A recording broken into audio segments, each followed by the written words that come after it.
This young guy is Ning, the one with the greatest divine-level talent on the continent. The moment monsters were ravaging Hua Xia, the final battlefield of the capital, Ning landed a single strike that tore the beast apart, saving 3 members of the 3rd rank who were about to meet death. At a time like this, no one could afford to slack off, yet right above, there was a mutated creature, and it was a type Ning had never encountered before. But the 3rd rank Divine Archer and the 3rd rank Heavy Infantry, both stunned, recklessly charged forward to their deaths. Neither even got close to touching a single hair before the monster shot a deadly breath and killed them instantly. The 3rd rank Spirit Assistant couldn't bear to watch teammates die so tragically and immediately rushed in recklessly. Spreading both arms, fire spewed continuously but barely made a dent. Just as about to meet the same fate, Ning blocked an attack to shield the assistant. This monster could take down 2 top-tier 3rd rank members with one move, so it definitely wasn't an ordinary 3rd rank mutant. Ning told the Divine Archer to retreat, thinking staying would only be a burden, and decided to face the beast alone. Just after stopping one attack, Ning's sword snapped in half. It was something the army had speculated about countless times. Thought to exist only in legends, a 4th rank mutant would require full power to fight. Ning leapt up, ready to unleash the strongest attack ever, but failed. The sword pierced the heart, and Ning collapsed completely. Is this really 4th rank? Looks like humans still don't understand 4th rank power at all. I couldn't protect the world. Honestly, that's unacceptable. Suddenly, the familiar news broadcast sounded in Ning's ears, head pounding like a hammer, waking up groggy. Ning wondered if death had already come. 2 guards approached, one suggesting Ning couldn't take the test, claiming infection caused the coma, but tests were ongoing outside, and if Ning caused a scene, it'd be over. They started plotting to take Ning down. Let's act. After all, Ning's just a normal person, not a descendant of the awakened. Just a small player. If dead, we'll blame it on mutation. Only then did Ning realize having been reborn 3 years earlier, the very day of the talent test. Understanding dawned. Last time the talent test failed because someone sabotaged it. This time, there was no way to let them succeed again. Ning immediately snatched a gun from the man in front and took down each one. Last life missed the test, forced to survive scavenging corpses, wandering for 3 years until the army discovered divine-level talent. But by then, Hua Xia's war zone had fallen, leaving no time or resources to grow.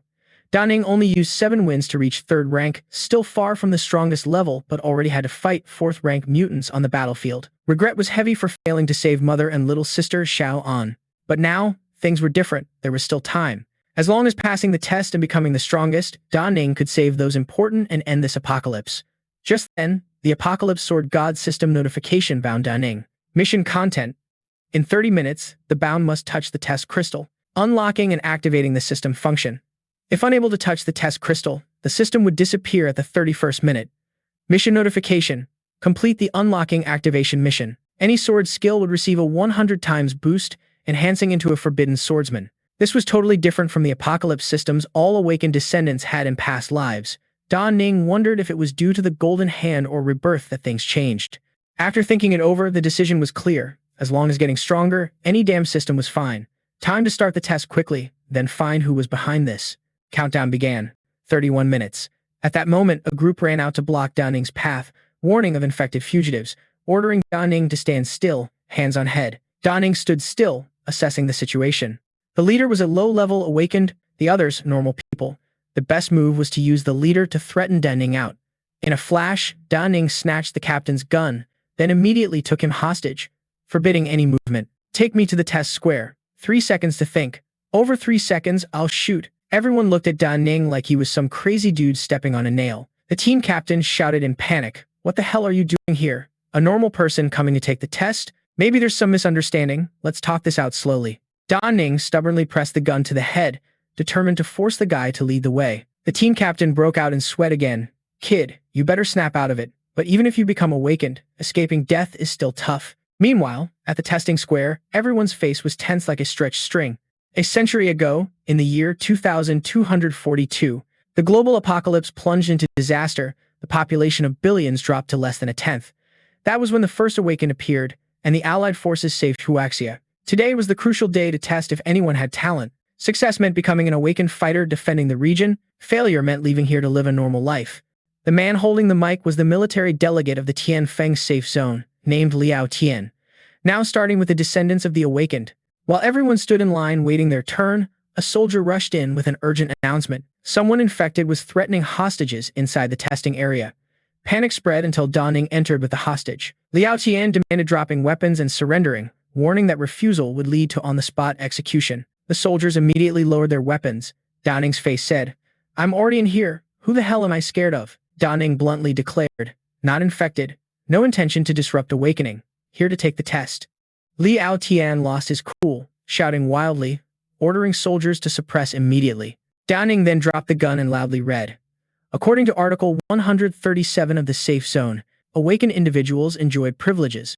Disobeying military orders was a death sentence, but sufficient contribution could erase that." The team captain, no longer restrained, angrily charged, punching Da Ning straight in the face, sending him rolling. Not stopping there, he sat on Da Ning to warn him. "What time is it for you to be quoting articles?"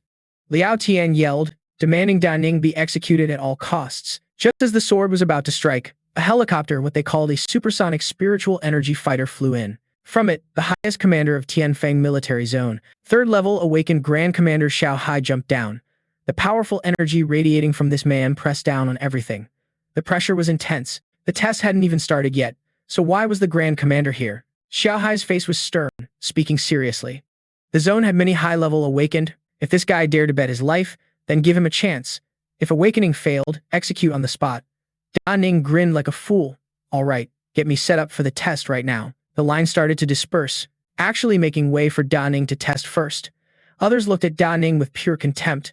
Ordinary folks, dreaming of being awakened, was like daydreaming. Being at a low level but always claiming talent was disgusting. Da Ning didn't care what they said, standing proudly in the middle of the test. Last life was ruined by betrayal, missing the chance. One wrong step meant lifelong regret.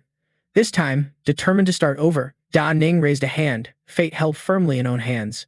Suddenly, an overwhelming energy spread through Da Ning's body. Everyone watching was wide-eyed. Once again, Da Ning experienced this feeling, spiritual energy embodiment. "Want to try it first?" The system announced. "Talent testing, current talent level D. Testing talent, now level C. Testing talent, current level B." The system kept announcing like this. Liu Tian was stunned, never expected the rank to keep rising. Could this kid be a high-level talent? Talent had reached level A, spiritual energy flooding organs, making the young man feel amazing. Da Ning declared the test crystal, pour in more spiritual energy. The energy explosion grew stronger with no sign of stopping. Liu Tian's mouth dropped open. A normal guy like this having level A talent, odds like this might not happen to 1 in 10,000. Xiao Hai watched closely, a bit surprised, but the final result wasn't out yet. Could it be that this guy has a higher talent? Turns out, the rank is still rising. Da Ning slumps in amazement. The current talent test has reached S rank. Xiao Hai's mouth drops open. No, not yet. Crystal hasn't declared the test over, meaning the test is still ongoing. So Da Ning is actually an S rank talent, a third awakening seed. This crucial moment can't be missed. Xiao Hai starts issuing emergency orders, underground armored troops mobilized for defense, guarding against mutant attacks, deploying spirit energy war machines, conducting aerial military patrols around to prevent unexpected incidents. All roads here are off-limits unless military. Airspace above is sealed off. Da Ning is still transforming, screaming wildly. Planes roar overhead on mission, and finally the test ends. Xiao Hai is so shocked that the tablet in hand slips and falls. Turns out this guy is a pureblood SS rank. If S rank is the military reserve for third awakenings, then SS rank obviously means a guaranteed third rank. Looks like even Tianfeng is about to change. Xiao Hai laughs nonstop with excitement, clearly thrilled. All right, Tianfeng's safe zone finally has talent. Those waiting for awakening below can't help but admire. Oh man, getting praised by the Grand Commander like that is a once-in-a-thousand-years dream, totally worthy of envy. This sudden flip even makes the young guy standing nearby comment, "What a crazy change." Just now, calling that guy disgusting and weak. Don't be jealous. Maybe someday that guy will be our superior. While everyone's stunned, Da Ning feels a bit disappointed. The talent is clearly the highest SSS rank in human theory, but this crystal test inheritance only reached SS. Whatever, SS rank's influence is still strong enough. The most important thing now is the Sword God System mission. The Sword God System has finished loading, binding Da Ning as its master. Current effect boosts skill power by 10,000%. After learning any sword skill, it will unconditionally enhance that skill to SSS rank. Every 48 hours, one skill can be used once without consumption or level limit. Da Ning breathes a sigh of relief, finally completing the mission. But after a closer look, panic hits. Wait a minute, in the past life, even the country's power only had 2 S ranks and 1 A rank skill. Now the Sword God System can freely boost skills to SSS rank. Da Ning's current mission is to learn sword skills, with a reward of 4 free attribute points. Note, no info about the system can be leaked. Violators will be eliminated. Ning is determined to find a way to get the skill book. Xiao Hai approaches, face full of excitement. Hey Ning, congrats on testing SS talent. Tell me, what reward do you want? I'll make it happen. While excited and cheerful, Ning keeps staring off, eyes blank, still focused on the system mission. Seeing this, Xiao Hai tries to cover, calling out but no response. Looks like just awakened and still not adjusted. Haha, no worries, kid. Back then I was spaced out like you for a long time. Let's go. Stop zoning out. Come to my office and we'll talk. Back in the private room, Ning is warmly welcomed, totally different from before. You were falsely accused of delaying the test. I sent people to control all related departments, will investigate thoroughly, and get you an answer. Then, I decided to make you the first chosen for the C plan. Once approved upstairs, a professional 3rd rank will guide you. Supplies and equipment will also be prioritized for you. Now tell me about your talent situation. I'll make a plan to help. Ning silently thinks. The sword god system stuff can't be told to anyone, just tell him the original talent. Starts explaining. Psychic system effect is telekinetic control. Xiao Hai strokes his chin, looking thoughtful. Oh, psychic system. That's rare. Might need experts from the capital to advise you. Ah, right. What reward do you want? Commander Xiao, if possible, want a sword skill book. Liu Hai immediately agreed, even thinking this reward was way too easy. Send the highest grade one here. After some hard searching, the person finally brought the book. Commander Liu, this is the highest level in our supply reserves. Liu Hai didn't hesitate, immediately handing it over to Ning. Thanks, Commander Liu. If there's nothing else, want to head back now. Going home fast to share the good news? Totally get it. Liu Hai instantly assigned a few elite soldiers to guard Ning 24/7, making sure safety was guaranteed. If anything unusual happened, report immediately through the chain of command. About Ning, almost losing inspection rights, must see a report within 24 hours. Whoever's involved gets arrested first, questions later. Once the order was given, Ning was guarded like gold and silver, escorted every second. Feeling it was a bit much, told them to camp here, and that going home alone was fine. Just showed up, everyone started buzzing. Look, isn't that Ning? Has he become a big shot now? Riding back in a military vehicle. Keep it down. With all those awakened guards, definitely not simple. Just got home and saw a little sister tossing out a trap.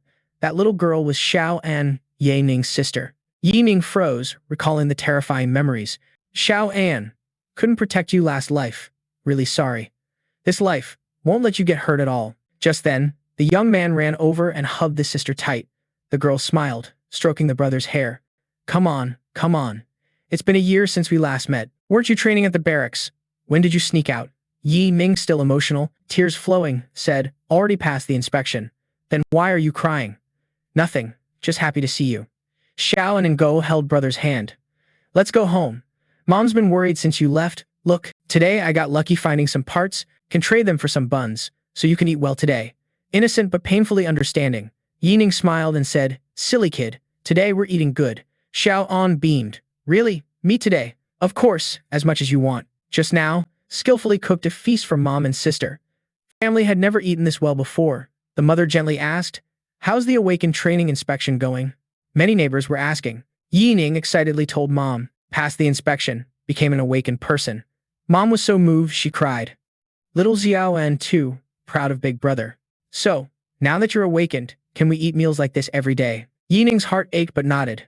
After mom and sister slept, quietly opened the kitchen door and activated the system.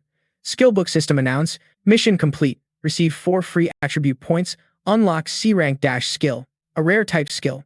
Skill, upgraded successfully. Sword skill enhanced to SSS-RANK, Sword Storm Fury. A powerful energy orb appeared in Ning's hand. Sword Storm Fury, after consuming 4,500 spirit points, can summon a sword energy waterfall causing a devastating attack on the target area in a very short time. Skill has traits like super speed, armor piercing, destruction, cutting, and splitting.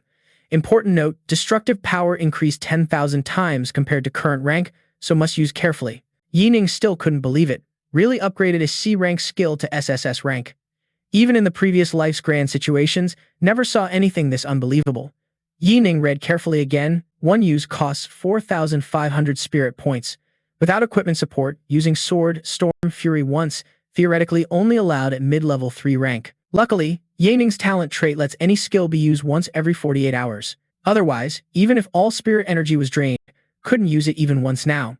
But the annoying part was the sword god system didn't allow revealing any info related to it. Otherwise, even if the spiritual energy in the body is completely drained, it still can't be used even once now. But the annoying part is the sword god system doesn't allow revealing any information related to it. Can't explain the origin of the power and skills to others. That means before leveling up to tier 2, avoid using the Liu Fengbao sword in front of others. The young man sighed. Now was the crucial moment. The commander announced the C plan to the higher-ups. Better not to bother him, but never had high-level sword skills before in the past life. Really wanted to try it out right away. Just holding it, suddenly remembered, right, isn't that in the military zone? The world, because of the appearance of spiritual energy, had random dungeons everywhere. After infiltration completed exploration and training, related dungeon data gradually became understood by humans, especially the army, which spent a huge amount of manpower and resources to research and develop trial dungeons used for real combat training for soldiers. Compared to naturally formed dungeons, trial dungeons can be exited anytime when life is in danger, safety increased to the extreme. Therefore, Ning decided to go out to the trial dungeon to test skills. This was the Tian Feng Safe Zone trial dungeon. Ning came to request opening a single-level dungeon for testing. Any type was fine. The dungeon assistant stared wide-eyed at Ning, thinking, this was Ning. The spirit system just tested with SS tier talent. The commander had instructed to allow opening the dungeon for him. The older brother looked worried and asked Ning again. Planning to go in alone? Should have someone accompany. With current strength, going into the dungeon alone was too dangerous. Just going in to test some things would be quick, no need to worry. So Ning entered the trial dungeon, appearing in the city, low-level difficulty. This was a simulation shortly after the apocalypse struck. The dungeon weapon given to Ning was a dagger, reached into virtual space and took it out. Exactly what was wanted. The weaker the weapon, the easier to test skills. Just then, noticed strange movement. The first monster appeared. It jumped straight out. Ning moved step by step, first jumping to dodge its attack. You came here to gift me star points, you bastard. Stabbed the dagger straight into its bulging eye. In an instant, the monster collapsed. Only one handled so far, still not satisfied, hands not even tired yet. The young man decided to run fast and start hunting. The door leading to the escape route, outside flickered a few red lights. Just opened the door, the many-eyed monster was ready, immediately rushing in. It opened its mouth wide, ready to devour alive. Focused eyes straight on it. Surprisingly, there was still one left. Got close. Saliva even splattered on the face, slashed with one dagger. Although the current physical constitution was not strong, based on past life combat experience, dealing with this kind of zombie was still quite easy. Seems like to test skills properly, need to find the mutated leader of the boss area. First decided to leave the building via stairs, then cross the street. The boss area was to the right in front of the square. Just opened the door. Didn't expect zombies here had already evolved to mid-level tier 1. Dungeon difficulty started to increase. Ning didn't want to waste time on those guys. As soon as they sensed human movement, they roared, opened mouths wide, and chased wildly. Swung the dagger in an arc, then ran. Used the fastest way to find the boss, had to get out of here quickly. The number of zombies paying attention increased exponentially. Unfortunately, even after killing many zombies, experience points didn't increase. Ning still decided to head straight to the boss area, first losing those guys tailing, then talk. Used jump skill to leap onto a car roof, then entered the boss area. The young man remained highly alert. System announced a tier 1 peak mutated zombie boss was attacking. It moved so fast, Ning couldn't react in time. The dungeon boss was a tier 1 peak mutated zombie. Ning jumped away to avoid its attack. Normally speaking, dealing with a tier 1 peak mutated zombie required at least 3 awakened people of the same tier to fight. If not here to test skills, Ning was only tier 0 now. No matter how strong the talent, couldn't face this tier 1 peak mutated zombie directly. Moreover, countless normal zombies accompanied the mutated boss rushing in. Even a tier 1 elite squad would find it hard to escape. Ning still decided to charge forward. If the skill wasn't as strong as imagined, even if it was pathetic, escaping the dungeon was the only option. Activated the skill, ready to launch, and started attacking, using the power of the storm sword slash. A loud explosion erupted, rocks shattered in the hazy smoke. The young man tried to get a good look. This was a move that truly wiped everything out. Without checking, it was impossible to imagine the damage power of the storm sword slash. This power, even if the peak level 2 mutant was a bit weak, could still be wiped out in an instant, and right now, just reached level 0. Just after defeating a peak level 1 mutant, Ning received 5 spirit energy experience points. The artificial dungeon was already 50% cleared. Experience in the artificial dungeon all came from spirit energy stones provided by the combat zone. The drop rate was even lower than normal dungeons. In the past life, never heard of anyone getting equipment from the test dungeon. But now there was even equipment. What Ning got was a white tier item called Agile Gloves. It added 1 agility point, increased attack speed and shooting by 15%. At this stage, even a level 2 awakener might not have a full set of white tier gear. Getting one now was already a decent start. The test results were achieved and luckily got equipment. Staying here any longer made no sense. Ning then exited the dungeon. Just returned, the young man coolly handed the technical department the command token. The tech staff escorted him out quickly, probably scared off by the zombie funeral. Just now, a white-haired man rushed over, asking who released the level 1 squad into the dungeon. Didn't they say? Solo dungeons can't allow many people in. Maintaining the dungeon is tough. Told you all so many times. Why can't you remember? The tech guy still didn't understand what was going on, but no squad was allowed into the solo dungeon. No one? Really no squad. Then how did the level 1 mutant in the solo dungeon disappear? Even the only piece of equipment dropped, no level 2 awakener would be bored enough to enter a solo dungeon. The tech guy broke into a sweat, face twisted. Just now, only Ning entered the dungeon alone. Said going to do some test. Could it be that Ning soloed the dungeon boss? On the way back, Ning saw everyone sprawled out. Selling guns here. 15 kilograms of flour with a gun, get 2 bullets free. Praying mantis for 1 credit, half a pound, selling here. Ning thought even though the peak level 1 mutant was easily handled, the situation was still grim. This didn't even include the disaster a year later, when the Tianfeng safe zone would be attacked by a large number of level 3 mutants, zombies roaming everywhere. Also, 10 days later, in the Tianfeng city area, zombie riots would form zombie waves attacking the Tianfeng safe zone. Ning couldn't help but worry since Shaolin and Mom's danger wasn't over yet, had to increase strength even faster. At the capital safe zone base, the Central Military Command Group was holding a meeting. Emergency intel from Tianfeng safe zone detected an SS-level talent. Has everyone seen it? An SS-level talent, plus pure blood. This was a great seed. Recently, many level 3 people died. Having such talent added to us was very good. Yeah, training speed must increase, and corresponding resources must be supplied quickly, or directly send to the capital military district for the commander to personally train. You mean this guy will break through from level 3 to level 4, the unreachable gap? So far, none of our high-level awakeners, whether the 4 great commanders or the dozen peak level 3s in the army, even our commander, has reached level 4.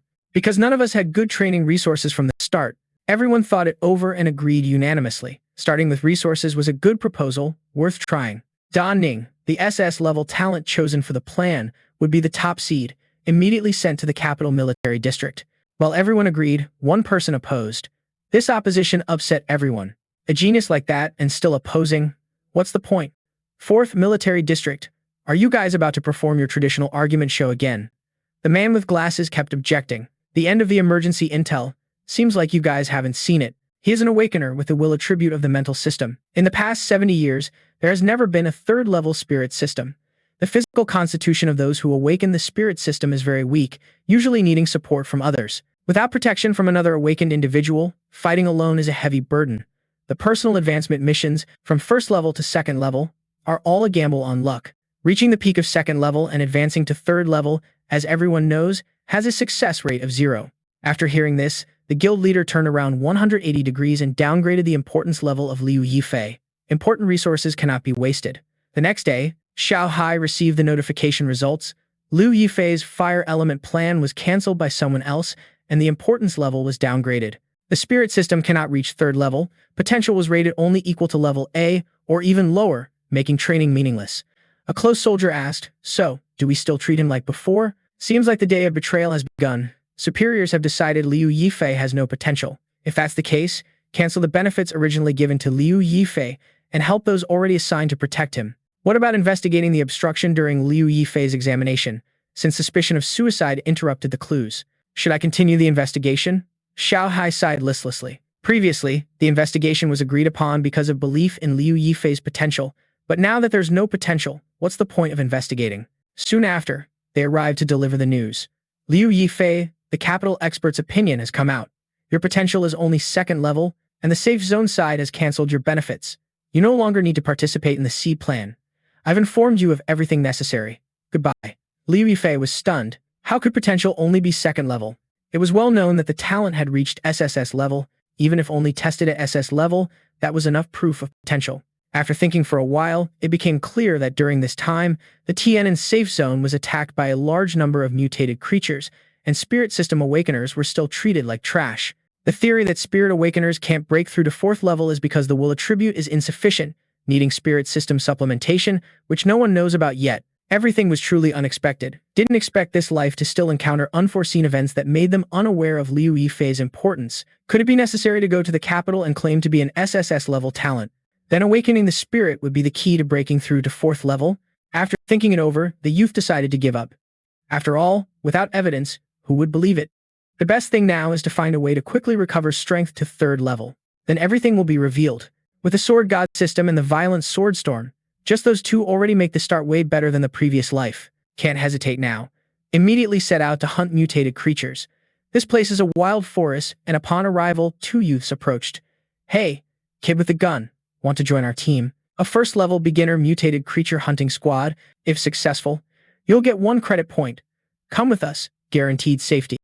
Liu Yifei bluntly refused. A team? Experience from 1st level mutated creatures isn't high. With so many people, how much experience can be shared? Go alone. No thanks. Ah, kid, you surprised me. Seeing you alone, I wanted to help, but you really don't know your place. Don't think just because you awakened, you don't know the harsh world. We kindly invited you, but your attitude, are you tired of living? Nagging so much gave Liu Yifei a headache, who snapped, shut up and get lost. Just one look from Liu Yifei made the loudmouth step back. They were scared. That cold gaze felt like a wild beast targeting prey. Could it be someone who survived many life or death situations has such eyes? This youth definitely has a bit of dark aura.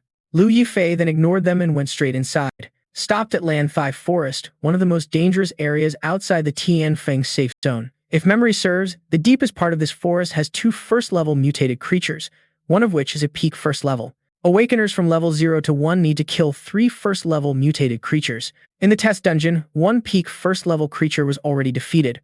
Although experience was halved, it was still equivalent to a normal 1st level. Taking down 2 more in Land 5 Forest will allow leveling up. Just then, a monster appeared. Without hesitation, Liu Yifei didn't use the violent sword storm but fired the gun. Not only is spiritual energy experience needed, but also body function enhancement. Monsters keep rushing in non-stop. Liu Yifei determines that the human body trait awakening the nervous system is the weakest. Changing the impression of the higher-ups is a must. Not just Liu Yifei, but all level 3 awakeners with abilities have to figure out how to awaken the spirit. Otherwise, by the time reaching level 4, Danglim, it'll be too late. Must find a way to make the higher-ups realize the importance of the spirit system. At the moment Liu Yifei fires the gun, swallows fly chaotically, and the group from earlier is also panicking. Did you hear that? It's the sound of gunfire.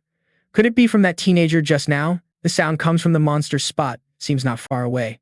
Everyone run fast, don't let the spiritual energy orb get harmed by that brat. From another angle, Liu Yifei dodges every attack while sweeping through. A top-tier level 1 mutant, the monster is fiercely attacking. Not just 1, but 2 attacking together. It opens its mouth wide, waiting for the fight. But Liu Yifei gets confused looking around. Can't see the other one anywhere. Only one can be seen and felt right now. But looking closer, something's off. Its dozen tentacles stab straight into the ground at crazy speed. Liu Yifei runs fast, dodging every strike. But when turning around, the monster's gun actually jumped right above the head. It swings chains hard. Surprisingly, such a heavy body can jump up. Plus, the second one hasn't appeared yet. Liu Yifei suspects it's trying to ambush. The monster grows angrier by the second. No time to dodge now, no time to plan. Only option is to fight back hard. Liu Yifei slams the gun hard into its body, suddenly spots a strange object, like an eye right in the center. Liu Yifei got attacked, wrist torn badly. Just now definitely didn't see wrong. The elite mutant hunting team at mid-level 2 are all skilled, but facing 2 top-level 1s still left the whole team seriously injured, with 2 casualties. If the second one hadn't hidden so well, injuries wouldn't be this bad. In the past life, the monsters here and the troublemaker were wiped out by an elite military squad. Their words back then made me misunderstand. There's always been one hiding deep inside. The answer's right in front of us. The troublemaker is on the monster's body. Its body starts swelling. Liu Yifei realizes the problem. The screeches from the troublemaker are the monster's enhancement bud, but the bud's duration isn't long. Also, when using the bud, the monster purposely steps back 1 step. Right now, no changes. Still the same attack move as before. If the guess is right, next it'll jump beside Liu Yifei. Sure enough, just as expected, Liu Yifei immediately jumps onto its tentacle. Your biggest weakness is the troublemaker, you bastard. This is the time for the youth to run wild. Jumping high, a sword strike goes straight into the troublemaker's center. The monster screams loudly, green slime oozes out. In Liu Yufei's hand is the troublemaker. When not on the monster, the troublemaker is extremely weak, confidently crushes it with one hand. The monster gets crazier, thrashing wildly in defiance. Now it's its turn. Liu Yifei draws the sword. A few slashes tear the tentacle into hundreds of pieces. Without the troublemaker's bud, the monster totally lacks the strength of a top-tier level 1 mutant. The youth decisively moves forward again. The more it screams, the more fun it is to turn it into a crippled monster. Now the monster is defenseless. All those proud thrashing tentacles get chopped the hell up. Liu Yufei gently and kindly says, "Come on, stop struggling. Goodbye, baby." Then a sword stabs straight into the face, green fluid flows out, the whole body explodes. System notification. You have successfully eliminated the mid-level mutant troublemaker, gaining spiritual energy experience. Eliminated the top-tier level 1 monster, gaining spiritual energy experience. You receive white monster shell materials and white drywood armor equipment. Also, receive white giant claw materials and a spiritual energy fruit. Liu Yifei feels satisfied. Though it has side effects, it's a pretty rare gem in normal combat. However, the rare item is still the spiritual energy fruit. After use, it permanently increases 1 physical point and boosts life recovery speed by 20%. Ning decided to use it right away. For an awakened person, leveling up once only gives 4 attribute points. 2 bosses were already taken down. Gaining 1 point was considered a pretty good haul. The 3 guys in the team were still staggering around like zombies.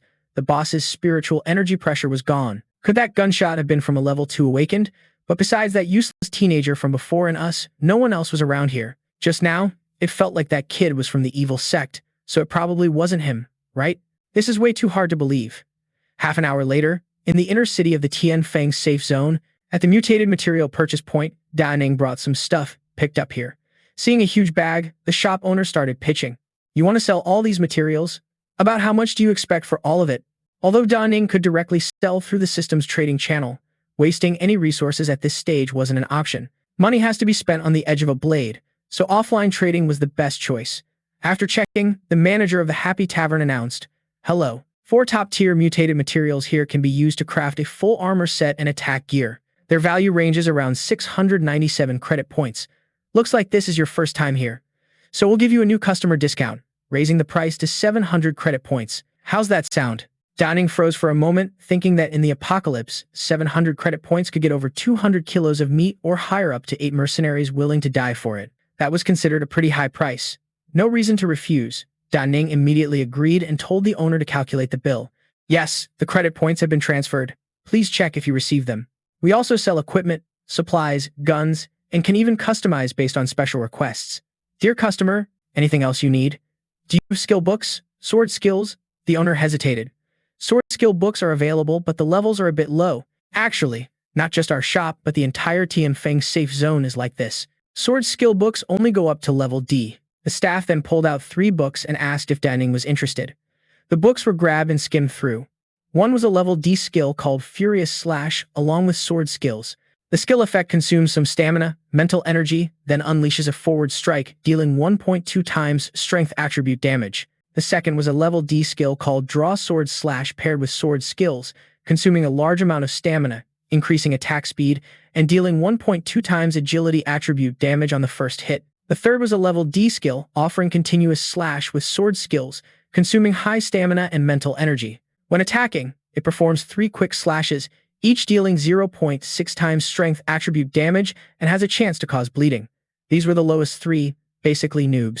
Although the skill power after the Sword God system's upgrade wasn't a worry, the skill effects after modification still heavily depended on the original skill, so random picks weren't an option. Like the Red Flow Sword, despite its terrifying power, it had a slight delay when released and was less flexible due to its large coverage area. Later, if facing a high-level mutated agility type, once dodging the Red Flow Sword, it could strike when Ning's skill was on cooldown. The owner kept grinning, trying to persuade. "Didn't find any book you want, dear customer? Actually, if you're not in a hurry, I can arrange skill books from other safe zones. Just pay a processing fee, and we can find level C skills. If no specific type is requested, level B might be available too." Ning didn't hesitate and immediately placed the order. "No need to go anywhere. I'll take the Draw Sword Slash book. Honestly, really wanted to see how much the attack speed boost skill could be enhanced." The owner thought to himself, This guy must be strong to sell top-tier mutated materials but already eyeing skills so early. Maybe money makes people reckless. Whatever. At least the sale went through. No need to overthink. He put on a fake friendly smile and packed the draw sword/skill book for our esteemed customer for 600 credit points. Selling this book was like hitting the jackpot. Ning hesitated on the way home, thinking about the remaining 100 credit points. Maybe buy some good food for little Ann. Just got home. The little sister was already fussing, not understanding why the big brother brought back so much food. The confident youth explained, "I'm an awakened person. Didn't it get said last time? From now on, only the good stuff will be eaten." Ning even bought some extra snacks. In the apocalypse, survival itself isn't easy. Snacks are super luxury items.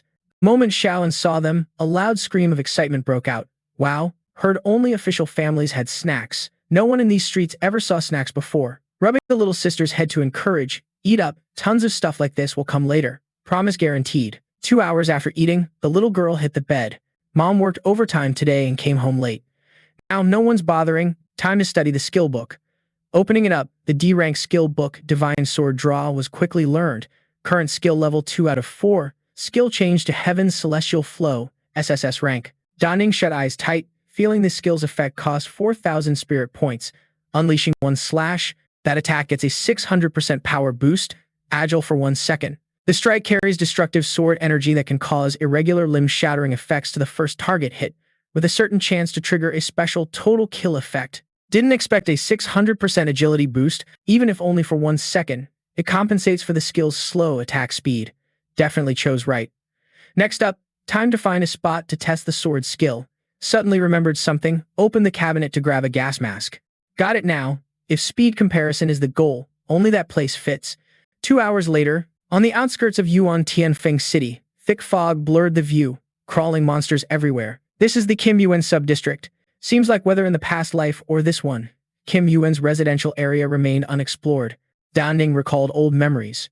In the past life by chance, discovered a second-stage mutant here with near-max speed and agility, carrying a highly valuable blue-colored gear. Carelessly looking down, already got sticky slime on the hand. It lurked behind Ning, turning around just in time to see it charging. Its wide suction hole aimed to bite the head. Ning quickly drew the sword, slashing a few basic strikes that made it collapse. Luckily, it was just a corpse ghoul. If it were a climber type, consequences would be unimaginable. Fighting it in this swamp is hell mode. Immediately switched locations. In an empty warehouse now. As soon as entering, monsters lurked everywhere. Last life fought it as a second stage, fully equipped with blue gear, but still got seriously injured. Now, with this body quality, a bit slow, afraid the climber will shred into pieces. If memory serves, the climber is nearby. Turning around, spotted a ventilation fan. Not sure if this existed last life, used the iron bars. Probably missed it then, feels like it can be used as a trap. Ning bent the bars, pointing sharp spikes outward, planning to lure monsters and skewer them with this. From the water puddle, an elite monster surfaced, thrashing wildly. It saw Ning and charged fast. Quickly dodged one attack, making it slam headfirst into the wall. Must kill it fast. If the climber shows up too, it's game over. The elite monster screamed in pain. That fast and already hit. This trap really works. Something's jumping fast behind the building. The worst thing appeared. System announced mid-level second-stage mutant climber appeared. At this point, it's over. Didn't expect a 1-on-2 situation to happen. Standing between two massive monsters, Ning was totally panicked. The climber seemed even faster than last life. Because of the lamp shadow principle, the distance to the climber was too close, so the next attack was easy to dodge. But the elite monster's focused attacks were hard to predict.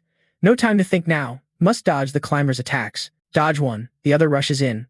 Only can defend depending on the situation. Just got hype, but already disappointed. Setting that trap was totally useless. Now even more badly injured. Damn it, karma hit back. Came to test skills, but situation's dangerous. If the flowing wind sword can be used, it would be way safer. But right now, using the storm sword to wipe them out doesn't seem possible. The climber's speed is too fast. The storm sword can't land a hit, and also has to dodge attacks from two mutated creatures at the same time. The body's potential can't handle that, so the only option is to use the Heavenly Strike Flowing Light skill, but that's a single target attack with draw sword slash. Ning reluctantly sheathed the sword. The two monsters suddenly hatched at the same time and charged forward. The guy suddenly remembered, wait, the skill intro said Heavenly Strike Flowing Light carries sword energy with it. Although the length of the sword energy is unknown, to be safe, just calculate based on the shortest length known. If the guess is right, the arm length plus the sword blade length combined. With the sword energy length, even though Heavenly Strike Flowing Light is a single target skill, it's enough to hit both monsters at once. Liu Ning decisively activated Draw Sword Slash, Heavenly Strike Flowing Light attack simultaneously.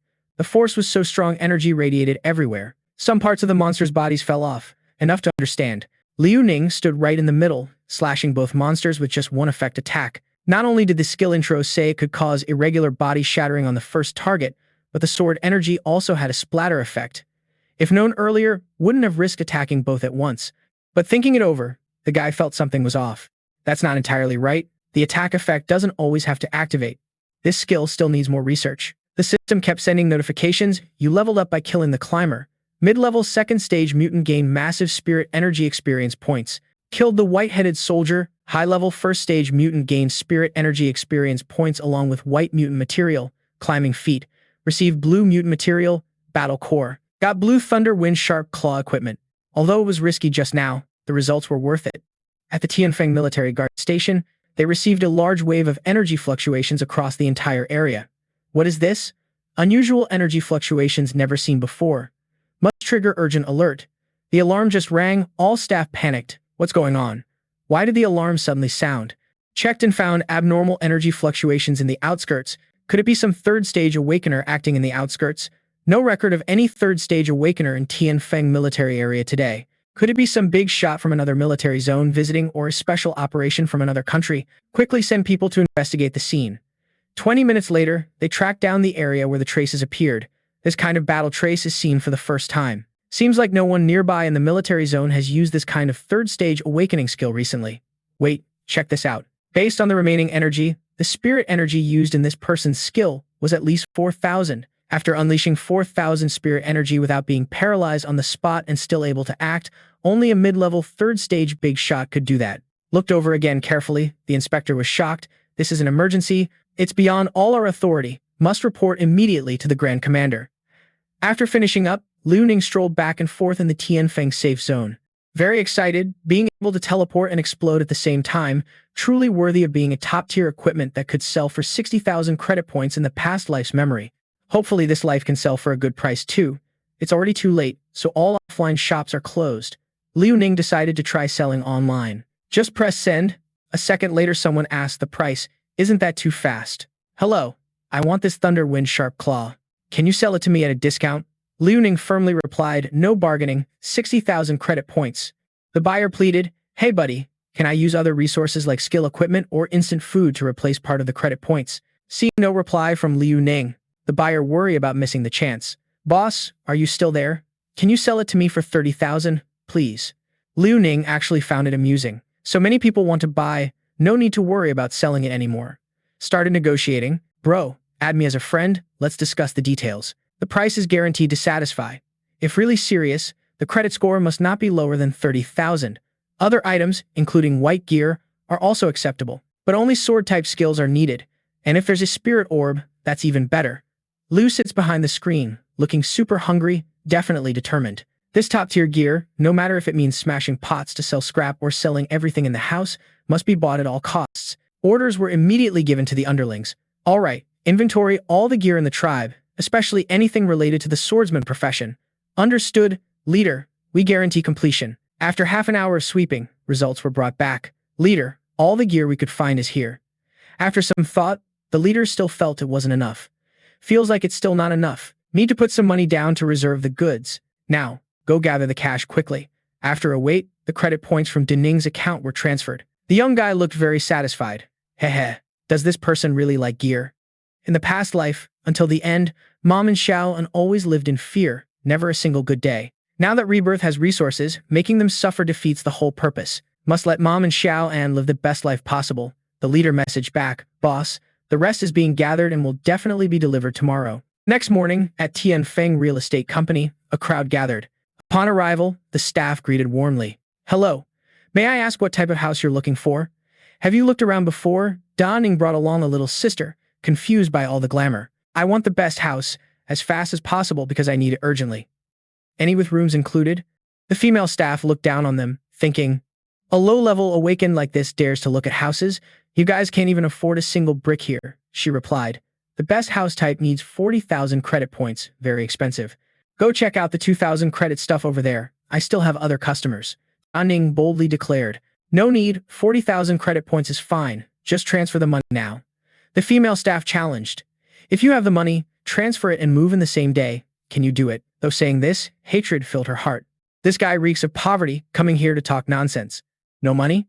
Then get lost, don't waste my time. Ning turned on the phone and told her to wait a bit longer. The phone notified the current balance as 13,000 credit points. Insufficient credit, transaction cannot be completed. The staff became even more annoyed. Hey buddy, no money and you come here to tease me? Your few minutes are so precious. Just wait a bit and you'll have tens of thousands of credit points. Xiaoan looked confused, really pitiful. Just as the sentence ended, a new message arrived. On the other side, negotiating with Ning, boss, time is tight. I only managed to gather 39,375 credit points, plus some gear and spirit orbs. You see, if that's enough for the deal. The gear sent includes a tactical armor made from mutated white leather, 2 white shoulder pads, 1 white hand guard, tactical leather pants, a white ring, and 6 white spirit orbs. Ning immediately accepted the deal. The notification came just as the female staff's face flipped. 39,375 credit points have been transferred to your account. She started flipping sides, happily showing the phone. Big bro. Truly talented youth. So young yet already rich. You really made me dizzy. Ning gave a confused look and asked, did the transfer go through? If not, I'll get someone else. The female staff eagerly said, Big bro, I did it, really did it. Whatever you ask, I can do it. Dear honorable brother, I'm honored to serve you. I'll make you absolutely satisfied. After the successful transfer, Ning and the sister were led to a magnificent mansion. Xiaoan still couldn't believe it. Bro, are we really living here from now on? Yeah, no more scavenging in the armor field for Xiaoan. Here, take the keys. Later you can bring mom over here yourself. You handle it yourself. I have some business outside. Night fell. The young guy climbed to the rooftop of a building. Resources gained from killing climbers were running low, needed to replenish quickly. All high-level mutated creatures around Tianfeng have been cleared by the army. Some of the remaining leveling spots will refresh automatically, but they can only be used to train low-level awakened ones. Right now, the only choice is the Sea Academy, which is a dungeon outside the safe zone of Sky Wind, the only place where spirit energy explosions can occur. The dungeon also has second-stage mutants, and based on the clearance rating, there are special rewards. So far, no one has achieved the highest rating in the dungeon, meaning the special rewards are still up for grabs. And with skills at SSS rank, clearing Sea Academy is definitely possible. The young guy flipped a few times before jumping down. Are you ready to enter the Sea Academy C rank dungeon? The current dungeon rank limit is 2nd stage. Ning immediately confirmed the system notification that the pairing would be successful. There are 14 people in the current dungeon. 1 minute later, the Sea Academy dungeon starts. The setting is normal, with no strange or special events. Enemies in the dungeon are mutant zombies and a few humans. The dungeon's time frame is set to 3 days after the apocalypse broke out, with zombies having taken over the academy earlier. Completing the basic mission allows escape from the dungeon. Ning is in a classroom with several others. Focused on the system notification board, the current basic mission is to survive in the academy for 12 hours. During this time, leaving the academy is not allowed. Mission rewards include random white-grade equipment and 4 spirit energy experience points. You can choose any of the following missions. Eliminate headless female zombies at D rank difficulty. Eliminate butcher-type mutants at C rank difficulty. Eliminate all zombies in the academy at C rank difficulty. A blonde guy named Gao Yun stands behind Freak. Has anyone cleared this Sea Academy dungeon before? I have cleared it once. If no one here has tried it yet, I can volunteer to be the team leader. The troublemaker supports that. I've heard the academy's difficulty is very high. If you have experience, lead the team. Gao Yun looks dangerous. This dungeon's difficulty is considered high among 2nd stage dungeons. Poor coordination can easily lead to total wipeout. No matter how much is said, Ning keeps turning away, seeming uninterested. Gao Yun has to call out, Hey, low-rank guy, a noob running into this dungeon is just asking to die fast, right? Little bro, you picked the wrong dungeon. Didn't anyone tell you this is a 2nd stage dungeon? Ning stays silent but just glances back, making him freeze. Damn, this low-rank kid looks a bit like a dark sect member. What's a noob doing here? We're not here to babysit you. If you can't handle it, run far away, don't slow us down. After ranting, Gao Yun waves his hand. Forget it, just follow us to earn some experience points.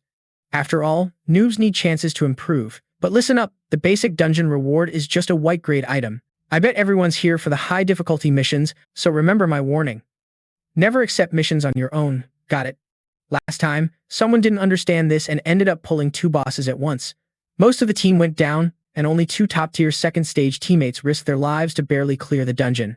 That scared me so bad I didn't get any loot and don't even want to remember that past. Ning keeps staring at the system screen. If that's the case, the attributes are still a bit weak, so spirit energy can't be used sparingly.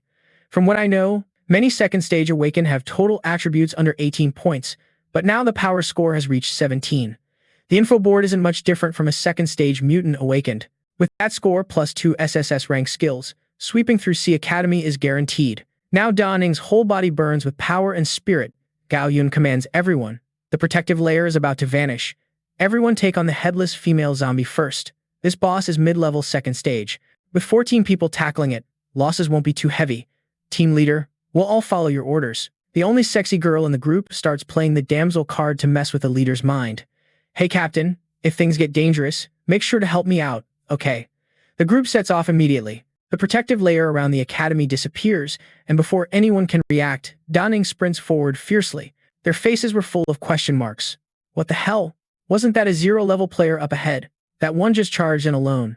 Open the path. What's the plan? Trying to meet the boss early or what? What now? Does that affect us? Cao Van raised a hand, shouting, just a 0-level player. Forget him. Everyone follow me. No messing up the formation. Focus up. Let's move out together. The space grew more desolate and cold. Ning was running up the stairs step by step when suddenly a cry for help rang out. Big brother, save us. We're trapped here. Can you get us out? They look human. But Ning saw through their true forms. Calmly, just ran past, even kicked each one. The old team thought they were just NPC side quest characters, so they stopped to help, but got ambushed and brutally torn apart. That scene is burned into memory, even with eyes closed. The dungeon boss drops the best gear. Gonna hit the rooftop first to find it, then lure the hidden boss out, and finish them off with a storm sword combo. On another note, that other squad kept sneaking around. This clearing is the respawn point for the headless female ghost. Before attacking, try to minimize fights with the smaller mobs. The whole group moves slowly, following Cao Van and obeying his commands completely. The more dungeon monsters killed early on, the crazier they get later. Straight-up boss fights are actually the easiest. After the first boss is down, the dungeon monsters go berserk all at once. That's when we run. Wait for the frenzy effect to pass, then push further inside. The black-haired girl followed, flattering hard. With the captain here, this dungeon's a breeze. The guy behind told her to shut up. Stay in line, look over there. Is that the boss? System alert, headless female ghost, second stage mutation, mid-level attack incoming, sitting on top of the wrecked car. That's it. With a demon's face, holding a skull, the headless female ghost glared at Cao Van, who was peeking out with a shield, looking totally lame. Stepping forward nervously, I'm the defense type. I can hold the monster back. Everyone else attack fast. This team couldn't be more clunky. The archer charged first to open the fight. The guy with the spear shouted worriedly, Captain, shift right a bit to avoid magic damage. After the shield temporarily blocked the ghost's magic, Cao Van thought he saw a good chance. Jumped up to counterattack, but in a flash, the ghost vanished. After about 3 seconds, it suddenly appeared behind the guy with the bow. Captain, what's going on? Why did the boss come to us? Cao Van stammered awkwardly. Sorry, I couldn't hold it just now. Cao Van tried to raise the shield again. All right now, everyone keep attacking like before. Meanwhile, Ning stood alone, silently observing and thinking. The mutated dungeon boss must be here. Why can't it be seen? Let me check the quest. What's this? Wait, the dungeon boss hunt quest is gone. If I didn't accept it, then who did? Over at the other group, everyone was dumbfounded, not understanding why the second boss appeared. Turns out, Cao Van secretly took the quest without telling anyone, quietly thinking, as a born defense type awakened, there's no way to deal high damage to mobs. The moment to finish the quest is tough to get good gear, but if the boss still has some health and teammates die, the last survivor, even with a low rating, will get the good gear. Cao Van then acted clueless, even blaming others who accepted the quest. Wasn't it that 0-level player who ran in earlier? Open the path? Is he trying to screw us over? Cao Van, I swear, I won't let that trick work. Pretending to be clueless, rushed toward the monster with the shield like it was real. Let me hold the monster. No one else worry. Just attack full force, as fast as possible. The group saw Cao Van recklessly charging again and got psychologically manipulated. Captain, who else is better than you in this world? Ning, watching from above, heard everything. Angry in the gut, trying to blame me and swallow all the gear? Not a bad plan. Too bad, the wrong target was chosen. This dungeon has 2 hidden bosses. The decision was made to accept the C-rank mission to eliminate the dry bone mutant, plus the B-rank mission to take down the C-Corpse Lord. Both monsters were summoned in an instant. Da Ning didn't flinch and pulled out a weapon. Don't just stand there spacing out, come play with me. They all charged at once, just as Da Ning flipped and jumped down below. Exactly according to the plan. Looks like they all chased after, all in a frenzy. Perfect. Gao Yun looked up in confusion. Isn't that the 0 rank guy? Da Ning jumped right up close to him. Gao Yun's face turned pale instantly. Him? He's here again. At that moment, the two monsters also landed. Gao Yun froze, seeing him stunned. Da Ning even patted the shoulder to comfort. Isn't this what you wanted? Let's have all 4 bosses fight it out for fun. Gao Yun freaked out when realizing Da Ning took all the missions. Da Ning slid past and whispered in the ear, sorry for dumping all this crap on you. Gao Yun was fuming, originally planning to fight off these awakened ones. The last 3 hours to finish the boss were completely ruined by this 0 rank guy. With nothing else to do, he ran like hell to save that worthless skin. Everyone else saw the captain running and followed suit. Da Ning felt a bit smug. Alright, everyone gathering at the lecture hall makes cleanup easier. Just as they ran inside, a young guy in the team lost it, venting all frustration on Da Ning. You're the kind who drags others down. I won't let you get away with it. As this guy attacked, Da Ning dodged lightly, avoiding the strike. What's going on? Being a level 2 slayer, Da Ning thought this 0 rank guy shouldn't be able to land a hit. Da Ning finally spoke. Your teammate got wrecked by Du Ti, right? That mission wasn't mine. Everyone was dumbfounded. What? They turned to blame Gao Yun. You purposely let that disabled girl go to screw over Zhang Dao, didn't you? Using us as cannon fodder, then taking all the experience points yourself? Gao Yun stammered, unable to explain. Now's not the time for internal fights. That brat already accepted all the next missions. The mutants will be here fast. We have to hold this place to survive. Hold what? Damn it. 4 enhanced 2-world mutants? We can't hold them. Not to mention the Coffin Lord. That's peak 2-world level. One in the group, fed up with the noise, shouted anxiously. Stop arguing. This building can't be destroyed unless it's rank 3. That disabled girl and 3 others are pretty big. They can only climb in from outside. Let's split into 2 teams. Block all ranged attacks from the 3-headed mutants. Others block the disabled girl coming through the main gate and the zombies. If we survive out of here, I swear I'll chop off Gao Yun's and that 0 rank guy's heads. The monsters swarmed up. This guy sounds pretty cocky. Da Ning thought if he could hold out till then, said. The whole team launched a coordinated attack, radioactive fire, ice claws, firepower causing a huge explosion. Already 4 bosses climbed up. Can't believe it's this fast. They started panicking. Our full power attack can't stop them. At this point, we're screwed, almost out of strength. Gao Yun was also facing several monsters at once. Screwed, gotta fight, it's all over.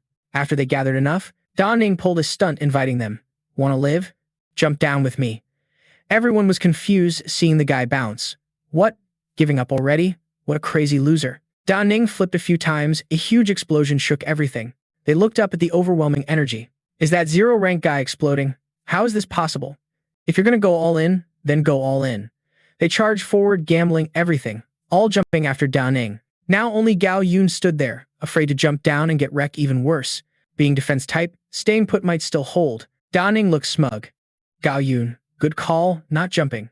Started activating the whirlwind sword, blowing up the entire rooftop. Gao Yun tried to block with a shield but seemed overwhelmed. Everyone was mid-jump but couldn't believe this 0 rank guy caused all this. White smoke billowed everywhere. With such a massive explosion of energy, the boss was wiped out in an instant. Gao Yun vanished too. The whole squad finally got it. No wonder Da Ning dared to show up and take charge like that. This power level is at least tier 3. After wrapping things up, Da Ning appeared super cool, completely intact with not a scratch on the body. Is everyone okay? A representative bowed and apologized. Big boss, we totally missed seeing Taishan before and were way too loud with you earlier. The bowman stammered. When I said dog rank, I honestly wasn't talking about you. Alright, that's not important. Next, you all need to find any zombies that slipped through here and deal with them. Shouldn't be a problem, right? They all bowed in unison and followed Da Ning's orders. The moment Da Ning left, they started praising non-stop, definitely both handsome and strong. This young dude might already be twisted by Da Ning. On another front, Da Ning stayed fully focused. Last life, it was said the headless female corpse had a hidden blue tier gear. Just as stopping, Da Ning spotted half a skull lying around. The battle must have been brutal. Searching now was tough. Suddenly, a flash of light caught attention. Moving over to check it out, finally found it. Just got a blue tier item, the cursed skull. The item's effects include 2 branches, spirit control and spirit probing. Need to place it on the head to activate. This skull is seriously useful for the spirit system. Until now, the spirit system has always been underestimated, mainly because it can't condense into a specific ultimate skill like other awakened systems. Plus, it can't deal clear damage. Now with this baby, the spirit system's rise is within reach. As soon as Da Ning put it on, the item unleashed a powerful energy causing intense pain all over the body. Right now, the whole body is blazing with spirit control. Testing it out on a huge falling rock, after a second of focus, the young guy shattered it. Trying to calm down, Da Ning shouted an attack. The blasted holes smoked fiercely. Da Ning replied, "Not bad power. Once leveling up, it'll definitely get stronger. Now, let's test spirit probing." Placing both hands on the forehead, Da Ning checked what was happening with the team. All the situations and movements of each member appeared in the mind, including their positions and distances. Looks like the max probing range is 29 meters, but that's enough for now. Just after finishing, the system announced all zombies in Phi Hai Academy were completely eliminated. All missions were done. The option to exit the dungeon was activated. After exiting, rewards would be calculated based on performance in the dungeon. For Da Ning, the dungeon completion reached 100% at SSS rank. Random loot included 1 blue tier item, 6 white tier items, 3 attribute points of any kind, and 1 B rank skill book. Leveling up by defeating the headless female butcher with dried blood essence, the corpse lord gained 2 extra attribute points. The reward sounded generous, could even list the white tier gear online for sale after returning. Da Ning's current rank also rose to peak level 1. Need to quickly accept advancement missions to level up. The young guy checked what blue tier gear was pulled. Opening it revealed blue tier boots of thunder. Gear attributes, agility +2, running speed increased by 20%, jump boost increased by 20%. As for effects, when worn, it causes paralysis, and this effect doesn't consume energy. Gear skill, after activation, Thunder Strike boosts agility by 10 points for 2 seconds and grants 1 charging attack. Attack adds 10 agility points, so isn't this basically an agility system? The young guy didn't sell it but equipped the Thunder Boots and went to accept advancement missions. Right after, Da Ning headed to the Night Sky Peak Mission Center and asked the staff to accept the advancement mission, yawning tiredly. Rank 0 advancement to level 1 star. After reading the mission, the young guy decided to take all 4 second-tier missions. The female staff freaked out, thinking she misheard. "What did you say? Taking all 4 missions? Are you crazy or am I dreaming?" After checking Da Ning's info again, the girl laughed foolishly. "Really rank 0? Haha, so you're dreaming. Even ignoring that, taking 4 missions at once, are you nuts? Besides the awakened ones who have completed their system, everyone else received individual missions. Don't tell me there's no clue that punishment after mission failure is brutal?" Liu Nin replied coolly. "Failing a single mission deducts 50% of the main attribute. Fail all, and this one turns into a cripple, maybe even worse. Can definitely handle that consequence." Liu Nin spread hands, ready to assess power. After checking results, you're top tier first stage. Now can accept a mission for me? The out-of-town staff had no reason to refuse. Just then, a man approached. "Iro, isn't that Liu Nin, the SS grade prodigy? This guy is the captain of the Tianfeng Safe Zone Recon Squad, named Huang Xiao. It's late, why risk coming here to get a mission if not necessary? No matter how tough you are, what kind of chaos can a mental system really cause?" The female staff stammered an explanation. Before Liu Nin could finish, a group was already summoned behind. Reporting, "Captain, all gathered. We suspect traces of a third-stage awakened fighter at Phi Hai Academy. Command orders us to investigate immediately. Everyone, move fast. Depart." Liu Nin just smiled slightly, surprised how quickly the impact reached them. The old zoo is now Tianluo Park. "Commander, aren't we going to notify Tianfeng Safe Zone? I noticed Tianfeng has troops everywhere lately. Seems like they're searching for something. Could it be us?" The man in iron armor wielding a huge broadsword is Jiang Town's commander, a third-stage awakened named Hong Qiang. Hong Qiang boasted confidently, "My son, Hong Xing, just got picked for the Fire Plan roster. Getting him blue-tier gear is no big deal. Besides, recently, Tianfeng was super bummed because Liu Nin's SS rank was rejected by superiors. Talking about this now would just rub salt in the wound." Yeah, Commander agreed. Hong Qiang turned back arrogantly. "Is your intel reliable? Is there really only one second-stage top tier about to advance to third stage here? Don't want to waste the trip from Jiang Town to far Tianfeng." A subordinate replied boldly. "Commander, rest assured, intel is solid. That battle tiger definitely drops blue gear." The group immediately got to work. Meanwhile, Liu Nin stood high, surveying the scene. A system mission popped up. Power progression mission. Eliminate a first-stage top-tier mutated corpse hound. Agility progression mission. Obtain feathers from a second-stage Windhawk mutant. Quality progression mission. Form a team to eliminate second-stage blood beast mutants. Willpower progression mission. Survive a primary spirit event for 24 hours. 2 of these missions are at Tianluo Park. Liu Nin thought about tackling them together. Activated spirit probe around, suddenly detected another mutant squad trying to steal monsters. Among them, Liu Nin spotted Hong Qiang as a third stage awakened. For some reason, he glanced up, making the youth jump. Spirit probe retracted. That was close, almost got spotted. Liu Nin felt anxious. This is tricky now. If they really steal the mission, failure is guaranteed. No way, gotta act fast. Immediately jumped down. At the same time, Corpse Hound and Blood Beast appeared, surrounding the mutant squad. They pounced to kill monsters. Everyone split up to fight, leading them away from the commander first, fighting smart to buy time. A young man and a girl named Ah-Ru volunteered to handle the Corpse Hounds. The rest took on the Blood Beasts. Ah-Ru bragged loudly, "Puppies, come here. Got some bones for you." Hong Qiang suddenly panicked, feeling a powerful aura. Looks like the battle tiger showed up. Turning around, it loomed right behind. Hong Qiang stayed calm, even seemed excited. Perfect timing. Solo with one sword, ready to fight the battle tiger alone. Liu Nin hid in the bushes. Looks like the third stage guy came for the blue gear on the battle tiger. Must finish the mission. As for the blue gear, even though it's tempting, stealing monsters sneakily is just wrong. No need to go head-to-head with the third rank over this. If that guy can't take down the fierce tiger, that's a whole different story. Right now, these monsters aren't lined up straight. The distance between them is over 100 meters. And only one shot of the Heavenly Spear flash is available, so if the distance is too far, something might go wrong. Need to seize a sure opportunity before using it. The fierce tiger is currently in a rage, growling and charging, while Hong Kuang keeps activating the wind slash. From the situation, Da Ning figured this monster can't be stolen from. Focused on them, Da Ning activated the provocation flash. A massive burst of power overwhelmed everyone, leaving the group confused about what just happened. Is this a mid-level or high-level third rank? Hong Kuang was freaked out too, and in the blink of an eye, the fierce tiger was wiped out. The special ability squad was pissed. Who dares steal my monster? Hong Kuang stayed sharp, knowing the strength here was way above, so no direct fight now. Better to find the leader of the Heavenly Wind Xiao Hai squad and talk first. Meanwhile, after stealing the monster, Da Ning hopped out, grinning like it was New Year's. The system announced leveling up after defeating the Blood Beast Fierce Tiger, gaining 3 attribute points. Also got mutated materials, Dog Tooth, Bear Paw, and Tiger Eye. Received items plus White Blood Essence. Got equipment, White Mighty Helmet and Blue Owen Hu Gloves. Right after landing, Da Ning opened the info panel for the Blue Owen Hu Gloves. The Owen Hu Gloves, a support weapon, boost 3 strength points, 2 agility points, and increase attack speed by 30%. Using the gloves causes a one-time mental damage to the target, inflicting a short stun effect and a chance to cause fear. Cooldown is 24 hours.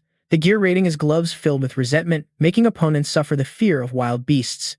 After reading this, Da Ning understood why the third rank leader was so interested. Da Ning immediately put the gloves on to warm up. At the Heavenly Wind investigation room, Captain Huang Xiao of the Heavenly Wind Safe Zone investigation squad was yawning non-stop, unable to find any clues. After a whole night investigating the CB students, it was like a rotten corpse forest again, with no trace of the mysterious third-rank person, and no idea if it was the same individual. Just then, a staff member rushed over. "Captain, the detective team just found 2 third-rank spiritual energy fluctuations at Tianla Garden." "What? Again? 2 people? Did our Heavenly Wind poke the third-rank's nest?" Huang Xiao couldn't hesitate, immediately started investigating, telling everyone not to rest and to gather quickly. If this isn't cleared up soon, the leader will skin us alive when back. At that moment, Hong Kuang barged in, causing trouble. "Xiao Hai, get out here now. What's going on? Isn't this Hong leader from Jiang Town? Our leader Xiao Hai is already at the front line working. Why so angry?" Hong Kuang looked at Huang Xiao with suspicion. "Who are you? Can I talk to you?" "I'm Huang Xiao, captain of the Heavenly Wind Investigation Squad, Xiao Hai's trusted right hand." "Xiao Hai isn't here. If you don't mind, tell me first so I can see if I can handle this." Hong Kuang started ranting. "This morning I took down the fierce tiger at Tian Lake Garden to get gear for my son, but just when I was about to succeed, a third rank from your area snatched it away." Huang Xiao was startled, realizing Hong Kuang was one of the 2 third ranks from earlier. Hong Kuang kept going. "I'm telling you, your Heavenly Wind third rank doesn't follow martial ethics. Daring to steal monsters, you get that? Haha. Leader Hong, stop joking. Everyone knows our Heavenly Wind has only 1 third rank, Leader Xiao Hai." Hong Kuang got really pissed, knowing talking to Huang Xiao was useless, so came to the front line to demand justice from Xiao Hai. "Let's go." Huang Xiao was a bit worried. Didn't expect things to get this serious. Looks like need to report to Leader Xiao Hai first. After getting the info, Xiao Hai was also shocked. What? Another mysterious third rank in Heavenly Wind, able to steal monsters from Hong Kong. Someone even has multiple third ranks hiding in Heavenly Wind. This is a huge hidden threat. This time, the investigation needs to be thorough. Now is not the moment to freak everyone out. Got it, Commander. I'll send people to search the city for clues related to the equipment obtained. Ning is still chilling, munching on a pastry at the Youth Learning Center. Only 2 missions left. The feathers of the Wind Eagle and the strange dungeon can upgrade the Wind Eagle's wings to level 2. Not hard to find online.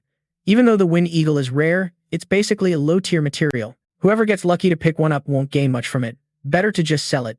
Ning's request to trade Wind Eagle feathers has been accepted by the system. The moment the request popped up, someone reached out. Hey, you want to buy? Name your price. This stuff wasn't easy to get. Ning puffed cheeks, chewing the pastry, but stayed sharp, sensing the seller wasn't exactly honest. But with time tight, no need for long talks. Ning threw out a price. Oh yeah, I offer 800 credit points. How about that? On the other side of the screen, the seller got hyped. 800 credit points. That's more than a C-rank first stage like him could earn in a whole year. Honestly, the other side was a total big spender. Not squeezing him dry would be a waste. Then the seller bumped the price to 900. No wait, 1,000 credit points to sell. This feather was a death-defying grab, the seller bragged. Ning was done with the nonsense. Swallowing the pastry, snapped back. What's this? What's this? If I'm not mistaken, you're only first stage, right? What makes you think you risked your life for the Wind Eagle? Bet you just picked it up somewhere outside, huh? Seeing the straightforward offer, the seller got greedy, trying to gouge. You do know the Wind Eagle's market price, don't you? I needed it badly, but now I don't. If you won't sell, then keep it for yourself. After a full rant, the seller had to back down. All right, enough talk. Ahem, just take the 800 like you said. Ning was trading but still annoyed. People's greed really knows no bottom. Determined to teach the seller a lesson, Ning changed the offer to 400. If you don't sell, someone else will. The seller clung to regret, whining but still accepted. Fine, take it. Deal done. Only the strange dungeon mission at the Youth Learning Center remained. Heard this dungeon isn't like the usual combat dungeons. No one in history has ever gotten an SSS rating here. Because this place doesn't test fighting skills but tests mental willpower. Right now, Ning is about to enter the Youth Learning Center, taking the chance to test just how strong that willpower really is. Just stepping inside, the sky changed. The youth was stunned to see others also challenging this dungeon at the same time. But their conditions looked rough. A girl named Huang Ha was clutching her head in pain. A man named Fuong Guian collapsed silently. A youth named Luong Dang Fai looked utterly exhausted. This strange dungeon was truly bizarre. Even teleportation worked differently here. A white-haired man calmly put on glasses and spoke up. Everyone, I'm Li Zhubing, a peak level 1 willpower system user. You're all awakened willpower users, right? Luong Dang Fai jumped. Big bro, seriously. Who else would pick this mutant upgrade mission besides willpower users? Huang Ha nodded. Right, our willpower combat strength sucks. Usually, we can't beat the mutants outside, especially against other awakened teams, so we always get dissed. Alright, guys, even if we can't fight, I believe we can pass this willpower test dungeon smoothly. By the way, I've got 2 runs in other strange dungeons. This time, I'm leading. What do you all think? The others perked up. Uncle Lee has experience, that's great. Li Zhibing noticed Ning staying quiet and asked, you not saying anything, got some plan. The guy behind saw silence and asked, got any good ideas? Ning just smirked. No opinions, just a bit rushed. Can we get into the mission already? Activated the mission. Find the hidden demon in Fuong Hoa High School and seal it. Mission reminder, clues point to a demon. Warning, don't trust the demon's words. Once the sealing charm is activated, the mission fails if the demon isn't hit. Hearing the word demon, the group's faces turned pale. Liu Zibing tried to calm everyone down, telling them not to worry. Said they were demons, but actually, those things were humans who lost consciousness and got infected by spiritual energy, turning into monsters. Basically, they're a mutated form of willpower attribute, but demons are still pretty dangerous, not only able to block physical damage but also control human will. According to the first mission reminder, the plan was to head to the teaching building first to look for clues. If encountering demons, don't just attack recklessly. Run fast and call for help. Got a secret move to handle them. Now, split into 3 groups to search classrooms, the records room, and the teacher's office. The weak girl would join my group.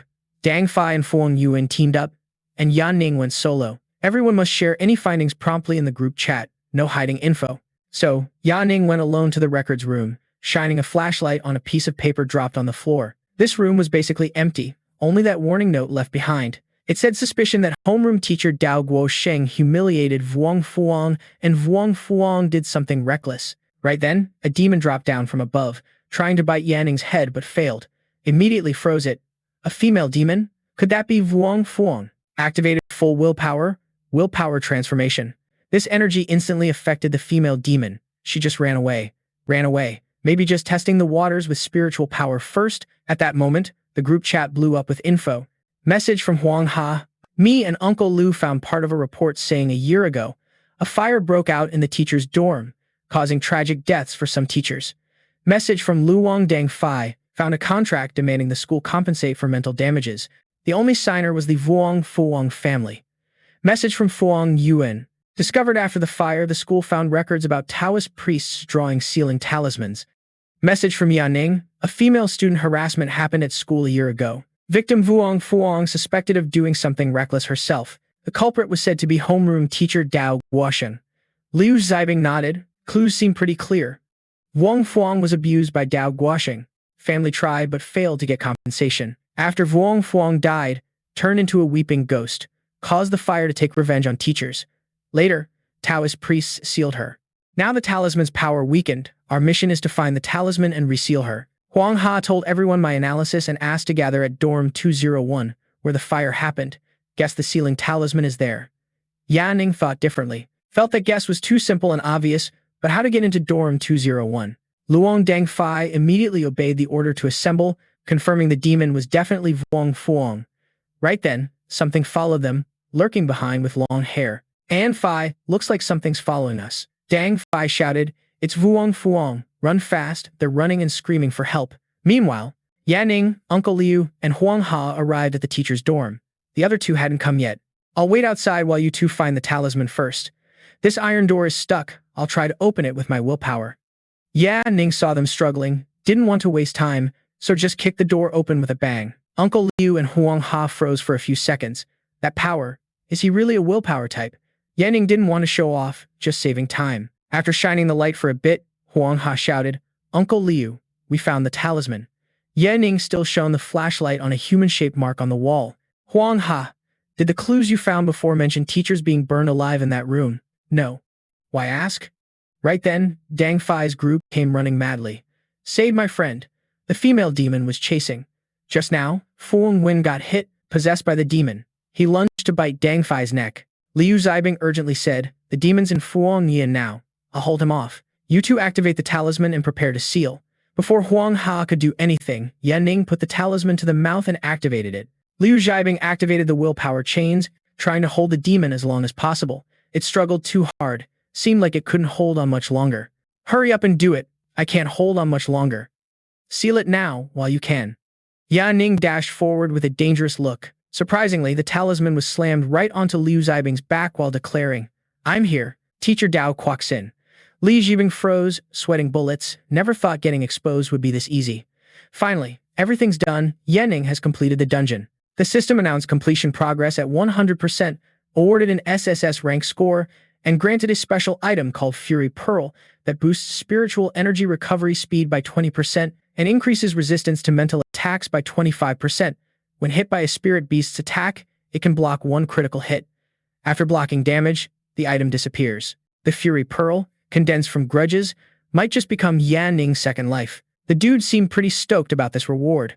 Nice gear. Next time there's a spirit beast event, survival chances go way up.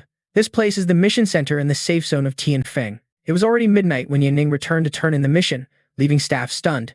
Didn't this guy just pick up 4 level-up missions last night? Could it be done already? That fast? After checking the system, the female staff was even more shocked when all 4 missions were completed. Ning's face was tight like a stretched string. "Can you hurry up a bit?" The girl sped up, hammering the keys nonstop. First round, power system level-up mission completed. Gain 1 power point, and credit points increased. Second round, agility system level-up mission completed. Gain 1 agility point, plus more credit points. Third round, physical system level-up mission completed. Gain 1 physical point, plus more credit points. Fourth round, willpower system level-up mission completed. Gain 1 willpower point, credit points increased again. Total credit points earned from the 4 missions reached 7,300. Ning breathed a sigh of relief. No need to spend a whole week. Already reached level 2 with the Sword God system. leveling up way faster than the last life. After Liang Cheng left, the staff immediately called to report to superiors. Regarding personal info, Yan Ning currently has 19 power, 18 agility, 15 physical, and 35 willpower. Not counting extra attribute points from equipment, these base stats are decent for level 2. But to train the level B sword skill book bought last time, still missing 25 attribute points. Before reaching 20 points, one spirit energy orb could raise 1 point. After 20, it takes more. Adding it all up, at least 35 orbs needed. Each orb costs 6,000 points, so at least 210,000 credit points must be prepared. Currently, credit points are still far short. The decent dungeons in Tianfeng area are all cleared. Only the Death Factory bordering Zhenjiang remains. If memory serves, there's a rare blue-grade equipment piece inside, which should sell for a good chunk of cash.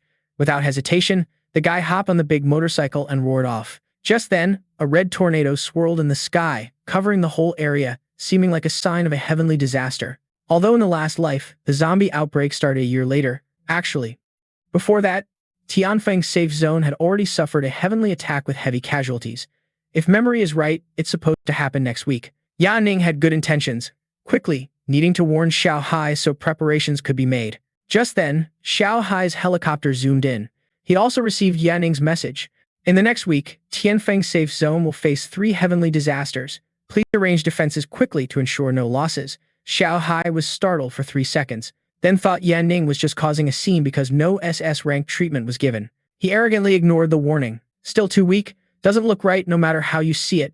Since the last Great War 40 years ago between humanity and the Celestial Court, the apocalypse has been peaceful for a long time. Zombies were all sealed in cities before, no way for outbreaks. Instead of wasting resources on stopping these, the priority is to find the hidden level 3 in Tianfeng.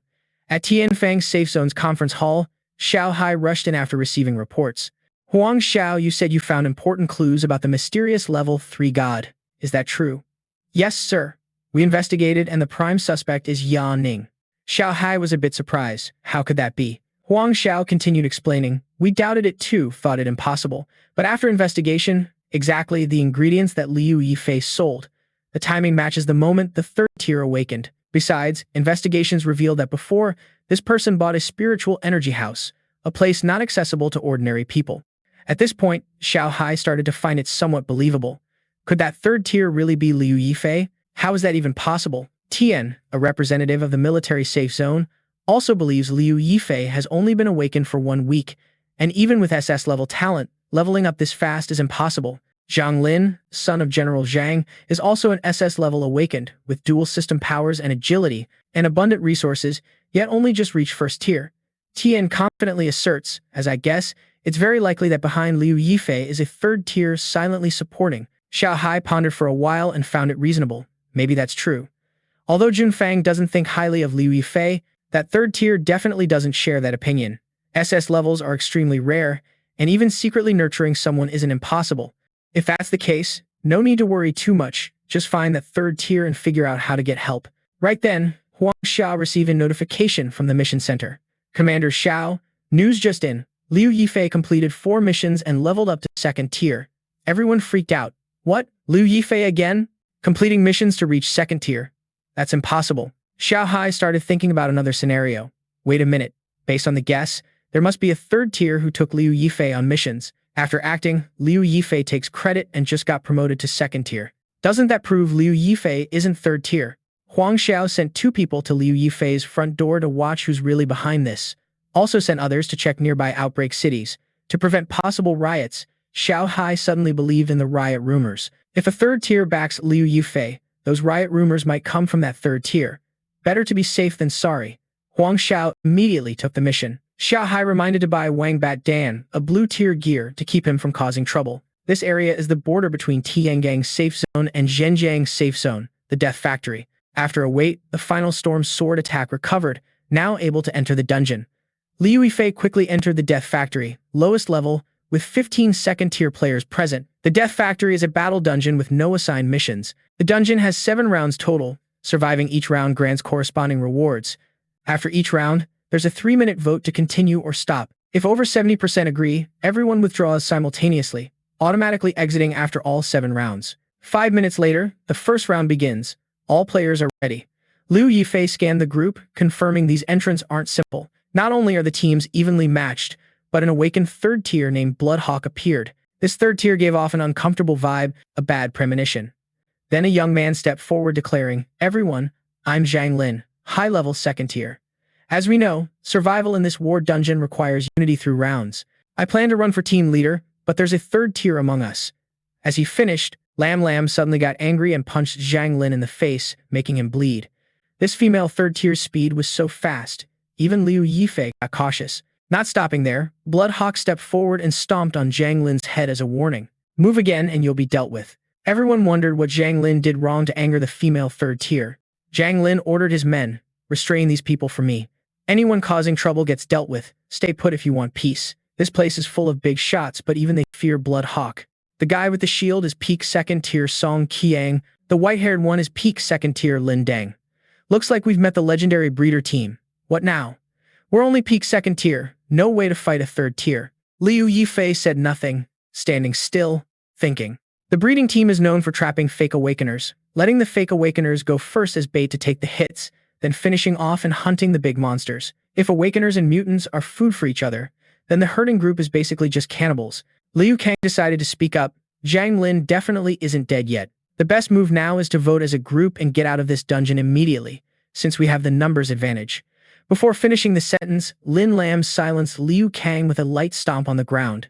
"Let me introduce a bit. We are the Blood Wolf team, and I am the captain, Blood Hawk. This time, I'm in charge. Your lives are in my hands now, but I can guarantee that as long as you survive past round 6 and hand over all rewards and credit points, I'll give you a way out." Ning seemed to see right through her intentions and personality. "No way to trust you. Your group sparing others is the real anomaly. Too bad Tian Qi Lu Guan hasn't recovered yet, otherwise just 2 strikes would have wiped this bunch out. Now only the violent wind sword move remains. Though it's powerful, the strategy is unclear. No blue protection gear on anyone either. If this isn't a one-hit kill, it might cost a life this time. Best to stay hidden for now. Survive as far as possible." Ning decided to silently stick to the own plan. Bloodhawk crossed arms, acting all tough. "Round 1 is about to start. Report your power so I can split teams." One by one, they introduced themselves. "I'm Liu Kang, second tier peak, physical system, specializing in close combat. Lin Deng, second tier peak, agility system, specializes in ranged attacks. Jiang Dao, second tier advanced strength system, close combat specialist." When it was Da Ning's turn, calmly introduced, "I'm Da Ning, second tier basic willpower system, specializing in ranged attacks." Right after, Bloodhawk walked over and mockingly ruffled the face. "Willpower system in this dungeon? That's rare, kinda cute, but sadly, just a useless loser." Da Ning smirked back. "Fine, for the first few rounds, you better treat me like trash." The system announced round 1 start. Enemy count, 100 zombies and 2 first-tier mutants. She demanded the second-tier peak form a team ready to fight. Everyone must go all out. If anyone is caught intentionally holding back spirit energy, Bloodhawk personally breaks that person's head. Liu Kang clenched chest in anger. "Damn it, they're purposely avoiding fighting just to wear us down. Zombies ahead, herders behind, do we even have a chance to survive?" Lin Deng jumped onto the barge above to scout. "No options now, just survive a few rounds and talk later." Teammates below gripped swords and spears defensively, but the situation was dire. Sharp-toothed lizard monsters lunged to attack. Yang Gong focused power to clear the monsters. "Liu Kang, you and I take the grunts. Others handle the zombies." Liu Kang raised his hammer ready to smash with glee. "Come on, grunts. Taste a hammer from the old man here." The others gathered power to support. Xiao Ba unleashed Ice System Ultimate, freezing forward. Ice streaked toward the monsters, but only seemed to cause minor wounds. He hurriedly turned to Da Ning, true to form. "Useless willpower system. One move only kills 1 zombie." Bloodhawk stood on the observation platform, showing disdain. "This Yilin guy is a joke. How dare he come here? Ha! Watching this is like a comedy. Without other Awakeners teaming up, he'd be dead in round 1. This is just round 1. Let's see what he can do next." System announced round 1 mission complete. The lockers lay scattered on the ground after being killed. Half an hour later, system announced round 3 mission complete. In 3 minutes, round 4 will start. Da Ning's group was inspecting the scene. Liu Kang cursed angrily. "Damn, difficulty keeps rising. Probably second-tier peak mutants will show up next round." Bloodhawk's group still hasn't made a move. Lin Deng felt frustrated. "She won't act. We barely have a chance to deal with her." Bloodhawk appeared arrogantly as soon as mentioned. "This is only round 3.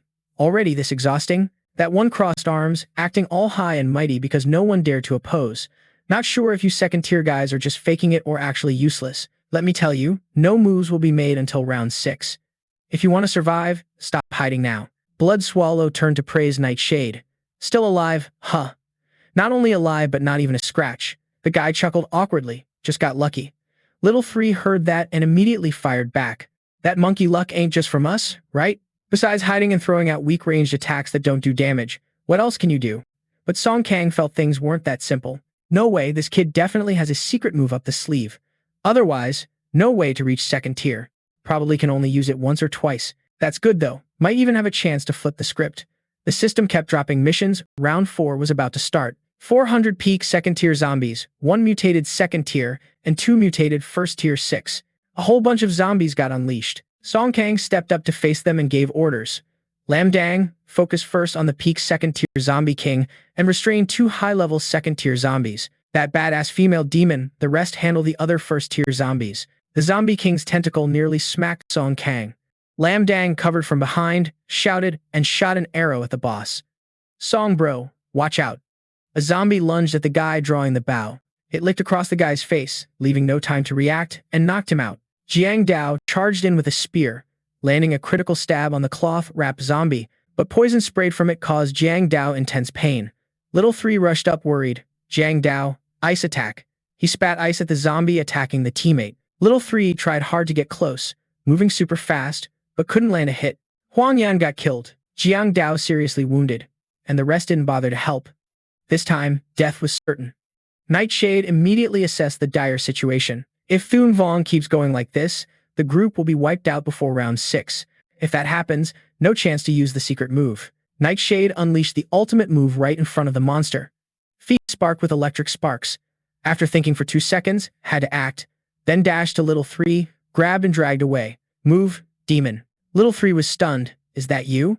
Then a sword-shaped light appeared from Nightshade's hand, controlling spiritual power, slashing decisively at the zombies. The attack even redirected to chase down fleeing zombies, piercing the ugly mutated second-tier zombie's heart. Little 3 trembled. Just one move and a mutated second tier was killed. Was this the useless guy from before? Then stammered thanks. Nightshade frowned. No need. Just keep your mouth shut next time. Nightshade controlled purple energy strands dancing over the fierce zombies. Don't get distracted. There are still plenty of mutated zombies. Little 3 immediately got it. No problem. I'll clean up the first-tier NPCs behind. Blood Swallow found the show really interesting. Not bad. This kid definitely has a life-saving trick. His speed. Those shoes gotta be blue-grade gear, right? No wonder he dared to come here. Her subordinates started to get cautious. Boss, should we kill him off now? Blood Swallow smiled wickedly. Not yet. We're short on manpower. Better save him for the next harvest. Spiritual control is probably his limit. Just a weak willpower system. We can kill him in seconds. But keep a close eye on those 2 peak second tiers for me. They're definitely hiding something. The subordinate obeyed. Got it, boss. Half an hour later, the system popped up again. Round 4 mission ended. Round 5 will start in 3 minutes. Beneath Song Kang and Lam Dang lay the corpse of the zombie king sprawled out. Song Kang tallied the casualties so far. This round lost 1 melee fighter, 1 ranged attacker, plus 1 melee seriously wounded. 2 secret moves left, hoping to survive until round 6. Lam Dang gritted teeth in frustration. Same here. No matter what, gotta make it to round 6. Once Blood Oange steps in, we'll take advantage of her being unprepared and team up to kill that bitch. Tong Kuang's view of Dan Ning has totally changed now. Did you see that move from that kid just now? Usually, with a normal willpower system, there's a cooldown after using a skill, but that guy almost fired non-stop. Lam Dang agrees with that. Yeah, he's special, but hopefully he's still got a trump card up his sleeve. Next round. To keep the plan intact, gotta make sure he makes it to round 6 again. Systems read now. Round 5, mission starts. 500 level 2 peak zombies times 2 mutant forms. Level 2 times 3 mutants. Level 1 times 8 mutants. Tons of ugly mutated armored zombies appear. There's a giant 2-headed monster, vampire bats, 8-meter-long giant demon hunters, and many new species. The giant spider drops down to attack first. Little 3 got snatched up by that killer. Deep Lamb. Watch out. No time to react. That damn thing's got too many legs. Da Ning dodges the centipede's attacks while launching skills, trying to save teammates. Definitely tough to handle such a huge mutant without using ultimate moves. Half an hour passed and still no weak spot found. Screams echo everywhere. Help! Someone save me. Focus fire. With so many mutated monsters like this, no way to concentrate firepower. Damn it, these breeders, those bastards, they don't want us surviving to round 6. Over here, Tong Kuang also faces the two-headed demon and vampire bats. He discusses with Lam Dang, gotta use the ultimate move, otherwise no chance. Then he shoots an ice arrow at the vampire bat. Tong Kuang charges, aiming at the two-headed monster's head. You're dead. Spirit water power. Blood Oan smiles wickedly. With just this tiny bit of power, you still want to keep your spirit energy? What a bunch of crazy fools. The spider suddenly attacks Danning from behind. It bites the ground hard, cracking the surface. Tong Kuang turns pale. We're screwed. We're late. Lam Dang looks grim too. Is that kid dead? Suddenly, a huge explosion sounds. Danning flies out, tearing apart the giant beasts. The other two are stunned. Even Blood Oan stares in shock. That kid still has a trump card. Every arrow from Lam Dang hits right in the giant spider's head. Thi Chu, take one from me. He and Tong Kuang charge together, wielding hammer and shield. Quick, let's kill Thi Chu together. Deep Lam still has a chance. Da Ning still fighting the giant centipede. Purple skill swings along its body, searching for a weak spot. Purple sword slashes near the centipede's head. Found the weak spot. Da Ning throws a spinning punch to finish it. The purple ultimate move wraps the centipede, tossing it into the air and shattering it. Lam Dang's jaw drops, shocked. That's a female demon, previously had some fire skills, but this time it's different. Tong Kuang's expression is just as intense. Blood Oan looks at him like prey. Level 2 beginner but wearing 2 sets of blue clothes. Looks like a fat sheep. Ah, I'm cruel. Next battle round starts harvesting. Don't kill that bastard called Deep Lam Voy. Crush the limbs, keep him alive for me to torture slowly. The subordinates shout in unison. Yes, boss. Tong Kuang's face darkens, seeing the other side moving. Next round, only us and Deep Lam remain. Blood Oan and their group will definitely join, then we'll take the chance to kill her. Lam Dang and Trung agree. Even if not killed, must seriously injure. Plus, Deep Lam can finish off. Mission board pops up, round 6 attack begins. Level 2 peak 3-star. Level 2, this time mutant monsters triple in number and even more ferocious. Blood Oan's side, zombies already attacked and charged ahead. Final round, give it your all. Ah, I can slash zombies like cutting paper with one hand. As long as you guys can hold the line, I promise to only steal money, not kill. Lam Nam punches and kicks the giant zombie like hitting a punching bag in training. I'll handle it. Level 2 peak crazy zombie first, others focus fire resistance. The zombie with red eyes swings its sword, slashing close to Blood Oan's side, forcing a quick dodge. Blood Oan angrily kicks, ready to finish that monster. One chop splits it in half. Behind that one, another disgusting zombie appeared, but it seemed Liu Yifei had already anticipated this. Just as the monster tried to bite, a red protective shield formed around the illusionist's body. Meanwhile, Dan Ning was dealing with a giant scorpion and couldn't help but feel impressed. Li Min's twin system, acceleration skill, burst skill, plus super strong defense, now way more powerful than before. Think carefully. Besides all this, definitely hiding some trump card. Can't act rashly this round. Lin Deng fired arrows while planning the strategy. Let's stop the blood monster first. Once Liu Yifei finishes, those crazy zombies will surely come to steal our attack rights. Tong Qiang was going all out attacking the wild boar monster. He clearly said this was the chance to counterattack with the ultimate move. Liu Yifei took down another monster, but the fighting style seemed like a game. Right after finishing here, she immediately dashed to Lin Deng and Tong Qiang's spot. He glanced over as the plan was set. It's time. Get ready to gather energy. But didn't expect Liu Yifei to target that giant wild boar. You fight the monster, I'll kill it. Tong Qiang frowned. Yeah. Immediately, Lin Deng launched a blue missile toward Liu Yifei. Now's the time. Spirit Flame Arrow. Tong Qiang also raised his shield to coordinate. Shield formation. Both attacks aimed at her. Dan Ning saw the situation was bad. This isn't good. Now they're making a move. Liu Yifei must have defense. A loud explosion tore through the space there. Lin Deng's eyes widened in worry. Brother Tong. The boar was down, but Tong Qiang was also knocked out with his shield shattered into pieces. Liu Yifei laughed mockingly. Foolish, really thought I had no defense. But Dan Ning, while cutting the scorpion's tail, saw through the trick. Just now, Liu Yifei and Tong Qiang swapped places. That was kinetic energy damage. She was predicted to stomp repeatedly on Tong Qiang, wasting my life-saving kinetic damage skill. Suddenly, Liu Yifei dashed in front of Lin Deng with eyes full of murderous intent. Lin Deng, you got this. She threw a fatal punch right into the middle of his stomach. Liu Yifei cruelly stomped on his right hand, causing pain. He could only open his mouth and endure the pain. I'll cripple your right hand first to see what you can use to fight me. She calmly ordered her subordinates. Assassin, hand over to me. You guys handle the battlefield, start harvesting the bow. They immediately obeyed the order. Yes, boss. One of them quickly grabbed Lin Deng, pointing a needle at his eyes. Hand over your gear and credit points. I'll spare you. Otherwise, I have ways to make your life worse than death. He didn't argue, just grabbed his left hand threateningly. Luckily you didn't speak, then I'll cripple the left hand too. Tong Qiang shouted angrily, if you want to kill, just kill. Even as a ghost, I won't spare you. Da Ning suddenly raised a hand to surrender. I surrender. I'll hand over. Don't kill or torture me. The subordinate sneered, you're still the sensible kid, but too bad the boss ordered to crush your limbs. Da Ning took a step back. Wait, even if you want to cripple me, you have to wait until I finish transferring funds. But he had already thought of a way to deal with these guys. The chance to counterattack in round 7 must be stretched to the final round. System announced next round, round 6 ended. Everyone voted whether to enter round 7, the final battle. Da Ning coldly launched a killing move at the guy in front. Right then, his eyes flashed with murderous intent. Please proceed to round 7, highest difficulty. Few know that just registering for highest difficulty means no voting needed. The dungeon will continue. System displayed voting results. Someone confirmed to proceed to the next round. The final battle of round 7, highest difficulty, is about to start. The first subordinate grinned, stepping into the next round. Didn't the boss say after harvesting we disband? The second guy was equally confused. What's going on?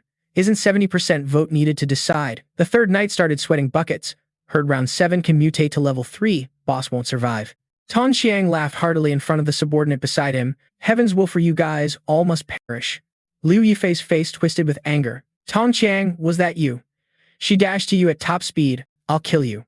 But suddenly a monster like a giant worm with sharp teeth appeared underground. It rose up from the ground, blocking the path, and its size was overwhelmingly massive. Only a single purple strike took down Hu Yet Owen's subordinate on Liu Dang's side, and another pierced through a soldier on Tong Chuang's side. Jia Ning stood high above, shouting loudly, Tong Kuang, Liu Dang, still holding up? If so, run away as far as possible, now. Liu Dang supported Tong Kuang while running away from that giant worm monster. Looks like Yilin has made a move, holding the divine sword pointed forward. Huiet Owen probably still doesn't know, right? Da Ning stood firm, gripping the superior sword, staring like looking at a bunch of bugs. A third-level mutant would have intelligence and prioritize killing high-level ability users first. As long as she gets wrapped up and can't escape, sure to defeat them all with one strike. The monster opened its mouth wide. Huiet Owen gritted teeth, turned around, changing position, charging forward at full speed. Jia Ning kept observing everything. Sure enough, her injury exchange ability had a limited range, so it couldn't reach this side at all. The monster's mouth was closing in on Huyet Owan, who quickly jumped up to dodge the attack, but the monster was faster and knocked her down. Da Ning immediately grabbed the knife. At that moment, many sword slashes flew out, sword energy fierce and violent. Huyet Owen was terrified seeing this. What the hell is this? This is way scarier than that 10,000 times third-level mutant.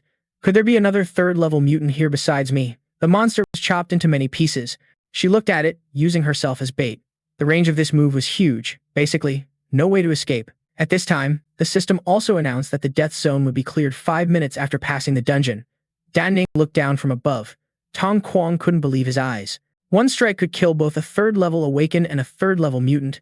Liu Dang was also stunned with mouth agape. Could it be the third-tier middle level? No, third-tier high level. Da Ning looked down coldly. There seemed to be human aura below.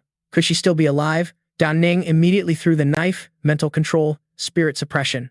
Huda Owen was already seriously injured. She saw the knife approaching. Her eyes stared fixedly at it. Could this dagger be made by Yi Lin? How could that be?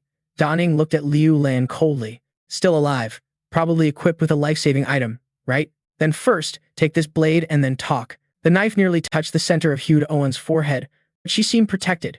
Yet it didn't pierce through. Then let's drill in. Huda Owen sweated seeing the knife spinning endlessly. Luckily, a lot of money was spent last time buying this single-use passive defense item of grade A. Da Ning charged with a long sword. Seems relying only on spirit suppression can't pierce through.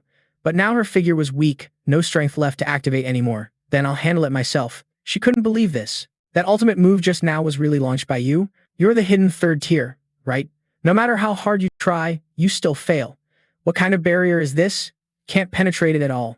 Huiet Owen felt extremely furious. If you want to kill, just kill. Why defeat me this way? Da Ning felt quite confused. Oh, so she thinks I'm insulting her, not that I can't kill her. Da Ning suddenly smiled smugly. If so, in other words, she fears humiliation more than death, making things easier for me. Although this is shameless, to claim the loot, gotta act like this. Da Ning gently lifted Hewitt Owen's chin. Oh, want a truly satisfying death? When you tortured those awakened, did you ever think you'd face this day? She angrily said. Damn it, what do you want? Da Ning still smiled with intent. Can't take it already? Wait and see what humiliation really means. She gritted teeth. What exactly must you do to give me satisfaction? Da Ning immediately made a request. Simple, just like you asked us. Hand over all your gear, items, and credit points, then I'll grant you a quick death. But Hewitt Owen was suspicious. How can I trust you? Da Ning lightly touched her thigh. You have no choice but to trust me. Hewitt Owen was terrified. If I hand you over and you dare to trick me, won't rest in peace. At this moment, the system also announced, ID A178391 wants to trade with you. Blood Soul Armor equipped in blue. ID A178391 wants to trade with you. Frost Gloves equipped in blue. ID A178391 wants to trade with you. Blast Armor equipped in blue. ID A178391 wants to trade with you, transferring 13,000 credit points for you. Da Ning seems satisfied with this deal. This batch of gear is no joke. Raiding really is the fastest way to make cash. Bloodhawk has accepted fate, already handed everything over. Just kill me quickly. But the guy still coldly said, Is that all? Your credit points are just over 10,000. How can that be trusted? If you don't hand over everything, guess what I'll do next? Da Ning tightly grabbed Lin Lan's hand. Damn bastard. That's all I've got. Believe it or not, up to you. The guy quickly pinned her down, still daring to talk back. Then no more politeness. Bloodhawk stopped resisting. Come here, bastard. If you've got the guts, just come. But then the guy got bored and left. Looks like there really was nothing left. She's still screaming over here. Why get up? Don't dare anymore? Bloodhawk realized something. Wait, you're not killing or violating me. So what exactly do you want me to do? Actually, that big move can only be used once. You're just level 2. You basically can't break my defense, right? The system gave a message, preparing a 10-second countdown to exit the dungeon. 10, 9, 8, 7. Lin Lan stood up and mocked him. So dumb, really thought you were level 3. Da Ning was telling self, got figured out already. Now really no way to kill her. Bloodhawk was furious now. You're Ye Lin, right? I remember you. Even if you hide at the ends of the earth, I'll find you. Ah, I keep screaming. Wait till then. I'll chop you into thousands of pieces, turn you into a pig. But Da Ning just silently turned back to look at her. Remember, my name is Ye Lin. By the time you know who Da Ning is, who kills who is still uncertain. The system appeared again. Exit the dungeon. Calculate rewards. Player completed dungeon. Da Ning completion rate. Basic completion rate 70.3%. Main mission completion rate 20%. Defeat the hardest boss, Locust. Total accumulated completion rate 90.3%. Rank S. Gain spirit energy experience points, calculating an extra 10% increase when defeating higher levels. Receive White Crying Coal Mask, White Wugong Chi Sin, Blue Boy's Desire Gear. Items obtained: White Mid Rotten Acid, White Bloodline Ancestor Corpse, White Insect Skin Eye. Raw materials collected. With these plus Bloodhawk's stuff, selling them is enough to buy spirit energy, and all attributes have increased by 25 points. Da Ning drove a badass motorcycle. Tonight gotta get to Zhenjiang and find a hotel to train B-rank sword technique, practice mode. Then tomorrow head to the Ruins Battlefield, legendary place to grab some gear and get familiar with a few Battlefield 2. Just then a man blocked the bike, asking for help. The man kept begging, Ning, save us. Our vehicle flipped. The guy got off and checked. Oh, are you sure this bike just flipped? At that moment, a gang armed with weapons came to rob. Da Ning stayed calm. Oh, road robbery, huh? The masked guy was pissed. Don't talk much. Hand over credit points now. I'll spare your life. The guy immediately grabbed a knife and took down the 4 directions. No need to waste words. Da Ju stared at the guy running away. One more? Where you running, worm? The guy threw the knife straight at him. Let's see where you can run. Ouch. The knife sliced across the man's leg. He immediately collapsed. Da Ning stared at the wound. No blood. The man slowly stood up. Not human, not a zombie, nor a mutant. He cried nonstop and begged, Sir, please spare me. I know where they stashed the loot. I'll tell you everything. Da Ning angrily grabbed his shirt. I was forced. Please don't kill me. The guy's eyes were murderous. Tell me, what exactly are you? At Da Ning's question, he got scared. Quickly opened his status panel. Don't kill me. I'll open my personal status. You can see for yourself. The system immediately displayed his personal information. Identity: Li Fu Gui. NBC Dungeon Deputy, non-gifted level, Golden Flower, Sense of Smell. Skilled Merchant. Golden Flower, Sense of Smell is a pseudo-skill that can detect anything in the target's bag. Skilled Merchant. When trading, the price automatically increases by 10%, and the other party won't notice until the process completes. Membership Fee. During the transaction, 5% of the amount is automatically deducted and kept as your own. This effect is immune to any trading rules. Ning remains skeptical, reading the info board while asking nonstop, NBC, how do you escape the dungeon?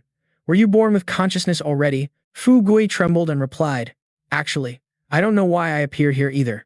Since gaining consciousness, I've been outside. Master, could you please spare me? Seeing that pitiful look, no intention to spare him crossed the mind, silently calculating something. All three of his skills are system cores, permanently unlearnable by normal means. If he can be forced to handle trades and business for me, a lot could be saved. After thinking it over, Ning took out a blank scroll. Holding it in front of Fu Gui, sternly ordered, sign this contract, and I'll spare your life. Fu Gui was terrified by this condition, a servant contract, but eventually signed it. The system immediately displayed a notification. Li Fu Gui signed the certificate, opening the interface of the little servant. Owner, Ning, second-tier novice, servant. Li Fu Gui, no rank, loyalty level, 61. Ning smiled with satisfaction and said, from now on, you follow me. We're teammates, unlike before. Fu Gui couldn't hold back tears, complaining, teammates, more like a forced laborer. Why am I so unlucky, either meeting a land tyrant or a villain? Seeing his misery, a proposal was made. All items stolen by the land tyrants belong to you. Hearing this, his eyes lit up, happily grabbing Ning's leg, saying, really? Thank you, master. You're the most generous master in the world. Fu Gui's loyalty also increased accordingly. Servant, Li Fu Gui's loyalty increased by 1. Ning could only smile wryly and replied, loyalty is too easy to get. Fu Gui, help me sell all equipment except armor, blood, soul, and rotten armor. Buy only the essentials. Also, get a bigger storage space, and find a room for you. Usually, you'll stay and help me manage assets. Even in this massive city, Fu Gui's joyful shout couldn't be drowned out. Master is so good, just let me manage it. In a flash, both returned home. Ning casually sat on the sofa, devouring food. Fu Gui complained seeing this. Master, you're the most wasteful person I've ever met. Others can't finish this meal in a lifetime, yet you eat it like rice. Without letting him continue, Ning pushed Fu Gui back to his world and returned to calculating accounts. Finally full, the system displayed a series of stats after using the meal. Strength 25, Agility 25, Constitution 25. A satisfied escaped, finally gaining 25 points. Standing up, opened the system panel to check progress. Practicing sword skill grade B, the system quickly responded, learn new sword skill, skill upgrade successful. The skill was upgraded to SSS-RANK, Elemental Slash.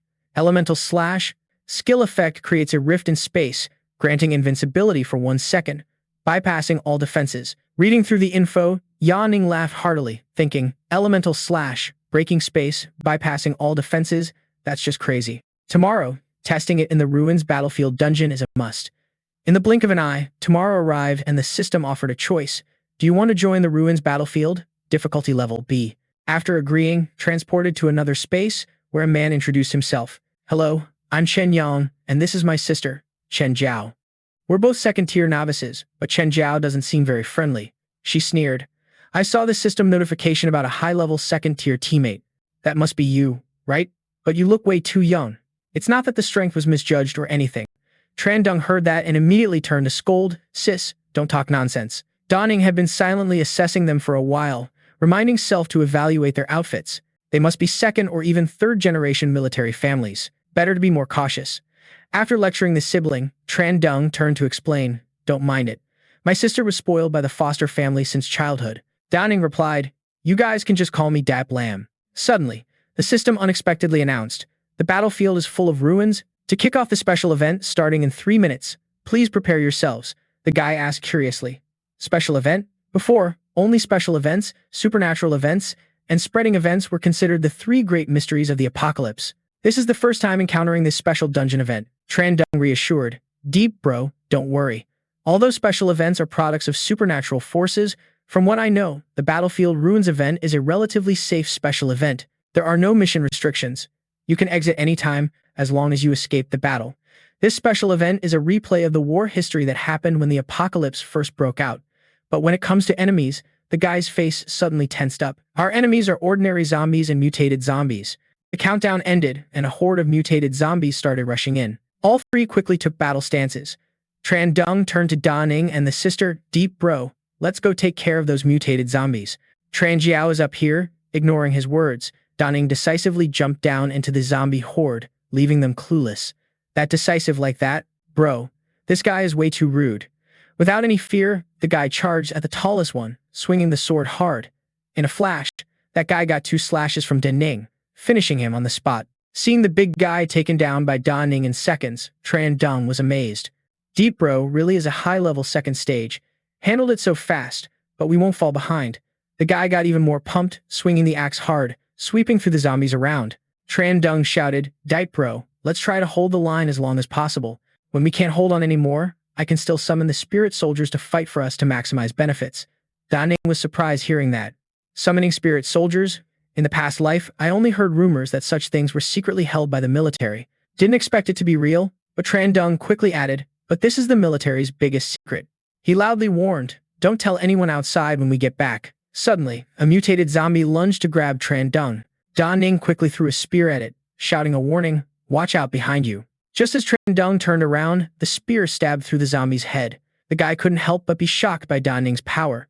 Void control? Just one move to kill a top-level second stage?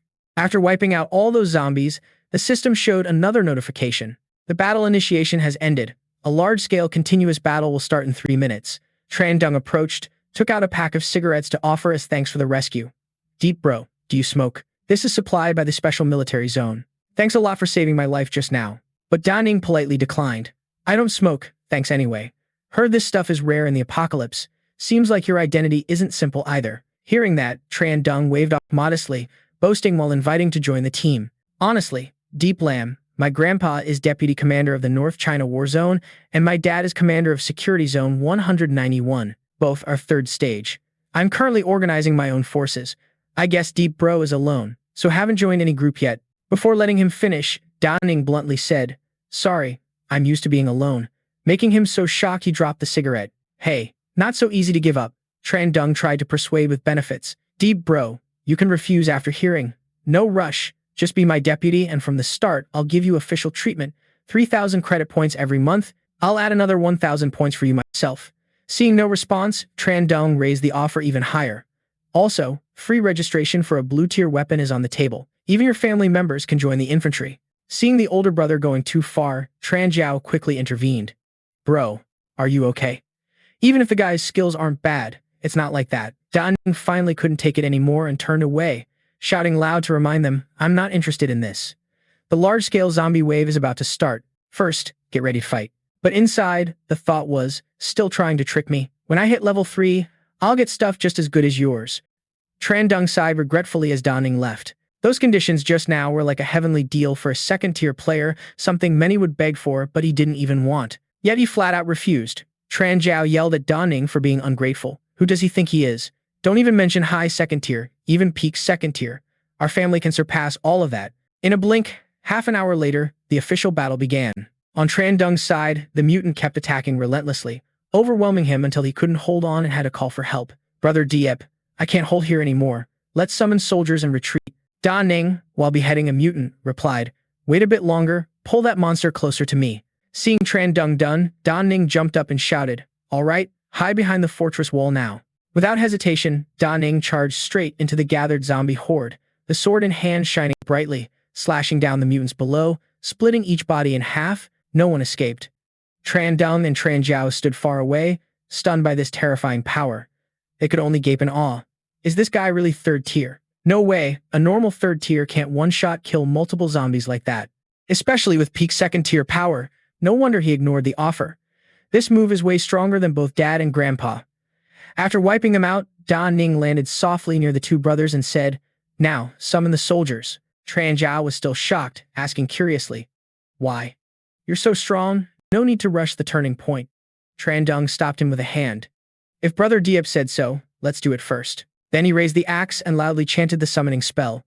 "Marin, Marin." In a flash, the soldiers appeared quickly. A commander shouted orders, "Prepare to fight, defend the front line. The 1st Artillery Regiment is ready to fire. Kill them." The spirit soldiers charged into fierce battle with the mutants, turning the area into a blazing battlefield. Seeing this, Trandung said, "Brother Diep, from now on we just watch. But these soldiers can only hold out for a while. After killing one wave of zombies, they'll disappear." Ning turned to leave somewhere. He told the brothers, "You two wait here." He went deeper into the city, a desolate place full of junk. Ning stopped and activated the search ability, thinking to himself, just now when killing the peak second tier, no legendary blue equipment appeared. Guess it only shows up after summoning the soldiers. My gut says it's somewhere in this area. His eyes suddenly lit up. Finally got a result. Ning glanced over and shouted, "Found it, it's definitely it." He quickly moved over, a blue orb and an old tattered journal waiting there. The blue orb suddenly announced activation of a special mission. Last wish, find the cause of the ruined battlefield and solve the problem. Upon completion, a special reward awaits. Ning picked up the old book, staring at it for a while, then guessed aloud. The special mission is the last wish, probably related to this journal. But in the following days, a tragedy happened. On the 25th, the first zombie wave began. Never thought things would happen this fast. Nam died. We couldn't even find the body.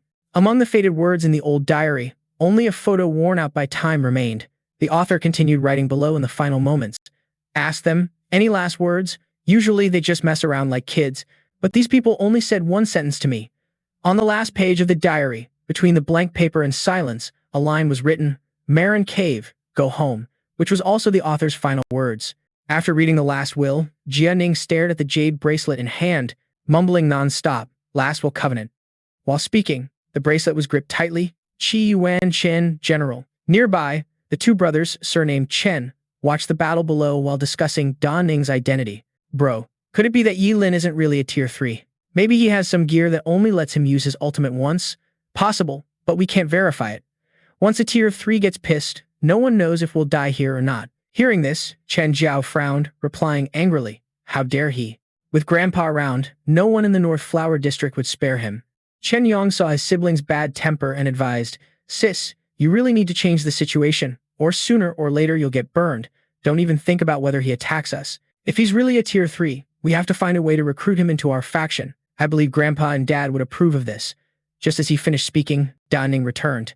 Chen Yong hesitated and asked, "Lord Yi, are we ready to go?" While speaking, he pointed down to update Ning on the situation. These soldiers won't last long.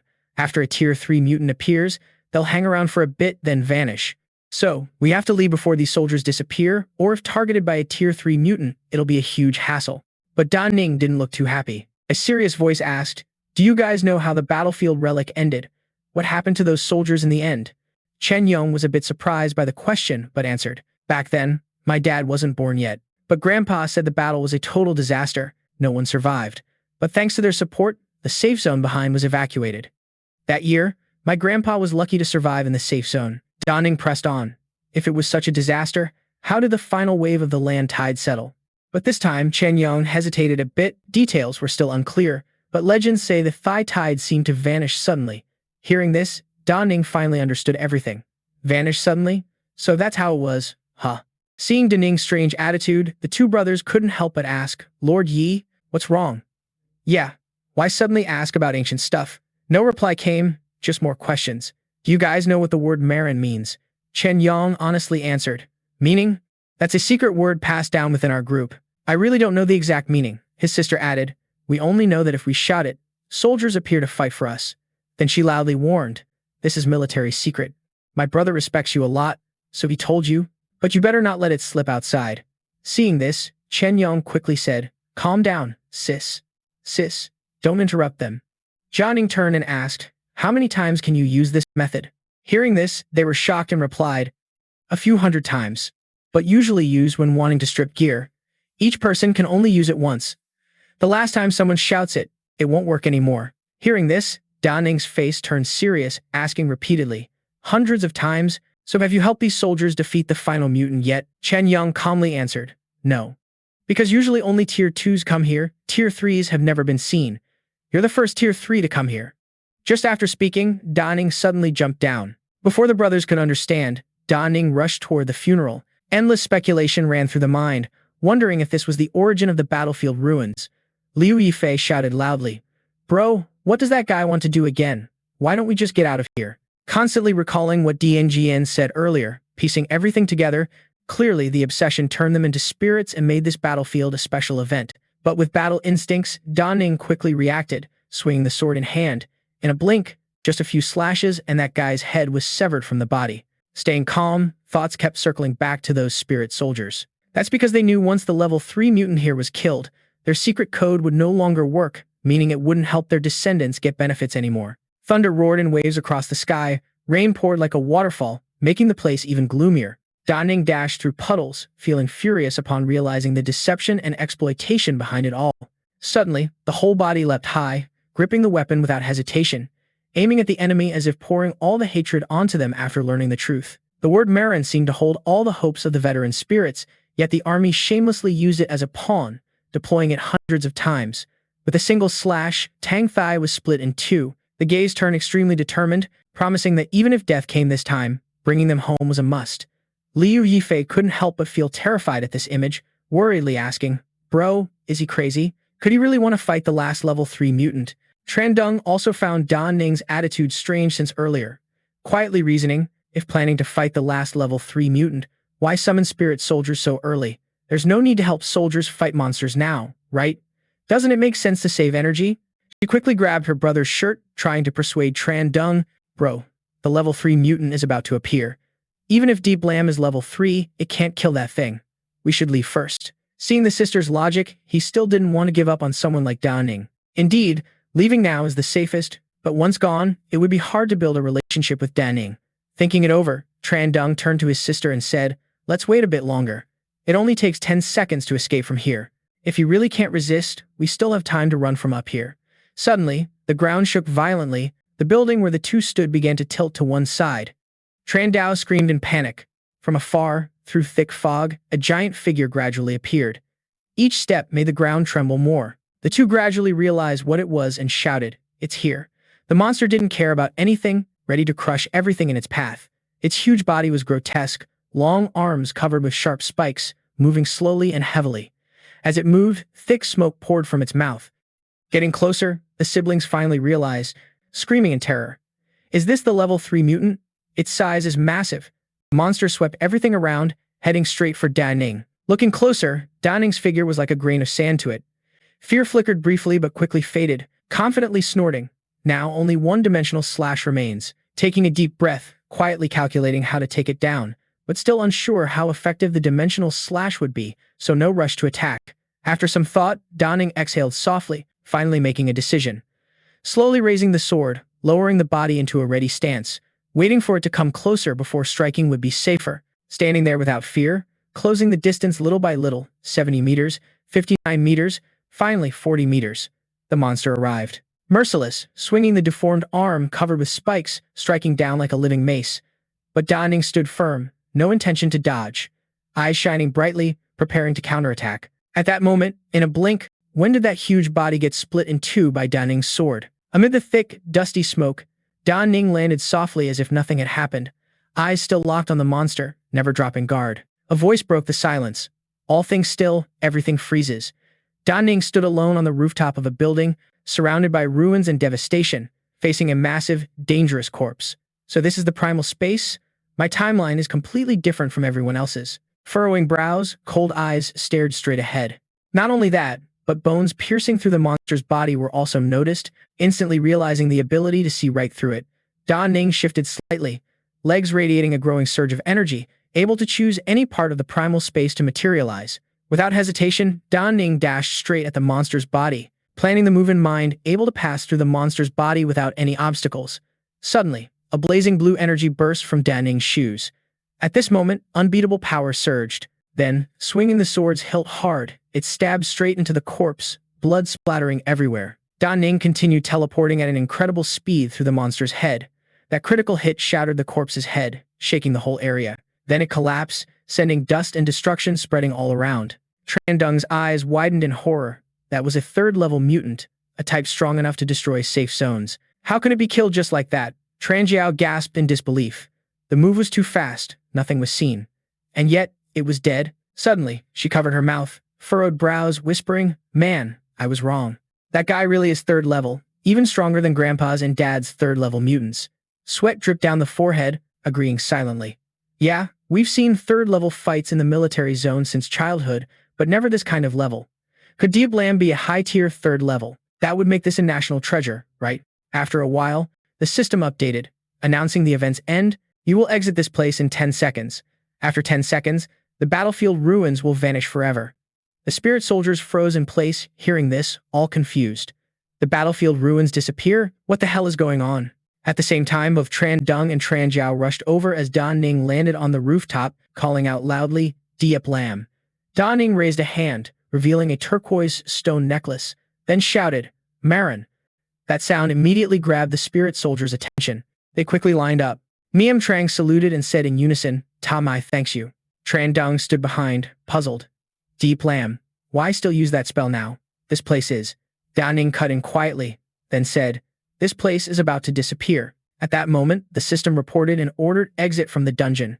Calculating rewards for completion, Da Ning's dungeon completion level, basic completion 70%, additional completion 30%, total accumulation 100% completion, rated SSS, equipment obtained, items obtained, documents obtained. Though hearing about leveling up, Da Ning quietly sat amid the ruins after the battle, thinking, really became a high-tier level 2, should feel happy, but why does it feel so empty? Besides freeing the predecessors, what else can be done for them? Not long after, the system issued a new notification. This event has ended. Some legacy missions have been updated. You can choose to continue the mission to return home with the warriors in the special event or stop the mission and claim the special reward first. Note, continuing the mission will cause mission rewards to mutate and skills to unpredictably change. Please choose carefully. Reading this info, Da Ning smiled lightly. Good. Even without the mission, this is what I want to do anyway. Finally, Tran Dung and Tran Jiao found Da Ning in a quiet place. Da Ning laughed. Diep Lam. You're seriously amazing. Since we entered the dungeon from different directions, I was worried I wouldn't find you. As Tran Dung approached, news was shared. I just transferred all the loot from this round to you. These are the things you deserve. Hearing that, Da Ning calmly replied, Oh, thanks. Just transferred the entire harvest from this round to you. These are the things you deserve. Hearing that, Da Ning calmly replied, Oh, thanks. Right after that, both of them invited. The two brothers want to invite Liu Yifei to lunch. Could you consider this? The reply was a gentle refusal, casually adding, Forget lunch. First I want to do something else. Can you help me? The answer was a cheerful yes. It's my honor. Please, Liu Yifei, go ahead. Da Ning made a clear request. Help me check the hometowns of the soldiers on this battlefield. I want to visit that place myself. Immediately, Tran Dung contacted the support person from the deputy official. Help me check the hometowns of the tribal soldiers in the ruined battlefield. Send me the info as soon as possible. The person obeyed clearly. Young Master Tran, not long after, good news came right away. Liu Yifei, the investigation is done. That place is about 300 kilometers from Zhenjiang. I'll send a helicopter to take you there. A big thanks was expressed. When Da Ning boarded the helicopter, Tran Jiao silently watched, feeling regret. Bro, are you really just gonna let him go like that? The ruined battlefield disappeared, so what are we supposed to do? How do we explain this when we get back? You know how much the military values the ruined battlefield, right? This summoning quota was won by Grandpa. She frowned, glancing at Tran Dung beside her, then scolded. You give all the loot to him. Khan said that, and you still plan to help him hide it? The reply came calmly, eyes still fixed there. Sis, even though this kind of thing is really serious, what you said isn't wrong. Not only am I helping him hide the ruined battlefield stuff, but it's also my duty that I can't deny. A moment later, the helicopter began to take off. Tran Jiao still sat puzzled, not to mention the loot this time. Even if we gave him 10,000 points or 100,000 points, what difference does it make? Then she hesitated. Bro, I know he's badass, but right now, he's not showing any signs of wanting to get close to us. Is what we're doing even worth it? But Tran Dung smiled slightly, replying with a hint of meaning. Totally worth it. Let me tell you this. About this time, first, we can't avoid it. After all, as political rivals, no matter what, they'll blame us anyway. Instead of being passive, better to take the initiative and use this to build connections for Liu Yifei. He tilted his head to look at Tran Jiao, questioning. Another thing is Liu Yifei asked his dad to help check that info. What does that mean? It shows he's still not affiliated with any faction in the military. The helicopter kept flying fast, leaving streaks of light and strong swirling air behind, echoing Tran Dung's words. Although he didn't say much, it's clear he's someone who values loyalty. If we want to get along well with this kind of person, we have to be genuinely sincere. Inside the helicopter cabin, Jia Ning looked at the sky through the window, gently holding the jade blue necklace and whispered, Unknown seniors, don't know if you're still out there. If so, please fly home with me. At the Vansun tribe, a small town nestled in a valley, surrounded by majestic mountains and a jade-green river, a gentle voice spoke. Amma, do you still remember the soldiers who left here 60 years ago? They were the ones who defended Zhenjiang. A pair of weathered hands lifted an old photo of the soldiers laughing together. It was the old farmer with silver hair, leaning on a cane, squinting to recall. This is Nam, and this is Manhwa too. Ning stood up, nodding in confirmation. That's right, they all came home. Not long after, Little Tran happily led another old man to deliver news. Liu Yifei, after checking everything, only 5 families know what happened 60 years ago, and the elders are still alive today. Moreover, according to your instructions, a large amount of supplies was distributed to villagers to help improve their lives. Then he turned to introduce the man about the memorial tablet mentioned. I brought the village chief here. A smile appeared, followed by thanks. Thanks for your hard work. The village chief replied sincerely. Please don't be polite, Liu Yifei. This is what young Master Tran assigned me to do. Everyone follows Liu Yifei's arrangements. After Little Tran left, Ning pointed far away and asked for opinions. Old village chief, I'll send you an extra 4,000 credit points. Please lead people to build a martyr's monument there. Do you think that's enough? Hearing that number, the chief quickly waved his hand. 4,000 credit points? That's not enough. Won't be used up. Then a soft suggestion came. Whatever's left, please distribute it to the kids in the village. Though unable to convince Ning to change the plan, the chief still grasped the hand, moved, and said, Chief Officer, on behalf of everyone, thank you. I will definitely carve every name properly. Ning bowed and replied, Old village chief, please don't be like that. Returning to reality from the helicopter cabin, eyes turned back to the distant sky, quietly whispering, Seniors, you can rest in peace now. Suddenly, the system displayed results. Mission, last wishes completed, reward of 100 reputation points, and a contract, completed a blue necklace. All attributes +1, equipment effect, life and spirit recovery speed +33%, equipped skill, unyielding faith for 10 seconds. In a blink, 15 willpower attribute points quickly restored. The necklace's blessing made it stronger than before. Ning opened eyes wide, deeply moved. Thanks for the blessings, seniors. This will be carried forever, until the war ends completely. Also, looking at the announcement board, a thought came. This reputation reward isn't something money can buy. Maybe building influence in the military would be very beneficial. Suddenly, Ning thought of Chen Yong. Speaking of military power, Chen Yong is not a bad option. After leaving the dungeon, no mention was made about the battlefield's disappearance. Moreover, he even met the requests. Though not very likable, thinking carefully, he doesn't understand the battlefield ruins well either. Finally, the decision was to return and check on him, and maybe get some extra benefits. Switching to the scene of a large wooden door intricately carved, set in a wall with elaborate patterns, exuding luxury, mystery, and solemnity. Inside that room, Chen Yong jumped up, surprised the expected person reached out first. Yilin, you looking for me? Ning went straight to the point. I want to borrow 2 blue-grade swords from you, preferably with short cooldowns. Is that convenient? Thinking to have misheard, he asked again, borrow? Chen Yong waved off the idea. No, not like that. What I mean is I'll find a way to get them and give them to you. No need to borrow. The system screen was about to turn off when the voice came again. Then, thanks for your hard work. Chen Yong clenched his hand proudly. Yilin actually came quickly to ask for help. Looks like trust is growing. Going back to tell Grandpa and Dad will definitely make them happy. At the authentic Lanju noodle shop, Ning nodded while slurping noodles. That brat Chen Yong is really straightforward. Only got 3 free attribute points in this dungeon run. Not counting the blue equipment blessing, basic attributes except willpower only reached 26 points. Strength 26, agility 26, constitution 26, willpower 31. The blue necklace isn't for sale. The resistance materials aren't worth much either.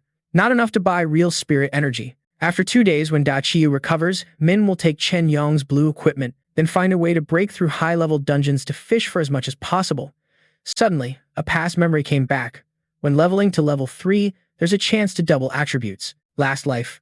All second-stage attributes only hit 20 points at level 3. This led to low basic attributes after level 3. On the way home, hands in jacket pockets, Ning pondered, this life must max all attributes at second stage limit of 31 points, then train to level 3.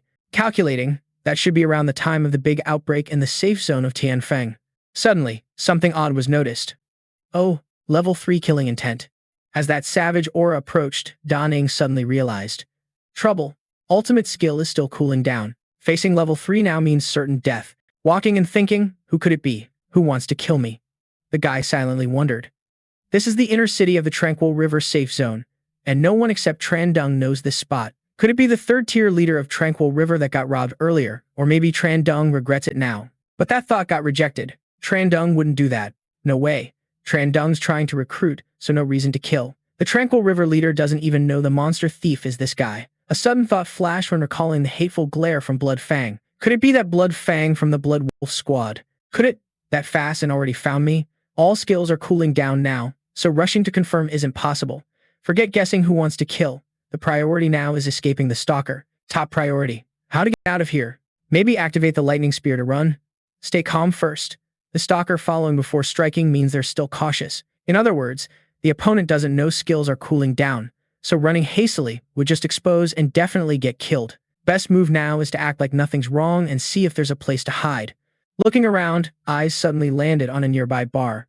Oh yeah, if people still come to bars these days, they must be rich as hell. Smirking, gotta get inside and raise the flag. Inside the bar near this guy, Vu Fan was bored, saying, "Why are all the people at the bar today so rude?"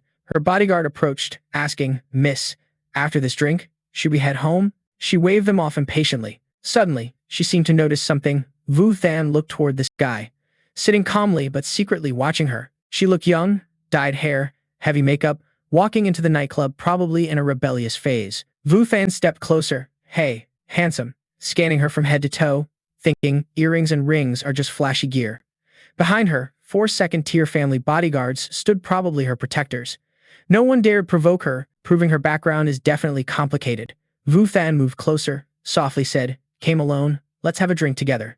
Meanwhile, this guy kept watching the stalker. The third-tier thug's aura was still nearby outside. Then answered, "I'll drink, but no money." Vu Fan happily said, "I got it."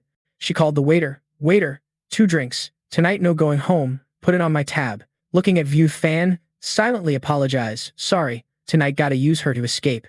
With no clue about the ace card, plus 4 high-level second-tier bodyguards, even if the stalker's third tier, gotta rack the brain. Holding the red wine glass, she teased, "Little bro, got guts to open a room with me tonight?" This guy hesitated. Cold eyes looked at her, thinking, if she likes playing hunter, then just pretend to be the prey for now. Outside the bar, a worried bodyguard asked, "Li Ka, mistook someone again. Should we stop them?" Li Xie snapped, "You dare stop." Forgot what she said in front of her dad about us. Hearing that, another bodyguard panicked. "Then what do we do?" Li Xie ordered. "What else?" "Follow fast, protect Miss well, no trouble allowed."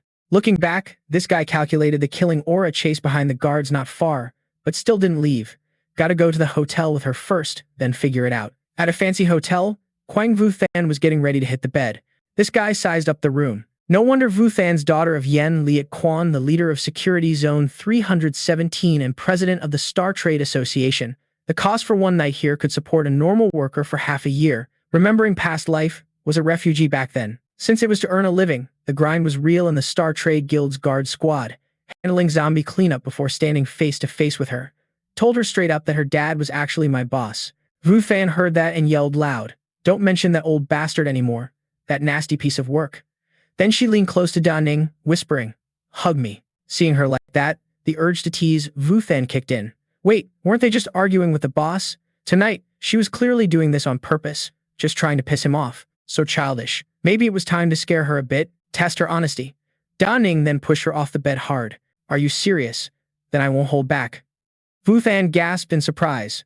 Looking at the face so close, she stammered, I'm so embarrassed." Vu Fan pushed Da Ning away and ran fast to the bathroom.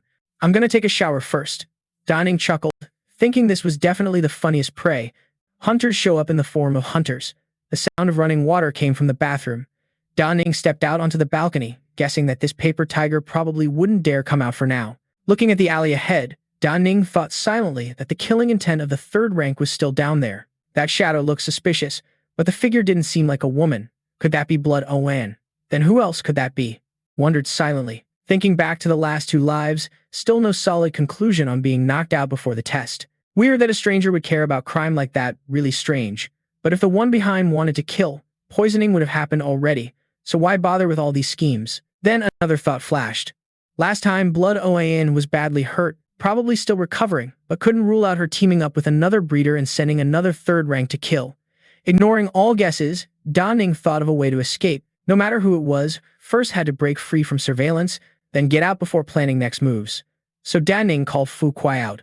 Fu Kuai, help me buy a disguise set as soon as possible. Make it super realistic so no one can recognize me. He replied quickly, yes, master. Then Da Ning stepped outside. The guards asked curiously, that fast? You said the miss got drunk. Remember to take good care. No trouble. Getting into the elevator, Da Ning pressed the status panel, disguise gear ready. Instantly, a new appearance took over. Stepping out, Da Ning looked around. The third rank wasn't following anymore. Guess the disguise worked. Lucky, no danger this time. Next had to hustle to rank up to third rank. Otherwise, no way to fight the enemy lurking in the shadows. As for Yen Vu Than, hope she takes good care of herself.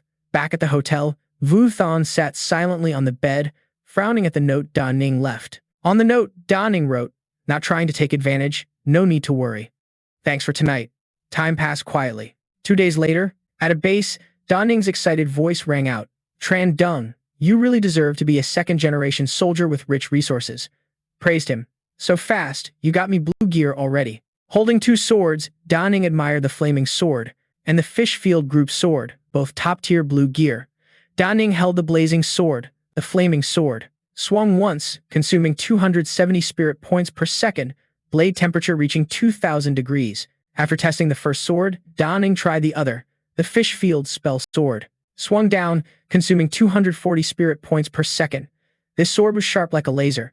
After finishing, Da Ning figured the spirit reserves were enough to handle a small-scale battle. Looking at the gear, Da Ning calculated adding these 2 swords plus the lightning attribute shoes, the protection of the blood soul armor, the decay blade of the decay armor, and the unyielding oath necklace, along with other skills and 3 ultimate moves still recharging, could barely pass as third rank and enter the high-level dungeon of Hell's Gate. Then the guy muttered about the dungeon he was about to enter. The Hellgate dungeon is an underground type. Every time descending a floor, one encounters zombies or gets ambushed by mutants. After every 7 floors, special mutants appear in the middle floor, called elite monsters. And the final floor faces the peak 3rd stage mutant. The voice was steady. Besides the rich rewards for mutants, there are also spiritual glass materials different from other dungeons. If lucky enough to drop a large shard, it's worth way more than blue-grade gear. At that moment, the system notification popped up. Do you want to enter the Hell Gate? Minimum level required is mid-2nd stage. Dungeon difficulty is extremely high. Recommended to form a team of 3 or more members. Da Ning shouted loudly. Agreed. The system then confirmed entry into Hell Gate. Current number of entrants is 40. As the announcement ended, Da Ning firmly said, getting 2nd stage attribute points depends on this run. Inside the Hell Gate dungeon, awakened ones eagerly eyed the spiritual shards scattered around. One of them shouted, why are there so many shards here? Another agreed while digging up the shards. Yeah, 1 shard can be worth 7,000 to 8,000 credits, just a few pieces and no worries for the rest of life. Then, an awakened one spoke up to stop them. Don't keep hitting. All spiritual shards in Hellgate can only be created by exploded monsters. Even if you try, you can't take them away. Among the crowd, Da Ning assessed that a total of 40 awakened ones came this time, with 21 just from the army. A resolute voice rang out. Stop talking nonsense. This Hellgate dungeon run will be led by our army. You guys are really lucky. The speaker stood before other awakened ones, sternly said, I'm Wang Yang Ping, Colonel of the 7th Legion, 3rd stage. Yang Ping explained the dungeon situation. Around us are 18 tunnels filled with zombies. As long as we survive and escape, there are rewards. Teams of 3 work in each tunnel to maximize profit. More than that, and income decreases accordingly. He spoke calmly. On the 7th floor, tunnels converge and we fight the elite mutants together. Next, he introduced his army members. Among the 21 in our army, there are 4 3rd stage warriors and 10 peak 2nd stage warriors. So, you can pair up and follow a fake awaken in our army. Cheers erupted. Some said, that's awesome. Others excitedly said, we're lucky, but nothing's free. Yang Ping told everyone the price for protection. But first, let's agree. If you choose to follow our 3rd stage, 70% of income goes to us. If peak 2nd stage, 50%. Of course, we'll do our best to keep you alive. He shouted loudly. 3rd stage stepped forward. Peak 2nd stage also stepped forward. The rest stepped back. The armies awakened, lined up, full of spirit, loud and clear. Yang Ping shouted, everyone free to choose. After hearing that, the other awakened discussed. The army's thigh is good but costs too much. Someone pondered, who enters a dungeon without the mindset to risk life for resources? Another suggested, but judging by the aura from the 3rd stage, following them feels way safer. Then suddenly, a tall figure stepped out of the line. he said. I'm Yunming, a junior 3rd stage from the Ghost Hunt Legion. Only take 50% and only lead peak 2nd stage. Hearing this, Da Ning glanced over, thinking, didn't expect a fake awakened 3rd stage here, and from the most famous ghost hunting legion among NGOs too. At the same time, another man stepped forward and told Huang Kai, junior 3rd stage only takes 50% and only leads peak 2nd stage. When he appeared, Da Ning was startled. Huang Kai, the aura of this fake awakened seems familiar. Huang Kai saw him in the crowd, his face darkened with murderous intent, looking toward Da Ning, thinking it was Diep Lam. But thanks to that murderous aura, the realization hit that this was the same person who tried to kill 2 days ago. That murderous aura, could this be the mysterious 3rd rank who had been stalking for 2 days? The silent judgment was clear. Probably the livestock group shouldn't be entering the 3rd rank dungeon like this, right? This guy came alone, so it must be a coincidence. Da Ning calmly faced Huang Kai's hateful glare, not backing down either, staring straight ahead, frowning while thinking about Huyet Oan, who mysteriously disappeared 2 days ago. Suddenly couldn't resist sending someone to look for her. Then heard she said, this guy had some crazy skills. Had to wait for him to use his big move first, then plan to kill him. At that moment, Da Ning broke the tense atmosphere by stepping up to introduce Diep Lam, 3rd rank beginner, receiving 40% unlimited rank. Looking at this guy, everyone whispered low evaluations. No medals, no aura like other 3rd ranks. Someone agreed, looking pretty ordinary, not like a 3rd rank at all. Though this guy was a bit cheaper, but the safety level was on this side. Huang Kai couldn't help but burst out laughing, voice full of sarcasm.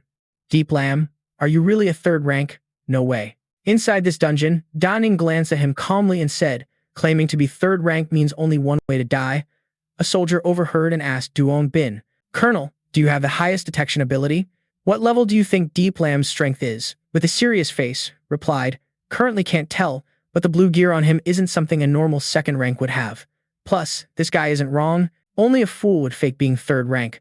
Suddenly, a system announcement appeared. The dungeon will start in 1 minute. Please prepare. Seeing this, Duong Bin spoke up. The mission's about to start. Everyone quickly formed teams. The awakened around scrambled to team up. Lord Huang Kai, let us follow you. Lord Van Min, I want to follow you. Colonel, everyone found teammates. Only 3 lonely figures left, including Da Ning. Scratching the head, asked, no one picking me. At that, Huang Kai turned to mock. What 3rd rank crap? Who'd believe that? He laughed loudly, pointing at the other 2, shouting, now you only have 2 2nd rank soldiers from the army. Want to bring along 2 useless trash no one wants? They looked a bit embarrassed but came closer to Da Ning. The girl spoke first. Lord Diep Lam, my name's Li Ka, ranged magic type. Can I join your team? The man followed. I'm Truong Ban, willpower type. Not mocking them, agreed to lead. All right, you 2 follow me. They happily said in unison. Thank you. Lord Diep Lam. After teams formed, Duong Bin announced, teams are set. Each team choose a tunnel. Da Ning led 2 teammates to tunnel number 18 and said, let's enter the cave. Come on, we're going into tunnel 18. First, tell me your specialties. Lai Ka answered first. I'm a mage type, can use skills up to 3 times max, but only at beginner level, so my power is pretty weak. Truong Ban hesitated, holding a machine gun. Though I'm willpower type, I have a spiritual energy gun, so suppressing 1st rank mutants isn't a big deal. Hearing that, hesitated and said, with this strength, she doesn't know what to say. Can only apologize to Da Ning. Really sorry, Lord. He looked a bit awkward and said, actually, we didn't want to come here. If life wasn't forcing us. But Da Ning turned back, comforting and reassuring. Actually, our team's not bad at all. Relax. I already collected your protection fee, so I'll definitely get you 2 out alive. Grateful, they said. Thank you, Lord Diep Lam. Suddenly, a noise sounded like sensing something approaching, warned, here they come, get ready to fight. Looking at the monsters charging, said, 473 zombies, 2 1st-rank giants. Truong Ban was shocked. Lord Diep Lam, how can you count zombies so accurately? Lai Ka was equally surprised, 2 longest ones. Zhang Bin exclaimed in surprise, how could Lord Yi Lin count the exact number of zombies like that? Li Ka was equally astonished. This must be the power of a 3rd-tier warrior. Liu Ning trained to wield the sword in hand, slaughtering all the monsters. Fighting while assessing the situation, the path ahead looked pretty simple. Gotta save as much spirit energy as possible. Even in battle, the order to teammates was clear. Before reaching the 7th floor, only basic skills should be used to clear the stage. No gear or ultimate moves allowed. Seeing Liu Ning's skill, Li Ka was impressed, saying the agility was insane. At that moment, Liu Ning was rushing to take down a giant centipede. Zhang Ben watched and sighed. Feels like Lord Yi Lin doesn't even use a drop of spirit energy, just relying on physical combat skills. A moment later, the system announced, Floor 1 cleared, please proceed to Floor 2. The battle ended, and the two still couldn't calm down after Liu Ning's lightning-fast fight. Is it over just like that? We didn't even get a chance to raise a hand. The system's notification kept ringing. One first-tier mutant defeated, Spirit or Worm, received 170 spirit shards. One first-tier mutant defeated, Two-Headed Wolf, received 2 spirit shards. Stage completion, reward. All members get 100 spirit shards. Looking at the points earned, she was shocked. We didn't do anything on this floor, but still got 60 spirit shards and 600 credit points. Zhang Ben beside her was ecstatic. Looks like not only did we arrive on time, but we also picked the right person. Liu Ning was checking the post-battle earnings too. 1 spirit shard is worth 10 credit points. On this floor, personal income was 4,800 credit points plus commissions. Meanwhile, on floor 7, Yunming complained about Liu Ning's delay. We've been waiting for 5 minutes already. Why hasn't that third-tier Ye Lin guy shown up yet? Huang Kai chimed in, but his tone was full of sarcasm. Third tier, my ass. I told you he's a fake. Hearing that, Yang Ping frowned and replied, that can't be. Even a peak second tier takes half a day. Looking at Tunnel 18, Huang Kai calculated silently. Looks like this kid can't even beat a first-tier mutant without using ultimate moves. So if facing a peak second-tier mutant, not using ultimate moves and getting killed by monsters means getting killed by own ultimate moves too. At that moment, Liu Ning and the team appeared, with Liu Ning leading and saying, we're here. Once everyone gathered, Yang Ping announced, you're enough. 7 floors cleared. Next, you have to kill 5 peak second-tier mutants. To maximize profits, each of the 7 third-tier members will form a group, and smaller teams can form alliances. He looked at Liu Ning's group and asked, if your group struggles, feel free to ask us for help anytime. Just share the loot with us. But Liu Ning declined immediately. Thanks, but no need. Meanwhile, Li Ka recalled what happened on previous floors and worriedly told Zhang Ben. On the first few floors, Lord Yi Lin fought very fast, but when facing the peak first-tier spirit pattern on floor 6, it was clearly tough, though agile. The damage output wasn't high. He was worried too, but still trusted Liu Ning. True, but maybe that was to conserve strength. We have to trust Lord Yi Lin. Suddenly, the system announced, and monsters appeared, growling fiercely. 8 peak-tier mutants activated. Prepare for battle. Looking at the monsters ahead, Liu Ning was secretly pleased. Almost all monsters lined up straight. If everyone rushed forward recklessly and wiped them out, people would be speechless. Huang Kai was also plotting revenge on Liu Ning. Yi Lin, wait till I finish these guys, then I'll quietly take you down. Liu Ning quickly assessed the situation, leaping straight at the monsters. Unfortunately, that meant Huang Kai couldn't be killed for now, but to avoid accidentally hurting soldiers, holding back a bit was necessary. So Liu Ning swung the sword once, and all monsters were wiped out, a heavenly slash with flowing light. After Liu Ning slaughtered all monsters with one move, everyone started buzzing. Yi Lin killed them all with one sword. How's that even possible? One move from a normal third-tier warrior, even a sneak attack on one enemy is hard to pull off. Huang Kai watched the scene, feeling a bit worried. Damn it, Blood Oan only said that the big move was strong, but didn't say it was this insanely powerful. Li Ka gasped in shock. Oh my god, is this really the true power of Lord Yom Lim? Zhang Ben was also surprised. I told you, what we're seeing is him holding back his real strength. At that moment, Ya Ning landed from above, thinking to self, this run should net about 50 to 60,000 credits, right? The system's mechanical announcement rang out, killing a peak second-stage mutant. Multi-headed blood beast dropped 680 random shards. Having killed the peak second-stage mutant, the ancient ghost beast got 720 shards. After clearing all, everyone received 150 spirit shards. Li Ka grabbed Zhang Bin and shouted, Bro Zhang, I'm not dreaming, right? We seriously hit the jackpot this time. He was overjoyed and said, exactly. Otherwise, earning 900 credit points like this would take us half a year. Yang Bing stepped forward and said, Lord Yom Lim, you're sneaky, but damn impressive. Yaning calmly said, sorry everyone, I still haven't fully mastered controlling the power of that move, so I wasn't careful. Hearing that, Huang Kai sneered and mocked. Not careful? You act like you don't care if others get the short end of the stick. No matter how strong you are, you gotta play fair, especially in front of the army. Looking at him, Yaning squinted and thought, Huang Kai is clearly trying to stir shit up here. Could he be using the army to test me? Meanwhile, Huang Kai was smug, flashing a fierce smile. His big move was done, probably not confident against third-stage army soldiers. Let's test him first. Yan Ning spoke to calm everyone down. Please be patient. At this level, activation is self-controlled. There's no way to force it. That means peak second stage monsters still exist. Everyone just ignore me here. If another wave triggers, I won't intervene. Huang Kai refused to accept this, pointing directly at Yan Ning and shouting, "You bastard, don't you respect anyone? If no one else says anything, do you even respect Lord Wang Yangbing?" Yangbing cut off their argument. "Shut up. In this dungeon battle, internal conflict is the last thing we need. Having a teammate this strong is a good thing, right? Besides, Yomlim is right. We just need to trigger the next wave." Huang Kai saw Yangbing defending Yomlim. Though agreeing with Yangbing, he still complained. "Lieutenant Colonel Wang is right, but if no compensation is given, he'll have to fight another peak second stage monster himself. The extra rewards for all staff can't be called proper compensation." No choice, Yangbing had to explain clearly to Yan Ning to ease the crowd's anger. "Lord Yomlim, you don't mind fighting one more, right?"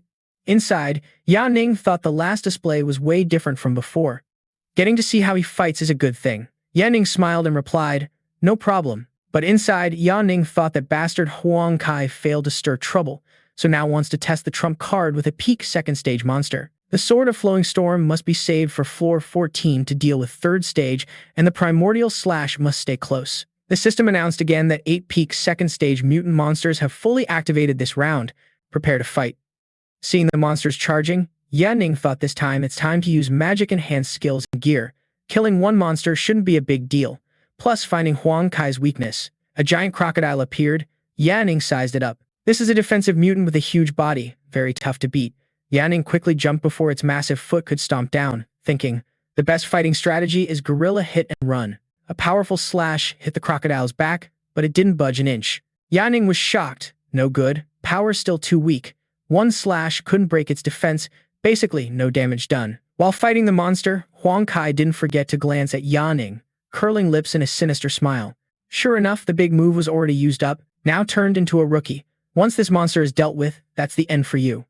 Liu Yifei, standing in front of the giant roaring crocodile, quickly dashed forward. Traviem Fu Ma, Fishery Mansion. Moving fast past its legs, speed so fast only the afterimage remained, but the beast still wasn't hurt. Someone shouted loudly, "Damn, the skin of this Ngak Thi is way too thick.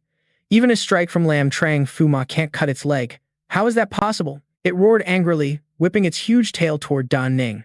Quickly raised a hand to block, but the crocodile roared again at the same target. Li Ka and Zhang Bin behind shouted, "Liu Yifei, master, that's dangerous." He immediately fired his machine gun at the crocodile, Gatling gun blazing. The woman beside also acted, rushing forward with skills to attack the crocodile, but it didn't faze the beast.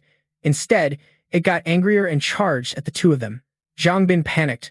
"Our skills are basically useless against it." Li Kai said fearfully, "This time, it's definitely over." At that moment, Dan Ning appeared to block the crocodile, saying, "You two back off a bit, I can handle this alone." With one slash, silently evaluated the two swords. Even after enchanting, there's no way to kill the corpse with one strike. Although the effect wasn't as expected, didn't stop attacking. The overall damage was still more than before. Kept attacking the crocodile continuously, thinking that playing this guerrilla attrition game could slowly kill it. Elsewhere, Yang Ping defeated a monster, slaying it to saint level. Van Min also finished off an enemy, as did Kai Thian Fu and Huang Kai and Ying Jin Trui.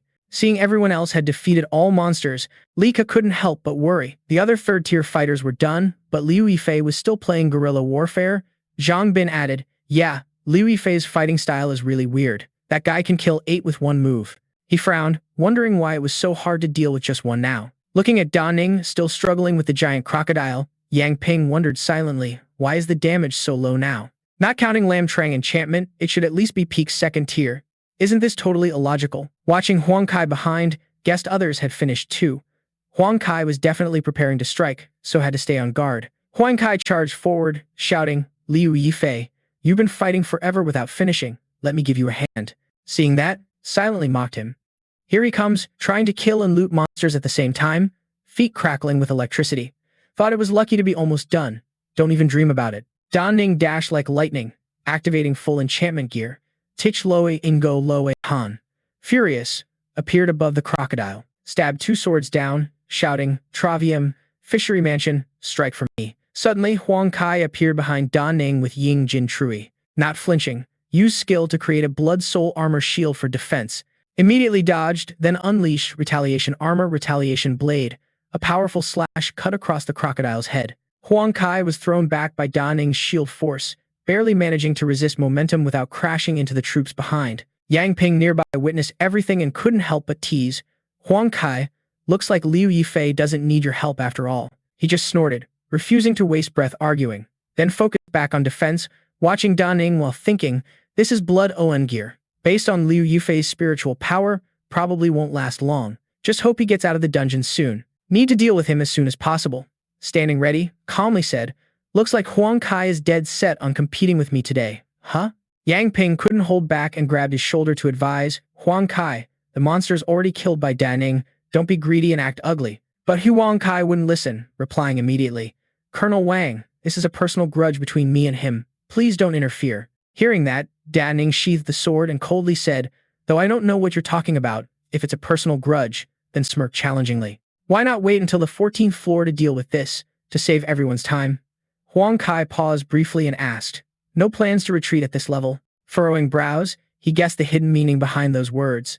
The ultimate move has been used already, relying only on enchanted gear. To pass the next round is just asking for death. Is he stupid or still holding a trump card? The two quickly locked eyes. Da Ning kept provoking. Don't worry, no retreat until the 14th floor.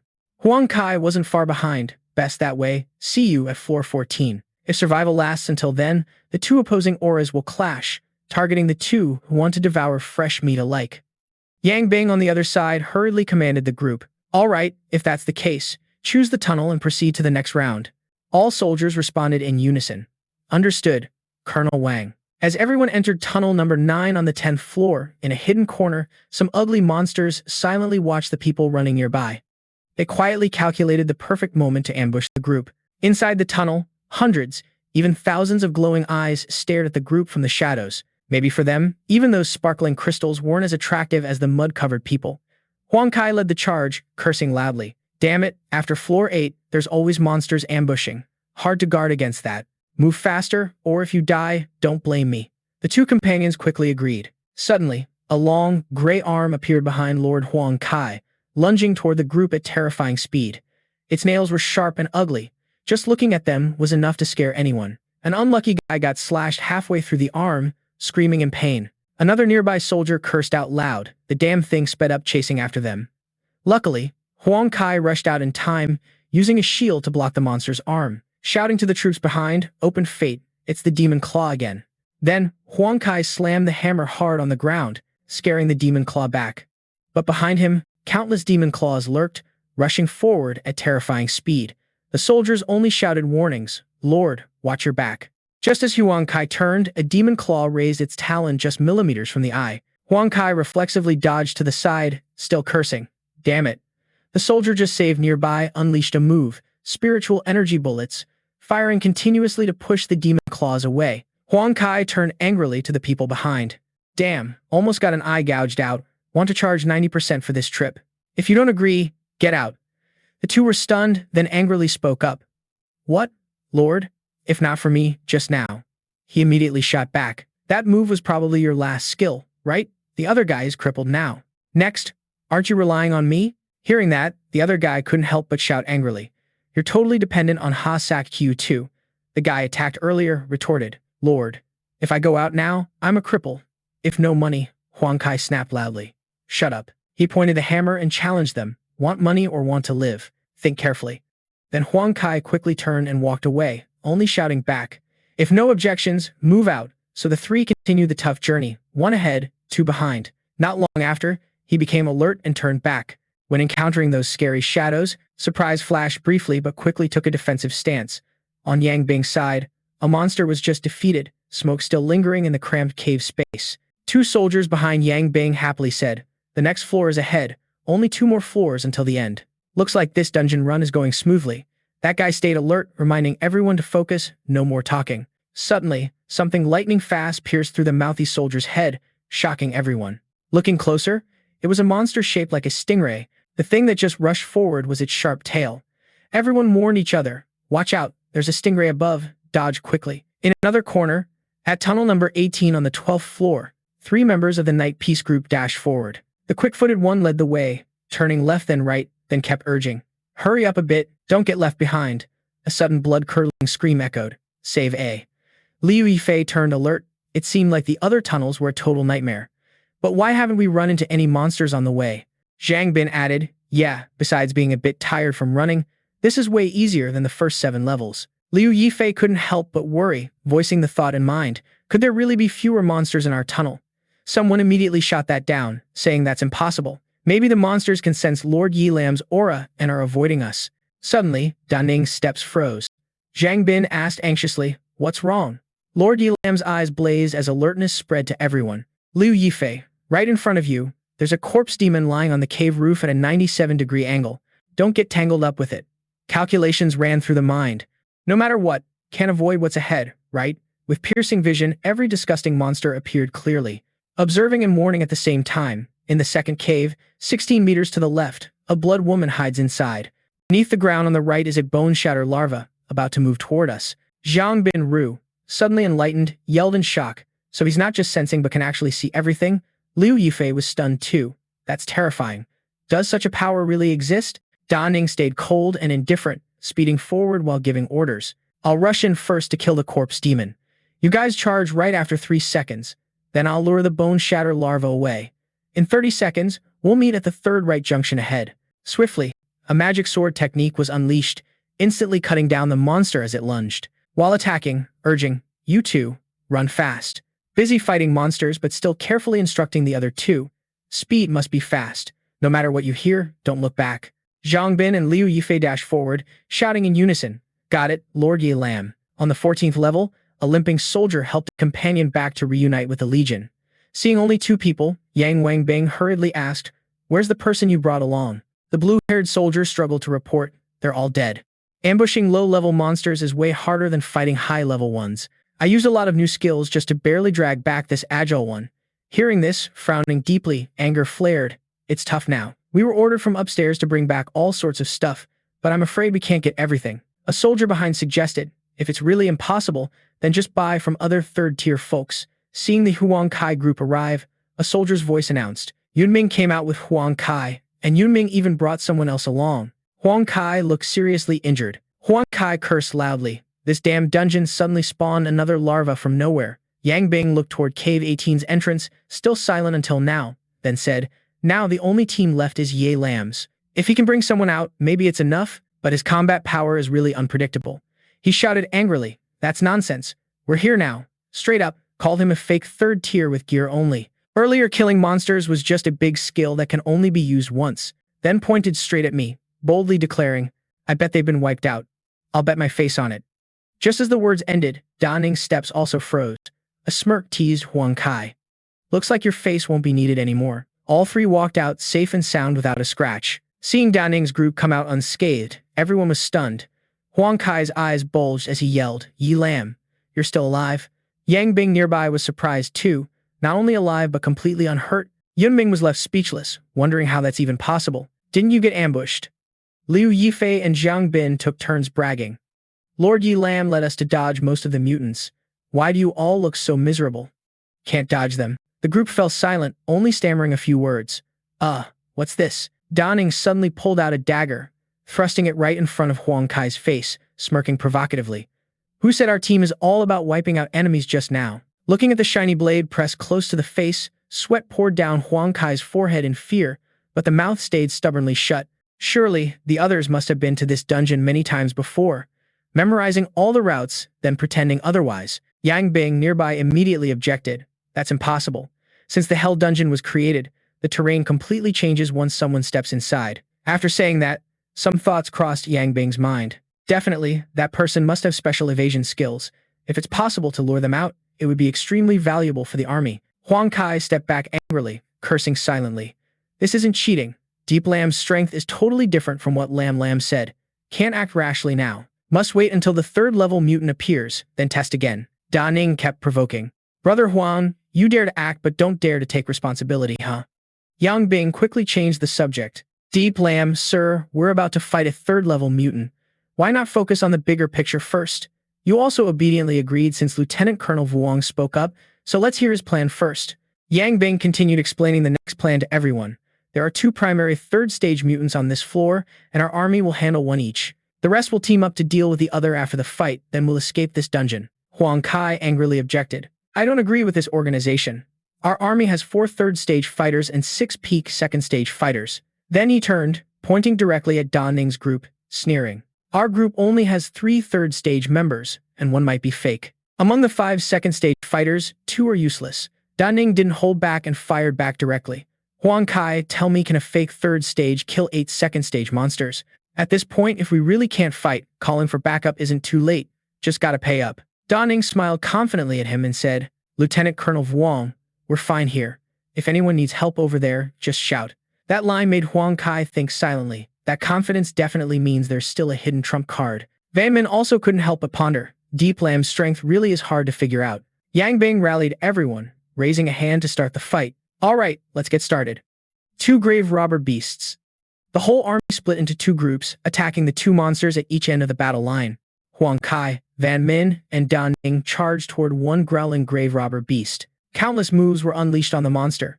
Suddenly, notice the troops behind still hadn't attacked, but Da Ning didn't get a moment's peace as the grave robber beast on this side lunged to attack. Huang Kai quickly raised his shield to block, then urged, Diep Lam, aren't you going to make a move? Rushing forward, I'm coming. Da Ning quickly drew a sword, then clad it in a sword aura.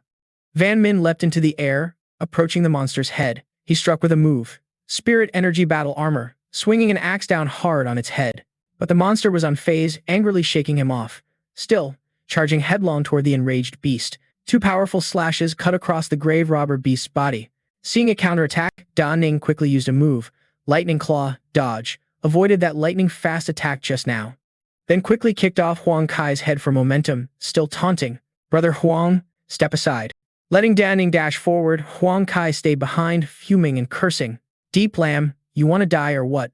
Suddenly, the grave robber beast charged. He barely cursed. Damn it. Quickly raised the shield to block the monster's sharp claw swipe. The grave robber beast pulled back its claw, then unexpectedly attacked again with the same claw.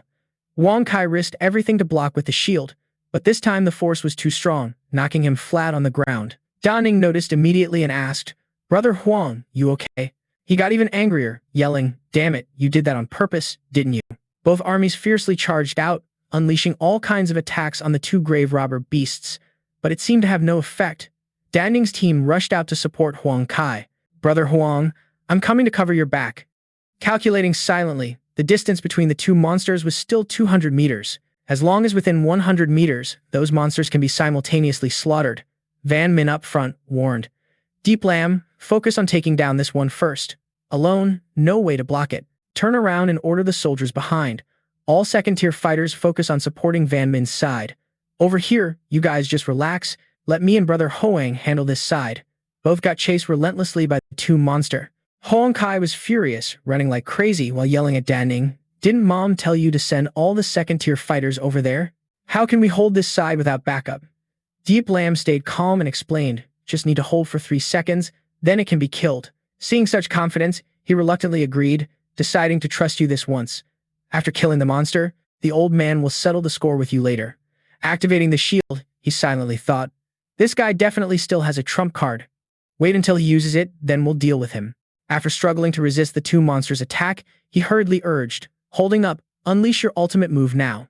Though it was a bit different from expectations, you had to take the risk. 50 meters left, gotta try it now. Seeing no sign of action, he angrily cursed. Deep Lam, damn you. Da Ning charged straight at Duong Bin, shouting loud, Lieutenant Colonel Vuong, watch your back, we can't hold it here anymore. Duong Bin turned around surprised. What? Right after, he got slammed away by the 2 monster. Da Ning yelled, everyone fall back, I'm using the big move, be careful not to get hurt. Concentrating energy, you thought silently. First, gotta trick them a bit more, pull them closer to make it more certain. Then swung 2 swords to both sides, straight at the 2 monsters. The red sword sliced across the 2 monsters' face, the blue one cut through the other's body. Duong Bin's eyes widened in horror. The slaughter effect this time is totally different from before. Huang Kai was stunned, shouting, this isn't an ultimate move at all. Da Ning, standing between the 2 monsters, shouted loudly, the 2 monsters pinching Huang Kai in the middle. Right then, you unleashed the violent sword technique, cutting off the heads of both monsters.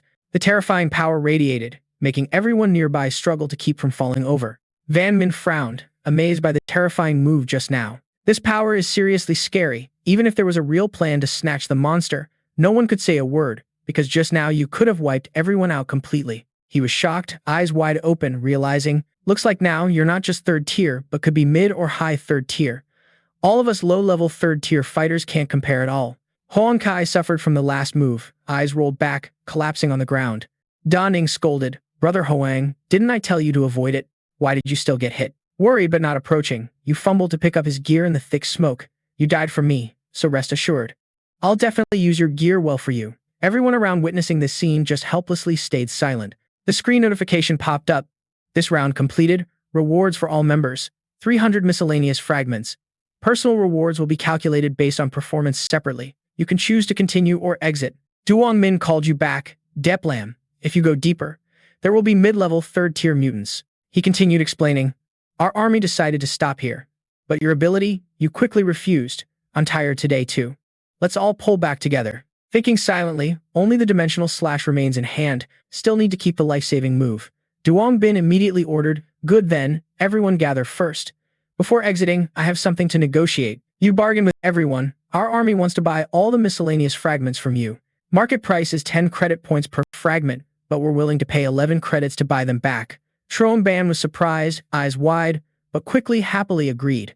That's great then. Can earn a little extra too. Van Min also agreed. No problem, selling to anyone is still selling. Duong Bin continued. Those who agree and trade with our people can exit. Then he turned to chat, inviting Da Ning to join. Yang Ping continued. Those who agree after dealing with our people can leave. Then turning to the negotiation table, invited Night Peace to join. What does Liu Lin think? This guy has the most spirit shards here, which is exactly what our army needs the most. No answer, just keeps asking. First, tell me how many spirit shards your army is rushing to collect, and what for. Yang Ping explained, we need a huge amount of spiritual crystals. That's the plan to upgrade low-level awakeners under our project. On the market, all the spirit shards have already been bought out by us, but it's still far from enough. Hearing that, Yan Ning couldn't help but think. Although spirit shards really can boost power, the consumption and effectiveness aren't proportional at all. To upgrade from primary to intermediate level, at least 10,000 spirit shards are needed, and to reach the second stage of the peak realm, it takes hundreds to thousands of 10,000s in credit points. Seeing the guy zoning out, Yang Ming called out to pull him back from his thoughts. Liu Lin, but the guy was still lost in his own world. The army is already being super generous because of this plan. Suddenly, the guy spoke up. Wait a sec, let me calculate. I have a total of 27,000 spirit shards, so can you round that up to 300,000 credit points for me? Yang Ping happily agreed. No problem. Even if Liu Lin hadn't said it, I was already planning to do that. Also, Liu Lin, interested in running this dungeon multiple times, the guy coldly declined, no interest at all. If the same person enters the dungeon repeatedly, the loot drops decrease, so I think it's unnecessary. Yang Ming kept trying to persuade. Liu Lin, if you agree to lead other team members into this dungeon multiple times, you'll definitely earn the favor of the team leader there. The guy's eyes lit up when the team leader was mentioned, not daring to hide it. This time, all the spirit shards collected were for the team leader's son. He was ranked third on the selection list and is sure to become a third stage, maybe even break through to the fourth stage female core. Yan Ning suddenly shouted angrily, finish the deal and get the hell out of here. Yang Ming was a bit shocked by that reaction. Thick black smoke still rose, engulfing the building. The guy sped off on the road, still thinking. Thought the speed of making connections was fast this time. Didn't expect the army's resources to be basically worthless. Yan Ning pondered over Yang Ping's invitations. The seed plan people are waiting for resources to build strength, their combat effectiveness is unstable, and they'll get wiped out as soon as they hit the battlefield. The army now is just wasting resources. The guy recalled the past. Thanks to the previous life, it's possible to get more resources now. Thinking back, it was really poor then. Compared to resources now, it's not even worth mentioning. Now even a cat, or the third-ranked dog can get more than what was received back then. The more Yan Ning thought, the angrier it got. This is exactly bureaucratic nonsense. Need to quickly pump attribute points to level up fast and join the third stage trials as soon as possible. Then can climb to number 1 on the list and have some say to change the status quo. In a lavish mansion, Ya Ning sat counting the piles of spirit energy fruits on the table, calculating silently. Now except for willpower, all attributes total 26 points. To increase more, need more spirit energy fruits. The status board showed stats, power 26, agility 26, constitution 26, willpower 31. The guy eagerly popped a spirit energy fruit into the mouth to taste. Gotta eat them all first, see if it's enough. Hands kept grabbing one fruit after another, chewing and swallowing non-stop. The system kept announcing power +1, agility +1, constitution +1, power +1, agility +1. The more eaten, the more notifications popped up. Power +1, agility +1, constitution, power +1, agility. Ate until stuffed to bursting but gritted teeth thinking, damn, this is the last fruit. Almost at 30 points. Gotta push through and eat it with all strength. Hopefully, can pull out an apocalypse-level equipment. The ring keeps spinning and spinning, carrying all the wishes, or maybe a weapon like an apocalypse-level sword that would boost battle power a lot. System notification, apocalypse-level spirit peace realm equipment received. Shocked. No weapon pulled, only got a ring. But quickly regained focus, seriously studying the ring in hand. Well, that's fine. Ring-type equipment counts as spirit peace ring. AP ceremonies related to soul will. System quickly displayed detailed info about the apocalypse-level spirit peace realm ring. Jewelry attribute equipment, no special equipment traits. Storage space. Storage space received 100 NH, 100 NH, 100 square meters of storage space, can even store living things inside. Da Ning sat silently, thinking. Realm of storage may lack equipment attributes, but 1,000,000 cubic meters of space is pretty impressive. That means can carry a whole warehouse around. Carrying a few dozen nuclear bombs wouldn't be a problem. System continued showing more info. Equipment skill. Willpower conversion. Willpower conversion lets you convert willpower attributes into other attributes lasting 3 seconds. Upper limit for second stage conversion, 5 points. Upper limit for third stage conversion, 10 points. Upper limit for fourth stage conversion, 20 points. Upper limit for fifth stage conversion, 100 points. Overjoyed like finding gold. Willpower swap. This ability is seriously defying the heavens. Currently at peak second stage. That means in battle can call willpower attribute points anytime and add them to other attributes. But then, Da Ning realized, wait, it says beyond third stage, fourth stage, and even fifth stage? Could fifth stage be the human limit? Or besides the crazy mutated wives, could there be fifth stage mutations? System kept working, evaluating equipment, specialized equipment in Spirit Peace World. Wearing this ring grants automatic privilege of Spirit Forest form when entering Spirit Peace World. Note this privilege is SS rank, please use it carefully. Reading this, Da Ning wondered, what even is the Spirit Peace World? Never heard of it before humanity went extinct in previous life. Took off the ring to think, this ring might be connected to some mysterious future, definitely can't sell it. Then, Da Ning ordered Fu Kuai. Lai Fu Kuai, sell the newly bought Warhammer and the Golden Shield plus other demon-proof materials, then replace them with spirit energy fruits for me. He quickly obeyed. Right away, master. System reminded again. Ordinary spirit energy fruits can boost basic attributes by over 30 points. Reminder, to upgrade again, need to buy high-level spirit energy fruits. Then gave another order. Lai Fu Kuai, exchange all money from selling equipment for high-level spirit energy fruits. Still happily obeyed. Understood, master. Alone now, Da Ning sank into thought. Almost reached the extreme attribute point of second transformation. 31 points. The riot in Tianfeng's safe zone will definitely happen the night after tomorrow. By then, ultimate skill will have just recovered. Thinking about standing above thousands of people. Even more determined to reach second stage attribute points today. Then use ultimate skill to suppress everyone. Then request to join third stage trial. By then, no one can refuse. Suddenly, Fu Kuai panicked and rushed out to report. Master, no high-level spirit energy fruits found on the market. Da Ning panicked too. What? He hurried to explain. Heard all have been bought up by the army. Hearing that, Da Ning rested chin on hand, thinking. Could only ask Tran Dung to figure something out. Just then, a call came in. It was Tran Dung, quickly greeted. Lord Deep Lamb. This is Tran Dung. Do you still remember me? Da Ning calmly replied. Of course, but secretly cursed. This brat calls as soon as thinking about it. Could he read minds? Tran Dung explained the reason for calling. The Heavenly City Trade Association just discovered the prototype of the Spirit Mutant Dungeon is at least level what? They want me to lead, so I invited you to explore. Low risk, high reward. Hearing that, Da Ning was also surprised. An A-level supernatural dungeon is even the prototype of a spirit dungeon. From the screen, Tran Dung heard the question and laughed in response. That's right, Lord Yi Lam. This supernatural dungeon currently has limits, and the system missions haven't been officially formed yet.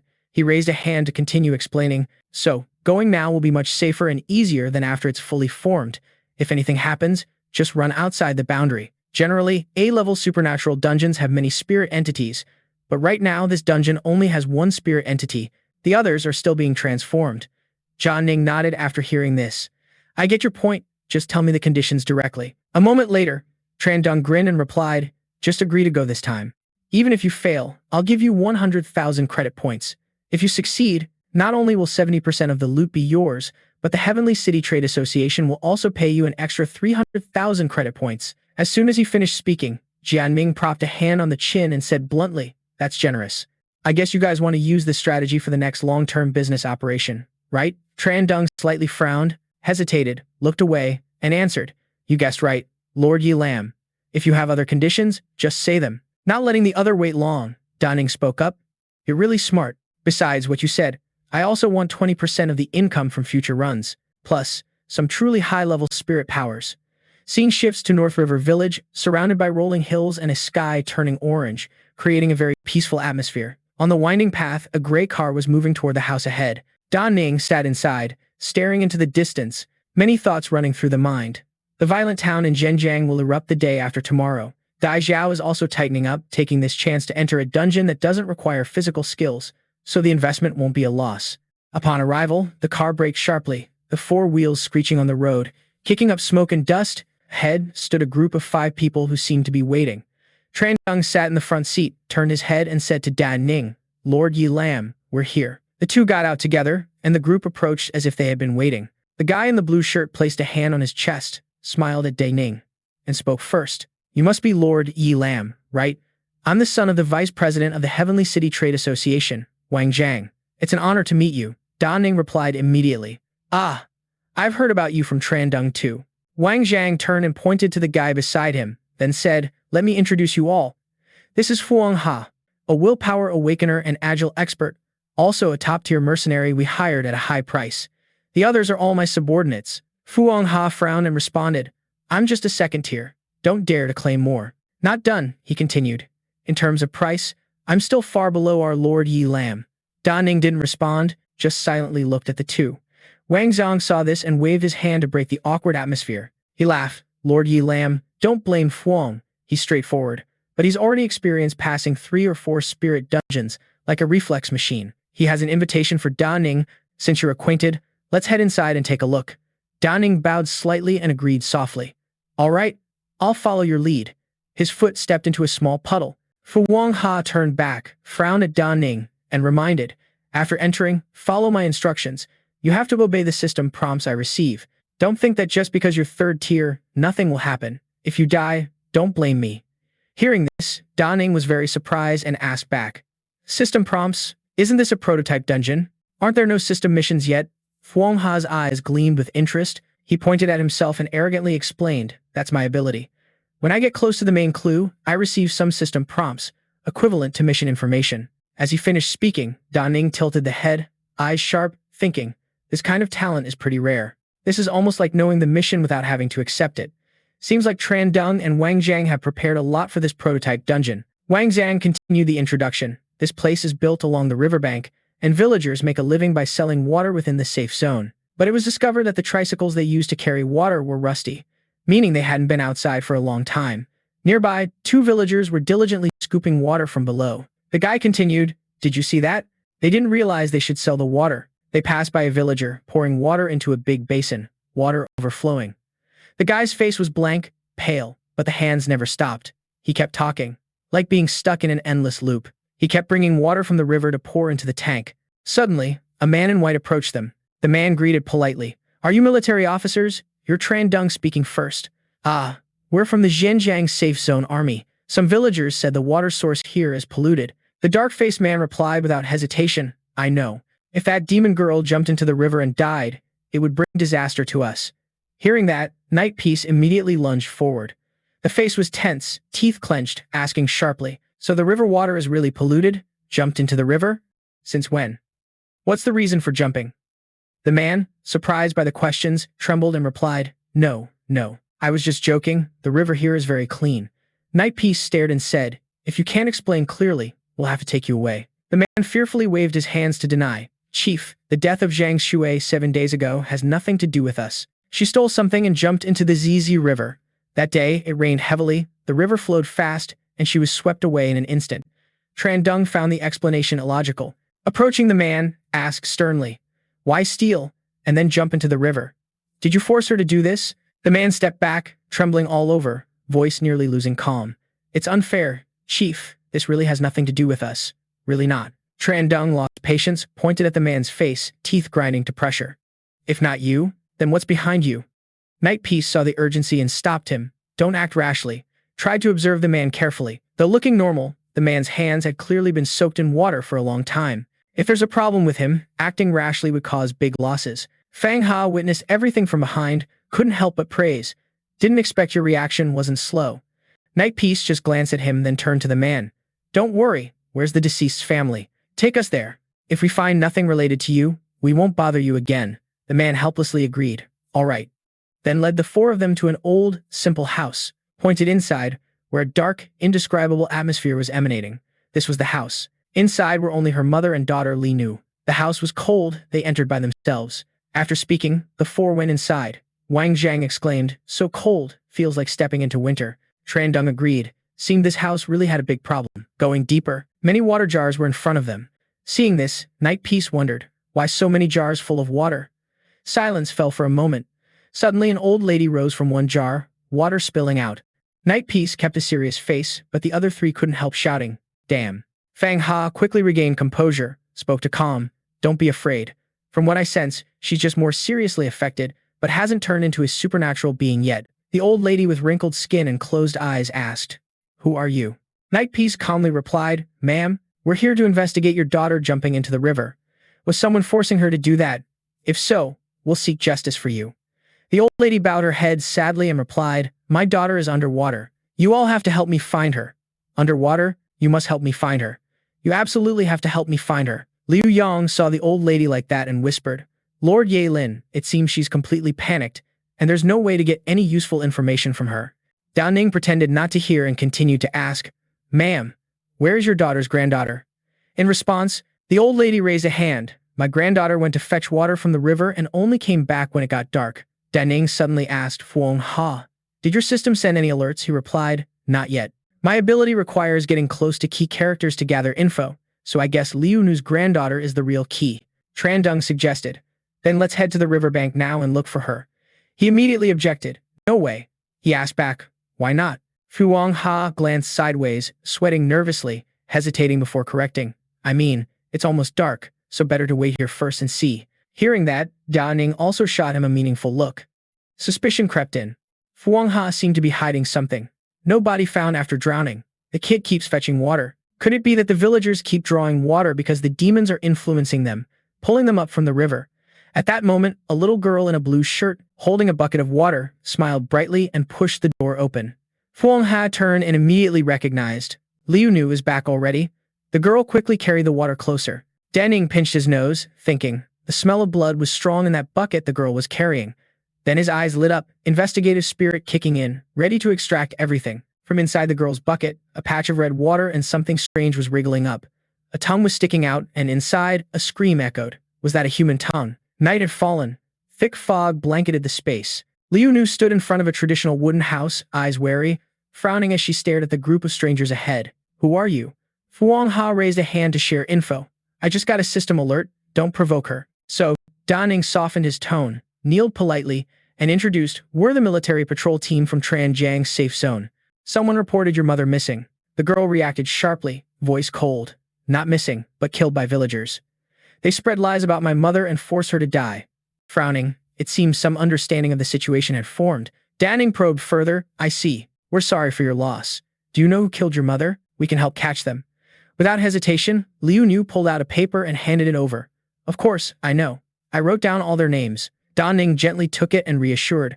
All right, when we find your mother, we'll arrest them. But the girl shook her head firmly. My mother is already home. No need to look for her. You can go catch those people now. Those words made him momentarily confused. No need to look? Wasn't the body swept away by the current? She means her mother is home. Liu Nu stared into his eyes and challenged. Are you hesitating? You just said you'd help me. This isn't a lie, right? Suddenly Da Ning recalled the earlier warning. Fuong Ha said not to anger her, but arresting now might be rushed. Outwardly, he smiled to reassure, waving his hand. Of course not. We just need some procedures to arrest people. We promise to do this tomorrow morning. At that moment, the girl's eyes flashed a fierce purple light, her face showing deadly intent, voice low and threatening. Fine. If you lie to me, I will definitely kill you. Those around couldn't help but sweat nervously. Finally, Fuang Ha decided, tonight we'll stay temporarily in the abandoned house next door. Tran Dung and Vuong Tran will share one room. The others will sleep separately. The other three responded in unison. Okay. Da Ning wondered why others had to sleep apart in this situation. He explained seriously. At night, demons usually target the strongest or the weakest to attack. We must face them directly at least once to gather more clues. Then he suddenly realized and laughed bitterly. Ah, so that's it. They called me here to be bait tonight? Tran Dung panicked and quickly advised. Diep Lam, you misunderstood. Vuong Tran added, exactly, Lord Diep Lam. We mainly thought you were quite strong. But Da Ning seemed indifferent, casually waving goodbye. Saving people with money isn't wrong. I'll do my part well. Both sighed in relief. He said, thanks for understanding, Lord Diep Lam. Meanwhile, Fuong Ha looked smug and judged. Wait until you survive until tomorrow morning, then talk about this. Then he proudly continued. Based on current clues, it can be inferred that Truong Tuit was driven to death by villagers and turned into a demon. But since still in the early stage, abilities only affect villagers. Also impact own daughter for revenge. So now just need to finish two things. Definitely solve this case. Next, Fuong Ha proposed first, find the body of Zhang Shui. Tonight we'll go to Li Ru's house to ask. If not there, let Diep Lam search by the river. Second, help them complete revenge. After finding the body, tomorrow morning we'll arrest people according to the list and hand over to Li Ru for handling. Da Ning raised eyes with suspicion. Isn't this too simple? Feels like not matching the difficulty of an A-rank supernatural dungeon? Immediately denied. Simple. Don't forget this is the initial form of the dungeon. Important clues still on it. At the formation event, no one will know Zhang Shui was the first victim. Villagers might also turn into demons. Hearing this, both Zhenzong and Wang Zhang paled. Back then, entering here meant only death.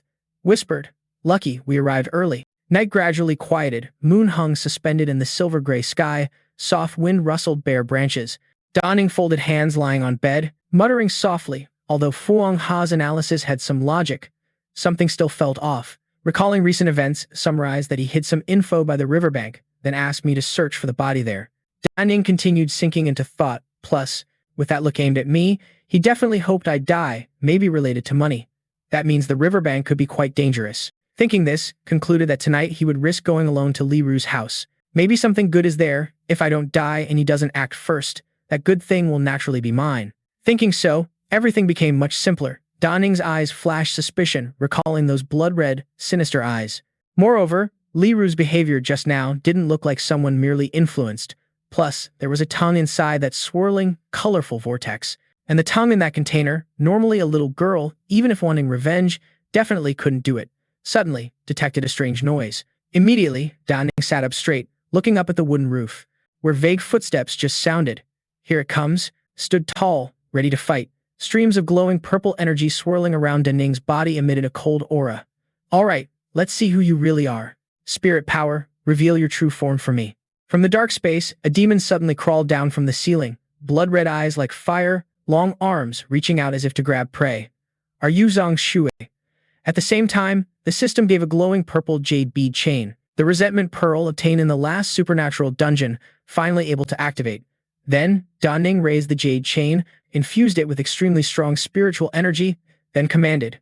Resentment pearl, absorb spiritual power. The system explained more info, pearl attribute, increases spiritual attack by 25%, special effect, can automatically block one fatal attack from a supernatural entity that would destroy the equipment. Immediately after, swung sword up, charged straight at the opponent and shouted, transform sword slash. The demon began baring teeth and roaring fiercely to scare Da Ning. Then the demon quickly flew out of here. Without hesitation, kicked open the wooden door and chased after. Where to run? When reaching the yard, the demon's figure had disappeared. Instead, a scream suddenly appeared. Why like this? Don't come here. Da Ning glanced toward the source of the sound. Tran Fuong and Fuong Ha in the next yard at the same time. Within seconds, everyone hurried over. Wang Zhang was panting, who just called. Tran Zong looked confused. Diep Lam, what happened? Calmly answered. The demon just visited. Tran Fuong and Fuong Ha might have been harmed simultaneously. Hearing this, everyone was startled, wide-eyed and open-mouthed, harmed at the same time. That demon was nothing like Fuong Ha analyzed. Its killing power wasn't weak, and he wondered, could the demon have gotten stronger after we arrived? Tran Fuong, the weakest, being killed was understandable, but Fuong Ha, why? Da Ning frowned, thought a moment then slowly replied, Previous prediction might be wrong. This place is very dangerous now. Better everyone retreat from the area first. I will stay and continue investigating. See you tomorrow morning. Hearing that, Wang Zhang and the others waved goodbye and left. Then we'll trouble Lord Diep Lam. We'll retreat first. Tran Dung still hesitated anxiously, but Lord Da interrupted. I have protective gear with me. No need to worry about me. Finally, that person left. Da Ning frowned, eyes fixed on that spot. The body was activating a mysterious and powerful purple energy. Owen Xiao could only save a life once, so caution was still necessary. Detective spirit fully activated. That energy gradually spread into the injured leg of the victim lying motionless on the ground. Tran Fuong only had one leg left, controlled mentally by the female demon and then eaten. So from the time Tran Fuong screamed until being eaten, it definitely took some time. Then it was impossible to kill Fuong Ha at the same time. Dan Ning's gaze stopped at a water jar where someone lay unconscious, surrounded by broken items, Fuong Ha's body still untouched. Very likely, there was more than one demon here. What about the hull? Could Fuong Ha have been digging something in the yard and encountered a demon? Then eyes shifted to a deep dug hole. Maybe clues were underground. Detective spirit silently infiltrated. Immediately, a horrifying corpse appeared, floating in the pond with grayish skin and dark hollow eyes, looking terrifying. This was the body of the white-robed female demon. Suddenly, Da Ning noticed something strange about the slender hand with sharp claws. Wait, that hand had 6 fingers. 6 fingers could be hereditary, but Li Nu did not have that. This proved she was not Zhang Shui, so who was she? Just then, the demon's icy blue eyes suddenly snapped open, causing extreme horror. Damn, she discovered it. In an instant, she sprang up and lunged to attack, but Da Ning kept focusing on the demon's features. Her eyes were probably the green equipment Fuong Ha risked everything to get. Just as danger struck, Da Ning suddenly raised the bead chain high and shouted, Owen Chao, spirit power, activate. Immediately, massive dark purple energy surged forward, attracting her and spinning like a net. However, the demon still managed to swing, unleashing a deadly green counterattack, voice full of malice. The damage from her true form was much stronger than the spirit power. Suddenly, the jade bead chain in Da Ning's hand emitted a dazzling light. As she lunged with sharp teeth, the chain formed a protective circle, shielding Da Ning from the attack. Owen Xiao activated the ultimate power in a poisoned way, but unfortunately, the demon's strength was too great. Her body gradually swollen. The force of her punch shattered the protective circle. Even Da Ning was thrown far away. Must escape quickly from here.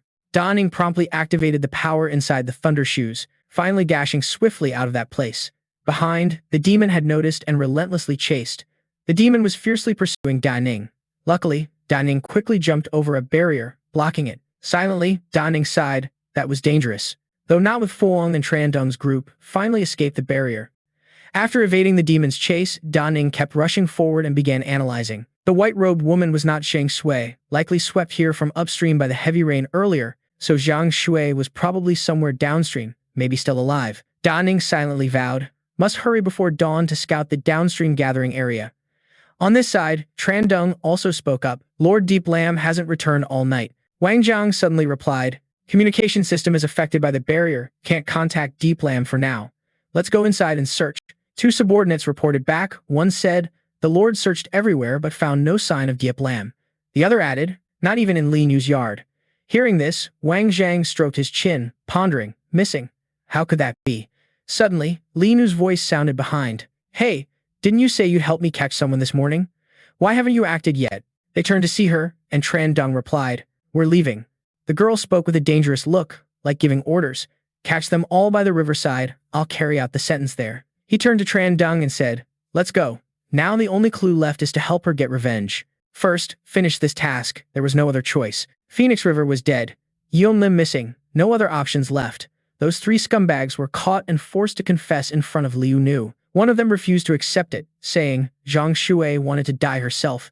None of this has anything to do with us. Another denied, no way, we really didn't harm the kid's mom. The last one also protested, even as a soldier, couldn't help but argue. The furious girl grabbed scissors and lunged at them, shouting, it's you who forced my mom to die.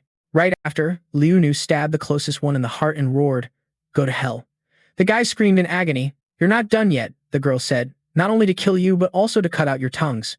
Watching him die with satisfaction, Liu Nu smirked and said, who's next? The 2 remaining guys begged for mercy and fear. The brown-haired one pleaded desperately. I was wrong. I shouldn't have made things up. I'm sorry, the other tried to play the sympathy card. Little niece, I'm the chief here. I really didn't say anything. But it didn't work. The girl just yelled, "It's all your fault. You wanted to sleep with her, but got rejected and then started talking crap." After that Than's shout, those two also died by Liu Nu's hand. Trandung asked in surprise, "Is this really something a 10-year-old girl can do?" Wang Zhen beside him also exclaimed, "Hopefully, after she kills these people, everything will be settled." After finishing everything, the girl turned to ask them, "Uncle, they're not fully dead yet. Can you help me throw them into the river?" Wang Zhen blinked and replied, "Yeah, sure." After handling that, Trandung asked, "Little sister Liu Nu, is your mom's revenge settled now? And what about her body? Do you need help?" The girl didn't look at the two of them, just said slyly, "Yes, uncle, but you don't need to worry about anything else, because my mom has come. She said you all have to die too." Suddenly, a demon burst out from the river, trying to attack them. Everyone shouted in surprise, "What the hell?" Before anyone could scream for help, the demon bit one of them. Everyone ran around in panic. Wang Zhen shouted while running, "This is bad, run." The demon opened its mouth wide, releasing a green aura like it wanted to suck everyone in. Only that fan could be heard. "It's too strong, can't escape." It even sucked in Wang Zhen, surprising Trandung. Seeing that, he yelled, "Brother Wang, better to end it yourself than die in such a painful and disgusting way." Wang Zhen still tried to resist, only able to shout from inside the demon's mouth. Suddenly, a purple power burst out, stopping Trandung's knife from cutting his own neck. The one who appeared to save them was none other than Da Ning. With just one strike, Da Ning knocked the demon away and saved the other two. Trandung landed safely after escaping death, then said, "Yon Lim, your highness, that's great." Da Ning turned to the girl in front of him and said, "Liu Nu, look, who's this?" "The one she's holding is who?" Liu Nu teared up looking at the woman holding a baby who called her mom. Zhang Shui was holding the baby and calling, "Little Nu." The girl ran to the woman shouting, "Mom." The girl with tears in her eyes looked at the woman holding her corpse and asked, "Mom, you're not dead, but I'm dead." Zhang Shui cried and said, "Little Nu, it's all my fault." The three people nearby saw this, and Trandung suddenly asked, "Zhang Shui isn't dead, so who is the white-clothed female ghost?" Wang Zhen also spoke up, "Liu Nu is dead, so Liu Nu is also a ghost. What the hell is going on?" At this moment, Da Ning turned to explain, "It's a long story. First, step back a bit. This place is still very dangerous." Suddenly, the female demon from before, not yet defeated, roared and sucked Zhang Shui into its mouth. Liu Nu screamed miserably, "No, Mom." At this moment, the girl's soul borrowed the host's body to burst out power to save her mom. Da Ning looked up and said, "Finally, Liu Nu is awake. Now we're much safer." The girl's mom screamed miserably from inside the demon's mouth, "Little Nu." Liu Nu's soul ran to save her mom, shouting, "Mom." The girl and the female demon fought, taking the chance to bite the demon's shoulder. Both sides exploded with vengeful spirit power at each other. A fierce battle broke out. At this point, Da Ning started recounting the whole story from that day. It rained heavily. Zhang Shui unfortunately fell into the water but was brought ashore at Ha Liu and saved. Liu Nu drowned while searching for her mom, then unknowingly turned into a ghost. Because the grudge from revenge ran so deep, it unknowingly affected the villagers. Later, Liu Yu discovered a body wearing white clothes under the river, mistakenly thinking it was the mother. That's basically the story. The only way was to uncover the truth and let them destroy each other. Wang Zhang, hearing this, added, "In other words, those villagers we captured earlier, besides their nonsense, were they really wronged?" Chen Yong also raised a question about the two demons. No wonder Fuang Ha and Chen Fuang were killed at the same time before. After the two demons finished fighting, Da Ning collected a round object. The system board popped up with a notification, "Benefactor, blue item, item effect, when worn, can receive information and system reminders within sight range." Holding the blue eye in hand, silently thought, this effect seems similar to Fuang Ha's ability before, huh? Maybe because of greater power, Fuang Ha risked life like that. Wang Jing quietly bowed and said, "Promised Fuang Ham 1,000 before, now passing everything to you." Chen Yang nearby also bowed and said, "Thanks a lot to Lord Deep Lamb for letting us survive this time." Da Ning softly replied, "Thanks a lot then." At this moment, thinking in mind, a total of nearly 700,000 credits were earned this time, considered a pretty hefty haul, but the most important thing now is the high-grade spiritual energy fruit. After thinking, Da Ning turned to ask the two, "By the way, has the high-grade spiritual energy fruit I need arrived yet?" Chen Yong stammered. Wang Zhang suddenly spoke up, "Sorry, Lord Diep Lam, the high-grade spiritual energy fruit probably still needs some time." Da Ning frowned and asked, "Why?" Chen Yong answered, "To be honest, all the high-grade spiritual energy fruits are monopolized by senior military officials in the capital. Heard it's because of the seedling plan. The comrade sneered. That seedling plan again? Looks like if I don't act, it's hard to get past this stage. Chen Yang said, Wang Zheng, tonight I invite you guys to Tianfeng to watch a play. Better bring your uncles along. The two shouted in unison, watch a play. Nodding, smiled and replied, right. A play about the rebellion of the Fi dynasty, two people standing opposite each other in safe zone 199. Chen Yang looked around and asked, Uncle Trong, why didn't my dad come? Deputy Commander Truong Dao seriously replied, Commander Chen had urgent matters and couldn't leave, so I came to Tianfeng instead. He's back to being cheerful. As long as you can fully represent your father in decisions, Lord Deep Lam probably won't object. Let's go pick up Wang Zheng and everyone to Tianfeng together. Meanwhile, in another space, at the Tiancheng Trade Association headquarters, Wang Tian slapped Wang Zheng straight in the face. Zheng looked back at him confused. Dad, what are you doing? Vice President of Tiancheng Trade Association, Wang Tian angrily pointed at his son.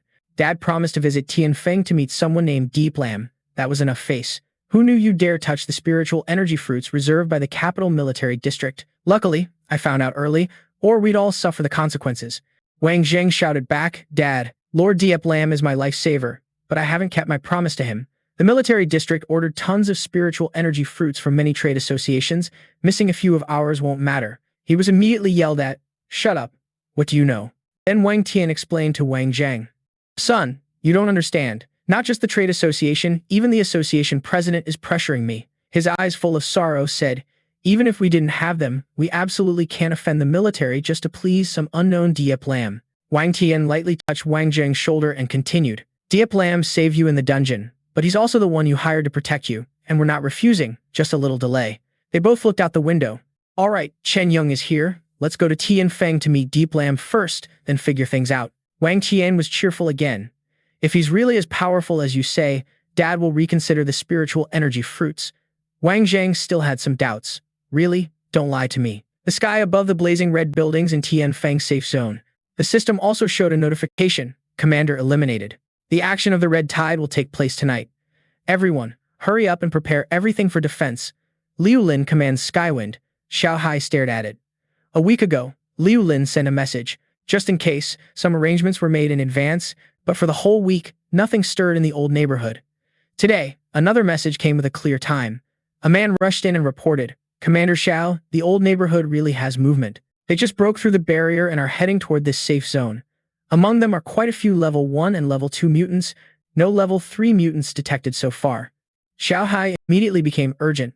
Liu Lin's prediction was spot on. Hurry up, everyone activate the alert and prepare defenses. Many people are gathering. The red tide is about to hit. People in the outskirts, please quickly move to the safe zone behind for shelter. The red tide is about to hit. People in the outskirts, please quickly move to the safe zone behind for shelter. Place a mine every 15 meters, arranged in a triangular pattern.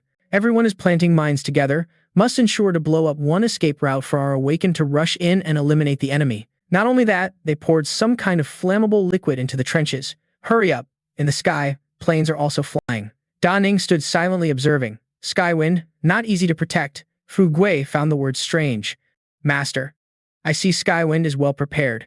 Still looking that way, although all traps, obstacles, and crossfire were used, these can handle the Tang clan's main force, but are too weak against mutants. Da Ning said with a passionate look, the entire safe zone has just over 2,000 awakened, more than 1,000 guards, and only over 600 on the front line. Among them, long-range forces are just over 200.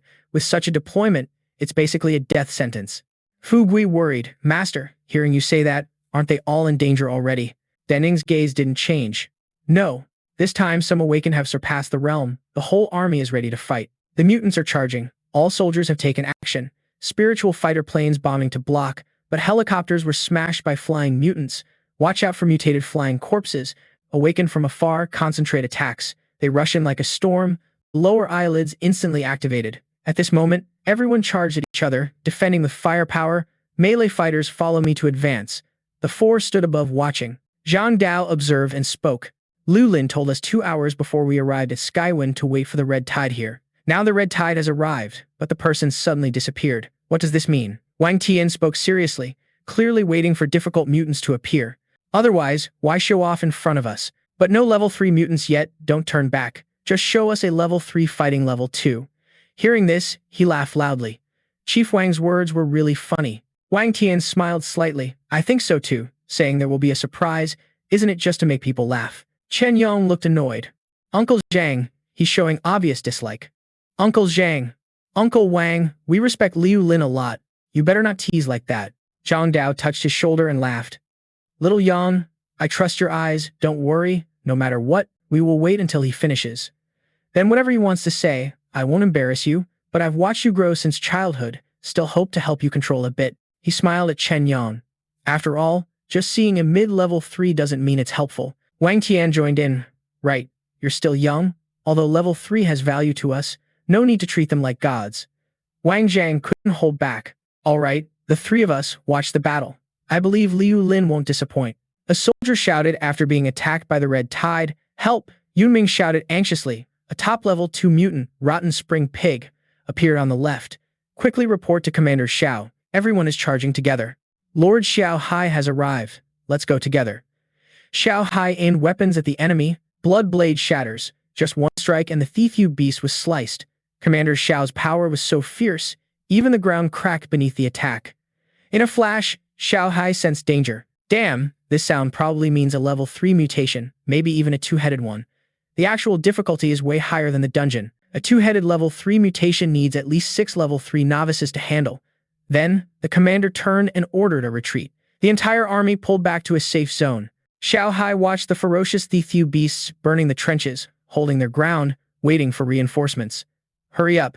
Da Ning just landed a strike, sword wind raging, splitting the Thief in half. Xiao Hai exclaimed in shock. One move took down a level 3. Who is this? The commander also spotted the newcomer. Da Ye Lam. The newcomer replied with a grin. Commander Xiao, long time no see. Da Ning was ready to face the enemy. Let me finish this one, then we'll talk. Instantly, Da Ning unleashed the thorn-pierce flowing light technique. A bunch of Thief beasts vanished. Xiao Hai was stunned, mouth wide open. Yi Lam. Definitely Yi Lam. In just half a month, the guy leveled up, way stronger than before. How is that even possible? Could it be that Xiao Hai has to live under someone else's shadow for more than half a lifetime? Da Ning looked at Xiao Hai with a sly smile. Commander Xiao, the last job the officers can definitely handle. Patting the commander's shoulder gently, please follow me. There's something important to discuss.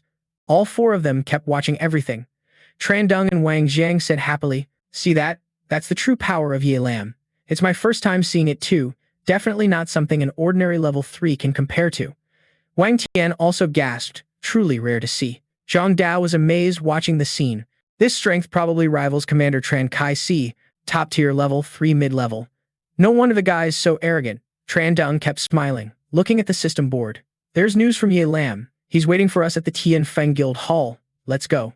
The Tian Feng Guild Hall buildings were still lit up. Xiao Hai's face was tense. Yi Lam was sitting, waiting for them. Tran Dung looked quite surprised. Commander Xiao was here too. Da Ning showed goodwill. You all probably know each other. No need for introductions. Sit down. We're all family here. If there's anything, let's discuss it together. Xiao Hai observed everyone, thinking silently. Deputy Commander of Safe Zone 119, which chapter? Vice President of the Tian Cheng Trade Guild. Wang Tian, just as we guessed, Yi Lam not only has backing but powerful forces behind. Wang Tian couldn't help but praise him. Yi Lam, your strength is legendary. Even among many mid-level 3s, you're rare. Zhang Dao was also impressed. Indeed, heard you've helped us a lot, Tran Dung said. On behalf of Safe Zone 119, thanks for the invite. Xiao Hai felt his ears ringing. Yi Lam, did I hear wrong? Or did they mispronounce? Da Ning quickly corrected. First, I want to say, my name is Da Ning, not Yi Lam. Everyone has their own thoughts. What? Turns out they didn't even know his real name, so no one's backing him in this. Then why did Da Ning level up 3 times so fast? Da Ning said calmly. As you can see, my current strength is around mid-level 3. Commander Xiao, please find me a power measuring device. I want to test it right here. Xiao Hai immediately stood up to reply. Da Ning, we've already witnessed your strength.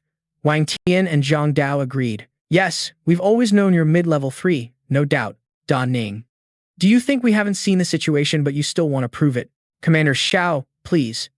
Xiao Hai had no choice. All right, those 2 look annoyed already. Da Ning, you didn't just invite us here to prove you're mid-level 3, right? That's really unnecessary. Tran Dung quickly spoke. Uncle Zhang, Uncle Wang, we're here now. Waiting a bit won't hurt, right? Da Ning smiled but said nothing. Xiao Hai took out the device. He placed it in front of Da Ning.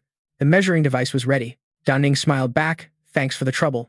Zhang Dao and Wang Tian found it funny too. The power level wasn't bad, but the attitude was way too petty. A bit of arrogance isn't a bad thing, but showing off in front of us? Total waste of time. Liu Ning placed a hand on the device, and the system immediately gave an answer. Peak level 2. Everyone there was shocked. What? Level 2? Xiao Hai couldn't believe his eyes. Did I hear that wrong? They all checked the device again. How could this be? The device clearly showed the rank. Not level 3, really level 2. Zhang Dao still couldn't believe it. If it was high level 3 or even peak, that wouldn't surprise me. But Wang Tian was equally stunned. Level 2, yet able to burst out mid-level 3 power.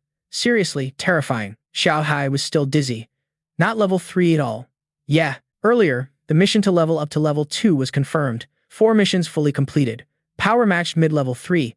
These people weren't the forces backing him. What the hell? Can someone lend me a brain for a sec?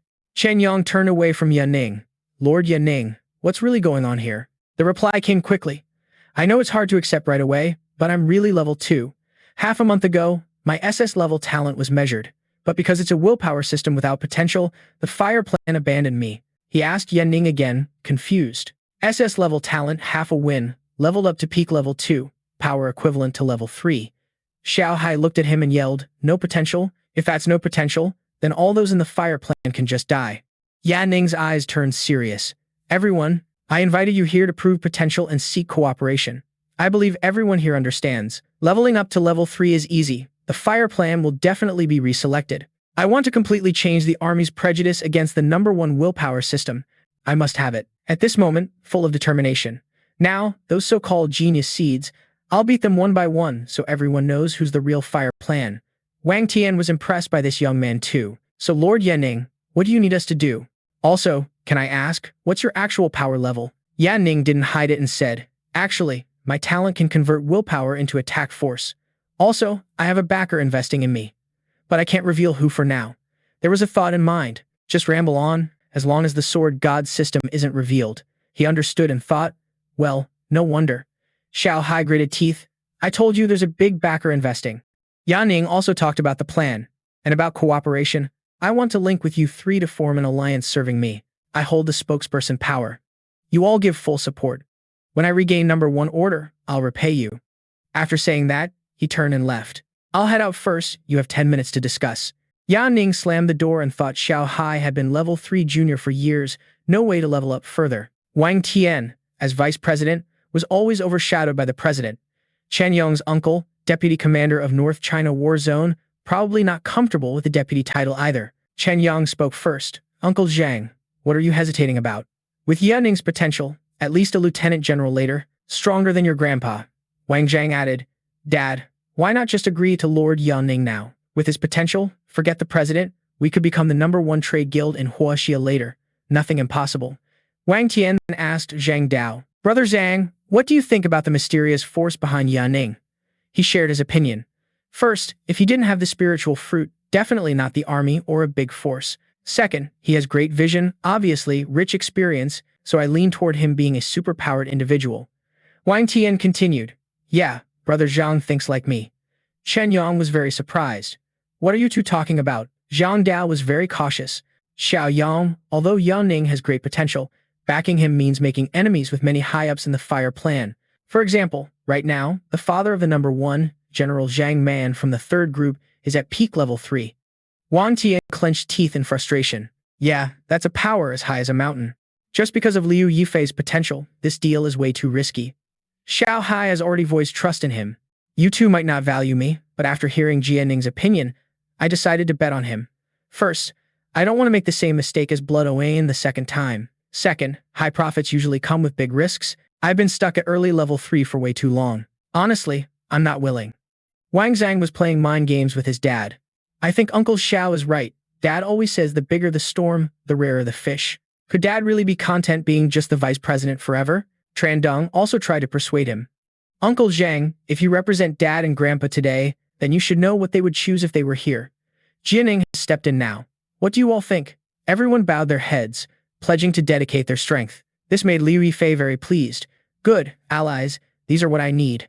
Hope you can have everything ready before tomorrow morning. Also, help me contact the military leaders in the capital and tell them, I want to start the level 3 trial, no problem. Wang Tian held a stack of papers. Well done, the list was prepared early. Using people like this is definitely not polite. Damn, truly someone with the potential to do big things. Xiao Hai turned and left. Now I'll report the documents to the capital. Liu Fei smiled and replied, thanks Uncle Xiao. Xiao Hai sighed as he turned away, looking at the brightly lit city. Liu Yifei was also very satisfied with himself. Finally, there's a personal power base, one in South China, one in North China, a trade guild, next just waiting for the capital and then a big battle. In the fire unit planning conference room in the capital, a loud voice shouted, have you all finished reviewing the report? Though hard to believe, there's confirmation from Deputy Commander Tran Kai from North China. The fire unit plan leader, Guo Bing slammed his hand on the table and continued. An SS-level genius with strength equivalent to level 3, but we missed him. If there's another problem this time, none of you here can escape responsibility. A conference member frowned and loudly protested. General Duan, this is serious. We must report immediately and seize the chance to fix the mistake. Another added, I agree. Also, I suggest sending a level 3 team directly to bring Liu Yifei back to the capital, ensuring his safety. As for ranking, the higher-ups can evaluate once he arrives. Guo Bing continued speaking. At this point, that's the only way. First, assign Liu Yifei to a special chain. Talent like that, delaying training even one day is unforgivable. Hearing this, the fire unit's chief strategist, Duong Tran, stood straight up, slammed the table, and shouted, General Duong, can you keep quiet about the unreported news for a while? He glanced over angrily and scolded, Duong Tran. At first, when Liu Yifei was measured as SS level, you proposed giving up. Now, you still dare say things like that? Guo Bing grew angrier, glaring fiercely at Duong Tran. Duong Tran, do you want to die? Hearing this, he panicked, waving hands awkwardly. General Duong, I didn't mean to say not reporting for half a month. Even 1 week late would be fine. Duong Tran kept defending General Zhang Man's son. Zhang Duong is currently number 1 in the ranking, but he hasn't reached peak level 2 yet. Hearing this, the whole conference fell silent, deep in thought. Guo Bing spoke, with Liu Yifei's current strength. Promotion to level 3 is certain. Once Liu Yifei becomes level 3 first, Zhang Duong with SS talent must yield first place. Top resources after level 3 are unique, but Zhang Man's high status and power make him one of the leaders. He turned to look at Duong Tran with a sinister smile. Strategist Duong, you're really loyal and brave. 1 week is impossible, 3 days. I can only keep your secret for 3 days at most. I've helped you. If by then, your son is less talented than others, don't blame us, he shouted darkly. Also, in the next 2 days, I'll arrange for Liu Yifei to enter the capital. I advise you not to have any designs on him. Otherwise, even the person behind him wouldn't be able to take it away. Scene shifts to another place. Liu Yang with an unknown person. That guy is being nurtured, supplied with growth-enhancing drinks. Liu Yang wipes the mouth, turns to the person beside. Says, just leveled up to advanced level 2, and Dad already told me to reach the peak of level 2 within 3 days. Isn't that too much? Turns out the person next to Liu Yang is his dad, General Zhang Man. He replies, Dad is serious. Son, remember Da Ning? Did he provide SS to you back then? With Chen Kailai's support, he reached the peak of level 2 and gained level 3 power. Liu Yang is surprised and asks back, Dad means he wants to come and snatch your first place, right? Zhang Man immediately answers, exactly. Although Chen Kailai behind him is nothing, if he levels up to level 3 first, your first place definitely won't hold. He puts a hand on Liu Yang's shoulder and says, Dad will send someone to take you to a high-difficulty dungeon, only then can you catch up with the gap. At that time, in the level 3 promotion contest, as long as he isn't the only one to pass, no matter how strong he is, Dad has a way to protect your rank. Hearing this, Liu Yang clenches fists, determined to reply, got it, Dad, rest assured, won't let you down. Zhang Man smiles, affectionately looks at his son. My son has guts, don't worry, Dad will find a way to buy more time for you. Da Ning just went out anyway, not as easy as he thinks. Scene shifts to Tianfeng's safe zone. Outside, heavily guarded by soldiers. Inside a messy room, Da Ning sits at a table looking at green fruits and a book. Having backing is different. Not only quickly helped bring back spirit energy fruits, old man Chen Kailai also gifted an A-grade swordsmanship book at the bottom of the chest.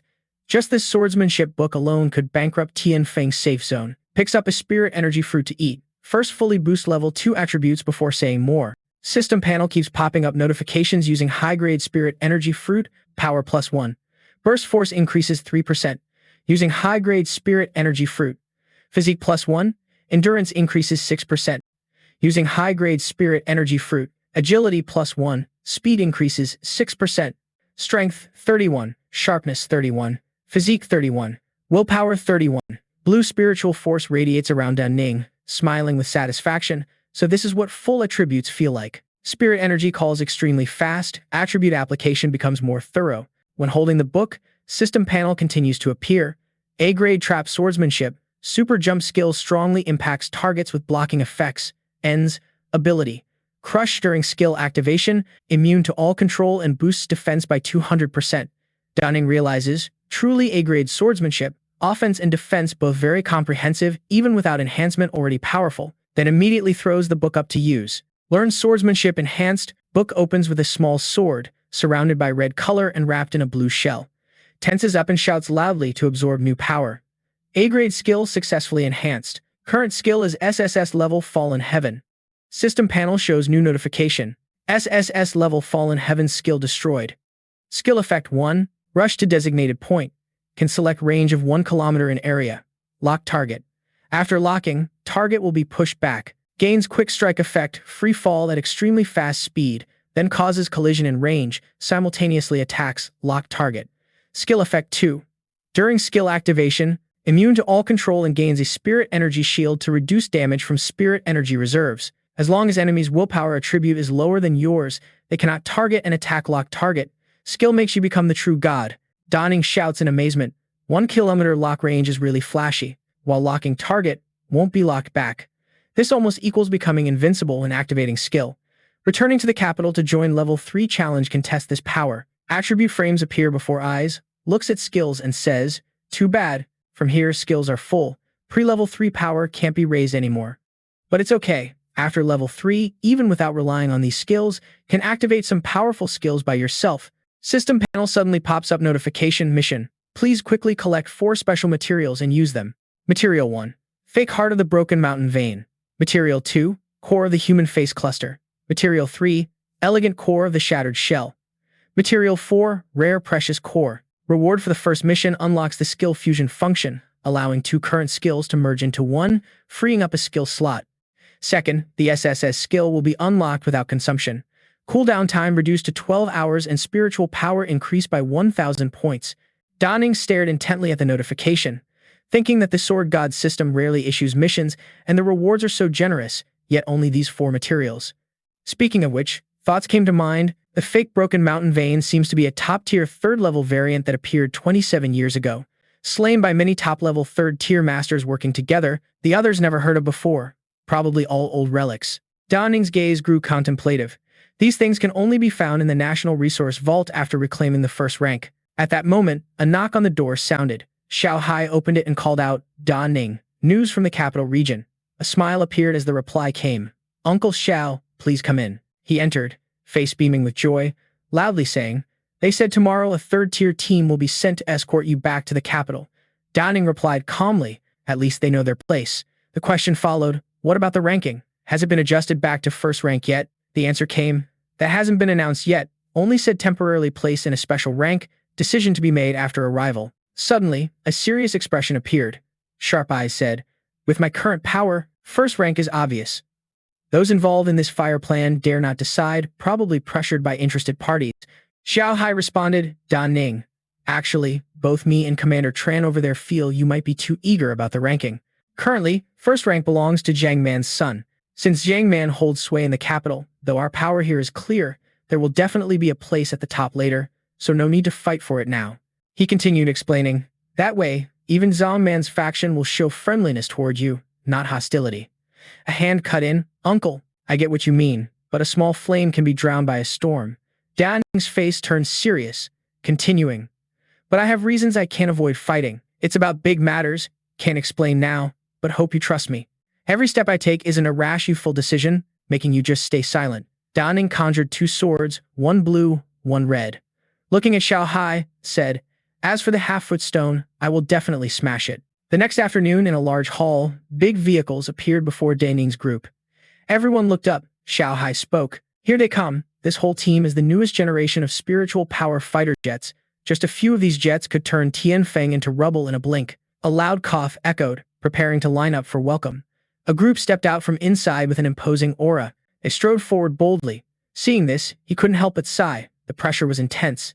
No wonder they're the elite of the capital. Lowest rank is at least senior. Then quickly ran over to them, warmly welcoming. Welcome, honored guests to Tianfeng. Must have been tough on the road here. That group didn't even glance at Xiao Hai. They walked straight past him. He turned to watch, awkwardly smiling, thinking, oh, just a small commander from an insignificant safe zone. They didn't come here just for me. Lin Rui approached Ning, extending a hand to greet. You're Da Ning, right? I'm captain of the space squad of the 27th Army in the capital region. Lin Rui said, just call me Old Lin. We're responsible for escorting you back to the main capital. Da Ning stretched out a hand to shake, replying briefly. Da Ning's been through a lot. Looking at him made him think. Everyone was so calm, nothing like a youth from such a small place. Da Ning walked past them, waving a hand saying, Old Lin, no time to waste, let's go. Lin Rui's group watched with very annoyed expressions. Lin Rui thought, seeing Da Ning's aura, the task General Zhang asked for might be a bit tough. He recalled Zhang Man's instructions. Lin Rui, while escorting Da Ning back, thought about how to take him. Fighter jets zoomed across the gray sky. Lin Rui continued to invite Da Ning. Da Ning, Your Highness, we're gonna get close to the outer edge of the capital war zone real quick. Some high-ranking military buddies set up a party for you, hoping you'll join in a bit. Your face stays cold as ice, silent as ever. He keeps babbling on, trust me, you'll gain a lot by meeting them. You've been on the road for a while. Must be tired, right? That made Da Ning suspicious. Is someone trying to stall time so they can join the third-tier trial? Then you decide to flash a friendly smile and politely decline. Got the good intentions from Captain Lin loud and clear. As for the meeting, let's wait until I level up to third tier before talking. Lin Nuo's mind is a mess. General Zhang Mang asked for help to buy more time. When smooth talk didn't work, he switched to signaling the pilot up front. Well, guess it's time to get tough then. Boom. The plane, which was fine a second ago, suddenly billows thick smoke, spinning midair. The pilot screams like ripping through the quiet sky. Crap, the fighter's got issues. We gotta land at the nearest spot. This really makes Da Ning frown in annoyance. This is obviously on purpose. That General Zhang sure has guts. You move fast, pressing a dagger to the pilot's neck, threatening. Don't think the fighter's problem is that big. It's just that your tech skills aren't up to par. If you keep flying, I'm afraid you'll wreck the machine and kill everyone on board. If that happens, the higher-ups will be in trouble too, so step aside and let me take the controls. Lin Nuo is shocked beyond belief. This kid figured out the problem. When he says if the plane crashes, everyone dies, does that mean he's ready to fight? If a third tier fights, the plane will definitely crash. Even a prodigy, how could some kid from nowhere have that kind of guts? Quickly regaining composure, Lin Nuo orders the unlucky pilot, if Da Ning can fix the fighter, let him try. All this is just to lower Da Ning's guard, only to buy time. No need to stir up real trouble. You quickly press the control button, cursing while working. I'll only do this move once, so watch closely. Firmly pulling the control stick, you warn, don't mess up the steps or mistake the person. The plane quickly returns to normal, speeding off smoothly. Both Lin Nuo and the pilot are stunned by the moves. He can't help but admire the decisiveness and confidence. Not many high-ranking officials have that. This guy's got huge potential. I think I joined the wrong team, but luckily, I can fix it. He salutes with respect, saying, Lin Nuo, captain of the Air Defense and Space Force of the 27th Corps, salutes Da Ning. Hearing that, Da Ning politely replies, Captain Lin, looking forward to learning more from you. The plane quickly arrives, landing in the capital war zone, military base number 2. Guo Bing and Tang Zhen rush out to greet you. He pretends to introduce, is this brother Da Ning? I'm in charge of the fire project. You shake hands politely, replying, Da Ning, greeting General Tang.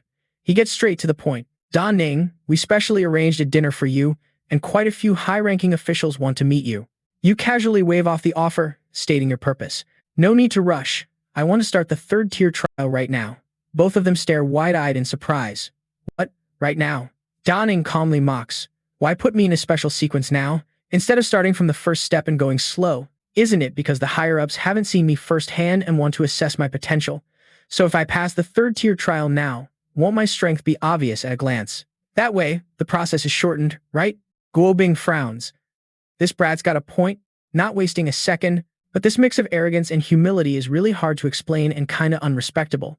Tang Zhen strokes his chin thoughtfully. This guy sure knows how to stir the pot. If he joins the trial tonight, Zhang Yang stuck in the dungeon basically can't make it back in time. After thinking for a bit, the old man suggested, Da Ning, start the trial tomorrow, and have all the high-ranking officials watch together. Guo Bing next to him also chimed in. That's right, tonight adjust the condition to the best level, definitely tomorrow's results will be better. The goal was achieved, so no more bargaining and agreed immediately. Tomorrow works, so General Yang is in for some hard work. Da Ning felt like celebrating inside. The house-breaking effect really works. Gotta respect that face. Originally wanted to arrange a bit and join tomorrow, but honestly, tomorrow definitely won't be easy to get approval. The roof effect just used as a kind of psychological manipulation technique in negotiation. For example, if you say this house is too dark, opening a skylight here would definitely be denied. But if you propose tearing down the roof, they'll reconcile and be willing to open the skylight. Lu Sun. On another side of the base, Zhang Man slammed the table angrily. He shouted, "What? Besides just delaying the report, you guys are delaying one more night. Where's Lin Rui? Didn't I tell him to bring Da Ning to me?" Guo Bing calmly analyzed. "Forget about Lin Rui. That guy doesn't even give me and Yang Guo Bing any face. We can't be tough right now." Zhang Man frowned harder, angrily said, "No way. I must report this to Zhang Yang. If not, I'll send a few third-rank death soldiers to him. Only that way can everyone stay in the dungeon." In Da Ning's resting room, sitting among sparkling spirits absorbing energy, couldn't help but sigh. Didn't expect temporary special treatment to be so lavish. Is this what a rich country looks like? Although these spirits barely improve condition, they still help adjust the state well. Next to Da Ning was a seed plan reward list. Continued sinking into thought, looking back at the first list. Not only is the monthly win quota 1 million points, but also can get a full set of customized blue gear and zombie-level weapons. Twice a month, can go to the treasury to freely choose resources. According to this standard in progress, no need even 1 year to rank up to death rank. The next day, at the third-rank trial tower, thousands rushed to watch the excitement. Chatter filled the huge tower. Heard the seed plan had people joining the third-rank trial. Isn't the seed plan just started not long ago? Who says no? Took me more than 10 years to rank up to third rank.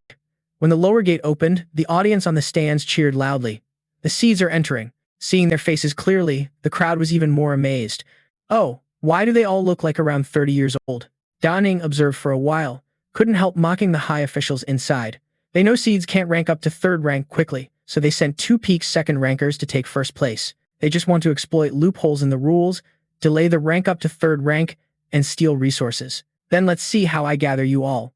Guo Bing declared, "Welcome all high officials to come and guide us." The third rank trial begins. Then he started roll call. "Are all the C's here for the trial?" Suddenly, someone spoke. "I'm still here." Zhang Yang, face dirty, pointed at himself reporting, ranked first. Seeing him appear, Da Ning couldn't help but be cautious. Looks like he just came out of the dungeon, but at least he's stronger than the ones who replaced him. But so, what if stronger? Your number 1 spot today will definitely be replaced by me. Zhang Yang was also fired up. Da Ning, to catch up with this trial, lost 4 loyal third-rank uncles in the dungeon. They died because you forced them. This grudge I'll repay sooner or later. A space gate quickly opened. The organizer announced if everyone is here, the trial now begins. The first round of strength trial is about to start. Whoever reaches the 10th floor gets promotion qualification. The higher the floor, the bigger the reward. Not only that, if anyone can make it onto the global system leaderboard, exclusive rewards will be up for grabs. The system board shows the seed plan and the list of perks. Number 1. Northway Battle Zone in North America. Number 2. Ivan Len in the Eastern Europe Battle Zone. Number 3. And Yossi in the Soviet Battle Zone. Number 4. Hua and in the Huaxia Battle Zone. The announcement kept going. This chance is rare. Gotta grab it tight. Yang couldn't help but get annoyed. Didn't expect the rank in the big sale to be this low. This kind of insult? Gotta wash it away today. Zhang Yang volunteered first. "I'll go up first and finish the spatial system. This trial, gotta rank at least 5th. A few others quickly joined in. "I'm done with the agility system. The quickness system is joining too." "Me too." Seeing quite a few, the organizer asked, "Anyone else?" Someone quickly said, "I'm in too, Ning." The willpower system made everyone stare wide-eyed at that person. Guo Bing loudly reminded, "Ning, this is the strength trial. Your willpower trial is later. Why rush so much? I'll remind you when it's time." Calmly replied, "Is there a rule against joining? If not, then keep going. This time I'm not just joining the strength system, I'm going for all 3 others too. Wait and see, I'll shock you all." Zhang Man couldn't help but smirk with disdain. He just wanted to make sure to reach 3rd stage. Mr. Lam turned around, puzzled. "Oh, why say that?" The guy answered calmly. "As we know, among the 3 major trials, the willpower system is the hardest and no one has ever passed it in history. With that person's attribute points, just let them try. Who knows, maybe they can break through to floor 10. Then Zhang Man laughed loudly with delight. At worst, they'll just be a stepping stone for everyone else in the strength system. But if that's the case, better not do it at all. Mr. Lam was about to chime in too, Zhang General's words made sense. Zhang Yang below turned to provoke Yan Ning. You think you can compare to me with the same second stage attribute value? That's naive. My talent can unleash power. What about you? Yan Ning coldly reminded. Cut the crap. Just stepping into the teleport gate, the guy taunted back. If you've got the guts, don't just yap, get in and fight.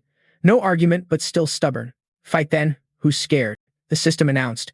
A few people entered the strength trial. In the strength trial, you face many types of enemies. After killing them, you move to the next floor. During the strength challenge, all equipment is removed and other attributes reduced, so be prepared. The battle starts in 10 seconds. After entering the dungeon, a battle plan was made.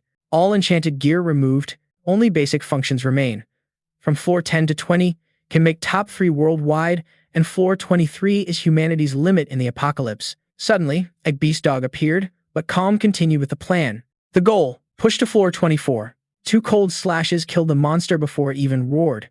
Calm as ever, the first few floors were appetizers, so could be passed quickly without much effort, the system announced. First stage beginner Hellhound dead. Floor 1 cleared after 30 seconds, moving to next floor. While slicing a huge, disgusting monster in half, boredom hit. Early floors full of weak mutated types. So boring. The system continued. First stage beginner Crab Claw zombie dead. Guobing watched the situation through camera, couldn't help but sigh. The first 7 floors were pretty simple. Everyone's progress was about the same. To distinguish skill, had to wait until floor 7 to 10. No idea who'd make it. Hearing that, Zhang Man pointed straight at the screen showing Zhang Yang, loudly bragging. Are you blind? Who said no? My guy's already at floor 10. After bragging, he mocked again. And that Yanning dude is still struggling at floor 8. Mr. Lam quickly jumped in. Exactly. Congrats to Zhang General. Looks like Yanning isn't as awesome as the legend says. If you keep chasing speed after passing the first 7 floors, you'll definitely run out of energy soon. Yanning stayed calm, luring the monster behind while silently mocking those guys. Those idiots will never get this truth. Laugh at others today, and tomorrow the tables turn. Let's see who's laughing last in this fight. Everyone was glued to every single move of each contestant. The moment the camera on Zhang Yang went dark, Guo Bing quickly explained to calm the audience. Due to the strong mutant energy field, images beyond the 10th floor can't be displayed anymore. Hearing this, Zhang Man laughed even more proudly. Fine, my son was the first to have the screen turn a clear blue. Mr. Lin beside him didn't forget his flattery duties. 10 minutes to surpass 10 floors, basically ended the battle in the blink of an eye. This time, Dan Ning joined the strength challenge and truly brought shame upon himself. The more flattered, the louder the bragging. That's right, the first rank still belongs to my son. Guo Bing ignored the noise, calmly announcing. Wang Kai ranked 11th, surpassing the 10th floor. Dan Ning ranked 18th, also passing the 10th floor. Currently, Zhang Yang is on the 13th floor. Zhang Man behind laughed ear to ear. 18th floor passed, speed slower than a snail. Ha ha, one struggling to pass the 10th floor, another on the 13th. General Yang, you all better open your eyes wide and see clearly. Guo Bing didn't bother with the loud empty barrels. He pondered deeply, although not a strength system, based on Dan Ning's reported power, it shouldn't be like this, right? Inside the dungeon, Dan Ning leapt into the air, focusing on recalling memories. Remembering the last life's challenge, the weak spot was on the back. Before the monster could turn around, a critical slash was delivered to its back, sending it to meet ancestors in a flash. Thinking silently, just landing lightly and calculating, already reached the 12th floor. No need to switch attributes, yet spiritual energy and stamina still full. The system announced passing the 12th floor, only 10 seconds left before the battle starts. Please get ready. Seeing this, a quick battle plan was made. Next step to gradually use attribute points to switch, unleash spiritual energy and stamina. Go all out attacking the 21st floor before using the ultimate move. Meanwhile, on the 17th floor, Zhang Yang proudly finally passed the 16th floor. Surely the first one. Still highly alert, but must persist. Try to pass a few more floors, rush up the leaderboard, shock everyone. Must defeat Dan Ning so thoroughly, there's nothing left. Outside the dungeon, a group of seeds gave up, all exhausted, complaining non-stop. Damn. Why does the difficulty get so crazy after this? Yeah, those who pass the 20th floor on the leaderboard are all monsters, right? Anyway, can't do it. Trying to reach the 14th floor already took half my life. It's okay. As long as we pass the 10th floor, the mission is considered complete. The monitoring screen was now filled with slashes. Only a few people remained on the deeper floors continuing. Guo Bing announced most participants in the strength challenge had exited, but Dan Ning was still inside, holding on at the 15th floor, a willpower system user, which was also a notable achievement. Wang Man heard this and disdainfully turned to gossip with Mr. Lin beside him. Guess the 15th floor is his limit, unlike my son who reached the 17th floor, just 3 more floors to enter the world's top 10. Mr. Lin kept chirping like a parrot. That's right, Zhang Yang is really outstanding. Guo Bing looked over with a sigh and sighed, but after the 15th floor, Zhang Yang's speed clearly slowed down a lot. Da Ning is really strange. Not only not slowing down on screen but speeding up. Am I sensing wrong? Immediately, the screen showed Da Ning on the 16th floor, making him both shocked and happy. Da Ning reached the 16th floor, not an illusion, really accelerating. Zhang Man's eyes widened in panic, shouting loudly. Is he about to catch up to Yang Ni? How is that possible? Mr. Lin beside reassured, just luck or desperation. But getting stronger, dying on this floor isn't impossible. The audience below buzzed non-stop.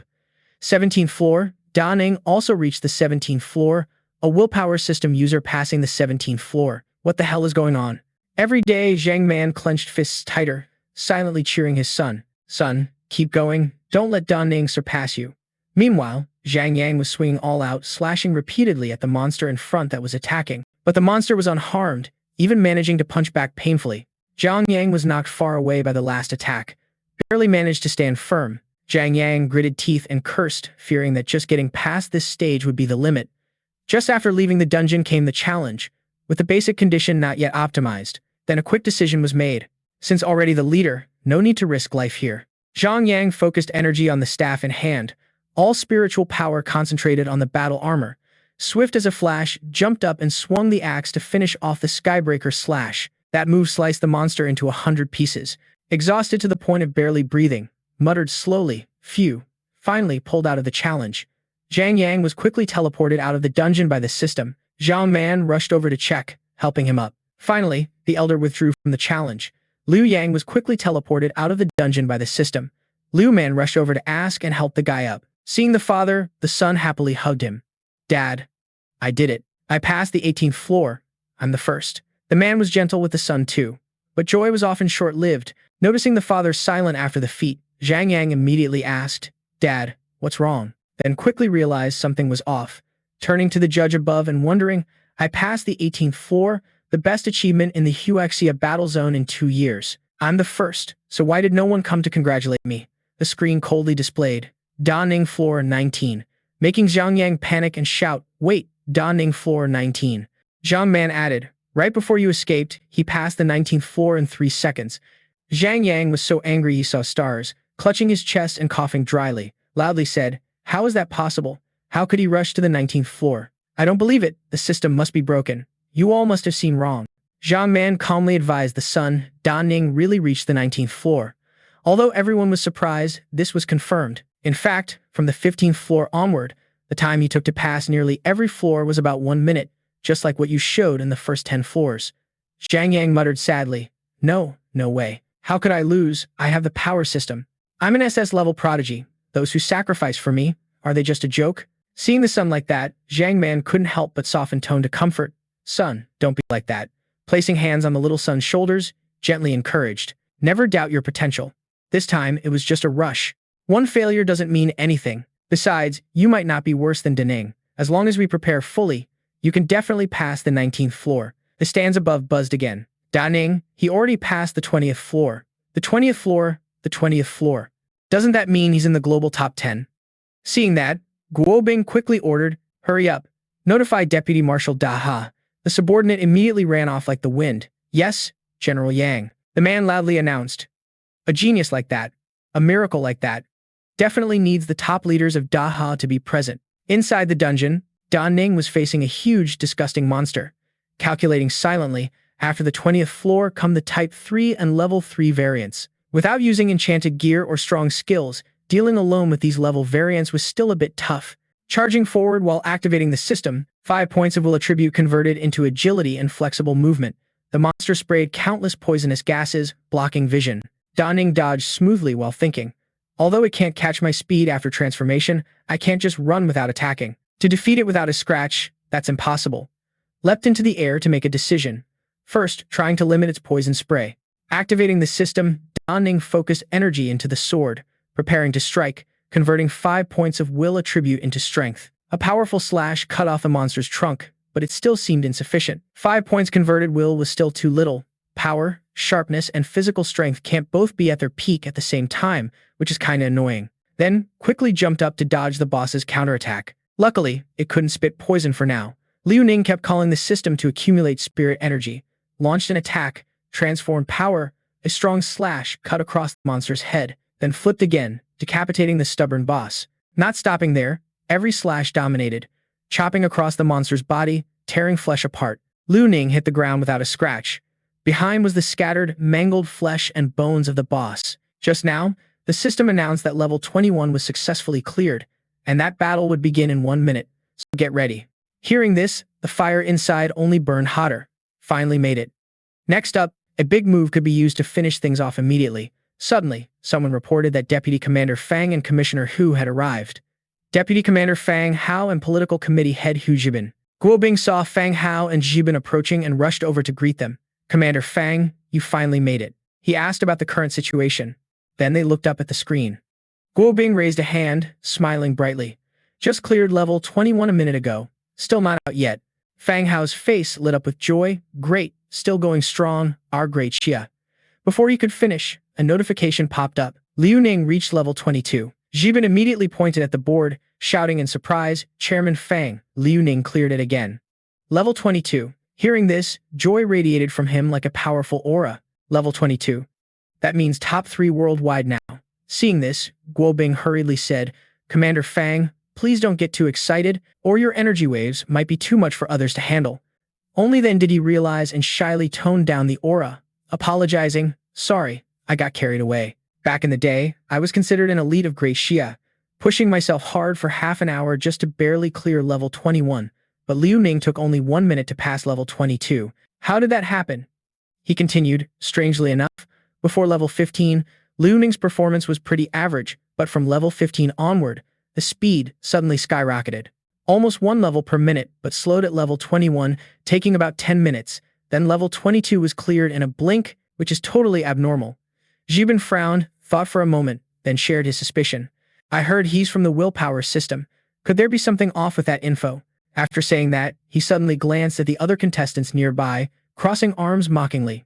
After all, in the fight for power, some wouldn't hesitate to use dirty tricks, making them feel uneasy, unable to meet eyes, only avoiding the gaze. Fang Hao suddenly got angry, shouting loudly, small daily tricks might be forgiven, but anyone daring to insult the nation will definitely not be spared. This made Zhang Yang bow his head, while Zhang Man turned pale, worriedly thinking, Chairman Fang, are you implying me? Although I did let Tang Zhen pull a few small moves, I really didn't force or fake any information. Guo Bing spoke up. Almost 1 minute has passed, and Liu Ning still hasn't exited. Continuing on, he replied, I heard after level 22, he must face level 3 mutated creatures alone, like a training ground, unable to use any equipment, talismans, or skills except personal abilities. Inside, Liu Ning still used skills to kill monsters, heavenly arrow flowing light. Notification board updated with new info, and he shouted in surprise. Liu Ning reached level 23. Fang Hao looked as happy as if he had won a flag. Clenching fists, smiling, he said loudly, level 23 cleared. Jibin also excitedly added, before, the global number 1 only reached level 23. With Liu Ning's speed, is it about to surpass that? Father and son Zhang Man were stunned, mouths wide open. He anxiously said, exactly. Liu Ning is now firmly number 1 worldwide. Nearby, Mr. Lin could only slap his face helplessly, saying, ah, looks like no doubt about the number 1 spot anymore. Fang Hao was so happy he almost cried. We planned to let everyone reach level 3 so Liu Ning could be the backdrop, but now it seems like a joke. If I remember right, it's been 37 years. The number 1 power system in North America, North Wayne, held the top spot for 37 years. Jibin added, as for us in Great Xia, the last time we made the top 10 was over a decade ago. Fang Hao turned happily to Guo Bing. That's right. Now our Great Xia can finally hold its head high. Great. Report this immediately to the Supreme Commander. Liu Ning deserves the highest level of treatment. Let's get ready. When Liu Ning comes out, we'll have a thorough talk. He immediately became serious. Yes. Commander Fang. Everyone gathered near the entrance, waiting for Liu Ning to come out. After waiting a while with no sign, Jibin spoke up. Almost another minute passed already. Da Ning still hasn't come out. Could it be that the dude still wants to keep going? Even with that much strength, once the next floor opens, escaping won't be possible anymore. Feng Hao rubbed the chin. thinking the next floor might bring out a mid-level tier 3 mutant. Then it wouldn't be just one challenge anymore. Suddenly shocked, like realizing something, Fu Hao immediately turned around and shouted to Kwok Bin, Duong Kwok Bin, hurry up and find a way to notify Dan Ning. Tell him to come out right now, no need to continue. Also, call for a medical team immediately. Kwok Bin replied, the training tower blocks all communications, can't get through. Hearing that, Fu Hao worriedly clasped hands and prayed, little ancestor, please, stop acting recklessly. Don't keep rushing in, one slip up and everything's over. The countdown started ticking by the second, everyone sweating nervously. The system board popped up a notification. Trainee Da Ning has completed the strength challenge. All three saw the message and were overjoyed. Fu Hao said, stopped. He stopped. Then glanced at Kwok Bin and asked, so where is he? Why isn't he coming out? The challenge is over, right? The global announcement hadn't sounded yet, and Kwok Bin hurriedly explained, apparently Da Ning requested to not leave and immediately enter the next speed challenge gate. The global announcement only broadcasts after leaving the challenge. The system board suddenly showed a new notification. The speed challenge gate has opened for teleportation. Contestants, get ready. Da Ning approached the gate, though wanting to push a few more floors in the strength challenge. Floor 23 was enough to claim first place. So whatever, better save the dimensional slash and heavenly fall for later challenges to stay safer. The hand passed through the gate, plus there's a hidden rule in the tier 3 challenge. For those awakened, consecutive participation stacks results and rewards. Leaving halfway means no bonus rewards. This reward must be claimed. The system board displayed a new notification. The agility challenge. The monster maze will open in 1 minute. Completion speed will be rated by finishing time. Inside, monsters attack with no counterattack possible. Only agility can get through. Just reach the exit and the challenge is done. The faster, the better the reward. Standing in the maze, eyes fixed on the announcement board showing the global strength challenge rankings. Number 1 Miyamoto Fujiyama, Japan Zone. IB 95 Gus, Tai'an War Zone. Miyamoto Da Ning muttered. Miyamoto's innate ability is a rare object fusion, just blending into the wall, can keep rushing forward without obstruction. Looks like Gus, besides speed talent, also has excellent calculation skills, able to precisely calculate dodge routes. The top 10 list mainly consists of SS rank. Just switching willpower and adding some speed points isn't enough to compete. Scene shift. Lin Gok stared at the announcement board, saying all eyes are on Da Ning now. Though annoyed, it's not all bad. After all, the best from Dai Ha have arrived. Plus, Truong Duong got crushed by Da Ning. The agility test starts. Please hurry to the exit. She quickly ran off.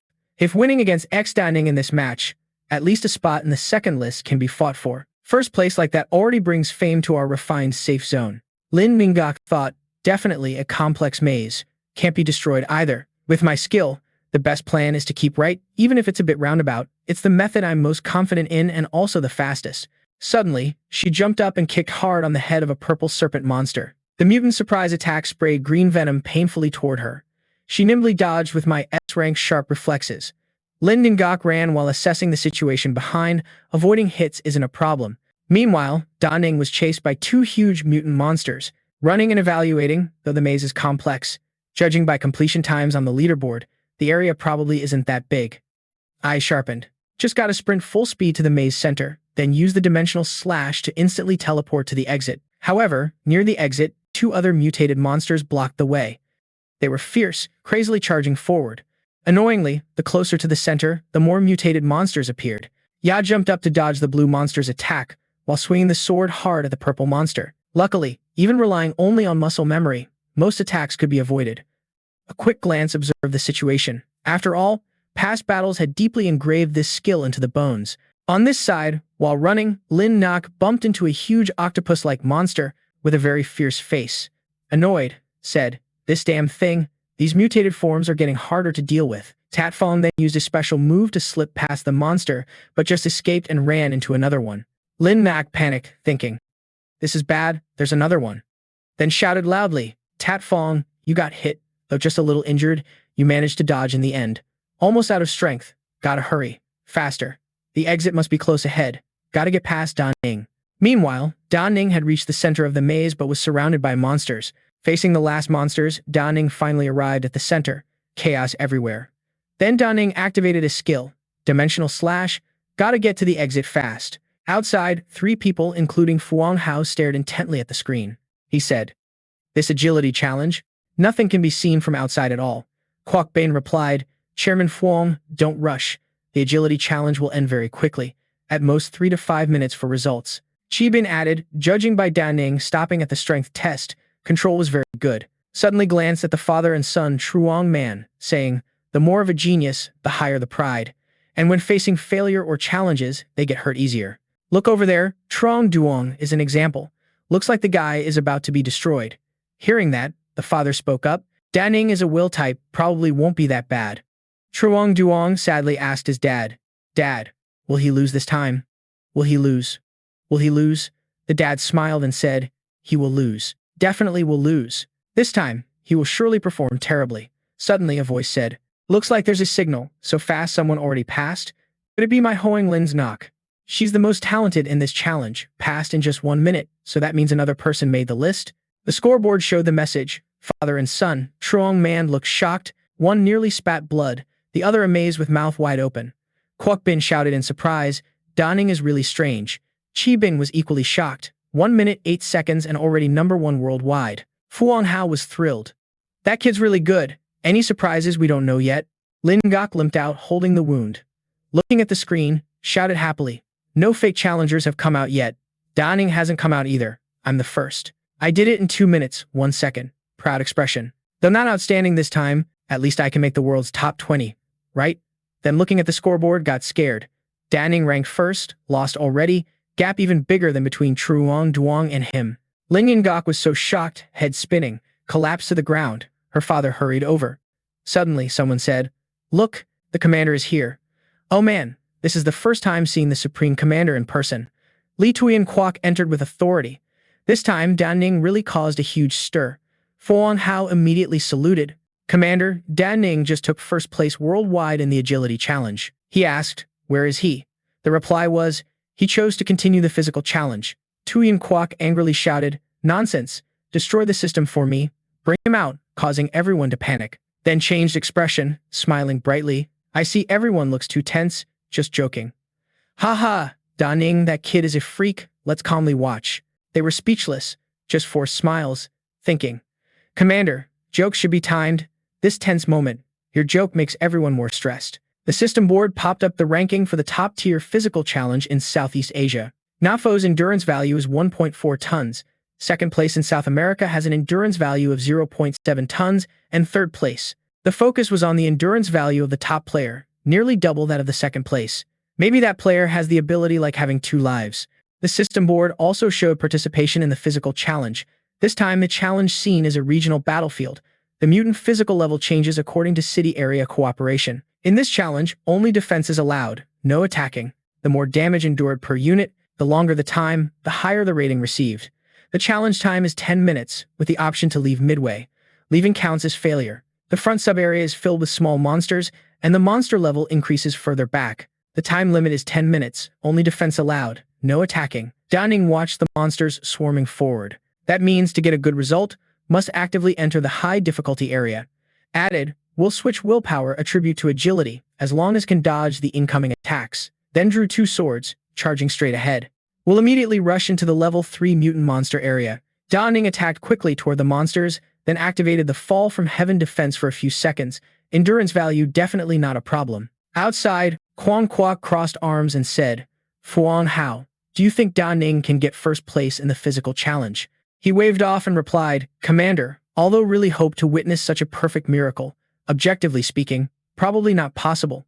You know, physical talent isn't like other systems, can be seen immediately from appearance, like the 2 generals, Qin Feng and Zhang Hai. Both have extremely muscular builds, but Da Ning doesn't seem to fit that standard. On the contrary, the other participants in this challenge, Wang Kai Quan Kwok glanced over and laughed, Hao Zi, you always talk too carefully. Haha, previously from theory you predicted Da Ning could get first in both strength and agility.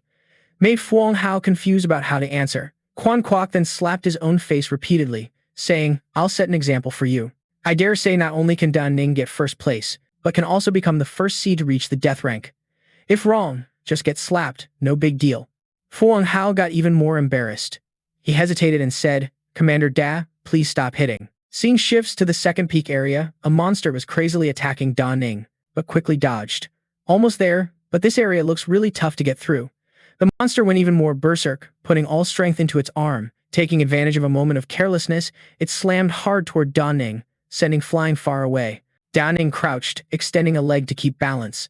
The punch hurt so bad, blood spat out. No time to rest, the monster quickly used its leg to continue attacking. Luckily, Da Ning managed to dodge sideways, narrowly escaping the huge foot. Dust flew thickly, making Da Ning cover eyes. Suddenly, in the dust, a tentacle appeared, whipping hard against the arm, causing the sword to drop. Da Ning quickly fled, annoyed. Damn, left arm can't fight anymore.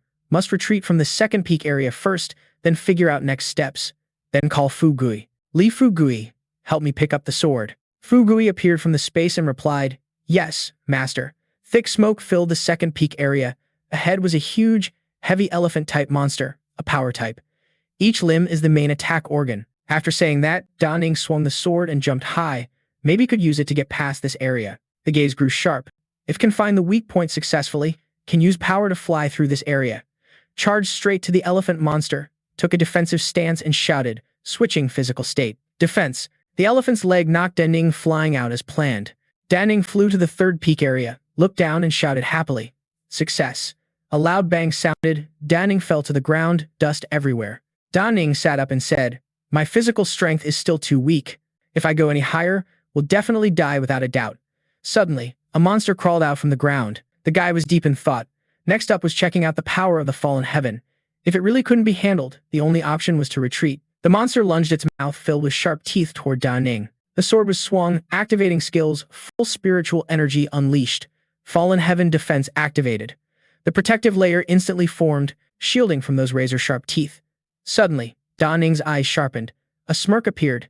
This defense layer is thick, no wonder I can always trust the SSS-level sword skill from the system. The system board popped up notifications: endurance value 1.300 billion, endurance value 1 trillion, endurance value 3 trillion, endurance value. The endurance value had surpassed the previous global number 1 by far. Why was this 10 minutes feeling so long? The defense layer was being gnawed by the monster. Da Ning pushed all strength to hold on. Grimacing, spiritual energy was drained. The defense layer couldn't hold anymore, had to use all jump and quick attack effects, but couldn't hit the mutated monster. The defense layer exploded, stunning the monster. Da Ning took the chance to leap high, launching straight up above the monster. The system board announced the 10-minute challenge time was over. Want to retreat? A sigh of relief was seen immediately. Finally, the 10 minutes were up. Da Ning instantly chose yes. Outside, the crowd watched the notification board intently. Suddenly, new info popped up. Qibing Lati, Da Ning's endurance value, 1.74 trillion. Guobing continued. Da Ning's global number 1 physical rank was 30% higher than Anak Fo. Fu Hao saw this and exclaimed this was total domination. Complete domination. The national selector suddenly turned serious. Number 1 in 3 systems already. This is a miracle. Grandpa, I suspect Da Ning has some kind of issue. Then the tone changed to a laugh. Maybe not human, but a god. Ha ha, don't get too tense, guys. Just kidding. Ha ha. Fu Hao's crew was helpless, only able to force a smile. Commander, here you go again. Meanwhile, Da Ning was kneeling on the ground, facing the notification board. Only the final willpower challenge left. Time had to be used to reset the state. Although the left hand was temporarily unusable, luckily the willpower challenge didn't require fighting. The notification board displayed info. Please finish reading and prepare for the challenge within 1 minute, or it would be considered a withdrawal. 59 seconds, 58 seconds, 57 seconds, 7 seconds. After reading, Da Ning said, looks like to get the hidden reward. The system won't let me quit halfway. Then a confident smile appeared. Let's start the challenge. No matter what, this is my home turf. The notification board gave options. Please choose the trial method, normal willpower challenge. In the normal trial, you get to use normal skill rights to fight enemies. Performance is based on time taken to defeat units. Completing 7 rounds counts as passing the special willpower trial. In the special trial, no skills can be used except your innate talents. All enemies faced are generated based on memory. After 7 rounds, it counts as passing. Seeing this, Da Ning said, first is the most chosen trial method in the willpower system and also the one I picked to level up in my past life. But now all my skills are on cooldown and my left hand can't fight. Looks like only the special trial can be chosen. Then Da Ning selected it. In a blink, with a special trial start notification, Da Ning was transported to another space where Xiao Hai was rushing over. Looking around, Da Ning thought silently. Memory blocked at the first round was the safe zone Tianfeng. The feeling inside here was way too real. Just then, Xiao Hai charged in. Old Hai said, Da Ning, you're just in time. Hurry up. Tianfeng's tide is in chaos. Come fight outside the city with me.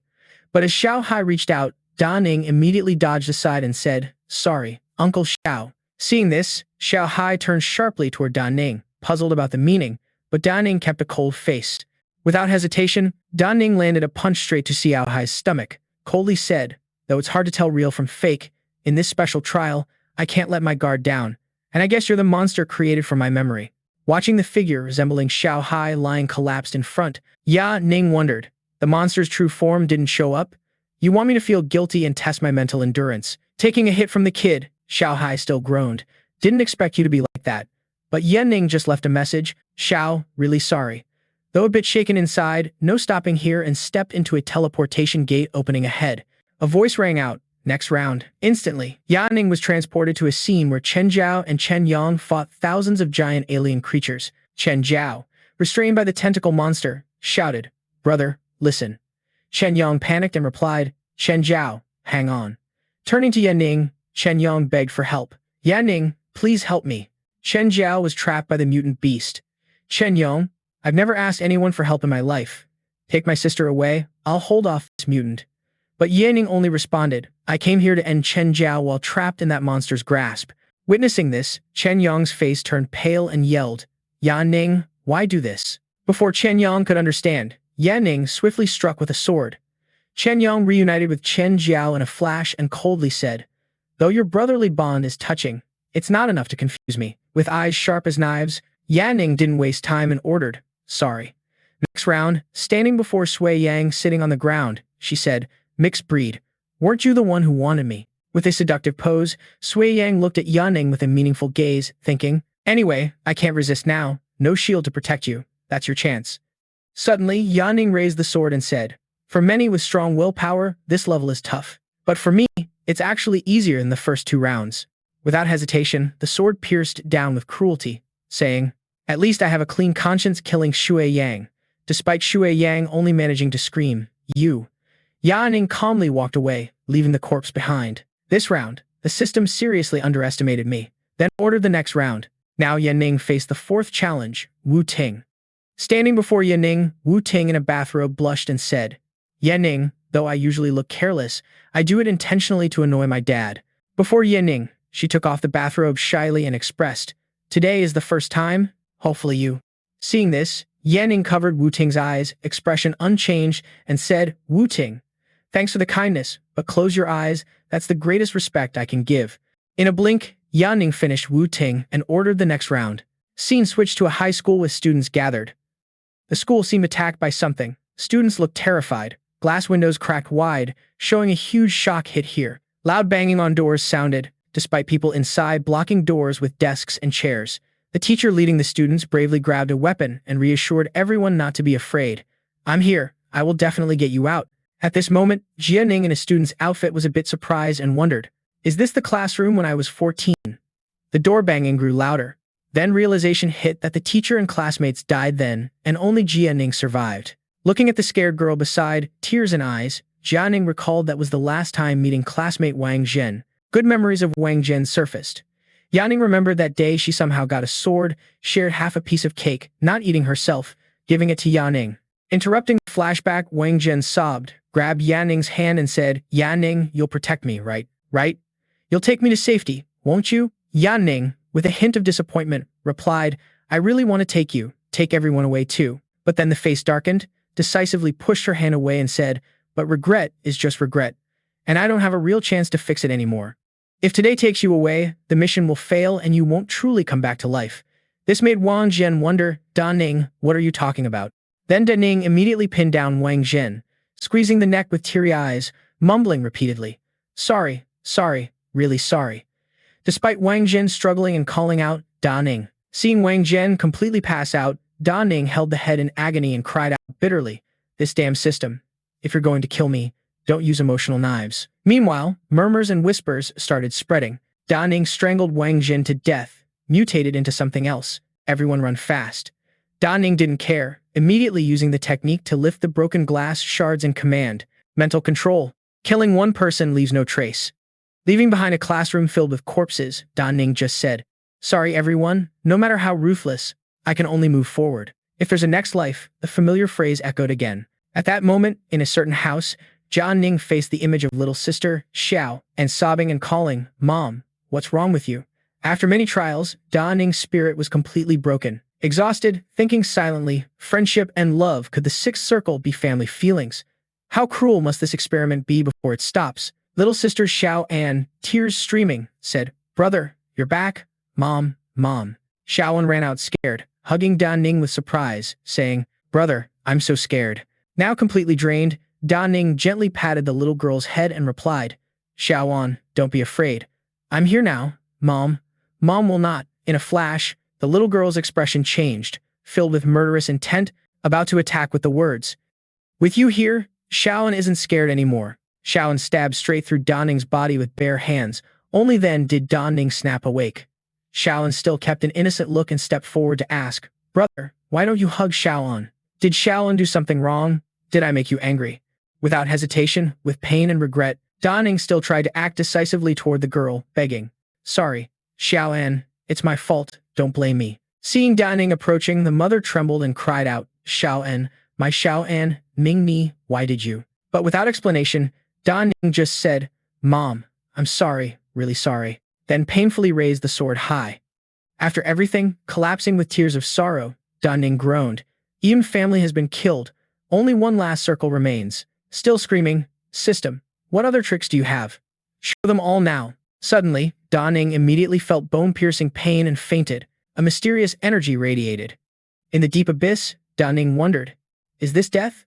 Suddenly, somewhere, voices kept calling out, Ning, please wake up, you succeeded."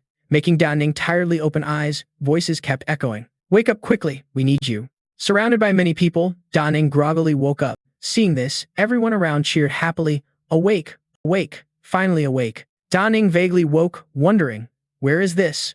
What happened to me? Wasn't I in the third stage willpower trial before?" A person nearby happily said, "Ning, you succeeded. After breaking through the fourth stage, you fell into a coma. We were worried you might die. Luckily, you're awake now. We finally have hope." Hearing this, Ning was shocked. Fourth stage, coma. Thinking maybe this is a return to the previous life when the capital was captured. At the same time, brilliant unknown energies appeared, weaving through Ning.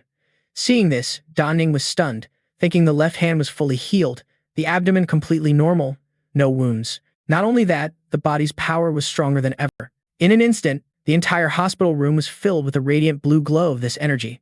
Seeing this, Li Yan next to Ning couldn't help but exclaim, "Is this the power of 4-star level? Even the peak of level 3 can't withstand it. Finally, we have hope." Suddenly, another soldier stormed in to report, "General Li Yan, the front line is about to collapse. That 4th-level mutant monster is breaking through our defenses with the army."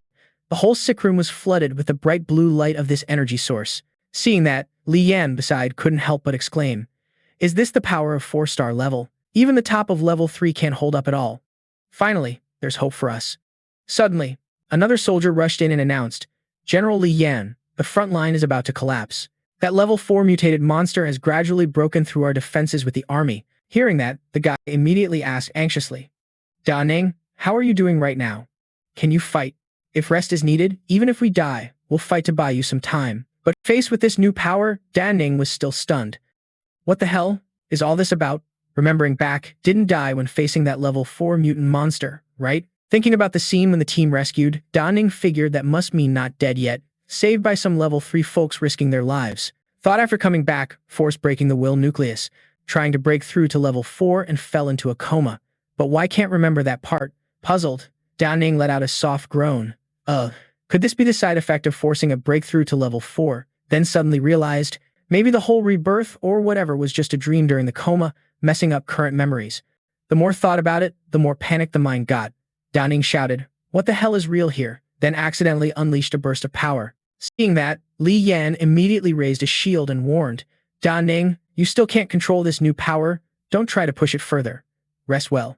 As long as you recover your fighting strength, we still have hope." While holding back Ning's new power, he quickly gave orders. "Everyone, follow me to the front line to buy time for Ning's recovery." Realizing lost control, forced to get up from bed, trying to calm down. "Stay calm." Ning breathed steadily, telling self to keep calm. Even just waking up after a long hospital stay, still wanted to fully understand what happened, wanted to get to the bottom of things. At least had to get out of this room first before figuring out the rest. Outside, the world had turned dark and chaotic. In the sky, a flock of strange birds followed each other in a huge swarm, accompanied by screams. The front line was about to fall. The underground shelter was the only safe place now. Under attack by the bloodthirsty birds just waiting to feast, people pushed and shoved to get into the shelter and save themselves. They shouted, "Let me in first. I've got an old mom on me and a kid below," as mutants flew over from the front line. The unlucky outside kept getting attacked by the birds. Panicked, they yelled, "Get out of the way. Let me in first." At the same time, a woman desperately hugged her child, despite being trampled by a ruthless man who snarled, "Get out now. I'm an awakened one. Anyone blocking me dies." Even though the child was in the woman's arms, he mercilessly kept going, claiming it was damn hard to become awakened. Nearby, a gang of thugs armed with weapons approached, brutally pushing people aside, shouting, "You dumb civilians dare block an awakened one. Deserve to die? Get out of the way." They didn't spare anyone, drawing swords to harm the civilians around. They claimed to be awakened too. The commoners had to step aside. Awakened ones were humanity's hope. Normal people were useless, even if alive. Everyone around stared wide-eyed in shock, fixing their gaze on the two self-proclaimed awakened ones killing civilians. In a flash, that mighty power tore those two apart. Witnessing this, everyone around was shocked. They recognized Da Ning in soldier gear with new mighty power looking down from above. Seeing that, the people shouted, "Lord Da Ning." Da Ning seriously ordered, "Line up in order. Anyone harming each other will be dealt with like monsters." Spotting the flock of bird monsters rushing from afar, Da Ning softly recited a move, Spirit Gathering Sword, summoning a giant sword to face this mess. With just one slash, wiped out the birds flying in the sky, leaving only feathers scattered everywhere. First time using the new power in battle, Da Ning thought this level 4 power was so real, so strong. This time felt like nothing was impossible. Time to hit the front line and face those level 4 mutant monsters again. Even after clearing the sky, people on the ground were still in danger. Everyone hurriedly ran in panic. A squad of fighters armed with weapons got the mission to take down the monsters underground. In the group, one fired up and charged forward, shouting, "Guys, follow me to block the black hole." But no matter how much ground was gained, in a blink, the dude got pinned down by the rushing monsters. Trapped and unable to move, the fighters still pushed hard, stubbornly yelling, "Don't think you're the only ones who can bite. Even without legs or arms, we still got mouths." Without hesitation, a bite landed on the monster's flesh. The fighter didn't forget to taunt, "Damn, your meat really stinks." But with the overwhelming number of monsters, the fighter got torn apart. Yet with a will that refused to die out, the last shout echoed, "Humans will live forever." Seeing the teammate fall like that, the rest got fired up and rallied. "Guys, our commander's gone, but we gotta be like him. Even if we die, charging forward." High above, miles away, senior officers moved directly toward the monsters to confront them. Leading the charge, Zhen Guo spoke up. "Everyone, we got one shot. If we can kill this level 4 monster, or even just seriously wound it, there's still hope to return and fight the Thi dynasty's massive army. If we fail," before he could finish, Qibing said, "Commander, even if we fail, there's still Da Ning. Humanity still has hope." Hearing that, Li Yan sighed. "Too bad. Da Ning still can't control the power. Fang Hao thinks it's all our fault for not discovering and training Da Ning sooner." To lift spirits, Zhen Guo just laughed loudly and said, "If there was a regret pill in this world, I'd definitely have a whole family by now." "Alright, everyone, stop overthinking. We're about to get close to the monster. Get ready to strike." Closing in on the level 4 monster, orders came to form up and target its head. Seeing the senior officer squad, the fighters below slowly regained hope. They excitedly said, "The 7 top warriors of Great Ha working together. Flipping mountains and seas won't be hard. Killing a level 4 means hope." Up above, the 7 officers raised their weapons, quickly seizing the moment to attack. Everyone focused all their strength, shouting out moves like Ling Regician, Chaos, Slash, Heaven-breaking Mace Strike, but from the monster's chest eye, a huge power started gathering. In an instant, all the senior officers' attacks were deflected. Seeing this, Zhen Guo gritted teeth. It dodged. Immediately, the officers got caught by the monster's tentacles. Fang Hao screamed madly, "Damn it, why is the distance so huge?" With just one tentacle left, the monster took down a senior officer, leaving only a skull. Witnessing this, the fighters below immediately fell into panic, thinking, "We're dead, less than 3 seconds. Dead, we're really dead. Why is this happening?" From the command tower, the whole battle was monitored on big and small screens at the center. Seeing the current situation, Su Tian couldn't hide shock and thought Zhen Guo and his generals had told Dan Ning to lead the last group to break the siege and retreat, protecting the flame. He struggled to make a decision. We'll send the final call to the whole world and then end everything. But then the assistant immediately stopped him and said, "Wait, Commander, look, it's Dan Ning. I see Dan Ning." At the front line, Dan Ning charged straight at the monster with overwhelming power. With sharp eyes, Dan Ning confidently said, "We meet again." Level 4, mutant monster ahead of the Thai army's massive forces. Dan Ning stood tall with energy blazing fiercely. Seeing Dan Ning's figure, everyone cheered. "He's here. Dan Ning has arrived." Below, the Thai forces started to get scared and retreated. The armed fighters immediately rallied, shouting, "Look!" Under Dan Ning's pressure, Thai trio is pulling back, guys charge forward. As for the level 4 monster, it still stood firm, motionless. Seeing this, Dan Ning wondered.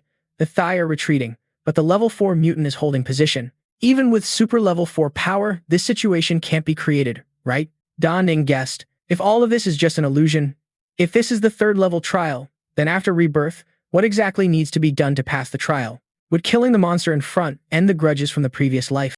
From below, the voice of a warrior echoed, "Lord Dan Ning, please take action, seize the opportunity. If it hasn't acted yet, please act quickly. You are our last hope." Hearing this, the boy grabbed the sword before him and said, "As long as willing, this disaster can be ended anytime and everything can be restored beautifully, right? Whether it's a trial or not, but just one strike to kill the 4th level monster would relieve the regret inside." Before finishing the sentence, a call suddenly rang out. Ning Si made Dan Ning's eyes widen immediately. A child's call echoed again, "Brother." Turning toward the voice, 2 vague figures appeared in the space. It was Xiao An and his mother. Dan Ning's mother kept urging, "Ning Shi, what are you hesitating for? Kill it quickly, and our family will never be separated again." Xiao An beside added, "Brother, kill that monster, then we can live happily together." Their expressions looked very strange.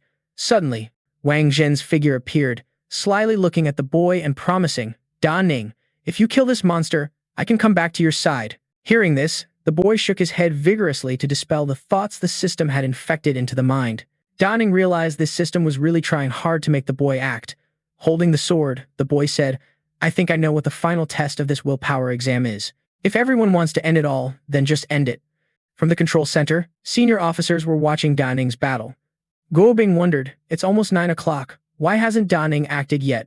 Huang Hao spoke up, "That can't be. Before, he always passed the stages very quickly." Hearing this, the man worried. Maybe something unexpected happened. Ji Bing guessed, "Maybe not.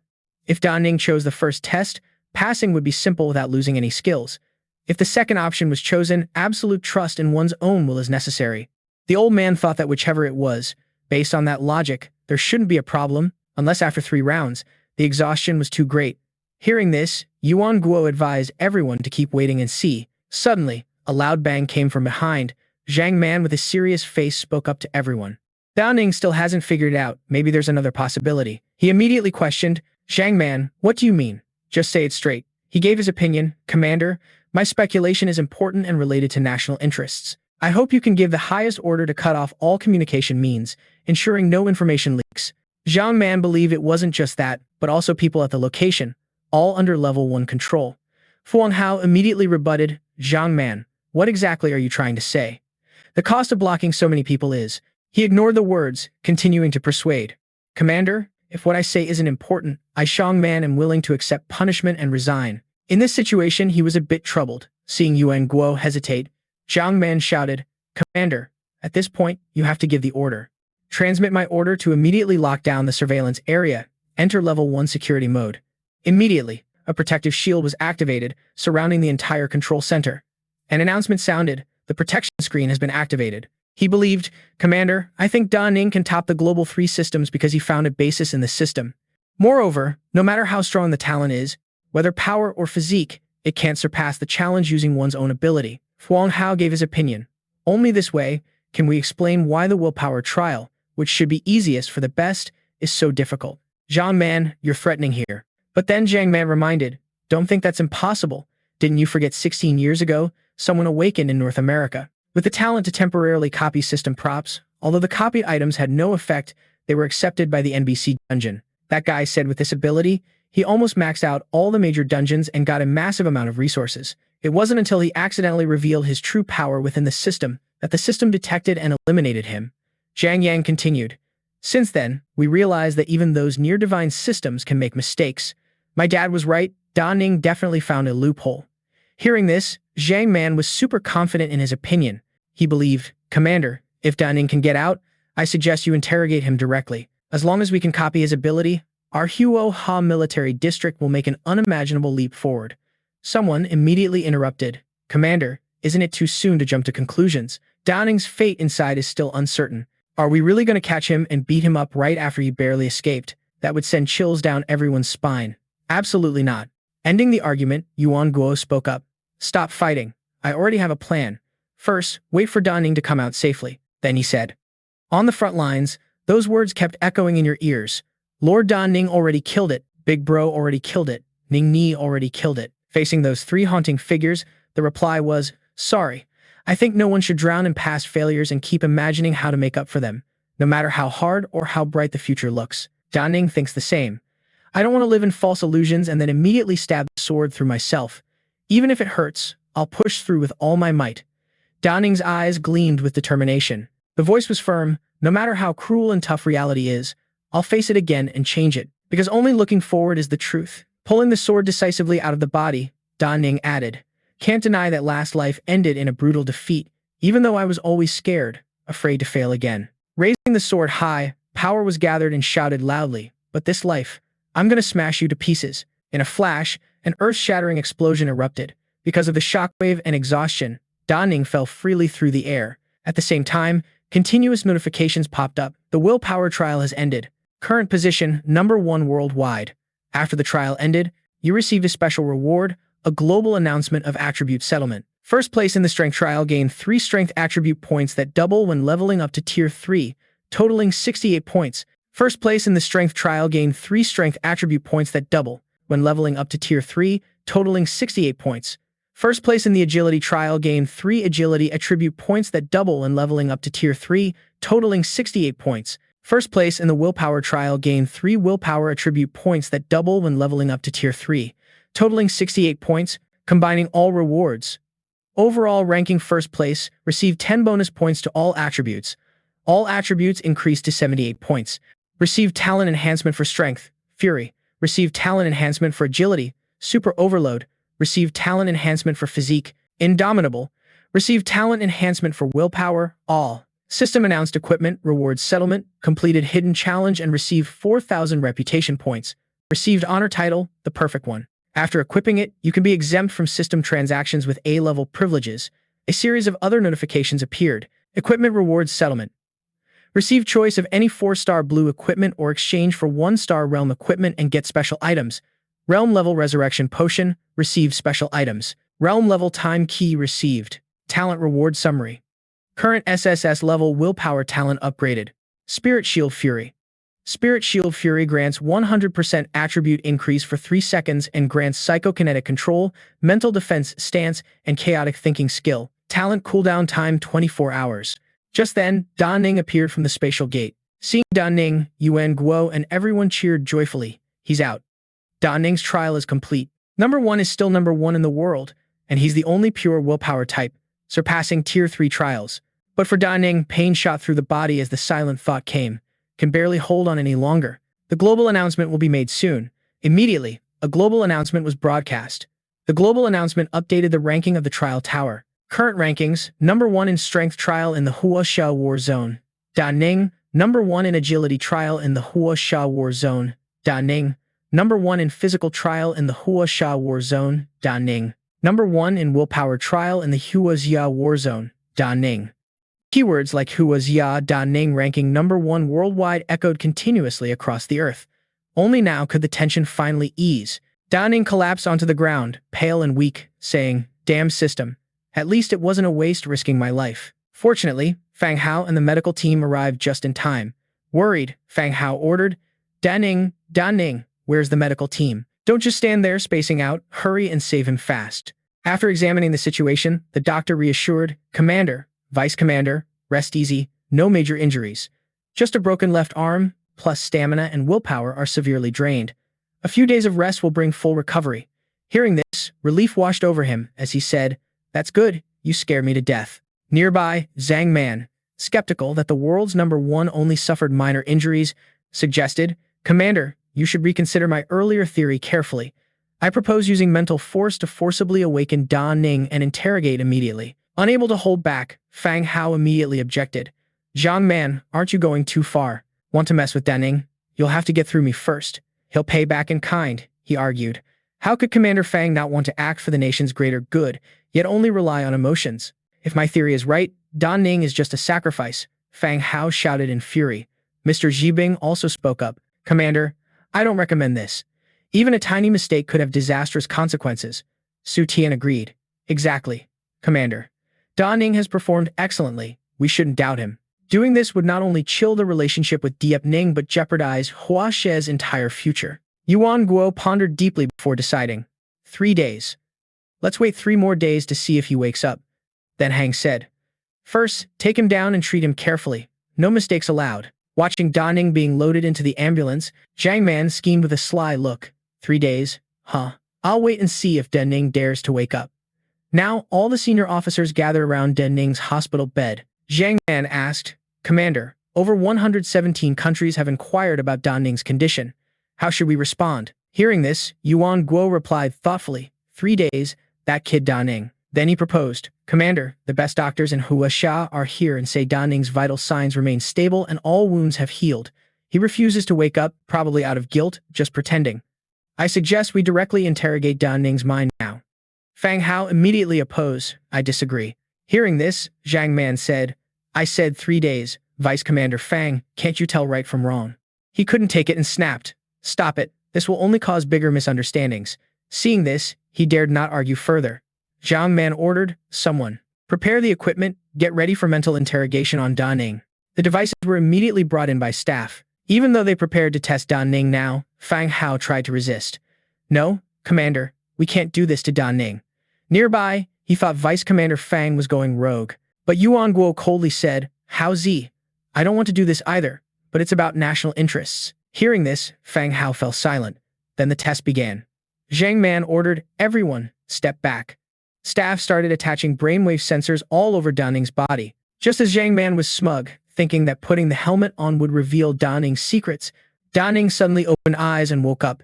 Sitting up, Da Ning accidentally tore the connecting wires and wondered, "Where am I?" Seeing Da Ning awake, Guo Bing excitedly shouted, "He's awake, he's awake." Nearby, joy exploded as someone loudly exclaimed, "Thank heavens, he finally woke up."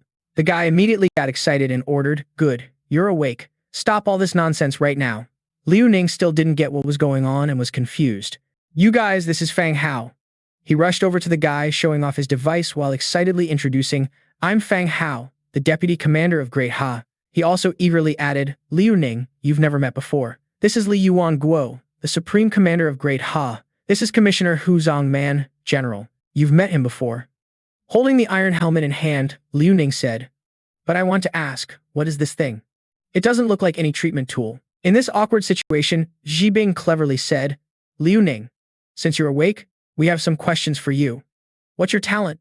Can you open the system panel and show us?" Hearing this, Liu Ning just replied, "Oh, so that's it." Thinking quietly, these people usually punish me on the spot or just leave, but the first thing they do is interrogate me. Even want to torture me? Ridiculous. But unfortunately, the Sword God system can't be exposed, or it would be wiped out. Liu Ning immediately retorted, "Commissioner Hu, doesn't the army know my talent? Why? Since when does the army require awakened people to reveal their system?" Hearing that, the old man fell silent. Zhibing stammered, "This matter. He was sabotaged behind the scenes," then grumbled angrily, "Liu Ning, we suspect something's off with your trial results. Did you exploit a loophole to win the previous trial? This is very important. I hope you cooperate, don't try to hide anything." Before Zhang Man could finish, Liu Ning thought, "Lo Hong, you guys suspect me, think I cheated." Left him speechless. Fang Hao hurriedly said, "Liu Ning, it's not like that. Please listen to our explanation." But then was cut off by the old man. Hao Zi couldn't let it slide. "Liu Ning, sorry, but we said you used a loophole. Anyway, your achievement is just too shocking." Facing Liu Ning, Yuan Guo politely said, "First, we're all glad you earned this honor for Huaha. Second, I hope you understand that even if you did use a loophole, it's extremely valuable to Huaha. Here, in the name of the commander, I guarantee, as long as you admit it, you'll still be the top."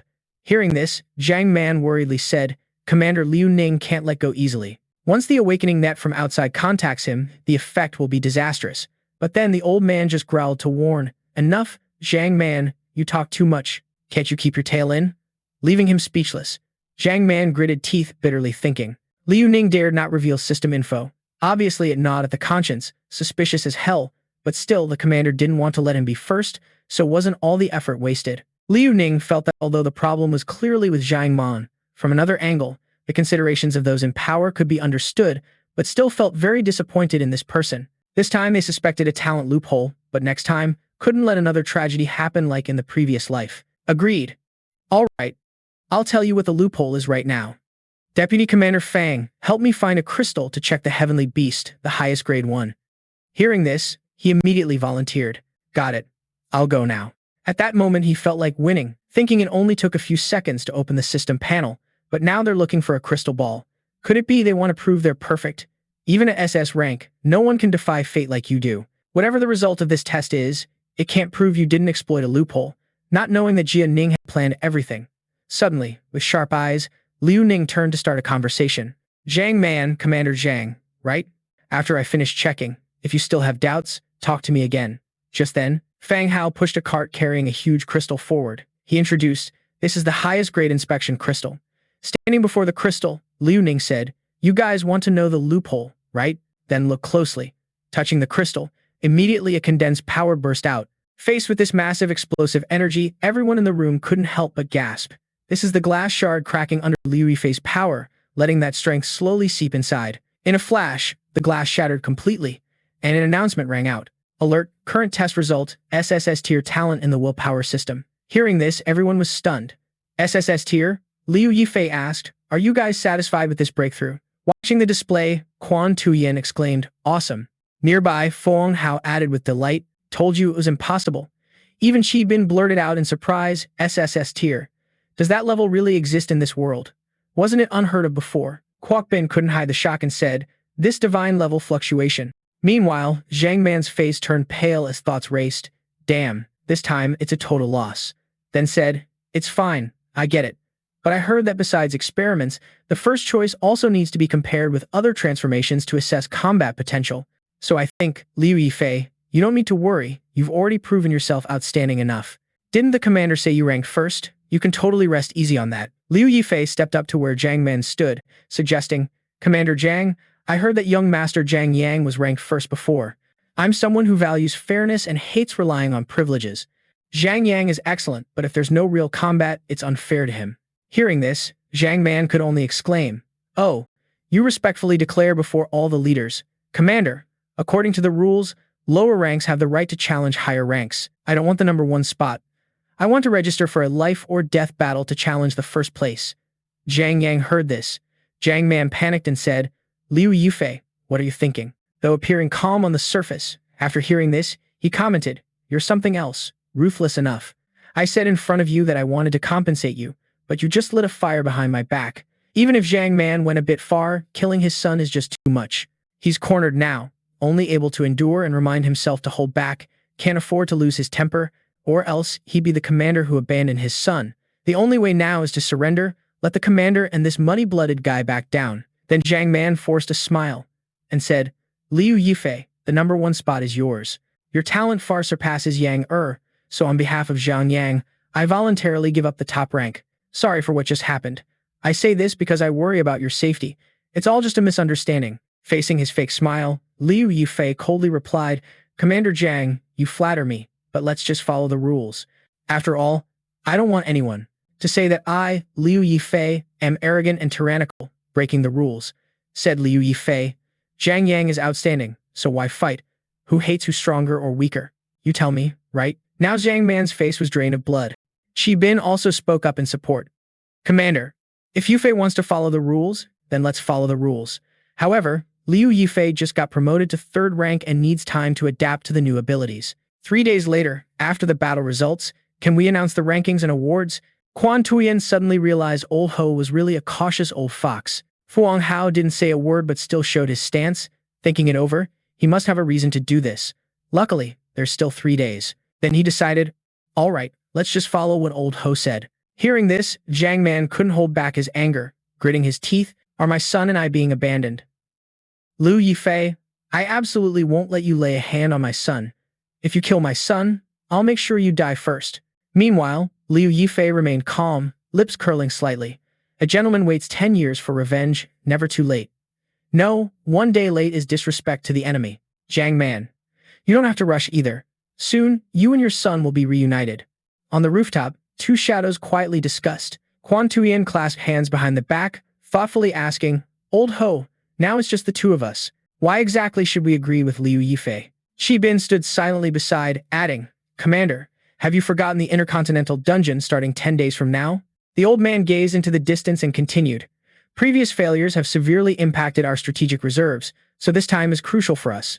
If we can't secure enough spirit energy to distribute this time, a large number of our fighter jets will soon be reduced to scrap. Then he turned to ask Shi Bin, do you want Ning to participate? The old man replied matter-of-factly. Exactly. Besides dealing with mutants, the intercontinental dungeon also faces third-stage awakeners from other countries. Then he analyzed further.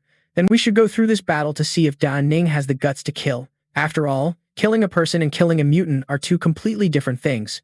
Tuyen Kwok interrupted to ask. But Old Ho, once Zhang Yang dies, Zhang Mang will probably go insane. I'm afraid that internal chaos will break out then. Shi Bin frowned, answering thoughtfully. That's why I suggested a 3-day time frame.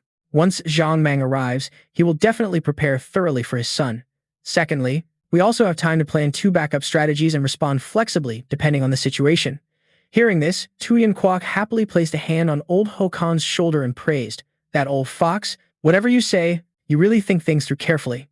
The old man, hearing the compliment, worriedly said, Commander, aside from this matter, it's better to announce Ning as an SS rank to the outside world. Otherwise, I fear he will face deadly danger.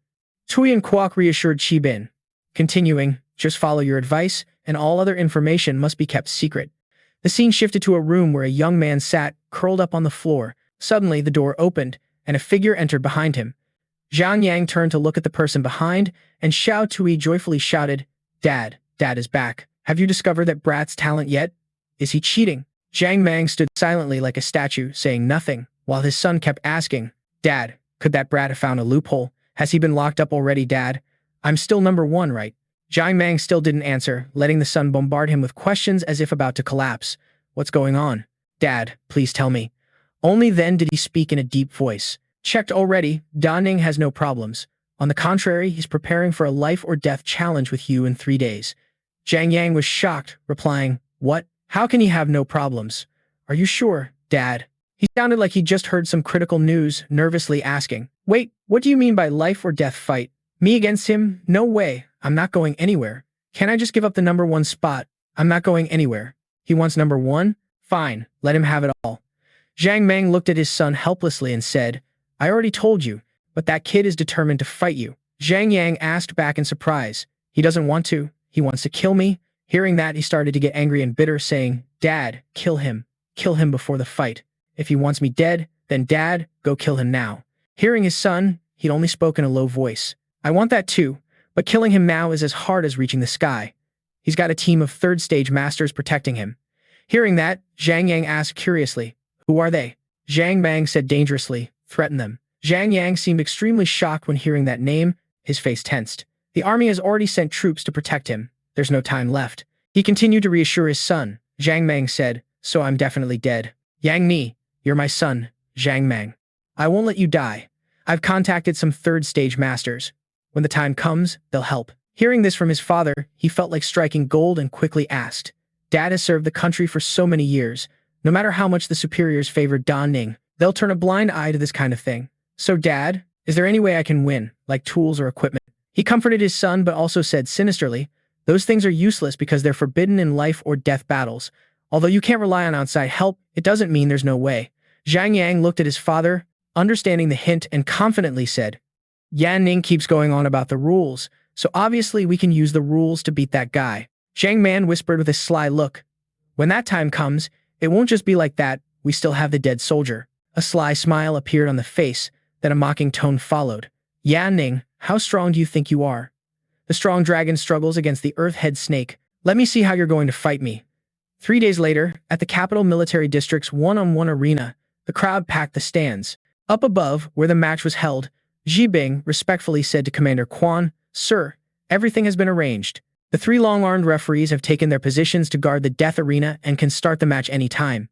Hearing this, the commander said, "All right, then go ahead, announce the start." A silver-white figure stepped out into the arena, radiating overwhelming energy, sparking many murmurs among the audience. Is this the Yan Ning who recently caused chaos? Rumored to be wicked, but why does this one look like a weak little chick? So skinny, feels like a single finger could stab this guy to death. Unbelievable, looks like just 17 or 18 years old. Yeah, Ning proudly stepped forward to face the three referees. In front stood the chief referee, Lu Wanzhou. He handed Yan Ning a list and said, "Yan Ning, here's the fight roster for this death match.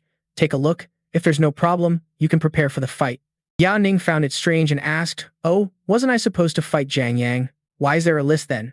After speaking, the list was grabbed and glanced over. Besides Zhang Yang, there were 9 others who just reached 3rd stage challenge level, and Zhang Yang was placed last. Wanzhou hurriedly explained, "Yan Ning, the higher-ups have already seen this list. According to regulations, you can challenge Zhang Yang, so other seeds can challenge you too. The first 9 rounds will be exhausting if you can't hold steady." Before Wanzhou finished, Yan Ning smirked and said, "I get it, start." Without fully understanding, the list was raised high, challenging. "Everyone on this list, come on up. I want to fight all 10 of you." A loud buzz erupted around. What? Did I hear that wrong? No matter how strong the talent, that's just insane. Fighting 10 people at once? Is this guy looking for death? If each one lands a hit, even a mid-level 3rd stage can't take it. Hearing this madness, people thought the higher-ups made the list to save Zhang Yang, but didn't consider this case. Zhang Yang won't get hurt. Yan Ning definitely won't either. What now? Huan rushed over, panicked, shouting to stop. "Yan Ning, don't get worked up. If you don't want to fight, you can refuse. This death match won't affect your top ranking anyway." Yan Ning confidently gripped 2 swords, speaking up to everyone's surprise. "Is there a rule against fighting everyone? If not, then just start.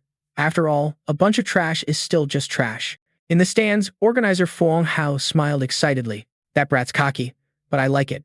The old man beside him complained, "You only see the hype. Can't you see the big problem?" Now Quan gave the order. "If Yan Ning asks for it, just do as he says. The referees will keep the match fair." But inside, he thought that brat's attitude was just like his own when young. Though the old man liked it, dealing with so much trouble wasn't good. He had suffered plenty back then. Well, after this, better teach that kid a lesson first. Down below, Wanzhou quietly thought the commander clearly wanted them to protect Yan Ning. Then the order came to start the match. If the commander gave the order, then let the 10 seeds, including Zhang Yang, step onto the stage. Nearby, Zhang Yang couldn't hold back anger, grabbing a weapon, ready to charge and shout, "He's insulting me! Kill him! I have to kill him!" Zhang Man beside him advised while secretly plotting for his son. "Yang, this is good. The crazier he gets, the bigger your chance to win. Let others make the first move. After draining its spirit energy, then charge in and add another stab." In front of Liu Ning were 10 opponents wielding weapons, glaring fiercely. Then, the announcement sound echoed across the arena. The life or death challenge was about to begin. Everyone, get ready. No one is allowed to use items that cancel all magic on all equipment. The countdown started. Below the stands, people began excitedly chatting. Situations like this had never been seen in Great Summer before. Someone asked, "How many seconds do you think the battle will last?" Another answered, 3 or 5 seconds, maybe even 2 seconds. Someone else spoke up, "I bet 10 seconds. After all, Liu Ning is top in agility and stamina. Otherwise, our bowl of rice would be smashed." That guy saw the scene and just tried to run away, yelling while running, "Help me, Dad, help me. I won't fight anymore, I swear. Kill, drain its energy to death for me." Liu Ning casually unleashed a violent sword move. Those nearby couldn't even touch before getting hit and thrown several feet away. Basically no chance to dodge or block. That guy looked pale and shouted, "Help!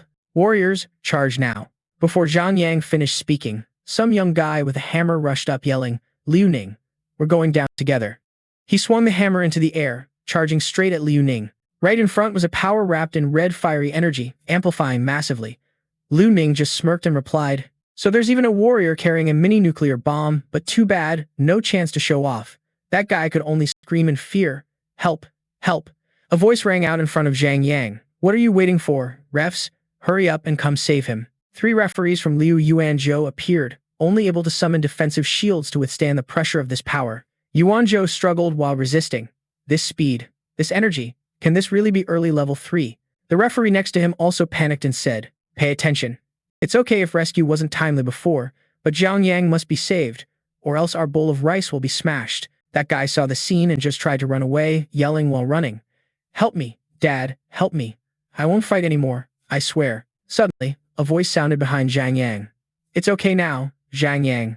He turned around in panic, only to see his head separated from his body. Huh, the nearby referee silently thought, Zhang Yang, is he dead? No way. At the organizer's stand, they couldn't sit still anymore. One said in disbelief, damn, one move took out the whole battlefield. This fighting power, this decisive execution will, the guy next to him asked. Did anyone see that? How did Zhang Yang get killed? Guo Bing also replied, no, no one saw, even though he was clearly protected. Old Ho nearby also wondered, did time freeze for a second just now? Back to the battle. The one who used power to kill Zhang Yang looked with contempt and said, the one I want to kill, you can't protect. Weak potential? No, I have to let you know, I'm really strong now. He desperately held his son's head, screaming pitifully. What about Duong Ni? Zhang Man angrily gathered strength and walked toward Liu Ning, saying, you bastard, I have to kill you. Liu Ning just coldly and indifferently replied, perfect timing, almost thought you'd hold back. The guy summoned his power, roaring loudly, tiger claw fist ready, then yelled at the kid, die. Faced with that, Da Ning just calmly thought it through. Even though the guy's strength had reached peak 3rd tier, honestly, not much stronger than this one. But bet on it, not only can't the guy kill this one, but will end up dead right here. Suddenly, from afar, Fuang Hao's shout rang out. Zhang Man stopped, then stepped in front of the kid, blocking the attack with a powerful royal dragon fist. Zhang Man had to step back a few paces, and after being pushed back, glared silently at Fuang Hao, gritting teeth. Fuang Hao, get out of the way. If you don't avenge your kid's death, you're not worthy to be a father. Fuang Hao warned firmly, Zhang Man, if you stop now, the commander will still consider your pain of losing a child and won't hold past grudges. If it doesn't stop, don't blame me for being ruthless with you.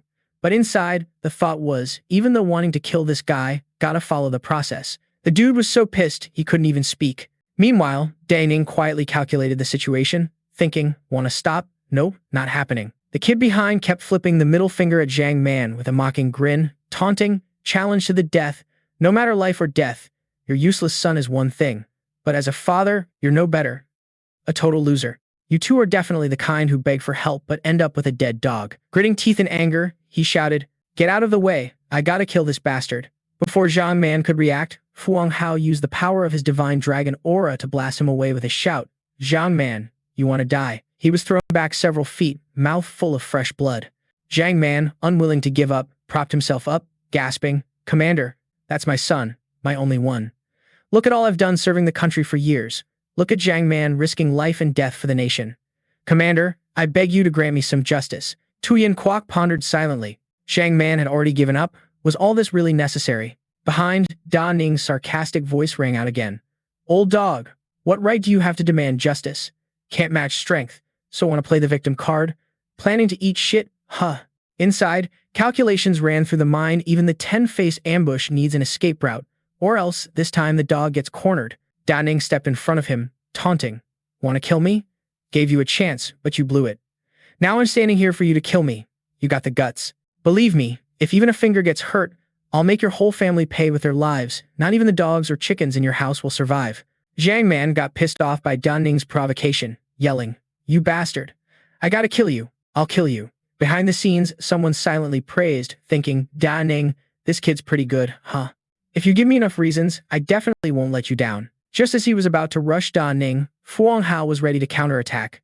Landing a thunderous punch on Zhang Man, he said, today I'll show you the difference between real peak and fake peak. Watching this scene, the thought came quietly. This is the gap in class, not just numbers. Now it's easy to kill peers or even mid-level 3rd rank.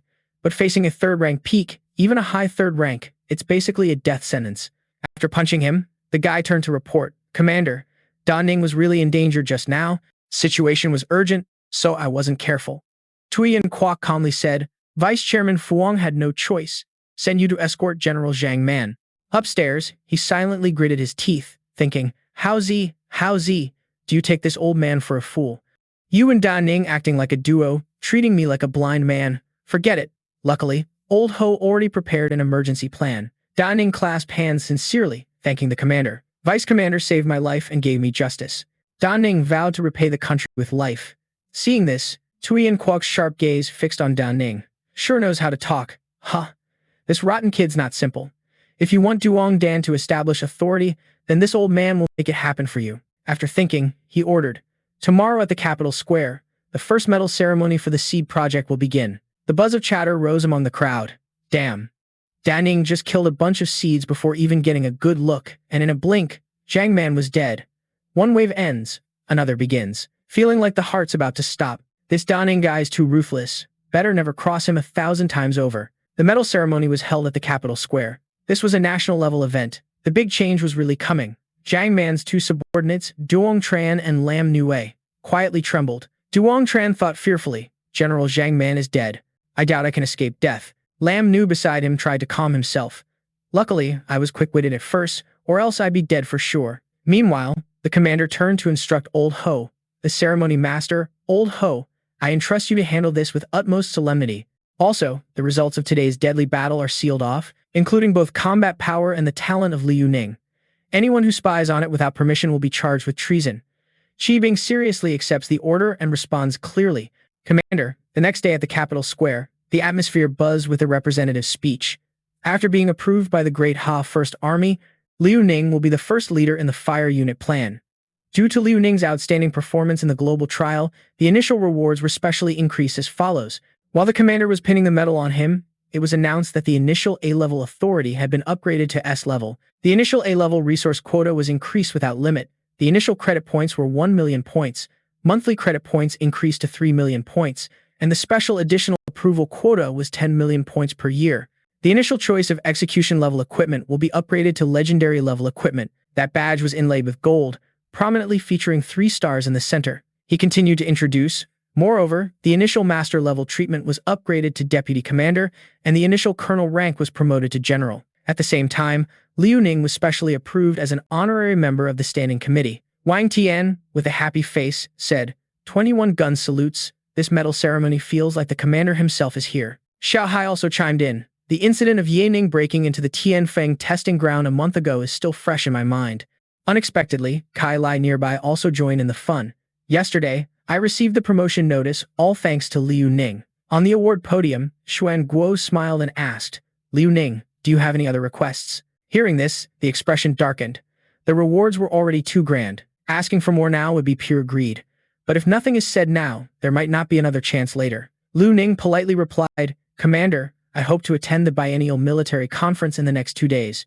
Xuan Guo secretly sweated, thinking, this brat sure knows how to give me a tough challenge. Nearby, someone silently observed. Liu Ning was only 18. At this age, what could be known? What's the real purpose of attending that ZZ conference? Fuang Hao standing next to him sighed. This kid's got innate talent, probably thinking a lot about combat. Why bother joining that ZZ meeting?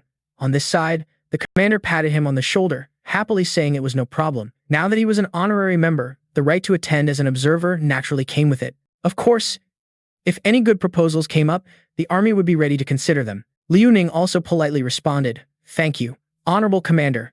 Night had fallen. After sitting down in the cabin to rest, Liu Ning thought, Consider? No, what's wanted is actual enforcement. To stop that disaster in East Sea, at least one military district's power must be mobilized. But for now, just accept it and act flexibly later. Suddenly, someone came over and said, Liu Ning, follow me. Liu Ning was confused, not understanding. At the military district courtyard, a large armored vehicle slowly approached. After leading him to the military gate, Fuang Hao said, Liu Ning, from today on, you will live here. This place is not only strictly guarded but also has many layers of greenery. It's definitely top-tier luxury. This fully enclosed metal room is the most secret conference room here. After leading Liu Ning inside, he continued, The reason I personally brought you here today is because I have a secret mission for you. Although theoretically you just reached level 3, which shouldn't be allowed, but we really can't find a better candidate than you. Liu Ning calmly replied, Uncle Fuang, just say it straight. Fuang Hao seriously told him, The Intercontinental Dungeon has an A-level difficulty. The zombie apocalypse of the nation allows only 2 intermediate level 3s and 8 beginner level 3s from each country to enter. Besides dealing with mutants and completing main tasks, you must fight awakened enemies from other countries to harvest more mineral spirit energy. Hearing this, Liu Ning silently calculated. In the previous life, there was a visit to this dungeon, but back then it wasn't really an intercontinental dungeon and there was no mineral spirit energy. Suddenly, a system panel appeared with the words, Force Mission. The mission is to enter the Tomb Zombie Nation dungeon and obtain the highest authority within it. Upon completion, an S-rank strategic weapon and a special blueprint for the celestial aircraft carrier will be awarded, the guy seriously warned Da Ning.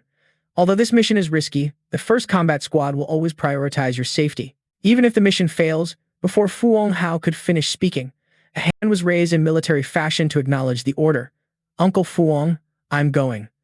I'm not afraid of danger. Anyway, I still believe this mission won't fail.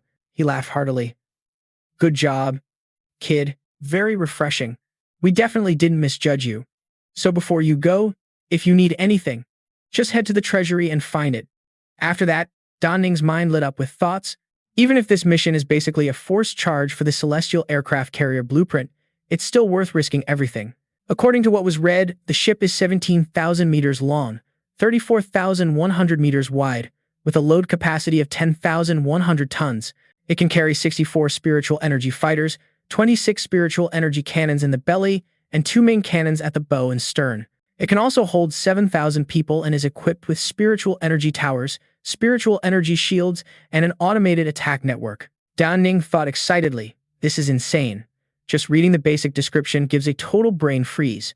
If something like this could really be built, could it dominate the world? Must get it, no matter what. Walking. Thoughts raced. After leveling up to 3rd stage, the system will unlock 2 more skill slots. There are still a few days to prepare, so maxing out strength is a must. The top spot is already secured. First stop is the treasury to pick 2 S-rank sword skills, then figure out the rest. Suddenly, a chill wrapped around the body, realizing the aura of someone approaching peak 3rd stage. The speed rushing here felt off. Da Ning turned sharply, shouting, "Who's there?" Fuang, with pink hair and a tight outfit, flew out and said, "Close bodyguard 009 reporting." She rushed over and hugged closely, whispering, "Specialized in protecting Lord Da Ning." Da Ning frowned and pushed her away, asking, 009, who sent you as a personal guard? Also, who told you that close bodyguard means this? Fuang replied innocently. Deputy Commander Fu Hao sent me, and the close bodyguard style is something I just learned today from the files. Confused, Da Ning asked, "Learn from what files?" Hearing this, Fuang struck a seductive pose, pushing a voluptuous rear toward Da Ning, shaking it and saying, "Exactly like this." Not stopping there, she knelt down and struck a provocative pose, puckering lips as if wanting to kiss. Da Ning shyly waved hands. Stop. She looked innocent and teased. Da Ning sighed and cursed. These higher-ups are really something else. Don't they worry that my blood will boil on the way and cause trouble? Why pull this stunt? If it's real, they seriously underestimate how serious this is. After saying that, Da Ning used a mental probe skill to scan. A clear analysis image of her body appeared, showing an external antenna connected to a brain chip, with many circuits in the physical body. The original brain was shrunk and dead, all thoughts and actions controlled by the chip. She's more like a robot than a human. After scanning, Da Ning reached out and asked, "Why did you turn into skin like this?" Suddenly, she grabbed Da Ning's wrist, then raised it to her forehead, using Da Ning's index finger to activate herself. A fingerprint recognition sound confirmed success. Da Ning's eyes widened in surprise, and the system announced another notification. Officially unlocked, update command completed. Her memories appeared before Da Ning. In a hospital room, Fu Hao tightly held his daughter's hand with a worried face. Fu looked pale but forced a comforting smile, saying, "Dad, don't cry. I'm about to die anyway. Instead of wasting time, it's better to donate this family organ before death. If by chance it succeeds, it might serve the country later. I always believe in your words about humanity's future, but I'm worried about the world." Fu Hao gripped his daughter's hand, crying out, "But Fu, this kind of research is 1,000 times more painful than death, and it's never succeeded. Even if it does, your soul will disappear, and you'll become a machine. How could you ask me to be so heartless? How could anyone stand it?" She gently wiped the corner of his eye to calm him, saying, "Dad, tell me the story about the heroic soul again. The body may be destroyed, but the battle soul remains. So why can't you do the opposite? Your soul will be destroyed, but the body won't die." She smiled softly and continued, "Compared to disappearing without a trace, this little pain is nothing." Fu Hao could only swallow back the flood of tears, silently listening to the warmth from his daughter's hand one last time. Fu smiled, but tears fell as she whispered, "Becoming a machine isn't so bad. I believe the orders you give me will definitely be right." After probing memories, he was surprised by what he saw. Turning away, he thought silently, "Commander Fu Hao, what kind of virtue or talent does Da Ning have to be so highly valued by you? What was really going through your mind to send her to protect Da Ning like this?" And the name 009 was just recently assigned, must be trying to suppress, control, and cut off emotions, right? After thinking it through, he decisively gave the order. 009. On command, she replied, yes. Da Ning ordered her seriously. 009. Delete all so-called personal study data. From now on, stay close to protect me and obey my orders. She responded like a programmed machine, loud and clear. Then he turned and said, now follow me to the Army's top research institute to get the S-rank sword skill. She obeyed promptly. Walking, he thought. Uncle Fuang's great mission isn't finished yet, so personal desires don't matter. Though not fully agreeing with his methods, still thankful. Give and take. If you all trust my future, then Da Ning swears not to disappoint anyone. Da Ning led Fuang to the research institute. As they reached the gate, someone ran out to greet them. Hello Da Ning, welcome to the top research institute. He saluted in military style, then said politely, I'm Wang Xiaotian, deputy director, please guide me. Da Ning replied politely, hello Director Wang, I want to select 2 S-rank sword skills. Is that difficult here? Wang Xiaotian answered cheerfully, yes, please follow me. Hearing that, he turned to Fuang and said, 009, wait outside. I'll be back soon. She replied softly. Leading Da Ning inside, he excitedly asked, Da Ning, we only have 4 S-rank swordsmen left, but many more A-rank sword skills. Do you want to check out the A-rank skills first? He coldly replied, no need, just bring the S-rank swordsman directly. He seemed about to say more, but Da Ning cut straight to the point. Director Wang, if you have something to say, just say it. Hearing this, Wang Xiaotian cautiously answered, Da Ning, I don't mean to obstruct. You know, there are many third-tier soldiers in the capital military zone. Now with only S-rank sword skills left, there will definitely be problems. Da Ning interrupted, coldly saying, I know, no problem. Let's see first, then talk. He looked at Da Ning, surprised, and saluted clearly. In front of Da Ning were 4 thick brown books. Da Ning's analytical ability activated, showing 4 info boards. The Hellfire Blaze consumes 6,000 spiritual energy points. In the weak area of the Earth's crust, after embedding into the ground for 10 seconds, it triggers a volcanic eruption. Next was the Absolute Death Slash, consuming 5,500 spiritual energy points. When in danger with less than 10% life points, it can activate the Absolute Death Slash once, causing 100% damage. After killing the target, it recovers 30% life points. Then came the Death Elegy, consuming 18,000 spiritual energy points, unleashing a deadly attack. After the target dies, the soul of the dead is released within 3 seconds and can use the combat skills of the deceased while alive. Finally, the Annihilation skill consumes 8,000 spiritual energy points, continuously accumulating power and dealing extra damage after 10 seconds. During the charge time, movement or other skills cannot be used. Da Ning looked at the 4 books and evaluated. No wonder only these remain. Absolute Death Slash can only be used when near death, and Hellfire Blaze only works in the right location. Death Elegy consumes 18,000 spiritual energy points. Where would a normal person get that? And the Annihilation skill requires 10 seconds of stillness. Isn't that basically a living target? Hearing that, the guy silently sweated and cautiously asked, so, Lord Da Ning, want to check out the A-rank sword skills? The effect isn't too far off either. We've got over 800 types here. Suddenly, the guy raised a hand toward the book, activating the knowledge absorption technique from the 2 nearest books. Wang Xiao beside him gaped in surprise, thinking, damn, this dude already learned Death Elegy and Annihilation? Then couldn't help but blurt out, Lord Da Ning, what exactly are you? Da Ning turned and smirked, sorry, I'm in a rush, so honestly too lazy to check out the A-rank sword skills. Wang Xiao didn't know what to say after that. After finishing, Da Ning boldly waved goodbye. Wang Xiao, still confused, said, thanks for your hard work, Captain Wang. I'm heading out first. The guy's face froze in surprise, thinking, rushing, and too lazy to check. What does that even mean? Confusion swirled in the mind. Aren't third-rank skills limited in use? Could it be that this guy isn't limited? Otherwise, how could there be such casual attitude?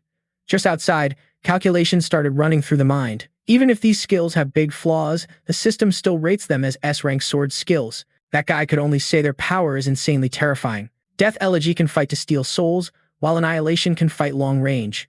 Now with plenty of spirit energy and a sword god in hand, if not betting now, then when? The system board popped up in front of Da Ning with a message. Sword skill enhancement successful. S-rank Death Elegy. Enhanced to SSS-RANK Hellfire Descent. S-rank Annihilation.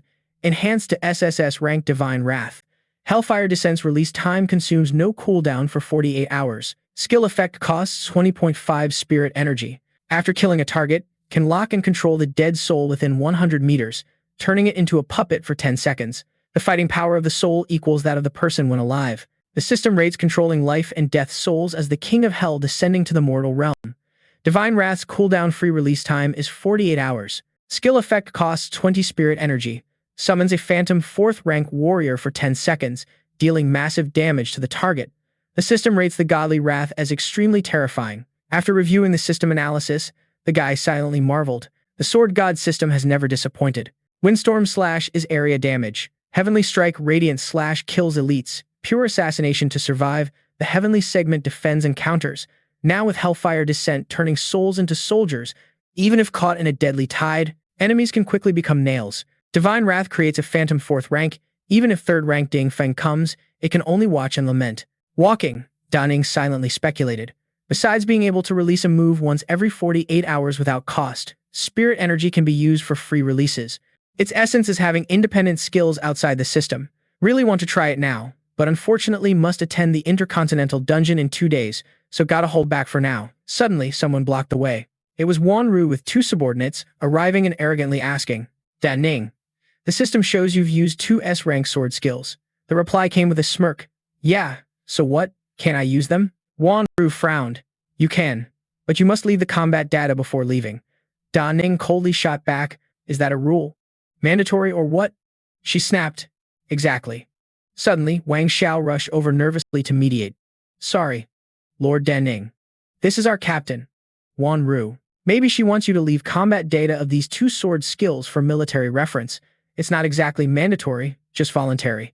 Anyway, it's a contribution to national research. She aggressively objected with nonsense. The rule is to leave not only these 2 but also other combat data of Da Ning for cooperation in testing and research. Wang Xiao internally cursed, hearing her. Crazy lady, because her previous research failed and her son is a useless will system, if she wants to desperately seek death, don't drag me into it. Da Ning ignored her words and said firmly, I refuse. If you want to recklessly chase death, don't drag me into it. Da Ning didn't ignore her words and replied, I refuse. Van Yu clenched teeth and questioned, if you accept resources from the military, then you have the duty to undergo inspections and blood tests. Bone strength and muscle function are crucial. So what if you're famous? Do you dare to defy military orders? The glare was cold and impatient, thinking, don't talk so seriously.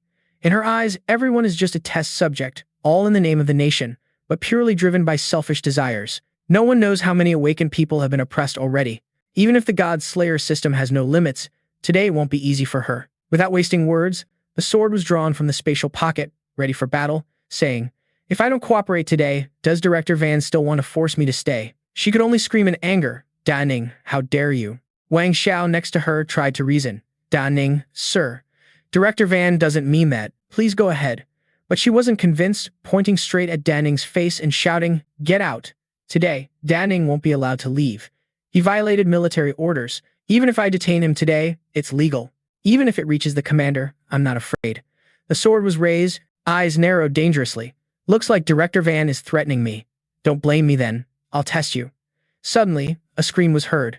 What's going on? A foot was planted firmly on her face. Looking closely, it was Fang Fang stepping on Van Hu's face with a cold expression, saying, threat neutralized. Want to finish her off? Fang Fang stomped on Van Yu's face, asking, want to kill her? Van Yu's face was pressed to the ground, begging in fear, please don't kill me. Don't, I beg you, don't kill me. Wang Xiao beside her anxiously pleaded for her. Da Ning, sir, please release Director Van. She knows she was wrong. I apologize on her behalf. Please spare her. Da Ning didn't respond but thought silently, even though wanting to kill her. Just 2 days ago, Zhang Meng was killed. If things go all the way today, it might cause panic. Then the order was given to Fang Fang. Let her go, no killing for now. Kick her away, don't block my path. Fang Fang quickly acknowledged. Immediately, Fang Fang kicked Director Van, making her spin several times on the ground, then slam her head hard against the wall, coughing up blood. She collapsed on the ground, bleeding out and dying. Wang Xiao was terrified and stammered, Director Van, she's. Da Ning behind was also startled. Fang Fang calmly said as if nothing happened. Sorry, I underestimated how far she could fly and overestimated her endurance. Da Ning then calmly turned to Wang Xiao, Director Wang, you saw that. This was purely an accident, right? Wang Xiao forced a smile. Yes. Director Van accidentally hit her head and died. It has nothing to do with you. then silently cursed inside. Damn, this guy is so badass, I absolutely can't mess with him. Da Ning turned and left, leaving a polite remark. Then I'll leave the aftermath to Director Wang. We'll be going now. Wang Xiao forced a smile and waved goodbye in return. Da Ning, sir, don't be so polite. Please take your time. Da Ning and Fang Fang walked away. Fang Fang worriedly asked from behind, did I cause you trouble? Da Ning immediately reassured, it's fine. Anyway, she wasn't a good person. Killing her was fine, I wanted to kill her anyway. If the higher-ups hate me, let them hate. 2 days later, at the National Committee Conference Hall, the seats were nearly full. Da Ning slowly walked into the hall. People around immediately started whispering, damn, Da Ning actually showed up. Maybe just here for the excitement. Others mocked. No way, look at the documents in his hand. Could he really be proposing something? Ridiculous. What can a kid propose? Probably just showing off. Da Ning entered the hall and went to the seat. Next to it sat a man in military uniform with a very gloomy expression. That was Fuang Dang, Minister of the Armed Forces in the East Sea region. Seeing Da Ning, he angrily thought, Da Ning, you killed my wife, Van Yu. Today's proposal, even if I can't kill you, I'll strip you of your privileges. At that moment, a female staff member approached and handed Da Ning the documents, saying, Sir Da Ning, your ID number is 119, Special Honorary Member. Here's the agenda for this conference.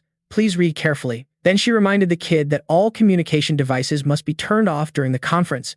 Leaking any proposals outside is strictly forbidden. The kid thought silently that in the previous life, the third year already had tons of conferences, so this stuff was old news. But now, had to pretend like it was the first time here. Really annoying. The girl continued to guide. This conference allows voting after the main proposals end. If you want to express opinions, press the button beside you, but think carefully before pressing. The kid smirked, waved at her, and said, Got it, don't worry. Except for my own proposal, I won't just randomly press buttons. No need to worry, just do your job. The girl replied, Understood, Sir Da Ning. Then she suddenly realized something. Immediately asked, Wait, you said proposal? Do you really have one? The girl was scared, sweat dripping, thinking, oh no, the leader already told her to be clear with the kid and not cause chaos during the meeting. She hurried away, warnings ringing in her head. No, have to report this to the leader, as soon as possible. Da Ning saw her rush off and wondered, am I some kind of flood beast? Fuang Hao just arrived and caught the scene. He sat down, laughing loudly, teasing Da Ning, what's up? Kid, checking out the reception girls here? Still not satisfied with Nine, huh? Da Ning saw him come and greeted Uncle Fuang, then looked straight into Fuang Hao's eyes and replied, Uncle Fuang, Nine's great, totally deserves to be the best in the world, treats me wholeheartedly. Just now, I mentioned a proposal and that receptionist ran off. Fuang Hao looked surprised, said oh, then turned away, smirking. No wonder they arranged for me to sit next to you. Kid, you really planning to stir trouble? Tell me what you want to bring up. Da Ning didn't care and answered, you'll know when this process ends, and I guarantee it's definitely not to cause trouble. Hearing that, Fuang Hao laughed, Kid, you even learned how to be mysterious now? Then he turned to advise, Da Ning, as someone experienced, I suggest you hold back whatever you want to mention. After all, military and political issues always have checks and balances. The kid calmly reassured, I know, Uncle Fuang, don't worry. Fuang Hao, still uneasy, clenched fists near mouth, deep in thought. Da Ning, I trust someone who dared to close the battlefield ruins and bring veterans home. Surely you won't do anything harmful to the country, right? And you're someone worth trusting. Li Kuan-guo stood on the conference stage and announced, I declare the 13th Survivors Congress officially open. Now announcing the agenda. Behind him, a screen displayed the conference content, including neighboring countries showing signs of border invasion and plundering rare resources. In recent years, the military is preparing to mobilize 3 large corps for deployment. 2. The shield between the descendants of the awakened and ordinary survivors is growing. 3. The North American base station on the C-shaped island chain is preparing for reconstruction. 6 hours later, Jia Ning sat with hands folded on the table, silently thinking. There are a total of 9 proposals, 6 of which involve other countries. No wonder it's a massive crisis. There was a strangely weak period before the disaster in the previous life. No wonder people like me had to rush into the intercontinental dungeon. Liu Kuan-guo shouted loudly. Now is the time for members to make proposals, and members can speak independently. After passing the vote, the review process will begin. Suddenly, 2 people appeared on the screen behind him. Honorary Member 119, Yan Ning, proposed a plan. 23, Minister of Armed Forces Dong Hai, Fang Deng, also proposed a plan. After seeing your info on the main screen, Fang Deng angrily looked in your direction. The people behind kept sneering at you. Ning really wanted to propose a plan, but it was a weird one. Thinking that privileges now mean doing whatever one wants, just by looking at the age, it's clear that person is too young, too naive. Fang Dang asked with a dark expression and a sarcastic tone, Ning, did you press the wrong button? If so, sit down quickly and stop delaying me. You're on trial. Ning wasn't scared at all and fired back. On trial? What the hell are you talking about? But inside, worry-gnawed, no one had even mentioned the proposal about EC yet. Could it be the other side was already prepared? All these documents were secretly investigated over the past 2 days, and absolutely couldn't have leaked out. Fuang Dang ignored Da Ning and looked up at Li Tuyen Kwok to report. Commander, committee members. 2 days ago, Da Ning showed up at the first research institute and recklessly killed Chief Van, who was also my wife and Van knew. This is just lawless chaos. He clenched fists in anger and shouted, no matter how talented, no one is above the law. Therefore, I propose revoking all resources and privileges from Da Ning. Da Ning heard the accusation but stayed unfazed, shooting a cold glance and thinking, so that guy is the husband of that bastard Chief Van. Well, whatever. Li Tuyen Kwok, hearing the accusation, turned to ask, Da Ning, is this true? Da Ning calmly replied, I'm afraid Minister Fuang misunderstood. 2 days ago, I went to the academy to learn 2 sword techniques, but I didn't kill anyone. Chief Van got too excited seeing me not watching where I was going and accidentally ran into a tree and died.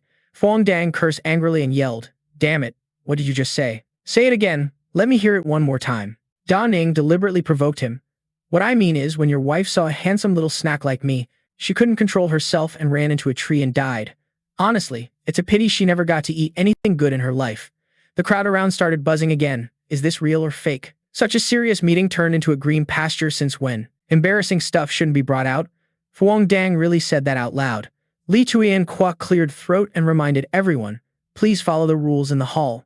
Minister Fuang, this nonsense should be handled by DM Li. Fuang Dang angrily pointed at Da Ning and said reluctantly, Commander, this isn't like what Da Ning says. He's a petty man abusing privileges, deserves to be killed. Fuang Hao couldn't take it anymore, stood up and cursed at him. Fuang Dang, how dare you? Da Ning patted Fuang Hao's shoulder and said, Uncle Fuang, I'll handle this. If Minister Fuang doesn't believe me, just ask Chief Fuang of the Research Institute, then turned away, ignoring him and said, your proposal isn't qualified for discussion here, so now it's my turn. Honestly, my proposal also involves you. I, Da Ning, propose to remove Fuang Dang from the position of Minister of the East Sea War Zone. Standing straight, Da Ning looked directly at Li Tuyen Kwok and clearly reported, while requesting to mobilize all forces ready to fight in the East Sea War Zone and immediately evacuate 67 million survivors from Safe Zone 239 away from the coast, because in about 17 to 23 days, a sea beast tide will erupt along the coastal areas. What level is this invasion? The people behind started gossiping nonsense. What a joke. Does this kid even know what he's talking about? Where did this rumor come from? Has East Sea ever had that? It's even more ridiculous than Fuang Dang's green light proposal. Fuang Dang laughed mockingly after hearing the report. He said, Brat, talking nonsense. More than 40 years have passed, and there has never been an A-level beast tide outbreak in East Sea. Maybe you're dreaming, saying that crap. Li Tuyen Kwok angrily slammed the table so hard the mic fell, shouted, Silence. No noise allowed during proposals, then warned Da Ning, if you dare make a proposal, you better give me a specific reason. Da Ning wasn't scared at all, grabbed the report and started reading. East Sea Sector, Sea Area C13. In the past 2 months, spiritual energy concentration in the water has increased by 1.9%, the highest in 40 years. At Sea Area D51, 43 underwater earthquakes occurred in the first half of the year, highest level B+, the highest frequency in 40 years. Resource Port Number 2. Underwater physical energy devices have reported errors 13 times since the start of the year. During maintenance, 3 combat teams disappeared and 23 engineers died in D-level accidents. Causes of incidents remain unknown. Da Ning continued reporting amid Fuang Dang's panic. Sea beast attacks in the East Sea War Zone have increased annually by 195.7%, the highest in 40 years and still rising. Fuang Dang feared and wondered, how could it know so much about Dong Hai? Slamming the report down on the table, the voice remained firm. All the data here comes from the Dong Hai safe zone. If the military doesn't believe it, just go check Dong Hai. If anything in my report is fabricated, I, Da Ning, am ready to bear all the consequences. Li Tuyen Kwok then turned to ask Fuang Dang, Minister Fuang of the East China War Zone, is the data accurate? He just scratched his head thinking about it. Fuang Dang was furious, sweat pouring down the face. No matter if he admitted the data or not, The job was as good as gone, plus a military court trial was coming. Quickly deciding, no matter what choice was made, death was certain. Best to kill Da Ning first. At least that would cover the retreat. Fu Wangbang, exposed by Da Ning, was so mad it turned into rage, wanting to kill with one move. Da Ning, gotta kill you. Luckily, Da Ning reacted fast, blocking with a hand and only got thrown back, not seriously hurt. But that wasn't enough. Fu Wangbang charged again, trying to take advantage of Da Ning sliding on the ground to land another hit. Right then, Fu Wanghao jumped in front of Da Ning, using an arm to block Fu Wangbang's attack. Angrily shouting, "Fu Wangdang, are you crazy?" But Fu Wangbang seemed to have lost all reason. He yelled wildly, "Either way I'm dead, but today I'm gonna cripple him." Tuyen Kwok saw this and got furious, pointing at the brawl and ordering, "Damn it, fighting at the conference, trying to rebel? Where are the guards? Arrest Fu Wangdang, kill immediately if needed." Fu Wang got the order and immediately approached the group, reporting a level 1 threat detected. Over here, neither Fu Wangbang nor Fu Wanghao backed down, both ready to throw powerful punches. Da Ning watched worriedly, yelling, "Uncle Fu Wang, step back, I got this." Fu Wanghao quickly replied, "No need, one punch from me is enough to settle him." Then charging at Fu Wangbang, ready to use fire to shatter his ice, Fu Wanghao didn't hold back, punching Fu Wangbang hard enough to send him flying backward. At the same time, Fu Wanghao shouted, "Catch him." Fu Wang arrived at Fu Wangbang's landing spot immediately. With a sharp look, she said, "Here," then decisively raised a foot, striking hard on Fu Wangbang's back. He screamed in pain, eyes rolling white, spitting out blood. Fu Wang pulled back, coldly glancing at Fu Wangbang collapsing, emotionless, threat neutralized, danger eliminated. Fu Wanghao finished dealing with the problem and turned to check on Da Ning. "Da Ning, you okay?" Da Ning just smiled politely. "I'm fine. Just you guys moved too fast, no chance for me to show off." Everyone in the room finally reacted to what just happened, all shocked and shouting, "No way! Less than 5 seconds and a 3rd-tier general is taken down." "Nonsense, Deputy Commander Fuang is peak tier 3. Even that female guard is almost at peak combat power. Didn't Commander Kwong say to kill Fu Wangdang on the spot?" "No need to talk about that. Da Ning is now a national special protection asset. Fu Wangdang is seriously crazy." Tuyen Kwok then spoke up to restore order. Order restored. The conference continues. Da Ning's proposal is very important. Members can discuss freely. Voting starts in 3 minutes. Hearing this, everyone calmed down. But instead of gossiping about Da Ning, now they whispered about Fu Wangbang. From Fu Wangdang's earlier reaction, Da Ning's evidence was clearly correct. But even if the data was right, it didn't guarantee a beast wave would definitely happen. Acting rashly without disaster would still cause huge losses. But if disaster really struck, the 3-minute countdown was up. Tuyen Kwok spoke again. "Time's up. Voting begins now." After voting, results appeared on the big screen in the hall. 14 votes for, 1 against, 104 abstentions. Based on the votes, Tuyen Kwok announced to everyone, "Vote passed. After this assembly ends, immediately send specialists to East Sea and prepare the retreat plan. No delays allowed." The assembly ends here, and the scene shifts. The next day, at the military district's main compound, Da Ning's house, Fu Wanghao is standing and chatting with him. "Da Ning, this noon you will set off to the Intercontinental Dungeon. In the dungeon, those at intermediate 3rd rank or above won't be able to enter." He glanced lightly at Fu Wang, explaining, "So 009 won't be able to go with you either." Hearing this, Da Ning smiled warmly and replied, "Don't worry, Uncle Fu, I know the rules." Then he pointed to a box placed far away, saying, "Inside this box are the legendary equipment the country promised to reward you. Inside the box are grade A materials, the heart of the destroyer Mountain Vein, and the bone spike pearl toy Thea that you registered with the National Treasury earlier." Da Ning let out a small "oh," as if absorbing the info, then asked, "What about the human face, bone marrow, and the core strange fruit?" Fu Wanghao turned back again, facing Da Ning calmly to explain, "Those two are too special, not available in the National Treasury."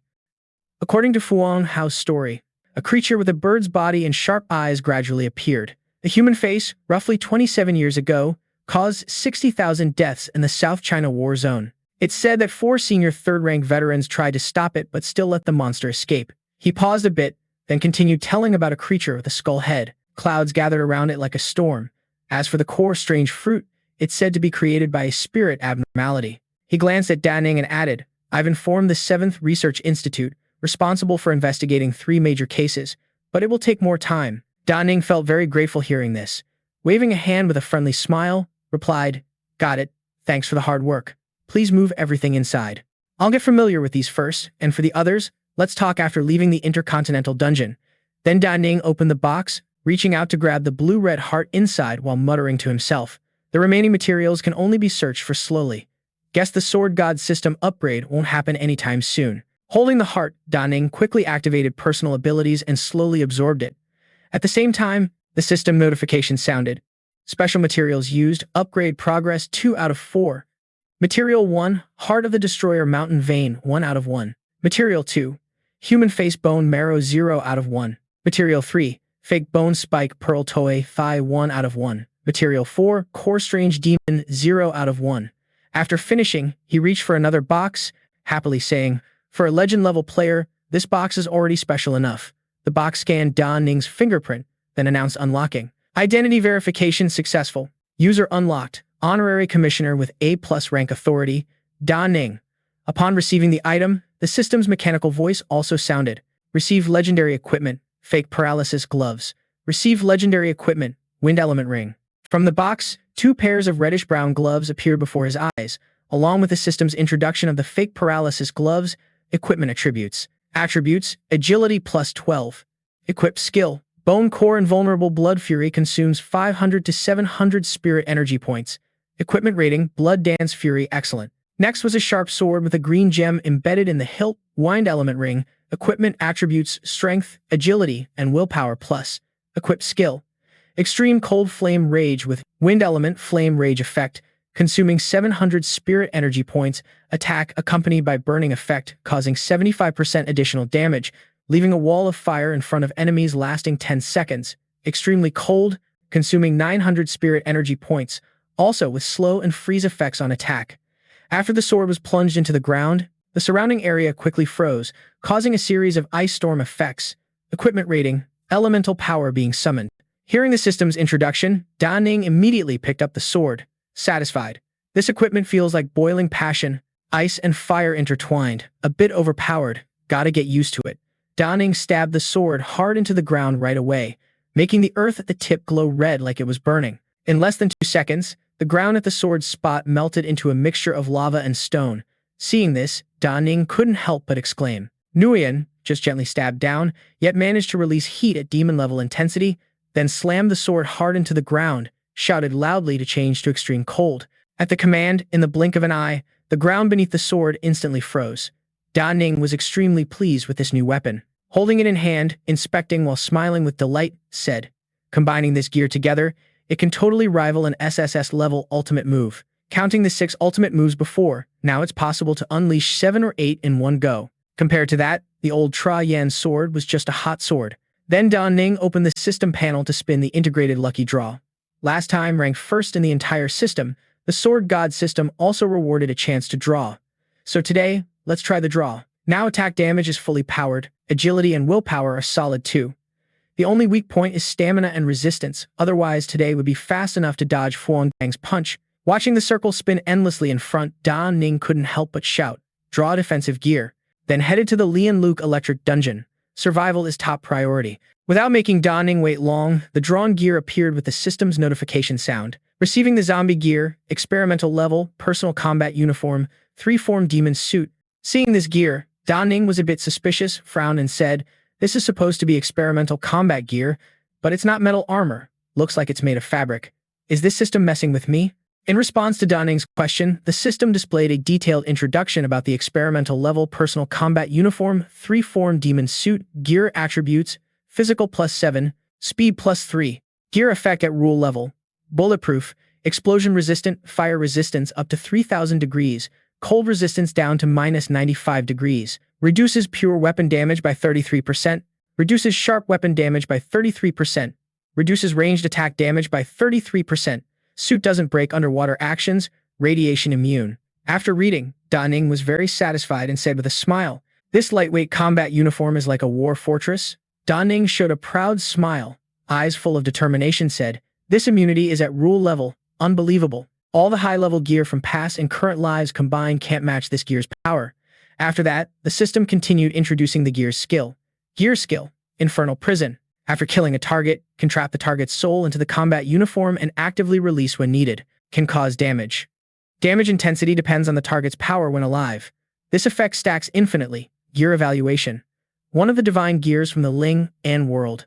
After absorbing blood from many high-level creatures, the original normal combat uniform became a legendary gear. Warning. Hostile to creatures from other worlds. Triggers relentless killing intent.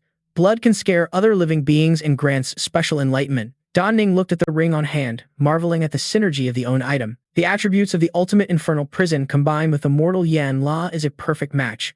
One traps souls and resists damage, the other traps souls to attack. But is this Ling and world the same as the previous Ling and realm? Where exactly is it? It's clear the gods worship there must be at least 5th rank. If the original owner knew someone took the gear, would there be a hunt? Da Ning quickly put on the new gear given by the system. Kali said, whatever, just take it step by step. After all, it's not stealing. If there's a reckoning, find the sword god system. Ready now, time to head to the Li and Luke dungeon is almost here.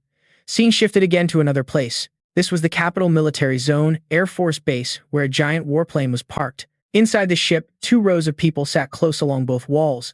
One of them spoke to the captain. Captain, it's almost 11 o'clock arrival time. Why is that kid Da Ning still not here? It takes 4 hours to reach the dungeon entrance. If not here, we'll miss the dungeon opening time. Hearing the team members worried, he quickly reassured. Wait a bit longer, they should be here soon. Then Minla continued to instruct. When that guy arrives, everyone needs to be careful about what's said. Don't go calling the kid or whatever.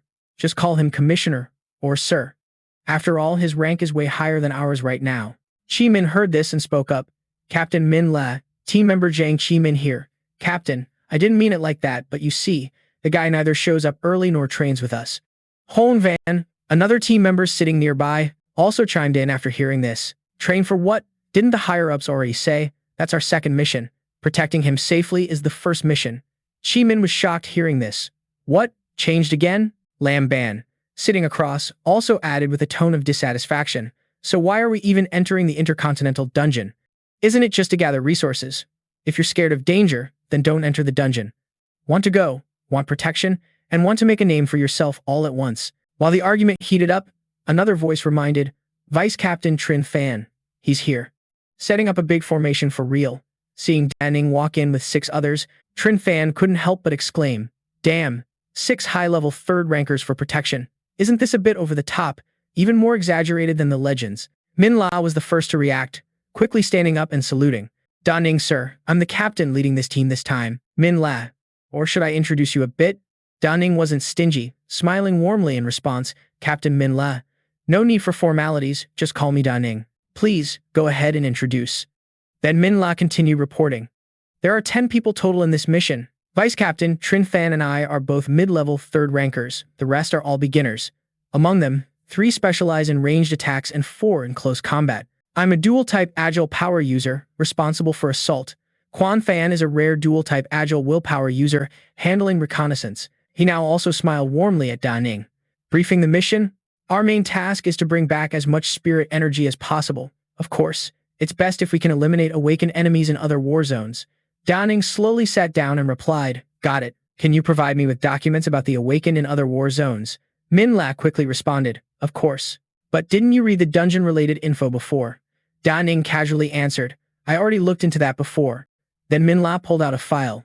Handing it to Da Ning, he said, the war zones we face this time are many, including Country H, Country R, Country C, and Southeast Asia, 6 countries in total. This is arguably the fiercest battle in recent years. Da Ning skimmed the info in the file. Frowning in dissatisfaction, Jamato, Lockdong Yafeng, Kim Vu No Fap, what kind of trash names are these? Never heard of any of them before. Chi Min, standing next to the captain, whispered in awe at Da Ning's reaction. Newbie, not afraid of rumors, or do big shots, just love to show off. Min La also explained, Da Ning, sir, I know you're strong, but we still can't underestimate them. We've faced these guys several times before. Even many of our mid-level 3rd rankers died at their hands in previous teams. Hearing this, Da Ning angrily crumpled the document. Voice low and fierce. You mean they've killed many of our people? Then this time, I'll make them pay blood for blood. The gateway opened wide, waiting for everyone to enter. The group in front argued fiercely. The woman standing in the middle spoke coldly. The benefits from this operation in the water zone, we should get 4 parts. The man beside her angrily objected. 4 parts. At most, you get 3. Another person joined the argument in the water zone. This time, besides 2 mid-level 3rd rankers, the rest are peak beginners. At this moment, the captain from the Yamato zone stepped forward to stop the quarrel. Stop arguing. How much is allocated doesn't matter, just follow the previous ratio. The issue is, this time we can't let the Huaxia lower war zone take any resources. Then he smiled to reassure everyone. Just lock down their spiritual energy source, take out the planes, and wait for their air defense system to be destroyed. By then, the entire safe zone of Huaxia will be our farm, right? The crowd happily joined in. Yamato was right. If we scare them off, they won't dare send anyone anymore. Only then can we chill for life. Someone cautious spoke up.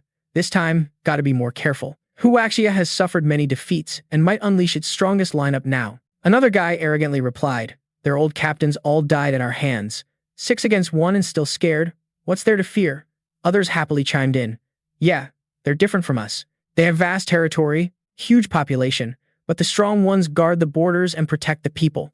Talented and potential folks mostly come from big powers, so who dares to enter? At that moment, the captain from Jinzu district stepped forward, smiling and said, they're just a bunch of A-tier prodigies. I alone can wipe them out. The girl following him flattered, of course, our Jindu can be compared to a third-tier high entity. Xiao Li saw Jindu's arrogance and spoke up, but the global announcement a few days ago said Huaxia has the #1 force system, Ning. Jindu didn't care and sneered back. So what? Besides, Huaxia would never let him in. Even if he got in, he's just a newly awakened third tier. What's the use? Dong Yafeng boldly stepped forward, saying, exactly. If Ning really dares to come, I won't hesitate to chop his head off as a trophy. People around quickly dodged him, and someone warned, stay away from that space assassin weirdo. If you're not careful, he'll kill someone right now. He grinned creepily, bragging about his achievements. Among my trophies, I already have 6 pig heads, #1 worldwide. Definitely worth collecting. The system announcement rang out. Huaxia Warzone has entered the Intercontinental Zombie Nation dungeon area. The dungeon will start in 60 seconds. Please enter within 60 seconds. The system introduced the Zombie Nation dungeon, an intercontinental dungeon type with no level reset. This dungeon is a parallel future world with highly advanced science and technology. Its social order and hierarchy are similar to the real world. The NBC process in the nation still has no awakened people, but technology is highly developed. Many armors and machines with third-tier power have been developed. No major multi-dimensional zombie disaster has occurred before, but a small-scale one appeared. Yamato led the way inside and waved to the people behind. Let's go, move in. The person beside him also spoke up, then wiped them out. Ning sighed and already teleported into the dungeon. The people around him had fallen and fainted. Ning struggled, holding the head, trying to stand. Ning looked around with difficulty and whispered, already inside, then thought, no wonder it's an intercontinental dungeon. Even someone with a strong will system like this feels dizzy after teleporting here. When seeing everything clearly, extreme surprise hit upon seeing many circles enclosing an area tightly. The people inside had all fainted. Ning asked blankly, this is. Immediately, the system announced. The scene ahead is a temporary combat space used to confirm the number of people entering. Attacking is disabled while entering. After 30 seconds of confirmation, entry into the zombie nation will proceed based on the team's overall strength level. Hearing the announcement, Ning whispered, entry is sequential? Haven't entered yet? Then recalled the past life entering this dungeon without such rules, no combatants at all, and they were still amateurs. Suddenly, someone in the neighboring circle spoke, new face in Huaxia area? Woke up pretty early, huh? Then the other thought in shock. I woke up pretty fast myself. But why does it feel like that guy woke up even faster? Can't be. From what I guess, that kid is only early third tier and seems unstable. At this moment, Zheng Cheng also woke up, struggling to speak. SS level willpower system. This awakening speed is something I already know about. Dan Ning saw the awakening and asked, you're awake already. Then Dan Ning questioned Zheng Cheng about the issue that was bothering the group. How does the temporary battle space here work? Zheng Cheng had stabilized and stood straight, answering Dan Ning's question. This is exactly the time advantage we mentioned to you earlier. The dungeon will compensate for the weaknesses of those entering. The team with the weakest power ranking can enter the dungeon first. People around also began to wake up. Those who woke up were still unstable, trembling as they stood and said, the side effects of this teleportation are really annoying, headache too much. The group from East Wild Wind also woke up, and someone sneered, has the Huaxia battle zone been completely abandoned this time? Even rookies are being sent in now. Another laughed contemptuously. Except for Captain Ming, the rest of the team were trash. East Wild Wind arrogantly shouted, this time, I'll take Mingla's head as a trophy. Yato quickly moved toward the Huaxia area, telling the people behind, let's go ask them something. He approached and slammed on the shield, calling out, you still dare to step in? What's up? Last time you died, wasn't it enough? He raised a fist arrogantly, laughing loudly while mocking. A bunch of trash, not even worthy to lick my ass. But your ex-captain's meat is really delicious, had to stew it for a long time to taste it. East Wild Wind stood nearby, poking teeth with fingernails and said, "Trash. You only deserve to be thrown into the cesspit and used as fertilizer." Ning's group angrily charged forward, shouting, "You fat pig bastard, this time we'll definitely kill you, avenge the captain." Yamato showed no fear and even provoked, "Better, clean yourself up and wait for us. I also want to use you to make soup." Ming-La stepped forward to stop the quarrel. "Don't get worked up, calm down, ignore them. They know we'll be the first to enter, so they're deliberately provoking us. Don't get fooled."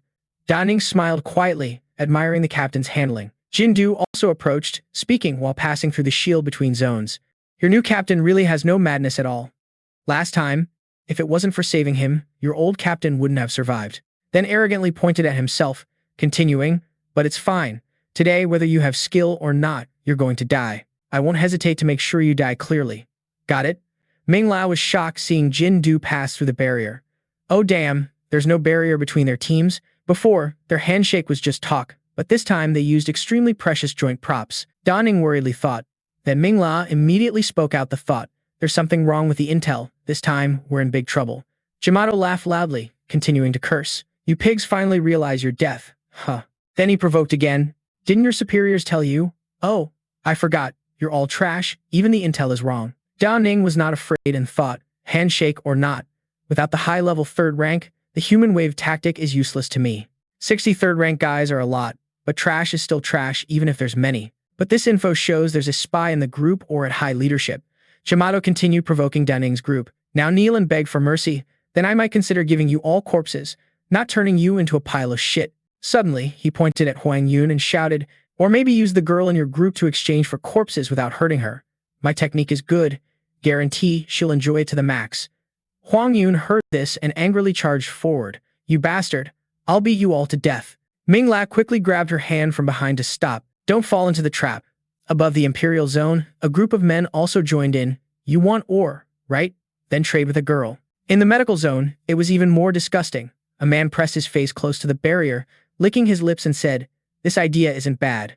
No denying, the awakened women in your war zone are seriously juicy." Yamato's eyes lit up, flashing a pervy grin as the words slipped out.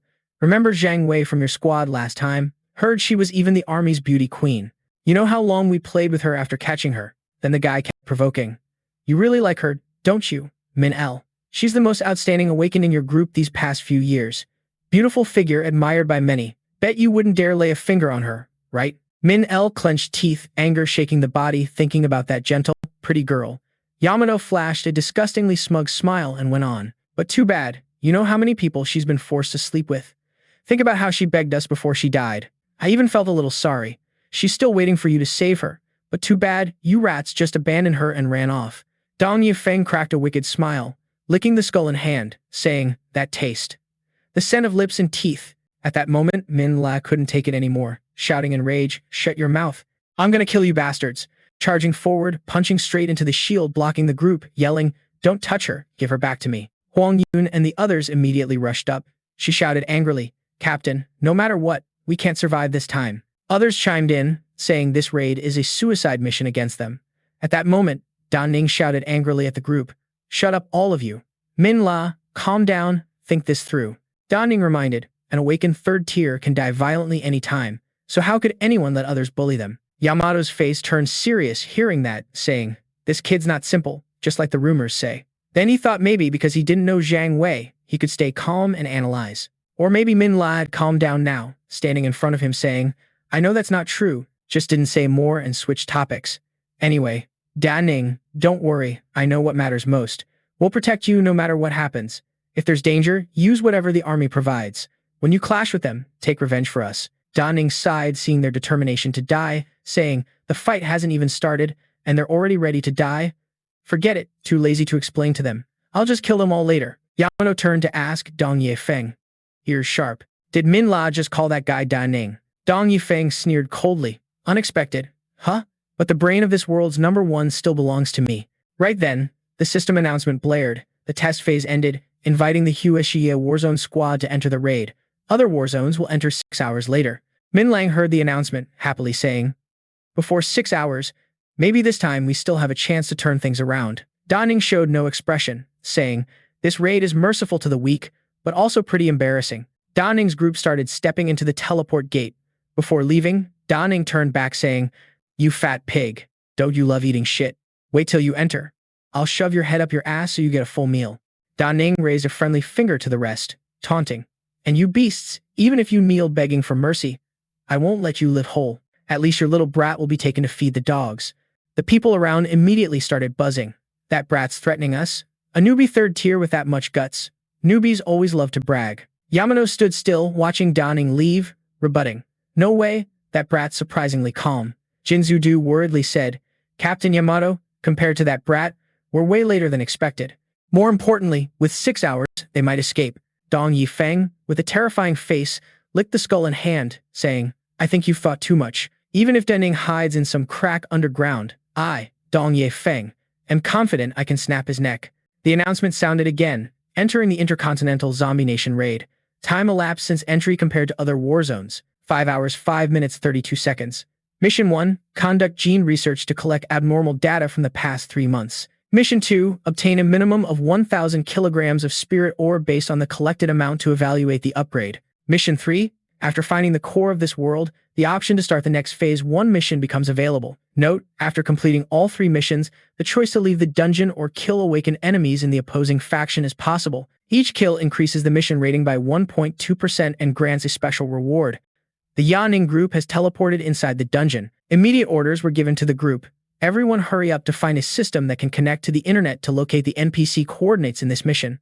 All missions must be completed and escape before they arrive. Suddenly, someone shouted, "Wait a moment," then yelled, "Ya Ning, what are you doing? If you do this, the NPCs will hunt us down." Ya Ning swung the sword and told the group, "From now on, I will be the commander. I will help everyone win this dungeon run." Warning sounds blared continuously. Intrusion, violence, warning. Intrusion, violence, warning. Ya Ning leapt up and ordered the people behind to find the mission NPCs. Trying not to provoke the world's powers? No way. First, fighting through this world and seizing supreme power is the priority. Ya Ning had now jumped into the system's center. The people outside nervously said no need for them to kill. As long as the allied forces completely surround them, not a single person can escape. Ya Ning held a blue orb tightly. In response, that was the moment of Ya Ning's massacre. Suddenly, an announcement sounded. "Password accepted. Please start driving." Huang Yun saw this and wondered. The warning disappeared. Mingla frowned slightly and asked, "Ya Ning, have you taken control of the vehicle? How did you do that?" Ya Ning coldly replied, "Military secret, can't say. Time is urgent. Everyone get in the car." Hearing this, he hesitated then spoke. At this moment, Ning immediately raised a card and declared, "Special Operations Team. Ming La, now you're acting as team leader. This time, everyone follows my orders."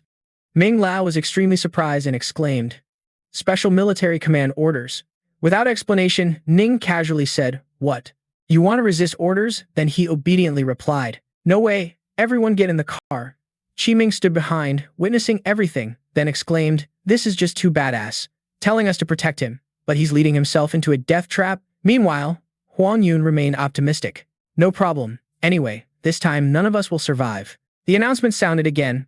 Current destination, 91st Street, Xiangta Garden, Lei Sen. The car shot off like a rocket. Inside the car, Ming La observed Ning for a while, thinking silently, extremely familiar moves. What's going on? At the same time, Jia Ning was also deep in thought, calculating every possibility. Compared to the system mission phase, completing the Divine Sword system mission is even more important. Only by doing this can the design blueprint of the Skyless Carrier be obtained. This is crucial for humanity to turn the tide in the Apocalypse War. After all, no matter how strong personal power is, facing a world-class entity is like a drop in the ocean. Lost in tangled thoughts, suddenly a notification appeared. Mission update, seize the highest authority of the dungeon. Change the future course of the world. The higher the change level, the more privileges are granted. Warning, avoid being killed by the main character of this dungeon world. Lin Yue Ning began reading the notice and reasoning. The main character can't die, so the fastest way to change the world's course is to seize power. Moreover, after gaining power, controlling the Six-Nation Alliance will be easier. According to information, the system related to the Demon Eye Hacker suggests heading to the governor's mansion is the fastest route. On the other side, Ming La also started to guess Ning's intention. "Ya Ning, you want to control the high-ranking people here and use their power to help us eliminate that group, right?" Ning decisively replied, "Exactly, that's the plan." He then pointed out the idea's impossibility. "This is too far-fetched, definitely won't work. Not to mention 63,000 troops, not even mentioning whether control over the army is possible. The exact location where they appear isn't even certain. Ambushing them is simply out of the question." Liu Ning stayed totally calm despite the possibilities Manhwa brought up, even took time to explain patiently. Like, "What's so hard about this? Just gotta use triangular positioning magic. First off, this system won't separate us too far from the enemy, or else it wouldn't be called a PvP dungeon. Second, neither side can be too far from the mission target, or else all the time would be spent just traveling." Liu Ning maneuvered smoothly while speaking, "With us as the center of the circle, take the Awakened One's max speed times 3 that basically marks the range where they'll show up." Liu Ning pointed at a spot, then confidently drew a circle around the center to narrow down the area. But looks like these arguments still didn't convince Manhwa, who furrowed brows and questioned, "That range is still way too big. After all, we can only threaten them if we attack the moment they appear." Liu Ning didn't get annoyed, instead explained everything thoroughly. The two main NPCs in this mission are Professor Clark and Lin Yue. The professor's in the lab, and judging by the name, Lin Yue's probably in Chinatown. Taking the midpoint between those two spots and connecting the narrowed areas gives this zone. The system tries hard to keep locals from spotting the Awakened. Their appearances will be in the suburbs near the highway and parks within this area. Manhwa listened to the non-stop explanation and silently admired the clarity. Turns out this wasn't some reckless decision at all. Huang Van, standing nearby, was also super surprised by this thorough prep. "This is seriously next level. I totally underestimated this guy before." Liu Ning smirked quietly. "Of course, it can't be that simple." The main reason for this confidence comes from the demon-eyed hacker's tip. 1 hour later, Liu Ning stopped the car in front of a super fancy building, then coldly ordered, "We're here, get out." Their arrival triggered constant intrusion alarms from the other side.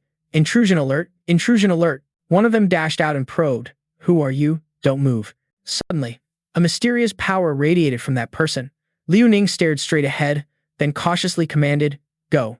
Knock them all out, no killing. Don't worry about them contacting the outside world. The communication network here has been cut off by my mental powers." Right after that, Manhwa's group dashed forward like lightning. He led the charge with a wind-breaking slash. The enemy soldiers panicked and shouted, "Monsters, open fire. Enforce the law on the spot." On Liu Ning's side, everyone unleashed devastating moves. Dongxiang froze their bodies instantly, making them unable to fight. Xinhuo wasn't any less fierce, pushing back the guards' relentless attacks. Huang Van held her ground too, casting spells while saying, "Too much righteousness isn't good, add a little curse energy." The satisfying sound of someone enjoying themselves echoed non-stop. Level 3 against regular humans is a serious blow. Haven't had this much fun in a while. If the Six-Nation Coalition was this easy, that'd be awesome. Liu Ning casually dropped that line, "You dreaming?" Then pulled out an electromagnetic gun from them to test the defense power of the new battle cloak. Countless lasers shot straight at Liu Ning, but the only response was, "Not bad, feels like a ghost." They were shocked he's immune to those electromagnetic bullets. How's that even possible? Then Liu Ning declared in a way that made their hair stand on end, "All right, I'm in a hurry today, so no more playing with you. Wind element absorbs extreme cold, but don't overdo it just enough." After saying that, a powerful blast was unleashed toward the enemy, instantly freezing the bodies of the soldiers opposite. Manhwa led the troops in, constantly saying, "Hurry up, meet up with Liu Ning. Not sure what's dangerous inside." Just then, the scene of mass death right in front of him left Manhwa totally stunned. This looks not only harmless but also pretty artistic. Those unlucky soldiers barely had time to defend before getting frozen all at once. Moments later, Ning sat confidently on the chair and spoke with authority. "Nice to meet Governor Brad. From now on, as long as you cooperate with us, nothing bad will happen." Hearing this, Brad grew suspicious. "Nice to meet me?" Despite fear, Brad calmly said, "Hundreds of guards in my mansion were knocked out in just seconds. This definitely isn't something humans can do. Even genetically modified people can't pull that off." Then he cautiously added, "Don't kill me. I'll cooperate with whatever you want, but first, I want to know who you are and why you're capturing me." Suddenly, a purple light appeared in front of Brad. "Yeah, seriously," explained. "We're people from the future, traveling back from this world 10 years ahead. Our mission is to stop the crisis threatening this world. So you can rest assured, we're not the bad guys. See, we didn't kill any of your subordinates. At most, we just restricted their actions." Pausing briefly, then continued, "Actually, it was easy to find you. I need you to mobilize all armed forces in Obama province within 3 hours and activate the entire Skynet system to find these people and kill them for me. They're also time travelers like us, but they came here to destroy the world." Brad hesitated and asked, "Future people, Danger? Is this a movie? Or a reality show? Or am I dreaming? To prove it wasn't a dream, Ning used magic to make Brad taste onion and gently asked, "Awake now? Hurt?" Brad quickly replied, "Awake, awake, don't hit anymore." After recovering, Brad started explaining, "But I'm just a provincial governor. I can't mobilize that many troops." Ning asked back, "Then how many can you mobilize? How many A-class mechs can you command? You think A-class force mechs can compare to a third-level awakened?" Thinking this, Ning smiled faintly. If dozens or hundreds of planes could be mobilized, there'd still be hope. Brad calculated carefully and answered, "At most 3 A-class mechs and more B-class. About 120 in total. I can command the B-class, but once the A-class soldiers arrive, they decide whether to attack or not.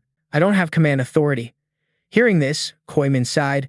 This is totally a mess from the local government. Moments later, Ning calmly said, "Min-la, take people to the neighboring estate and capture a girl named Anna." Min-la didn't understand but obediently replied. Hearing his daughter's name, Brad immediately shouted to stop them. "Don't touch my daughter." Then Ning stood up and exposed him. According to Federal Law 78, you have the right to declare war and directly mobilize all armed forces.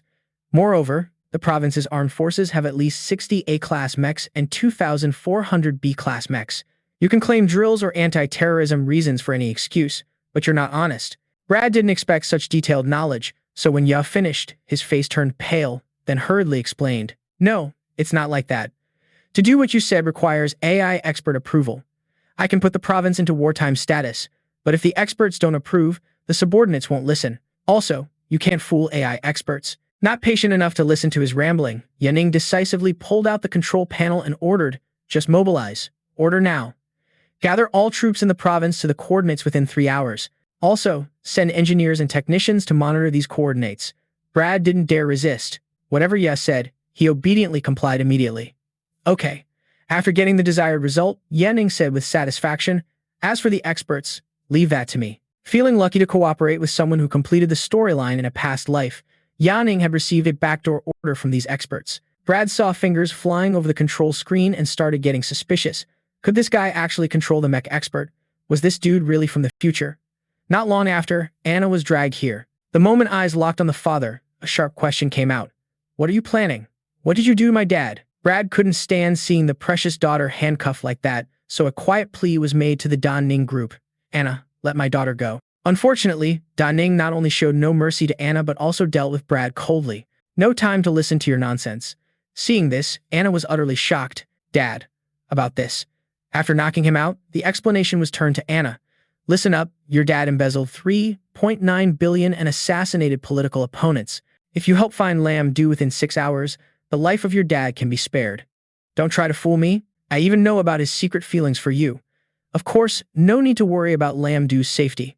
We're here to protect him." 4 seconds later, on National Highway 77 in O Province, a group from Yang smugly said, "No one's here. I told you there couldn't be an ambush. You took those pigs too seriously earlier." True, they probably got scared to death hearing us approach. Angry voices kept echoing. "Damn it, they threatened us before, but now they're hiding in the city, grabbing some managers to help us find those pigs." Yamato looked at what was in front and hesitated. "I always feel something's off here. Aren't these bullets way too cheap? Plus, the ground looks freshly dug up." After saying that, all devices activated simultaneously. This made him shout, "There's an ambush here." Once the detectors sensed outsiders, a robot army suddenly appeared from nowhere, ambushing them so fast they couldn't react. Yamato looked at the robots and sneered. "This is the world's army. How could the Hui ship people possibly control such a large-scale military force?" Suddenly, a voice commanded the fighter jets. Fighter jets 1, 3, and 7 started dropping poisonous bone bombs. The planes immediately activated. Each special bomb released a thick green smoke, covering the entire area. The people below inhaled a large amount of gas and felt suffocated, collapsing to the ground. Yamato noticed and yelled, "This is a neurotoxin." Orders were given to find a way to counter it. Move fast. The willpower system combined to activate a mental defense layer. Thanks to quick thinking and teamwork, the defense layer gradually dissipated the toxic gas. Seeing the last move failed, a series of other commands were issued. Fighter jets 2, 4, and 6 dropped explosive bombs. The electronic armor army launched a saturation attack, with countless cannon blasts and bullet whizzes exploding, destroying everything around. Under pressure from both sides, bombs from the sky and gunfire from the ground caused many soldiers to fall. Hardly anyone could escape. Yamato saw this couldn't last long, rushing toward the robots and ordering others to support. Junior third tier handled defense, mid-third tier provided cover, follow me and charge. Without hesitation, he charged, punching a robot blocking the way to death, shouting, "Heaven and earth open, anyone blocking the path must die." Jindu wasn't far behind, quickly finishing off a few others, clearing the path forward. 7 years as Heavenly General, still choosing to stay mid-third tier without promotion. Guess why others also united to charge and defeat the other robots? They kept shouting to support each other. Even A-grade armor can match junior third tier, but in front of us, they're just useless. Exactly, the messy B-grade behind them isn't even worth mentioning. Thinking to rely on those to kill us, that's naive. Meanwhile, below is a brutal battlefield. Ye Feng used special powers to ambush the enemy's high base. A mocking voice said, "You think flying in the sky means we can't do anything? I have special spatial powers." With that, Ye Feng launched an attack on the Golden Dragon aircraft and Vu. A blast shook the entire sky, causing countless fragments to fly from that side. From afar, Ning and Dong stood watching every move they made. Noticing the situation gradually turning bad, Mingla spoke up to advise Ning. "Ye Ning, if this keeps up, it won't work. The basic combat power gap is huge. Even if a few weak third-tier novices can be worn down, the rest of their group is something we can't handle." Despite his worried attitude, Ning looked totally calm, speaking to reassure. "It's okay. Never really expected these mechs to win anyway." Hearing that, Mingla asked, "Then what are we hoping for?" Ning sneered, slowly drawing the sword from the back, replying, "Hoping for what?" Confidence dripping, continued, "Hoping for the sword in my hand." Without hesitation, Ning charged forward with the sword. Mingla hurriedly tried to stop. "Ning, wait a sec. Ning, you're just running headfirst into danger. It's too risky." Seeing stubbornness, he helplessly offered another suggestion. "If anyone goes, it should be us first. Otherwise, it's hard to keep you safe." Finally, Ming agreed. "Then you guys go with me." But then Ning suddenly set a condition. "I only want you guys to stay outside protecting the mechs. Don't let a single one escape. No one charges in without my order." Mingla felt super annoyed, ready to argue. But before he could speak, Ming said, "Disobedience will be punished by military law." Seeing Mingla silent, Ning dashed into the battlefield, heading straight for the enemy base. Amid dense gunfire, Ning's figure flickered, making it hard for the enemy to tell if someone was rushing in. Deep inside the enemy base, Ning swung the sword without hesitation, ready to wipe everything out, eyes filled with death. The hunt began, first clearing out this mess. Just as Ning prepared to strike, someone noticed. But it was too late. This was Ning from the Hua Xia squad. Ning's slashes tore through the air, everything around flattened, leaving only dust and wind covering the base. Hearing reports from teammates, Yamato turned around in shock, stunned by the ruins Ning left behind. He shouted, "Ning!" No sooner said, Ning's slashes reached him, taking down nearby comrades. Yamato was quicker, activating defense to save himself, opening full shields. Others opened defenses too, but couldn't hold long. The power was too overwhelming, breaking through layers, injuring those inside. Ning's teammates watching the rampage couldn't help but speak in fear. One move wiped out a bunch of third-tier novices, even injuring some mid-tier third levels. No wonder they didn't let us charge in. This freakish power is scarier than legends. How did Ning do that? These third-tier guys aren't rookies like Zhang Yang. But Mingla stayed cautious, watching the battle to jump in if needed. Maybe the mechs earlier drained a lot of spirit energy from the novices. The next part is the most dangerous. Always be ready to rescue anytime. At the crucial moment, even if orders must be broken, save that guy's life. Ning alone swept nearly the entire enemy force, making the rest resigned to fate. They charged recklessly, risking everything. Avenging fallen comrades. "You wiped out all my brothers, I'll kill you, you damn bastard. We gotta kill you and feed you to the dogs. You dare kill our team? Ning, your meat's on the menu today." But before they could get close, 2 giant robots suddenly appeared, blocking the way. Yamato yelled angrily, "Get lost. Wanna die?" Seeing all attention on the robots, Ning took a detour to ambush, loudly taunted. "Then, come at me." Not giving them time to react, Ning swung the sword, ready to kill them all. This path is your death road. A straight sword slash with heavenly light, cutting in half those trying to advance. Feng teleported behind Ning, confidently saying, "Ning, I got your head now." The rest saw their captain appear and took the chance to launch a coordinated attack, unleashing a fiery ice arrow barrage. Wild wind and 2 streams of power from teammates quickly charged toward Ning, ready to retaliate for their comrades. But those 2 were still too weak, unable to control their power to hit wild wind, causing a roar of frustration. Seeing that power rushing straight ahead, no attempt was made to dodge. Just calmly said, "Charging at me? Not gonna happen. Without missing a beat, Da Ning launched a counterattack, Wind Element, Fury Blaze. After recovering, Wild Wind returned to that usual arrogant look, issuing orders to the others. Da Ning only has 2 big moves at most, so everyone stay confident and attack him together. Of course, the brain belongs to me. Wild Wind's words put Da Ning on high alert, wondering silently, how could Wild Wind be so sure there were only 2 big moves? If that was known, why reveal it now? Why keep distance during the ambush earlier, and even shout beforehand? The others felt confident after hearing Wild Wind, rushing forward to kill. No tricks left, just kill him. Hearing this, Da Ning found it hilarious and spoke up. No tricks left? Suddenly, black smoke began to swirl around. Eyes filled with deadly intent, not too fast or slow, raising the sword, a surge of black energy erupted. The giant skull summoned by Da Ning swallowed 2 sneaky captains approaching its master, coldly said, then watch what else I got. Da Ning's new move activated. The fiery hell skull devoured the 2, leaving only 2 dry skeletons.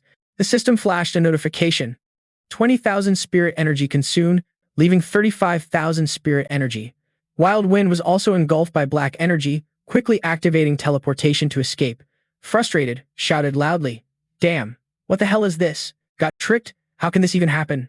Not only enemies, even Da Ning's own teammates were terrified of this power. Is this the top talent of the 4 elements? Too strong. Never seen a move like this before. Not just a move, but spirit energy release too, even 20,000 points. Way too OP. But the 2 captains were different. They still wanted to risk it all to fight Da Ning. Today, no flower pig will escape. Brother Da Ning, let me kill him. Seeing their reckless spirit, Da Ning just sneered. Next attack. This move isn't finished yet, and you still dare to charge? From the black smoke, fiery hell skulls were summoned, floating eerily around. Pointing the dagger at Jinzu, ordered the skulls, go kill Jinzu for me. They obeyed immediately, surrounding him fast. Now only Yamato was left. Da Ning approached and asked, Yamato Ichiro, you know why I didn't let them attack you? Surprised by the sudden question, he stammered, because their strength can't kill me, right? Hearing that, Da Ning arrogantly replied, wrong. Because I said I'll shove your head up your own ass myself. Da Ning meant it. After hearing that cocky challenge, Yamato got fired up, ready to fight. Da Ning didn't hesitate, slashing the sword through the air, activating the ultimate skill, Wind Element, Extreme Cold Heart. Instantly, a giant ice dragon appeared, bringing bone-chilling cold. It roared fiercely, but Yamato wasn't backing down. He swung decisively.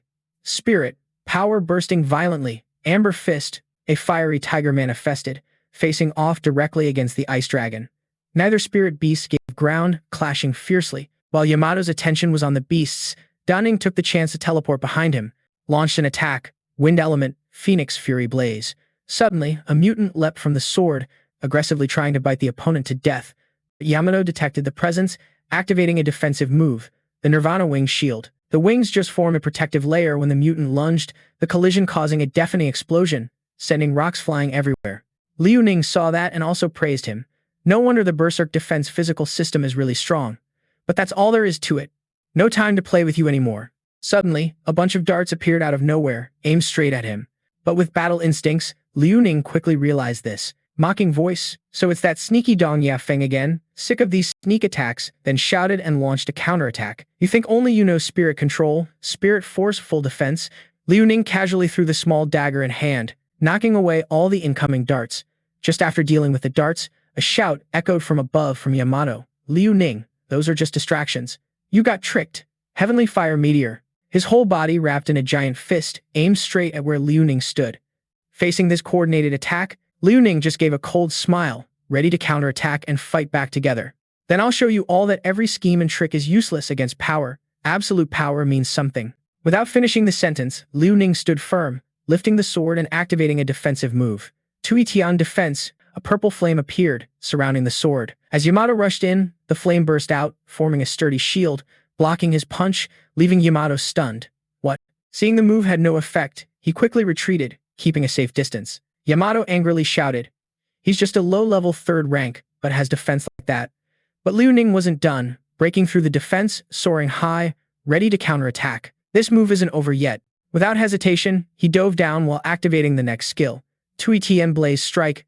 An invisible pressure suddenly weighed down on Yamato. He froze completely, crushed by the gravity, collapsing. No matter how much he struggled, no movement was possible. Yamato screamed, I can't move at all. Impossible. Even Dong Yafeng, hiding in another dimension, felt the oppression despite being in the void. Far away, after dealing with the souls, Jindu was panting and said, I have high-level 3rd rank strength. You think these half-baked level 3 souls can kill me? No way. Liu Ning, today I'll personally kill you. But he didn't notice the light flying toward him from behind. Only when the explosion sounded did Jindu jump in shock and yell. What the hell is that? After the terrifying blast, a figure appeared from the thick smoke. Liu Ning stepped out, feeling really satisfied with the skills gained.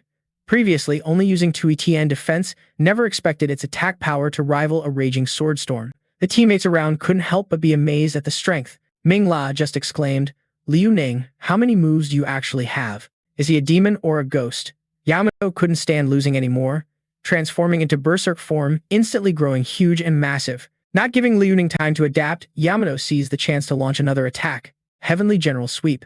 Liu Ning quickly ordered subordinates to block, using Hell's Void and Jindu's soul to defend. Seeing the attack blocked, Yamato roared in anger. Using Jindu's soul to defend? How is that even possible? No matter how much he screamed, Liu Ning was ready to counterattack. Have you unleashed your ultimate move? Then it's my turn. Without hesitation, Liu Ning summoned the Wrath God, the sword glowing brightly. At the same time, the system notification appeared. Spent 20,000 spirit points, balance 4,800 spirit points. Liu Ning shouted, summoning a 4th rank illusion. A shadow exactly like him burst out from the sword, aiming straight at Yamato. Even Liu Ning was surprised by the uncanny resemblance. Thought a 4th rank person would be at least several dozen meters tall, but the body looked just like him. How is that even possible? Seeing the tiny shadow, Yamato couldn't help but mock. So this is how you release your soul? Sending it over? Can your soul really fight? So naive. Laughing the satisfaction, suddenly words stumbled. Too naive. When did Liu Ning's shadow pass right through Yamato's body? As soon as he finished speaking, he collapsed. His shadow just landed. His whole body was covered in slash marks. The shadow's speed was so fast that Yamato didn't notice at all. In the blink of an eye, his entire body was slashed into hundreds of pieces.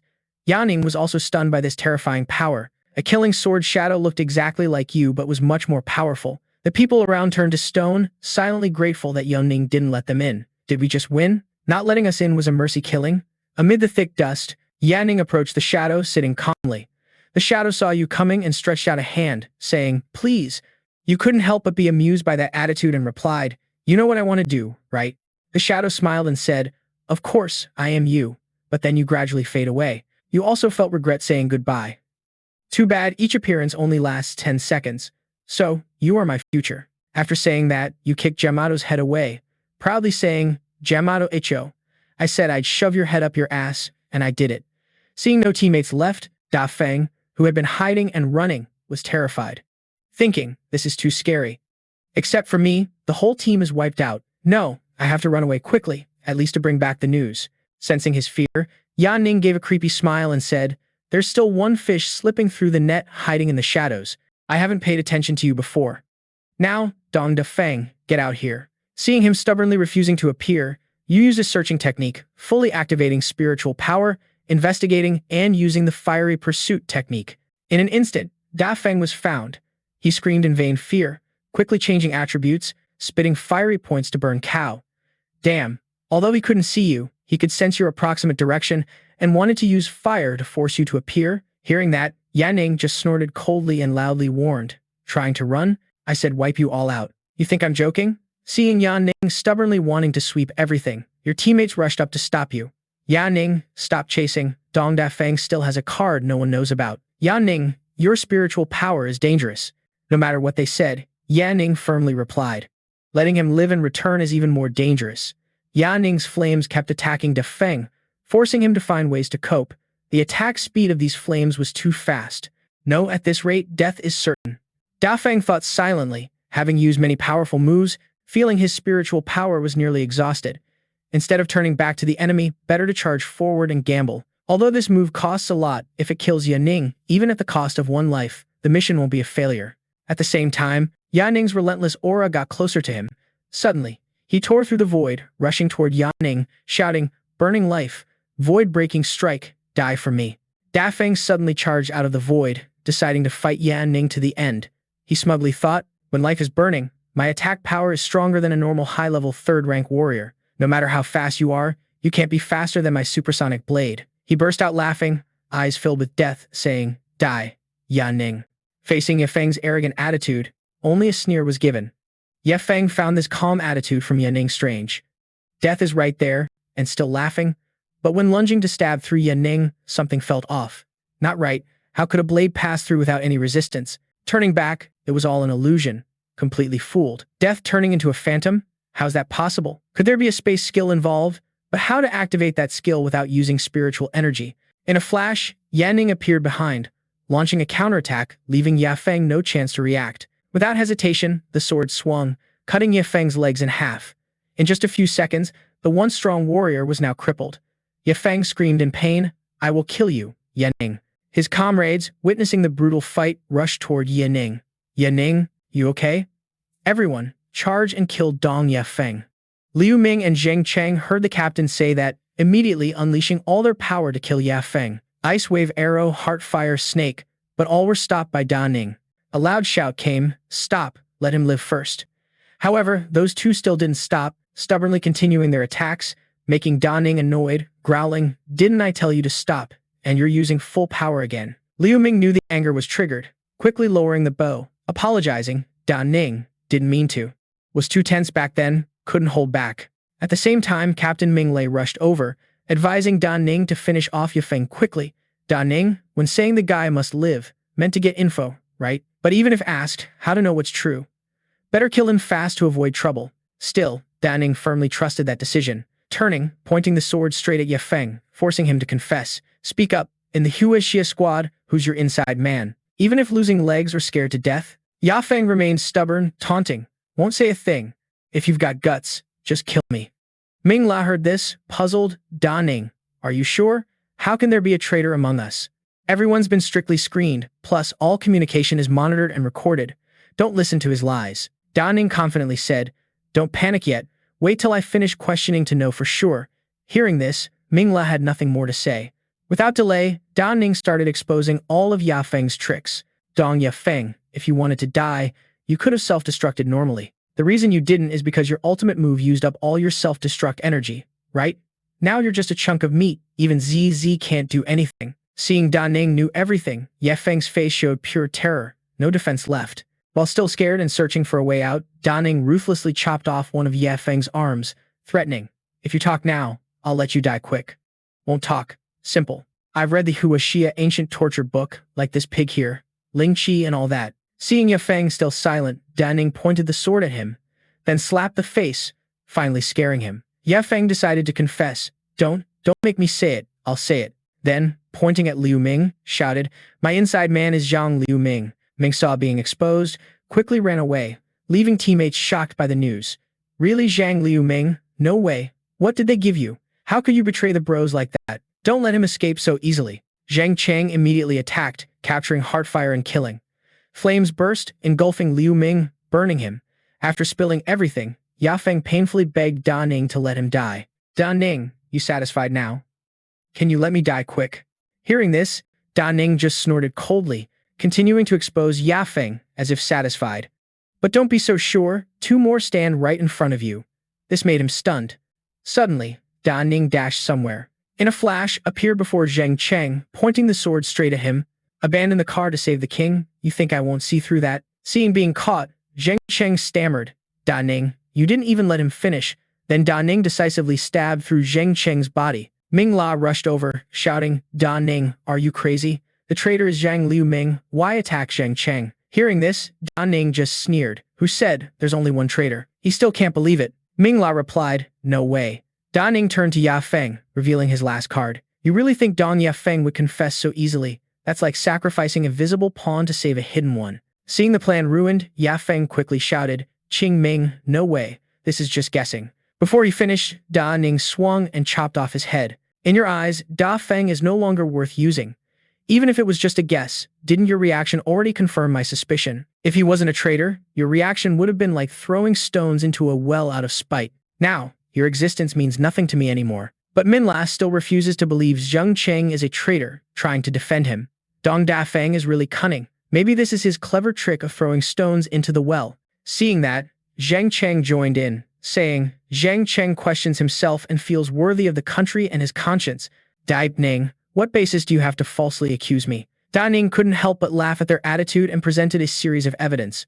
What basis? You work very carefully. No written proof at all. Not even Zhang Kaiming has any contact. So how do you deliver messages? It's through long-range attacks to mark the opponent with a cursed seal. Remember, Dong Da Feng attacked me before, but he warned in advance to lure you and Zhang Kaiming into action, right? While speaking, Da Ning pulled out a piece of paper. At that time, Zhang Kaiming's attack hit us, but Zhang Cheng's attack hit Dong Da Feng's arm. The cursed seal on the piece of meat I cut out is proof that you transmitted the message. Similar evidence appeared in every mission. I guess he must have even more proof on him. After all this evidence, Zhang Cheng had to admit his guilt. You're right, I really am a traitor. Min Lao was confused, hearing him say that. Old Zhang, why did Zhang Cheng do that? But Da Ning couldn't help but wonder why he ended up on this path. Still, curiosity burned about why he became a mole. I've reviewed his records. They're flawless. Da Ning began to briefly recount Zhang Cheng's life to everyone around. At 14 years old, both parents died, rescued by the army, no burdens, so no one could threaten him. Enlisted at 16. To save the supply search team, you, a first-class soldier, single-handedly pulled a second-class mutant at 26, became a third-class recruited into special forces, fought 13 times at the border, and was critically injured twice. With such a background and deep loyalty, Da Ning still couldn't find a flaw. Why would Zhang Cheng want to betray? Captain Liu treated you like family. Zhang Wei also saw him as an older brother. I'm really curious what was promised in the ruins that made him decide to betray his own teammates like that. He painfully replied, if I said I never felt guilty of treason, would you believe me? Contrary to that, I just wanted to give my all for the Hua Xio war zone. Hearing that, Da Ning found it pretty interesting. That way of speaking is really fresh. Zhang Cheng kept yelling, trying to prove this was all for everyone. Da Ning, you're right. I'm not after power or greedy for anything from them. And I hate those bastards more than you all. Every day I wish I could kill them all. But I can't. To save more friends, I can only be their dog. Min La, who defended him earlier, now couldn't stand the betrayal and kicked Zhang Cheng straight in the face. Zhang Cheng, what the hell are you talking about? Betraying us for our own good? Is that how you treat Zhang Wei and the old captain? Seeing the captain's attitude change, Zhang Cheng could only laugh. Mocking. Captain, if I didn't do this, do you think you could have survived? Last time, the strongest old captain and Zhang Wei died.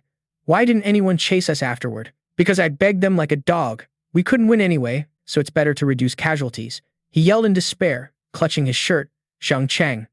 Have I ever been afraid of death? But I'm afraid of watching each brother die. Suddenly, Zhang Cheng tore his shirt, revealing a body full of scars. He screamed in despair. Do you think I didn't want to save everyone? I just couldn't. We're like pigs in a pigsty, only by sacrificing a few can the rest survive. Da Ning confidently said. But this time, it's different. This time, I can lead you all to victory. Zhang Cheng didn't argue. Gotta admit, you're talented. So, Da Ning, this time I really didn't expect it. If only I had known you earlier, that would have been great. Da Ning honestly was really excited. After finishing, a flame burst out, engulfing Zhang Cheng completely. He set himself on fire, calmly entrusting everything to Da Ning. Now that you've appeared, finally, I can die without any regrets in this miserable life. Brothers, I really miss Captain Zhang Wei and the others, so I'll go find them first to apologize. Live well for me. Protect Da Ning and guard the future properly. Min La couldn't help but feel frustrated as Zhang Cheng burned himself to escape his guilt. Uncle Zhang, Zhang Cheng, damn bastard, Confucian scholar, traitor. Witnessing this scene, Da Ning was deep in thought. Since ancient times, the strong always dominate the weak, never stopping. No matter what kind of weakness, it will be eliminated. Whether foreign, alien tribe, or beast, if this reincarnation can't save the world, then it's not just a tragedy. A silent reminder after all this, the only way to prevent tragedy from happening again is to become stronger, strong enough to overturn heaven and earth, strong enough to defy the cosmos. Zhang Cheng was finally burned to ashes, dissolving into the sand and soil. Da Ning turned back to everyone, saying, let's go. There are still many missions waiting for us. Back at Thunder Forest Manor, the governor's office of Oba Province, the team moved while observing the surroundings. Someone felt strange and asked, why is it suddenly so quiet here? No one was around. Just as the person finished speaking, a group of robots appeared from nowhere, surrounding them. Without letting them say a word, the robots started firing continuously, but they quickly raised a defensive shield. Min La ordered the team to focus on defending Da Ning. Da Ning couldn't just stand still, either, gathering strength to find the ringleader. Isn't this the force the governor's office can mobilize? Probably someone from above arrived just in time. I wanted to talk to your president anyway. In a blink, Da Ning's overwhelming attack struck, crushing every obstacle on the way. Wine element received. Extreme cold froze everything. With a single sword swing, frost instantly spread, turning all soldiers in front into cold, soulless stone statues. Those who were worried about protecting Da Ning could now breathe a sigh of relief. Captain, it seems Da Ning doesn't need our protection. She was right. However, they also realized they couldn't just stand by and watch Da Ning alone. Manhwa ordered them to charge into battle together, everyone also breaking through the defense. Seeing that, Da Ning quickly reminded everyone, stay calm, don't cause too many casualties, wait a bit for the next negotiation. The Dongfang group replied, understood. Hearing that, Da Ning confidently moved forward. Every enemy blocking the way turned into soulless ice blocks. In no time, Da Ning spotted the governor, charging straight up, sword at the neck, voice threatening. Governor Brad, didn't expect you to dare play this game. Brad panicked, quickly denying all responsibility. Not related to me. This has nothing to do with me. Immediately, he knelt down, clasping hands, explaining. Some people caused too much noise, so the higher-ups discovered something was wrong. They just sent people here. I really didn't ask them to come. I advised them, but they refused to listen and even used me as bait. Da Ning frowned slightly, voice still doubtful, replying, is that so? Seeing Da Ning still didn't believe him, Brad bowed his head, begging for mercy. Sir, everything I said is true. Please spare me. I will cooperate with anything. Suddenly, a voice came from behind Da Ning. Anna stood there begging Da Ning. Please don't act. Don't kill my father, please. That day. Lam Yue, you want to find? I've already brought him here. Lam Yue behind kept stopping her. Anna, it's dangerous. Step back quickly. He stepped up, standing in front of Anna, trembling, saying, what do you want to do? Da Ning just smiled. Lam Yue. Does this action of yours make me look like a villain? The closer Da Ning got, the tighter Lam Yue gripped the axe. Ha! No more words. Seeing that guy so on edge, Yan Ning quickly explained, looks like the angle from your perspective. It seems that way, but actually, it's not like that at all. If not, just look, actually, no one got killed. The whole thing was just staged to save this world. But Lam Dui still refused to believe it. Only a fool would trust those words. Yan Ning kept trying to convince, offering another proposal. So, kid, as the future leader of humanity, are you willing to join me in saving the world from the apocalypse? Before Lam Dui could answer, Yan Ning crushed that guy's axe with a threatening gesture. But after thinking about those words, Lam Dui responded with a bit of excitement. Future leader of mankind, saving the world from the apocalypse. Are you really talking about me? Are you really someone who time traveled from the future? Anna saw this and quickly smacked that guy's head, yelling loudly, Lam Dui, do you really believe this? Lam Dui was actually convinced by Yan Ning's words. Even after getting hit, that guy turned to Anna and said, Anna, I think what he said might be true. Otherwise, how else can we explain his abilities? Lam Dui quickly pulled her aside, trying to persuade. Plus, with his fighting skills, just one strike could kill us all. Why would he lie to me? Besides, I always feel like I'm destined for something great in the future. Yan Ning looked super proud after convincing him. Exactly, you're really smart. No wonder you're the savior in the future. In the mind, Yan Ning silently judged Lam Dui brave, kind, a bit dumb, still a high schooler. This guy is the perfect passionate male lead. Someone like this is the best choice to represent. But Lam Dui suddenly worried about the current situation. But I don't have any powers yet, so how am I supposed to save the world from the apocalypse? Hearing that, Yan Ning quickly reassured, don't worry, powers will come just like mine. Sooner or later you'll get them. For now, just follow me and do as I say. Lam Dui regained confidence after being reassured, replying clearly. Suddenly, Manhwa and the others rushed over, reporting the outside situation to Yan Ning. Yan Ning, a large number of fighter jets are heading this way. Even nuclear bombs are targeted here, probably sent by the Federation headquarters. No matter how strong we are, we can't fight the entire civilization. Yan Ning grabbed Brad and quickly moved to handle the problem. Everyone stay here and wait for me to come back. Governor, I need your cooperation right now. Brad obediently agreed immediately. I agree, I'll cooperate. Just don't kill me. Outside, countless fighter jets surrounded the castle, aiming straight at Yan Ning below. Orders were given to warn and threaten. You're surrounded. Stop resisting. Release the governor immediately. Yan Ning showed no fear, holding a knife to Brad's neck, loudly demanding negotiations. I'm Yan Ning. I want to talk directly with the Federation president. If you don't want to destroy the world, do as I say. Inside the Federation Central Conference, the Federation president watched everything outside. Hearing this, responded with contempt. Destroy the world? Does he think this is a movie? Orders were given. If no surrender in 10 seconds, proceed with bombing at will. If necessary, drop nuclear bombs. A subordinate reminded him about the previous decision, but Sir President, Governor Brad is still in their hands. Frowning, he replied, "Forget it, useless guy. He already exposed everything. If he dies, so be it." Anyway, the people of Obama province have been evacuated for the Federation's safety. Sacrificing one governor is no problem. After finishing, a fleet of fighter jets lit up as ordered, locking onto the target below. A series of announcements were broadcast. Warning to intruders, you have 10 seconds to surrender, or we will proceed with mass bombing. Warning, aircraft locked on target. Warning, preparing to drop nuclear bombs. Governor Brad, your great sacrifice for the Federation.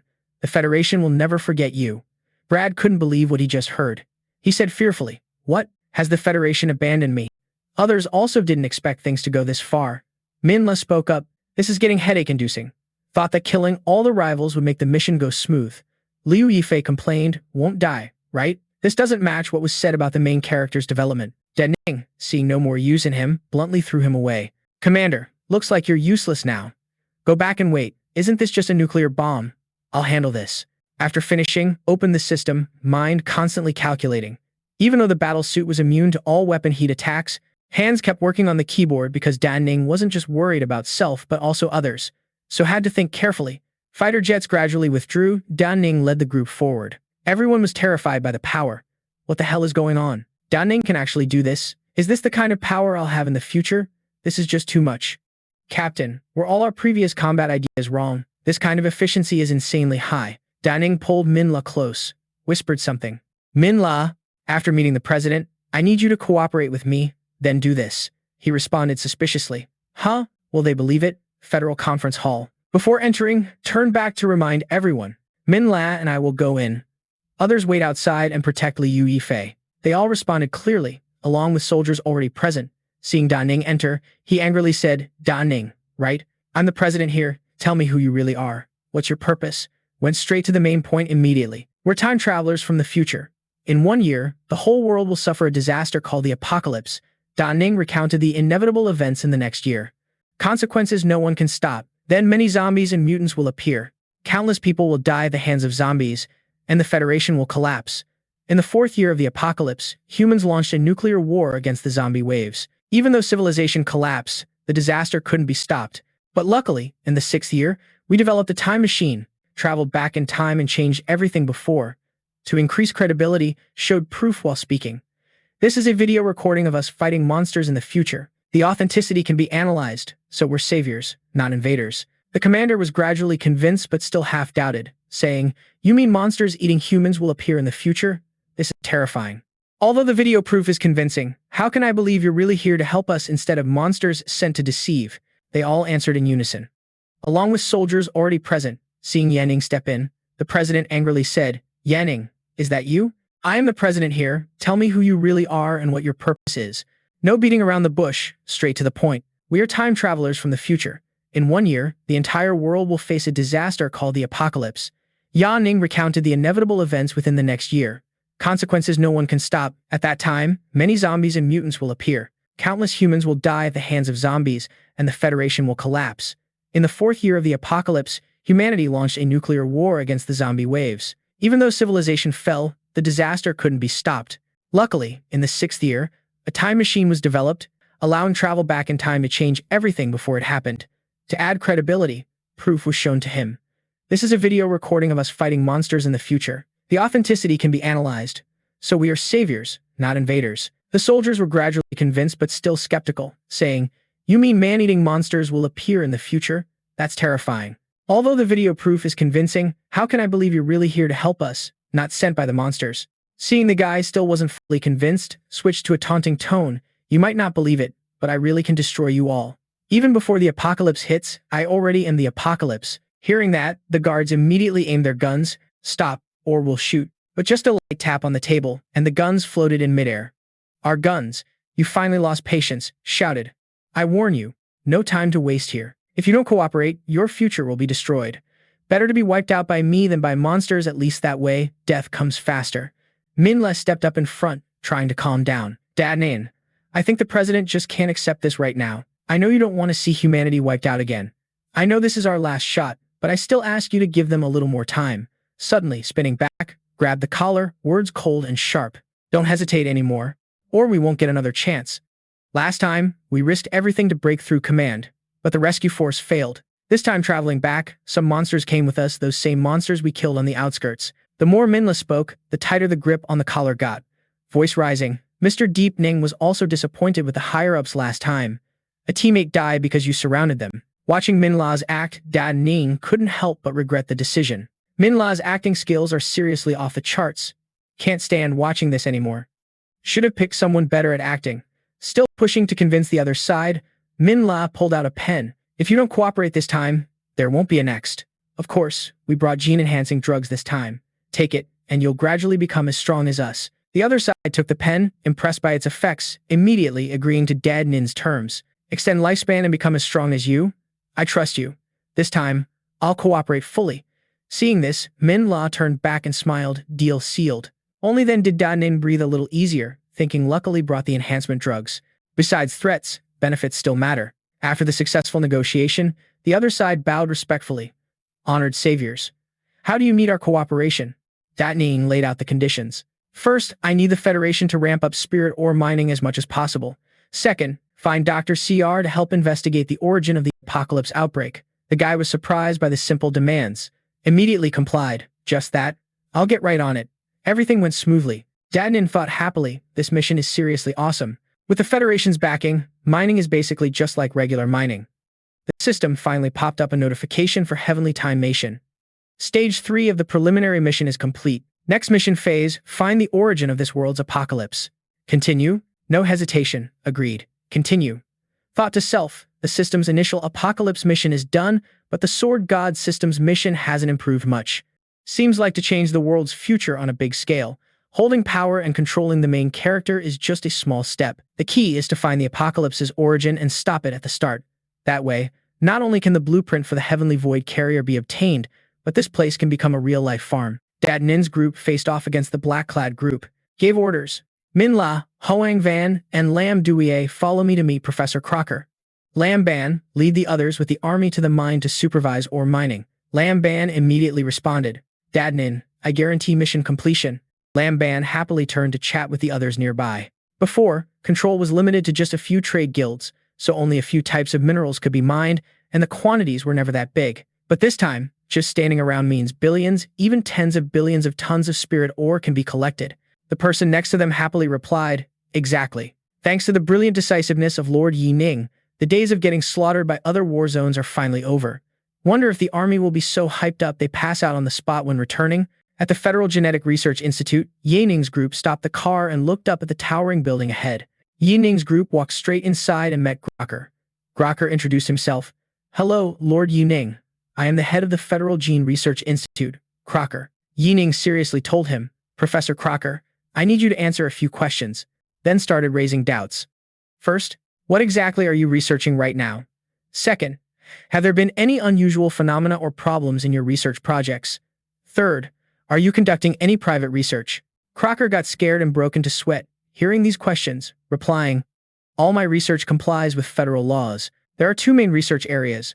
One is gene enhancement used to improve the physical abilities of mech warriors. The second relates to the federal supreme secrets. Yi Ning held up a card in front of him as a warning. I now hold the highest federal authority, so I have the right to know. You don't need to worry about confidentiality rules anymore. Seeing the card in Yi Ning's hand, Crocker got so scared he almost lost balance. Hurriedly said, it's a presidential order. All right, the second project is the origin of humanity. We're simulating the human evolutionary process. Hearing this, Yi Ning asked again, the origin of humanity. What origin exactly? What was the original plan? How long has this research been going on? He quickly answered, almost 5 years, specifically since intervening genetically at the human embryo stage. Then he pointed to glass tubes filled with strange creatures and introduced, these are spider gene combinations, and these are snake gene combinations. These are considered relatively successful experiments. Yi Ning's group walked along the path filled with those bizarre glass tubes, except Yi Ning with a serious face. The others looked around with fearful and cautious eyes. Lin Yue hesitated and said, never thought the Federation would allow this. Mingla added, and they even allow humans to be used for this kind of experiment. Huang Yun sighed, this is just too cruel. Crocker interrupted, hearing their talk, but these things help humans become stronger. Besides, these are only experiments on embryos, not on actual humans. Yi Ning suddenly asked him a question. Crocker, these are all successful test subjects, right? So where are the failed ones? He replied, The failed test subjects and modulators are still inside, in the core area. He opened a door in front of everyone. When the door opened, Huan Yun exclaimed in fear. In front of everyone are glass tubes with extremely bizarre creatures inside. Ming La covered the mouth and shouted, "Why do they look even more disgusting than mutants?" Ning looked at what was in front calmly and asked, "What is this?" Crocker loudly answered, "This is a test subject codenamed Kokon. We took inspiration from the transformation of caterpillars into butterflies." He continued with a proud tone, "I'm thinking about researching whether it's possible to create a test subject with two sets of organs. Have you ever observed a caterpillar? Before becoming a butterfly, it wraps itself in a cocoon and transforms back into cell fluid. This cell fluid skillfully and spontaneously forms different organs and tissues of the butterfly. It looks like just a puddle of water, but actually, it somehow knows which part will become the head and which part will become the body." He continued with a demonic face. "Not only that, if you cut the cocoon in half, it will hatch into two halves of a butterfly. The upper half is the head, the lower half is the body. If cut vertically, one side will have half a head. It's unbelievable that their cell fluid seems to know what it is. Even more interesting is if you insert a straw into the cocoon, it will hatch into a butterfly with the straw in the middle of its body." He continued, explaining how that bizarre creature was formed. "If you mix cell fluid from two cocoons together, eventually you can create a butterfly with a head inside its belly." They weren't scared at all of the chaos that erupted after mixing like before. Suddenly, Liam rushed forward, grabbing the man's neck and head with hands, angrily saying, "Clearly, such a cruel and inhumane experiment was conducted, and yet you still take pride in it." Min La and Huang Yun immediately charged over. Min La clenched fists in anger, saying, "Isn't this the cause of the mutants? Never thought it was created by humans themselves." Huang Yun also spoke up, "The root cause has been found. Just kill this guy and blow this place up once and for all." Crocker stubbornly defended his crimes. "The brain cells of these test subjects haven't fully developed, so they won't feel pain." Ning stepped forward to block him, stopping the other two. "Calm down, everyone. This mission isn't as simple as it seems." Min La snapped. "You think it's simple? That's because you easily control the Federation. But for us, this is far from easy." Ning calmly replied, "Maybe, but Mitch's instincts tell me that although it looks disgusting, this isn't the root cause." Then Ning turned back, forcing Liam to reluctantly release his grip. Crocker sighed in relief and quickly thanked Ning. "Lord Ning is wise. No virus can break out from rotten meat here." Ning didn't respond, silently thinking, "The demon eye gave no hint here, so it probably isn't this thing." Then Ning asked him, "Crocker, is there anything else besides these?" Crocker immediately answered, "Nothing else." Hearing that, Ning just said, "Oh," and immediately ordered, "No, probe the mind." Ning's psychic power radiated, coldly saying, "You're lying. There are still facilities underground." Power surged, instantly shattering the ground beneath, kicking up a cloud of dust. The people standing there all fell as the ground gave way with screams echoing. Except Ning, who stayed steady. The other four landed in awkward poses. Crocker hurriedly said, "This is an abandoned lab. It was used before, but later buried and forgotten." Ning ignored him and sneered, "Daring to lie right in front of me. Right before you are conveyor belts with human corpses scattered everywhere." Ning coldly questioned Crocker. "The time of death for these bodies doesn't exceed 48 hours. How do you explain that?" He didn't answer but quickly said, "Why pressure me? Don't you know? Everything here was secretly approved by the high leadership." Then he gave a reason. Some important figures had poor health and needed organ replacements. Liam approached the corpses and spoke in horror. "You secretly kill people and take their organs. This isn't your embryo experiment. These are living children just like us. How can you be so heartless? I even wanted to join the Federation before. You're just a bunch of hypocritical bastards." Old Crocker quickly denied responsibility. "It's really not my business. I'm just following orders." Then he gave another excuse. "Besides, these aren't humans. They're just pigs raised on a production line. Like livestock, humans don't just eat but also strip their fur." Ning angrily shouted, then grabbed Crocker's collar, looking into his eyes, asking, "Where's the production line? Take me there." 10 minutes later, Crocker led Ning to another area with a glass door. A group of soldiers stood guard in front. A soldier raised a hand to stop Ning and said, "Lord Ning, you don't need to see this place. I know you're looking for something unusual, but this definitely isn't it. I assure you." Ning ignored him, immediately swung a sword and shouted, "Move aside." The guards were blasted backward by one strike, groaning in pain. Then Ning led the way to the door, asking again, "Is this the place?" Crocker meekly replied, "Yes." Ning forced the door open with bare hands. Inside was a system with a glass cage, 100 times bigger than the ones outside. Inside the cage were countless corpses being continuously dumped into eerie blue liquid. There were even bodies that looked like embryos with umbilical cords, like they were still inside a mother's womb. Minla stared in shock at the scene and shouted out loud. Do they even know what they're doing? Lam Yue couldn't believe it and said, the people in this world have lost their minds. Hoang Van was also too scared to say a word. The system announcement sounded immediately. The source of the virus infection has been found. The source of the virus infection has been found, and a large number of virus infections have been detected. Jianning's face showed no expression but silently thought, these embryos here seem to have no thoughts, but actually, they keep eating each other. In a way, this is another version of the zombies. Ning was furious, eyes flashing with orange hatred, then questioned Crocker, how long have you been doing this? How many materials have been produced and where else is this happening? Seeing Ning approach with a fierce look, the guy hurriedly replied, this production line has been running for several years and has produced millions of products. There is no other place, only this one. Mr. Ning, although this production line seems unethical, it is very useful. He backed away fearfully, trying to persuade Ning. Do you know? Just one material can save 4 or 5 citizens. Many professors, experts, soldiers, doctors, and even our senators have been reborn thanks to this technology. Ning ignored his words, grabbed his collar with one hand, lifted him up, and angrily ordered, within 3 minutes, I want a list of everyone who has had organ replacements. If you can't provide it, I'll kill you and go ask someone else. Then Ning threw him to the ground. Crocker crawled on the floor, trembling, replying, yes, sir. Ning thought silently, if millions of materials have been converted into beneficiaries, then there could be hundreds of thousands. These people appear in every field, even high-ranking officials of the Federation, and each one carries the original pathogen. Coldly watching Crocker run away on all fours, Ning kept thinking, what if people on the list are taken and killed? Would the higher-ups listen and then be willing to die? How could that happen?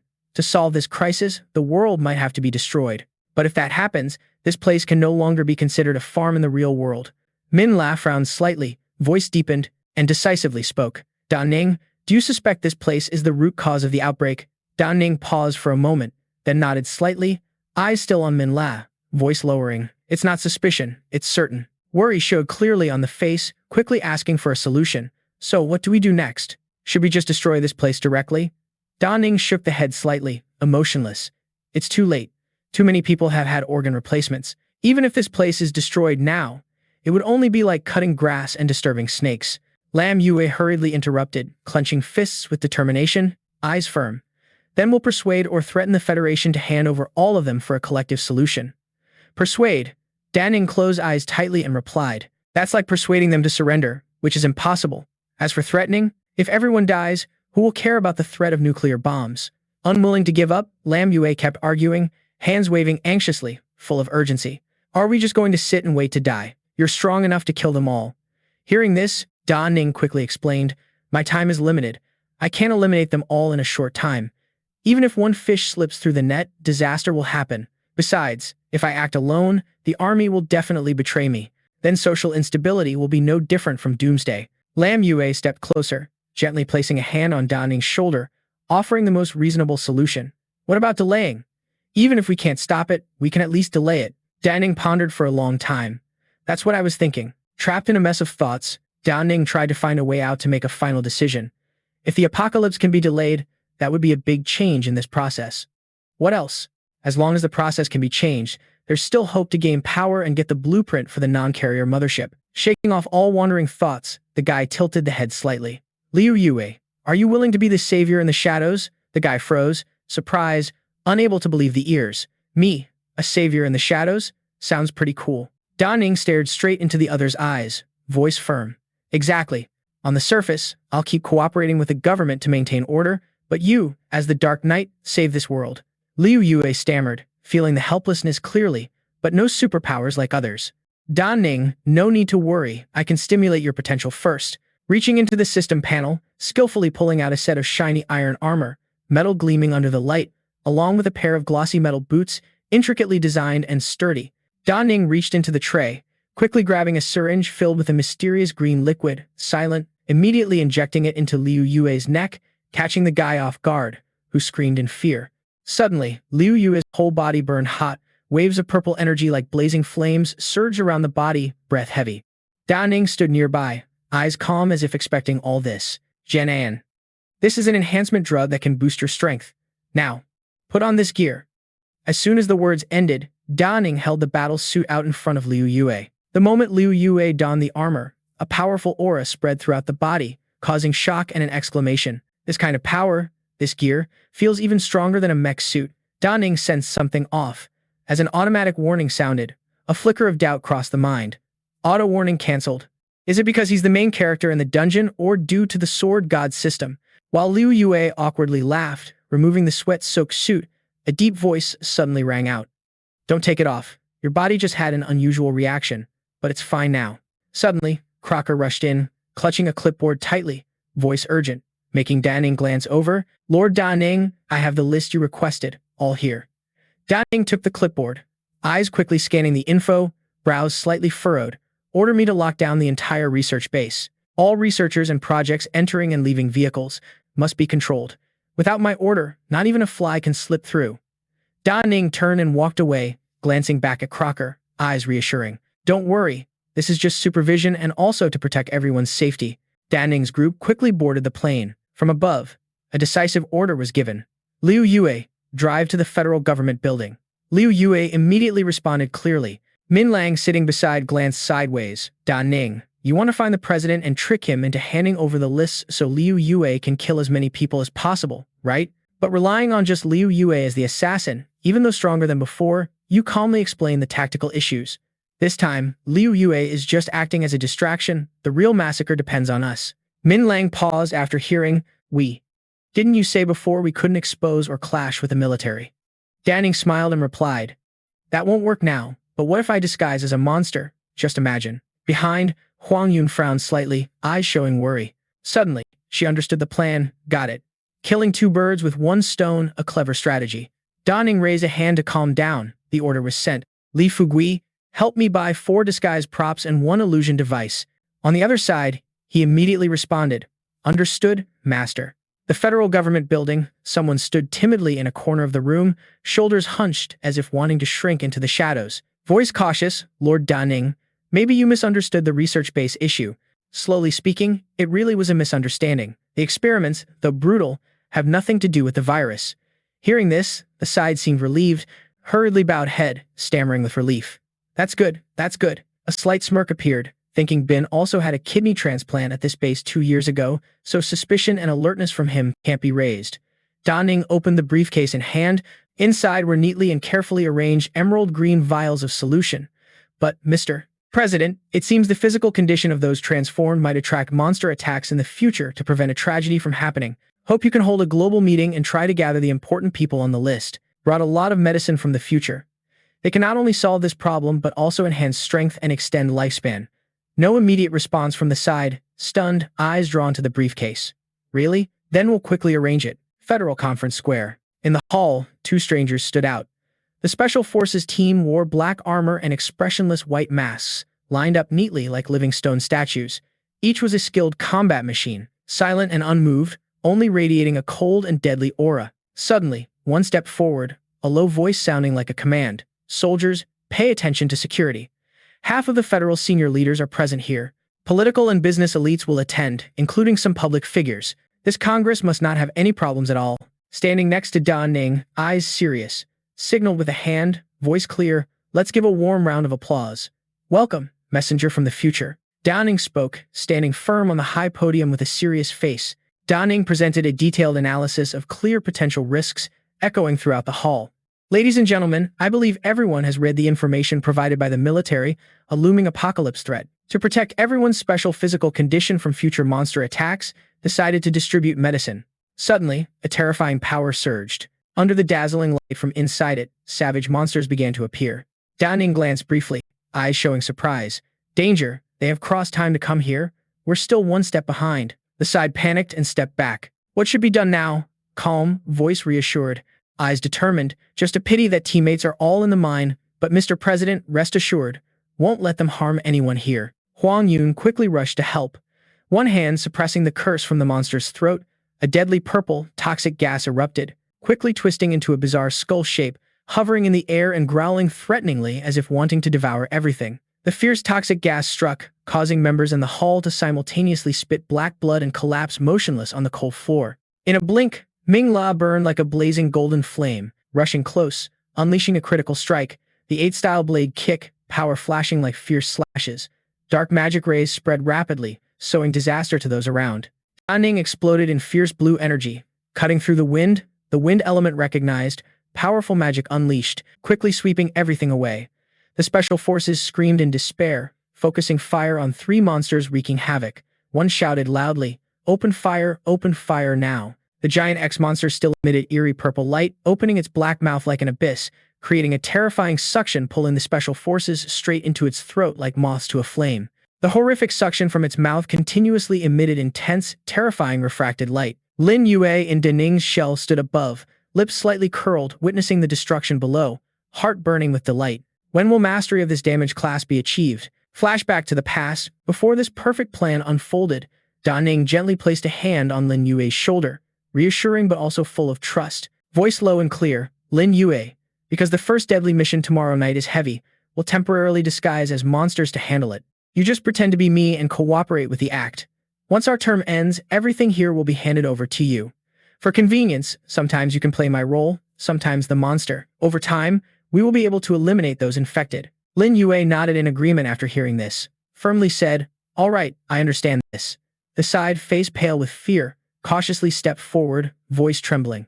"Mr. Da Ning, why haven't you acted yet? We all rely on you."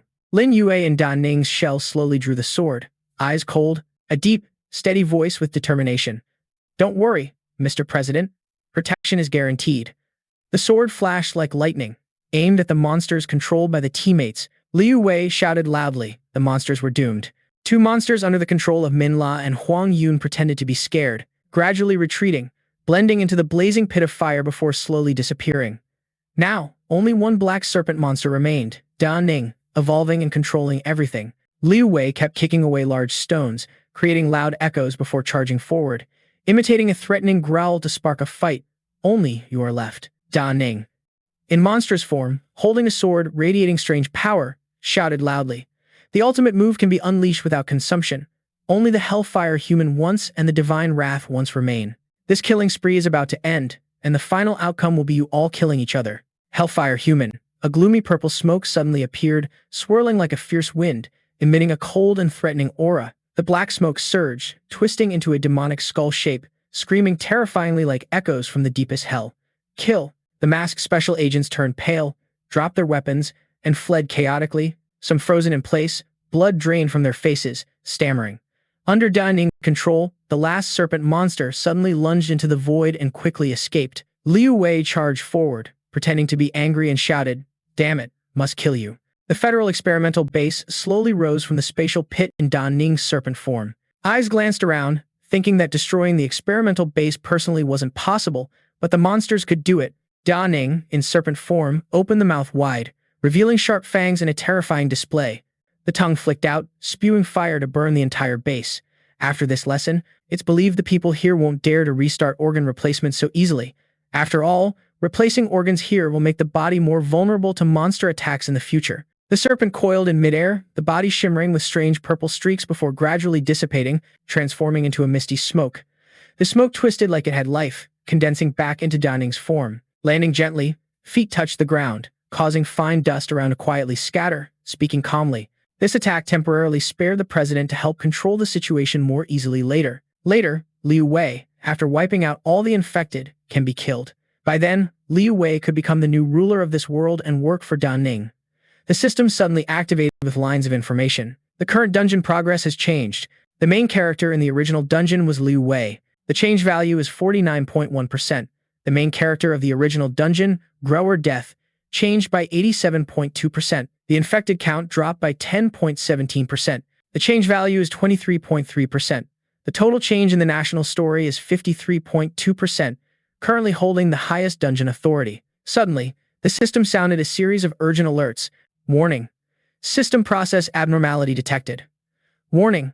Unidentified error found.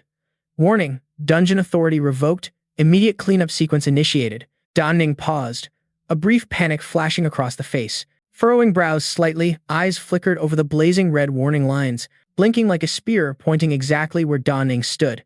In an instant, space tore apart with a violent force.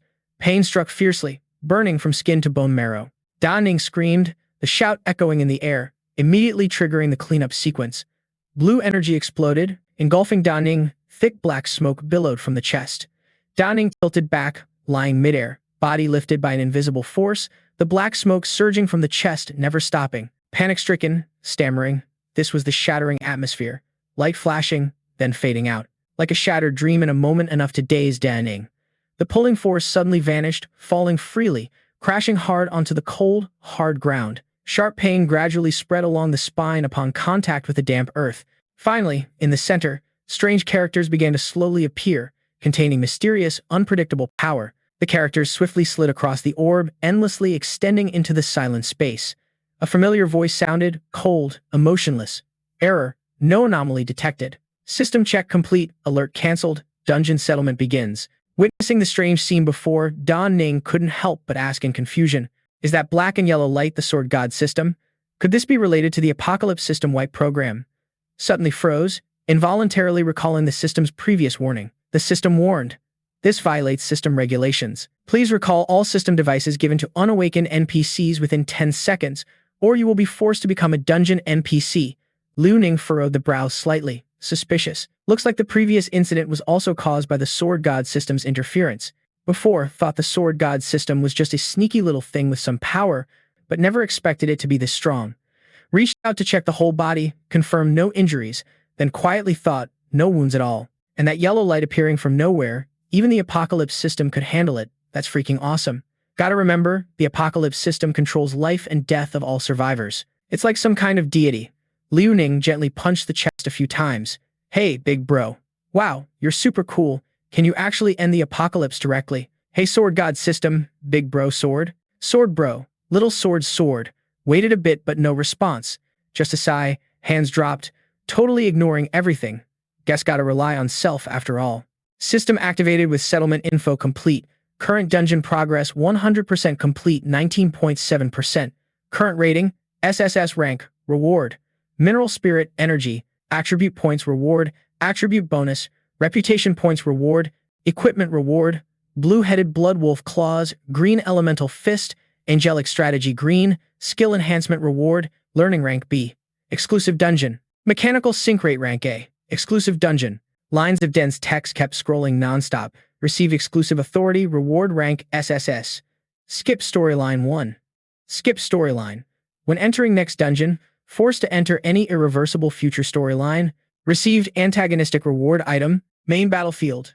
Item rank blue. Special item description. 1.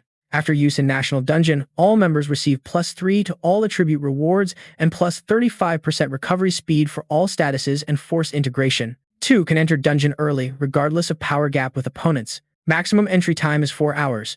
3 items can be used in other dungeon worlds, but this special effect cannot increase benefits. Liu Ning put hands on hips, slowly examined each item. Quite a few rewards, but none useful anymore. However, blue equipment and skills can be given to Lin Yue for improvement. Items in main battlefield can be given to Ming La, who can lead the team next time. Suddenly, system panel had a technical glitch. Flashing, system panel changed color, Liu Ming teased out loud. Is it flashing like this to show off? In front. System kept flashing text. You have successfully obtained National Zombie Dungeon Authority. Isn't this just reckless? The ring on Liu Ning's hand suddenly glowed with mystical blue light. The ring sparkled with magical rays, slowly releasing contained items that surprised. Just now, all ores rewarded from Apocalypse System were ejected out. System activated. Mission completed. Full set of S-rank combat equipment, Celestial Aircraft Carrier, has been sent. Please pay attention to check experimental datasheets, fluttering chaotically around the room like broken bird wings in a storm. Liu Ning sighed at this, eyes following papers stuck to the ceiling. Is this much really necessary? Gotta see which month this will take. Need to think who to teach this tech first later. Thought deeply, eyes quietly scanning the messy room full of papers and echoes. Though no problem handing it to the army, worried it would cause internal conflicts and unnecessary trouble. Safer to find some people known from past life like Huang Qi Qian, Tam Luong, Su Tian. Familiar sound rang out. Detected dungeon progress completed. Dungeon items confirm no experimental value. System detected and is removing. Sweat poured down Liu Ning's forehead like a stream. System removing. What does this mean? The system activation sound echoed, announcing the dungeon authority had changed. The current dungeon owner was now Da Ning. The highest level of authority was activated, unlocking the primary authority function. The dungeon can be opened anytime with no time limits. Second, mission announcement. Missions can be announced at any level with customizable content and rewards. Rewards are provided by the owner. Third, speed up dungeon time. Control over the flow of time is at will, with a speed range up to 10 times normal. Fourth, create NPCs consuming materials. To create NPCs, shape any NPC desired and craft it. Fifth, control the weather. Da Ning panicked, stepping back, clenching fists tightly as if to suppress inner chaos. Damn, is the system actually communicating with me? Turns out taking over dungeon authority means controlling the entire dungeon with hundreds of authority powers available. From now on, this place is my world, and I'm the god here. With enough energy, millions of warriors can be created in the blink of an eye. Suddenly, a vague unease crept into the mind. Wait, these authorities don't seem to include zombies. Could it be that zombies aren't owned by the dungeon? Then Da Ning crossed arms, shook head, and laughed. Forget it. It's fine. The current authority is enough. If war breaks out in the future, if they aren't killed, it's on me. Calmly turning away, no worries at all. After Min La and the others filled up the ore and explained everything to Lin Yue, it was time to head outside. As for the East Sea beast tide moving, no one knew what the situation was out there. The military base conference hall was silent, delegates sitting straight on long benches, eyes fixed forward. Tian Ming didn't bother changing posture, voice low and firm, raising support standards for Da Ning. I disagree. He loudly voiced his opinion about the meeting. Ladies and gentlemen, is today's meeting only about one dead person? There are many important issues to discuss. Is it necessary to bring up compensation for Da Ning's family at this meeting? Yuan Tam sat upright opposite, cold eyes behind black glasses, the silence suddenly broken by his voice, cold and uncompromising. Commissioner Liu, please watch your words. What do you mean by holding a meeting about someone who's dead? Yuan Tam crossed arms, eyes icy, locked on Tian Ming.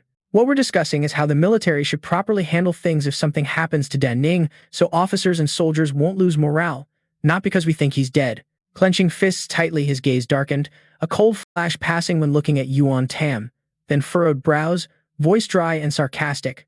Commander, don't fool yourself. It's been half a month out there. Even if time inside moves slower, several days have passed. 6 against 1, even with high-tier third stage, survival is impossible. Da Ning and the others surviving is bullshit. Tian Ming sneered, eyes full of smug provocation like wanting to crush the last bit of hope. His voice turned cold as steel. How many times has your special ops team failed?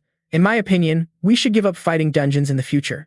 Resources must be fought for in reality, and needless deaths should be avoided. Yuan Tam's face darkened like storm clouds, twisted in anger, veins bulging. Rage flared, voice sharp like an accusation. Because the difficulty is too high and our intelligence team made another serious mistake. This isn't Da Ning's problem. Tian Ming suddenly stood up, fake concern unable to hide cold eyes. Smiling calculatedly at Yuan Tam, pretending to worry but actually mocking. Commander, don't get so worked up.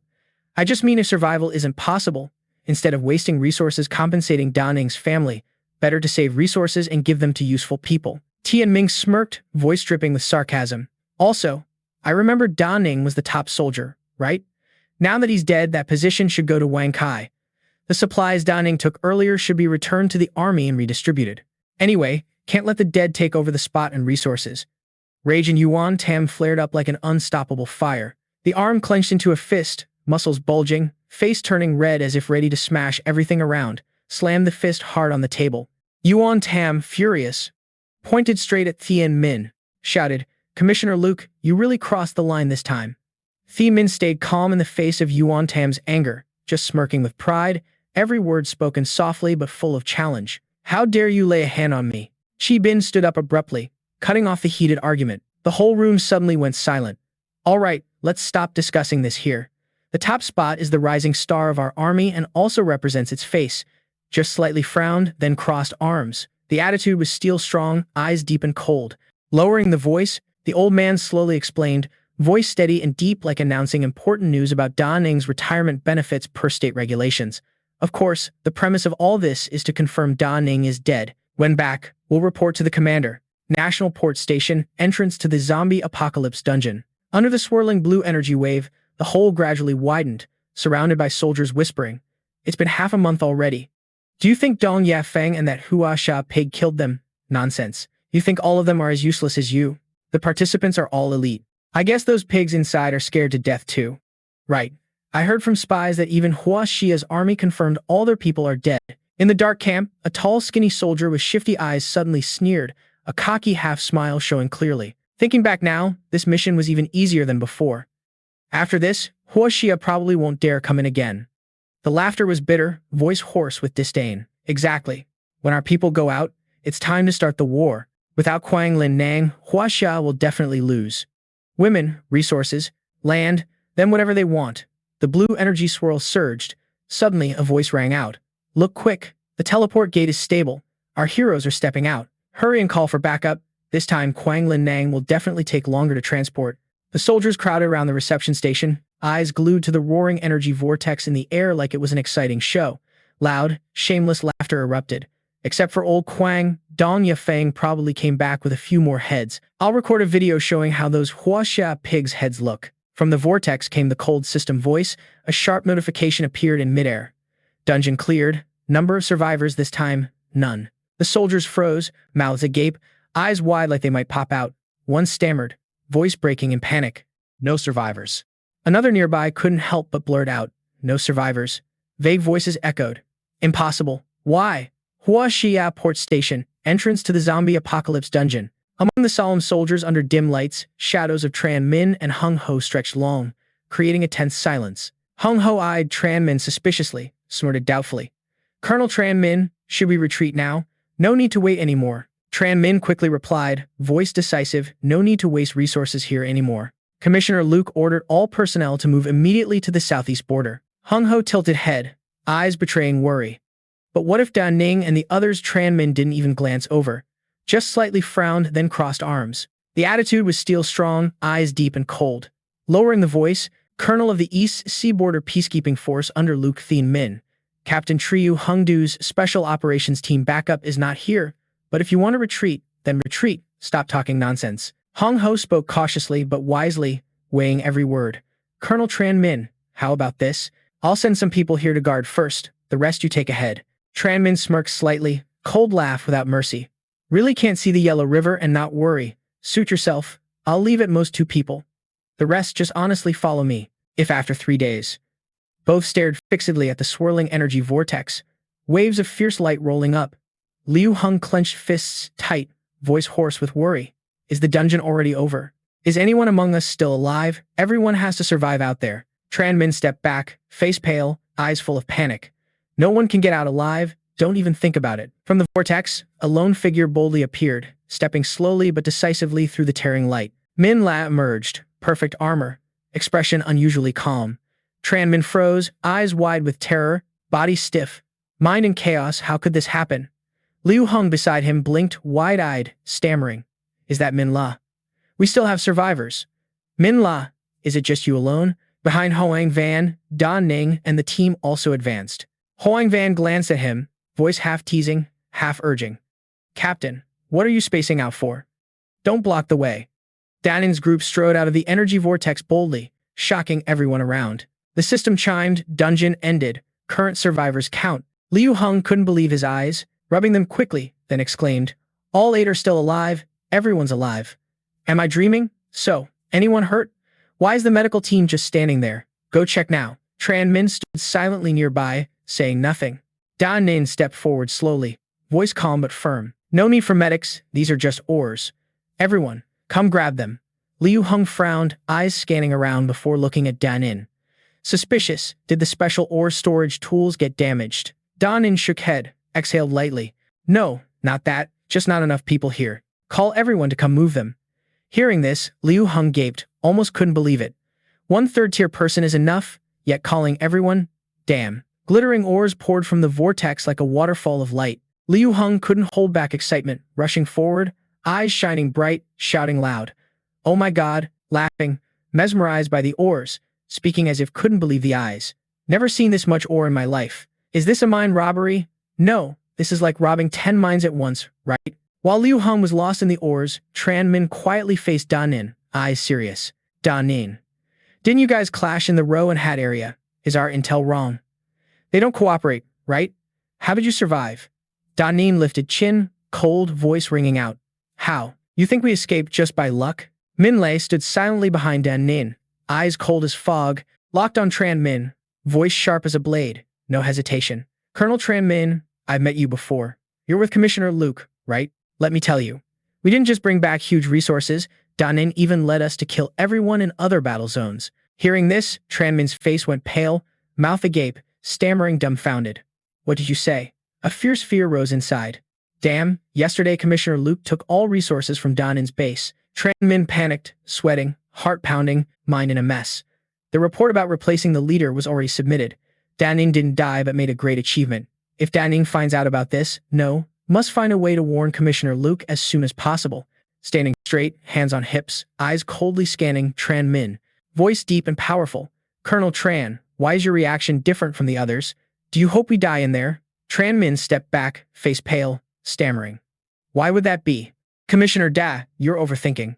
Tran Min broke out in cold sweat, thinking, no, must come up with a reason to keep him here and buy time for Commissioner Luke to fix this. Outwardly trying to stay calm, he spoke. The reason I did this is because the Donghai evacuation plan you proposed was cancelled, so I was worried.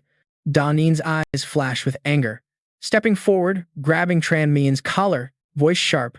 What did you say? Cancelled? Why? The higher-ups sent a powerful representative to investigate Donghai thoroughly, but found no evidence of approaching beasts. As for the exact situation, I don't know. Maybe you should go investigate Donghai yourself. Ya Ning turned to the Ming La team, voice firm and clear. Ming La, you all follow me to Donghai first. As the order ended, Huang Van immediately stepped forward, frowning an objection. Ya Ning, by protocol, we must report to the capital first. Besides, I suspect Tran Min and his group have some plot. Ya Ning firmly replied, time is running out. The lives of 7 million people in Donghai are the top priority. We will report on the way. We've done a great deed. Superiors won't blame us. Other schemes can wait until we return. In the sky over Donghai, the light aircraft gently landed by the blue sea. Sitting quietly inside, Ye Ning's gaze unconsciously fixed on the window, thoughts racing. The time until the sea beast outbreak is only 4 to 6 days. The plan was clearly approved before, so why isn't it being implemented as expected? Internal obstacles in this peaceful era are actually much bigger than before reincarnation. Yanning pondered, recalling before reincarnation. Mingnat's call for dominance might have been because of the apocalypse's light. Now it seems, if wanting to escape the apocalypse, first must seize peak power, or it won't be possible. To claim supreme command, breaking through the 4th stage early is essential. With current authority and resources, reaching peak 3rd stage can be done in as fast as 3 months. But to break the 4th stage, Yanning touched the chin, eyes sharp as a blade. The super plan must start first. After the apocalypse exploded last life, humans resisted for 2 years because of this super plan. If memory serves, the lead researcher named Tan in the last life came from Donghai's safe zone. After completing the evacuation from Donghai, must find him as soon as possible. Suddenly, a touchscreen conference call appeared before Yan Ning, connecting 4 people. The voice spoke up, Uncle Xiao, Uncle Chen, Uncle Wang, need everyone to mobilize all available forces to Donghai to support. Kai Lai's eyes filled with worry, staring wide at the screen before asking, what happened? Da Ning's voice rang out over the call. Urgent time? No room for explanation. If trusting, arrange immediately. While the 3 were still stunned listening, Fuang Fuang spun around and gave orders. Immediately, in the guest room of the Lu Mansion in the capital, the chief sat opposite Tian Ming, face full of worry. Leaning forward, the chief said, Commissioner Lu, what do we do now? Da Ning not only survived but made a huge achievement. The marshal and others were all thrilled. Speaking anxiously while waving hands, this guy is the type to settle scores if he finds out what we did while he was away. Tian Ming's face darkened, grinding teeth in pain. Damn, that really is a living demon. How could anyone do this without knowing him? The chief next to him stammered. Commissioner Lu, we haven't finished speaking. Tian Ming raised a hand to interrupt.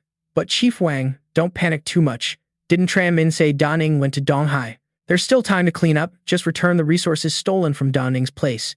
The chief continued, Commissioner Lu, I'm afraid it's still impossible to return them.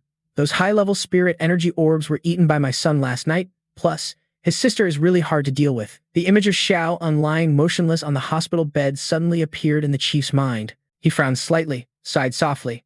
I only told her Da Ning is dead. The girl seemed unable to handle the shock, now hospitalized. After hearing this, Tian Ming's face turned purple, unable to hold back, rushed quickly to the chief's side, shouting, You idiots, this completely ruins the rules. The chief turned pale, stammering, Commissioner Lu, is it too late for me to send flowers and a fruit basket to comfort his sister at the hospital? Tian Ming turned, voice sharp as a command. Also, you must find someone to take responsibility first. If Da Ning really wants to investigate, just say it was done temporarily by someone. Hearing this, the chief seemed to feel a weight lifted, exhaling. All right, I'll arrange it immediately. Tianming's face hardened, lowering voice to say, besides this bright path, there must be a dark path left too. The chief frowned, asking, what do you mean? Tianming tilted head slightly and explained, he didn't just skip reporting and went straight to the East Sea safe zone. Commander Gong Cao doesn't know how to control himself, always a big taboo in the military. If he does anything against the rules, trying to kill him is like throwing stones into a well. East Sea Safe Zone conference room, Liu Li smiled and held out a hand, revealing a high-level credit card on the palm. The card was handed to Qian Fen. Both shook hands happily. Liu Li stood straight, smiling politely. Thanks to Delegate Qian for clearing East Sea's name and helping us escape the misery of relocation. This little credit point means nothing. Tonight, a seafood feast is prepared to treat you. Qian Fen replied calmly. Commander Liu is too polite. A pure conscience fears no shadow, originally because of Yan Ning's shattered soul and mind. A tear, a sea beast. How could it possibly erupt? Suddenly, the door slammed open with a loud bang. A team member was thrown inside like a living punching bag. Both Liu Li and Qian Fen turned sharply.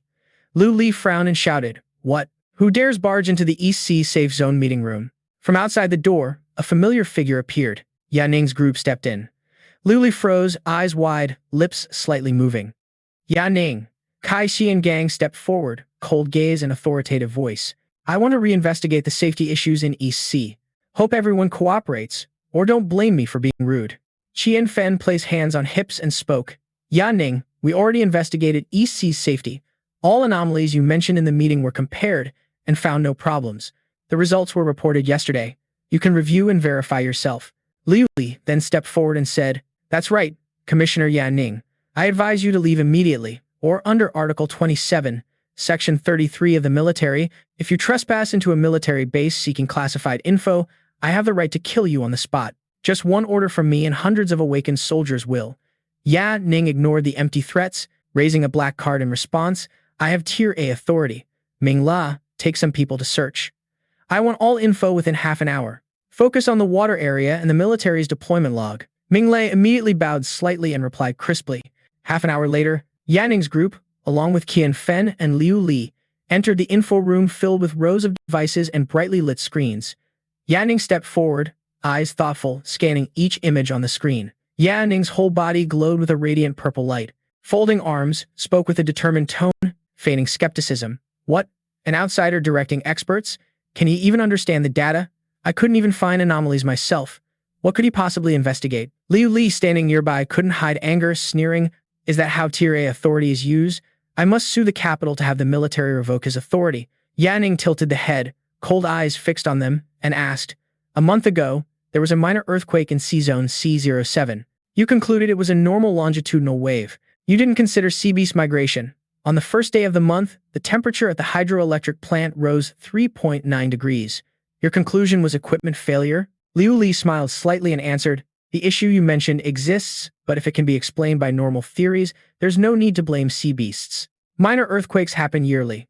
If we assume they're sea beasts, then the East Sea Safe Zone wouldn't even need to exist. Qian Fen added, Yan Ning, I can clearly explain why we're sure these aren't sea beasts. A few days ago, I personally led 33rd Tier soldiers searching over 300 nautical miles at sea, but found no signs of sea beast gatherings. Yan Ning raised a hand pointing to the touchscreen, showing giant footprints and data of 4 unknown figures, saying, no signs of sea beasts. Then what caused the battle that broke out in offshore waters 4 days ago? Surveillance recorded 3rd Tier involvement. The time and place of the battle matched other military deployment records. Data shows you dispatched 7 3rd Tier soldiers at 3. At 00 hours, 4 days ago, the regular patrol mission started, but only 4 people came back. So where did the other 3 die? A routine patrol with casualties? Qian Fen felt like getting hit right in the black heart, eyes wide in horror, thinking, damn. He even noticed the stuff not worth looking at in the deployment log. Li Li hurried to calm down, staying cool to handle the situation. This was the nation's top secret. Couldn't let it leak. Da Ning pointed at the coordinates displayed on the touchscreen, speaking up. At this coordinate, I see a laboratory. What are you guys doing there? Are you bringing me there, or should I go on my own? Li Li suddenly felt uneasy, immediately shouted, you have no right to go there. That's an A+ level secret. Even A-level clearance isn't allowed. Da Ning tightened the sword hilt, suddenly swung a slash into the air, shouting, looks like this is the real problem. Get out of my way.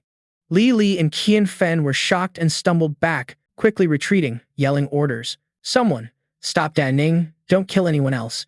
At that moment, Da Ning spun around and commanded, 0-0, Ming La, follow me and kill. Behind, Fuang and Ming La shouted in unison, Da Ning. Both Fuang and Ming La launched forward. 3 figures dashed like lightning, tossing the special forces team rushing in. Bodies flying far, crashing hard into walls and floors like paper dolls. Qian Fen panicked, repeating in the head, stop them, must stop them. Commander, we can't kill. Basically, can't stop them. 10 minutes later, at the entrance of the Dong Hai Research Lab, Da Ning, Ming La, and Fuang stopped before the massive door. Da Ning confirmed, this is the place. Qian Fen and the Hot Hai crew ran over, sweating buckets, shouting, Da Ning, one last warning. This place has absolutely nothing to do with the Beast Dynasty. Even I don't have clearance inside. If you dare break in, you're responsible for all consequences. When it comes to the military court, don't blame me for not warning you. Da Ning didn't bother turning back, signaling, 0-0, break it down. Fuang immediately stepped up, threw a powerful punch like a thunderbolt. The thick steel door crushed and shattered into a huge hole. Inside the huge lab, Yuan Xiao stood silently with hands in blue jacket pockets, tilting the head slightly toward the door, eyes showing some panic. Turning around, spoke up, who's stupid enough to storm into my research lab? Da Ning stepped forward, icy gaze, hand raised, pointing directly at Yuan Xiao's face. Orders clear.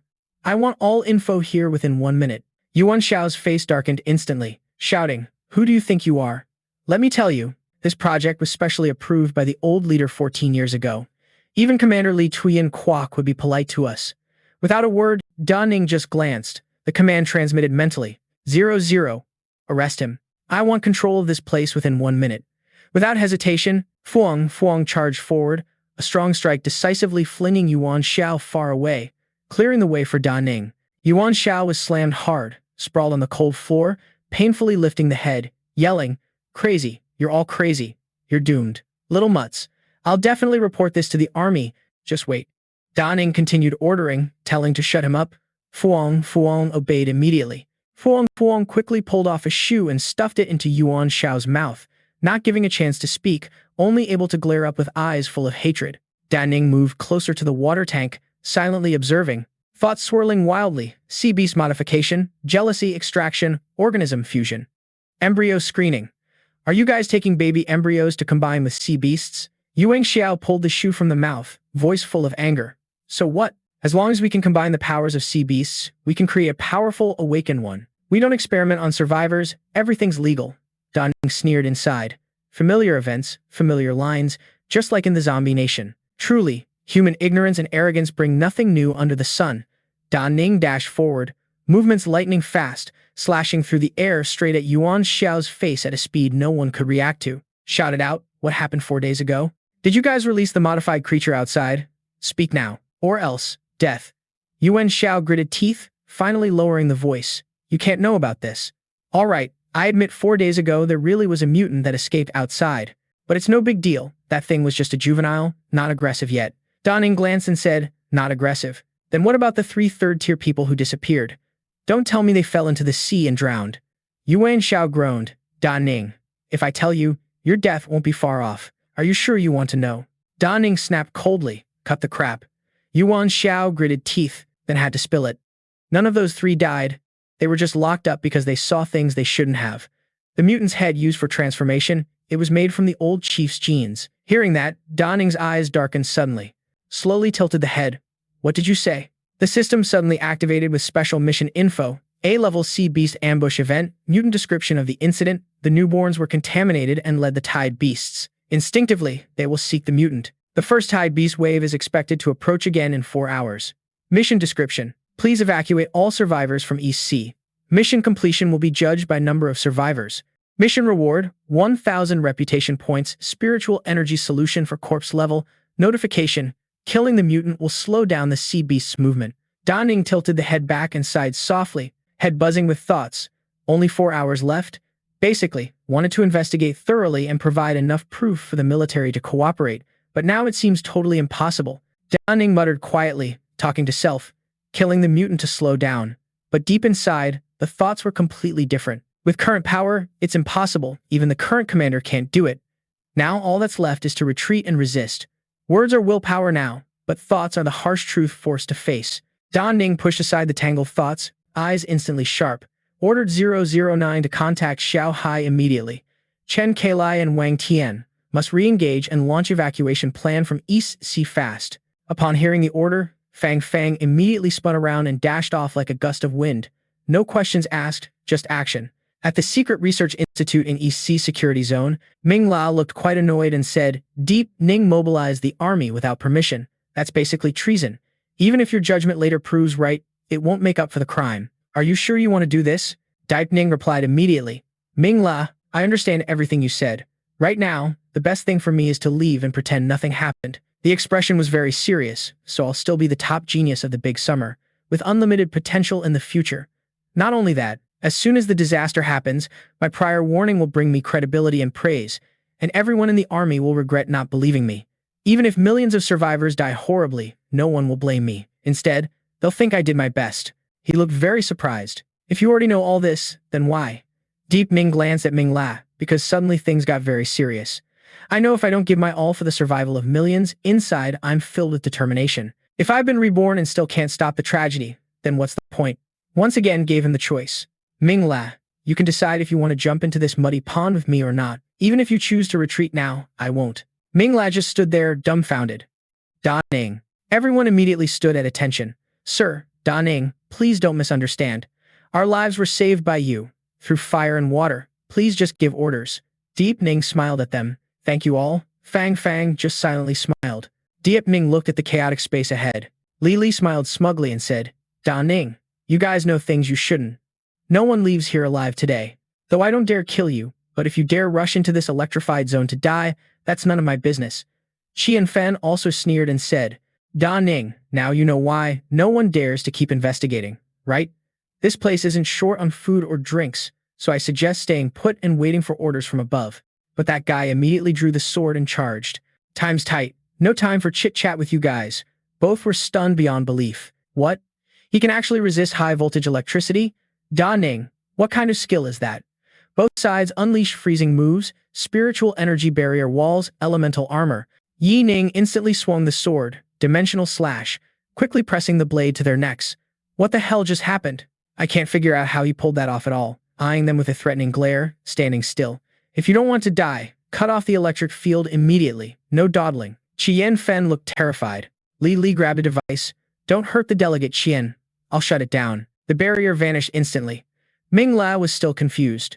Ning, what do we do now? Yi Ning immediately handed control to Li. Ming La took the remote.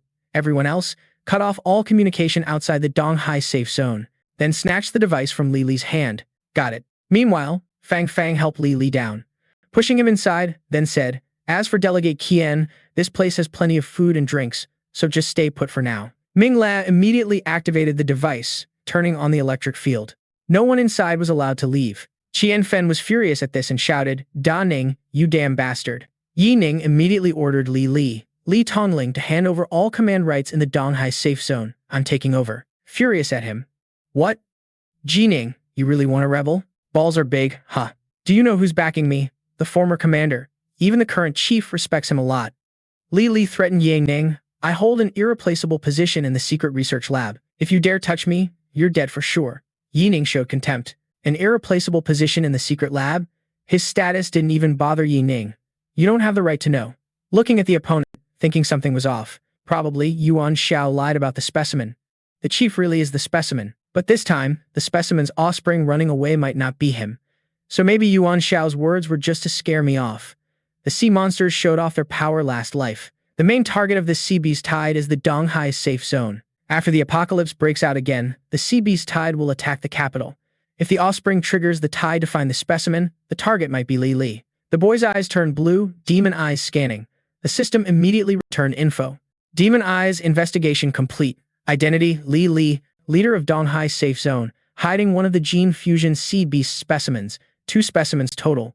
Yi Ning raised a fist. I really didn't want to kill you, but now it looks like a death sentence. Fang Fang immediately obeyed. Killing done. The system again announced an A-level sea beast ambush event. Progress. Specimen in Donghai safe zone killed. The sea beast tide outbreak will be delayed by 3 hours. Explanation. In 6 minutes and 51 seconds, a wave of sea beasts will approach the coast.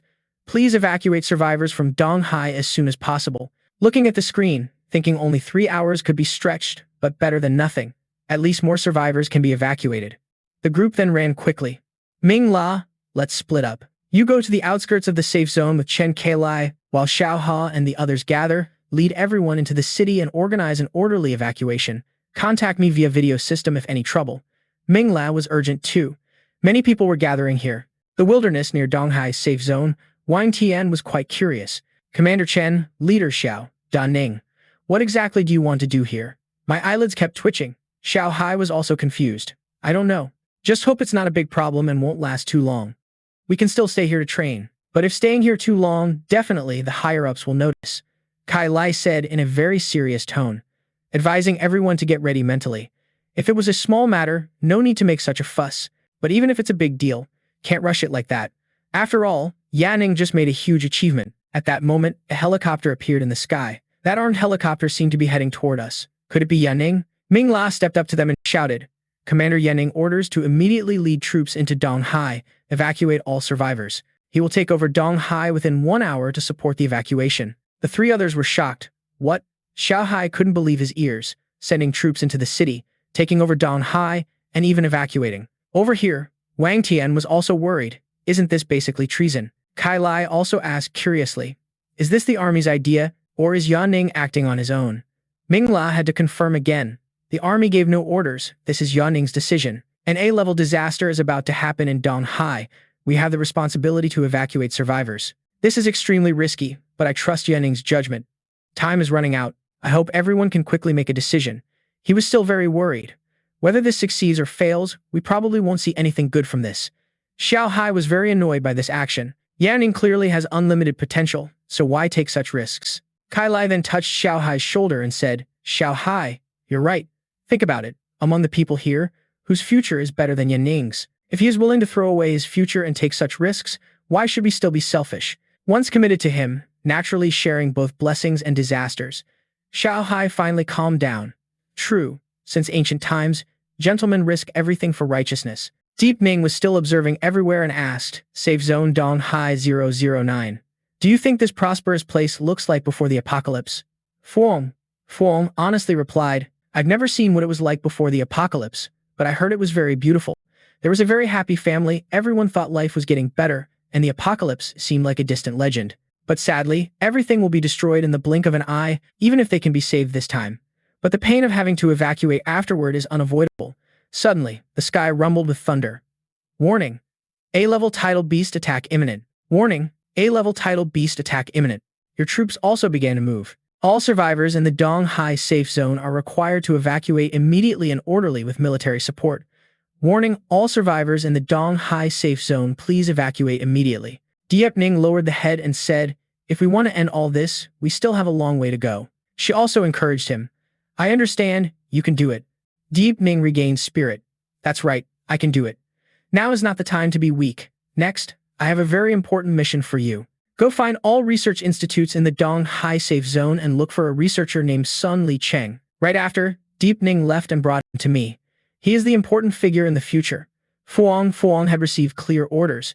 The leaders were holding a meeting. 4 hours later, the capital military district conference room rebelled. It really was a rebellion. Tuyen Kwok was both angry and disappointed. I was just thinking about how to reward Yan Ning when he returned, but he caused me a mess instead. Theme Min reported angrily. Commander, I just found we cannot contact the Donghai safe zone. I used satellites and discovered Yan Ning is rebelling. He thinks he has merits, acting arrogantly, not respecting anyone. He is very furious about your actions, killing the Donghai commander, leading troops to seize power, hiding and deceiving, evacuating survivors. No matter how strong this traitor is, he can't hold on. Another person was also very upset but defended him. Commander can't deny, Yan Ning went too far this time.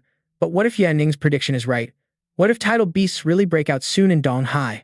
Satellite maps show besides evacuation, Yan Ning also deployed troops to the front line. That dude really believes a beast tide is about to break out. The guy looks super annoyed. Vice Marshal Fuong means a commander who's been guarding East Sea for 14 years, a special envoy from the capital along with 34 senior researchers from East Sea and over 600 disaster warning staff are all trash and can't even compare to the shadow of Da Ning. Even if that guy really discovered something abnormal, why didn't the military get a report? Tian Ming gritted teeth in anger. According to psychological experts, Dan Ning has fallen into a paranoid state, with thinking already messed up. To minimize losses, the suggestion is to immediately lead troops to stop Dan Ning.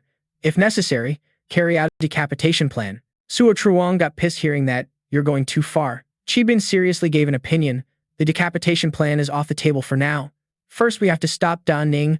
Best if we can capture that guy alive and then decide what to do. The recruiting nation also made a decision. This is the only way. Commissioner Luke, lead troops immediately. Must capture Dan Ning alive and bring back. Tian Ming looked really happy. Clear report. Commander, the guy's whole body is radiating killing intent. Dan Ning, I'm more worried you'll come back to settle scores with us. Who'd expect you to be dumb enough to open hell's door yourself? Capture alive. Bullets don't discriminate. It's normal for accidents to happen during fights. At the East Sea Safe Zone, Seawall, the system suddenly announced. Time left for Sea Beast attack. 29 minutes. Kai Lai hesitated and asked, Da Ning, will the Sea Beasts really come? The time you mentioned is almost up, but except for rain, there's no sign anything's happening out at sea. Da Ning replied, they probably will come. Their speed is insanely fast and they can explode anytime. Wang Tianchen thought for a while, finally choosing to speak his mind. Da Ning, if it really breaks out, maybe our end will be a bit easier, but if it doesn't, he trailed off. 2. Even if I'm right, the ending is only a little better. That's really frustrating. Kai Lai suddenly spoke thoughtfully. It's always been like this, no need to worry too much, just need a man with a pure conscience. When the sea beasts come, should we try to hold this place or what? Da Ning understood his meaning and answered neither fast nor slow, just delay them, because it can't be protected.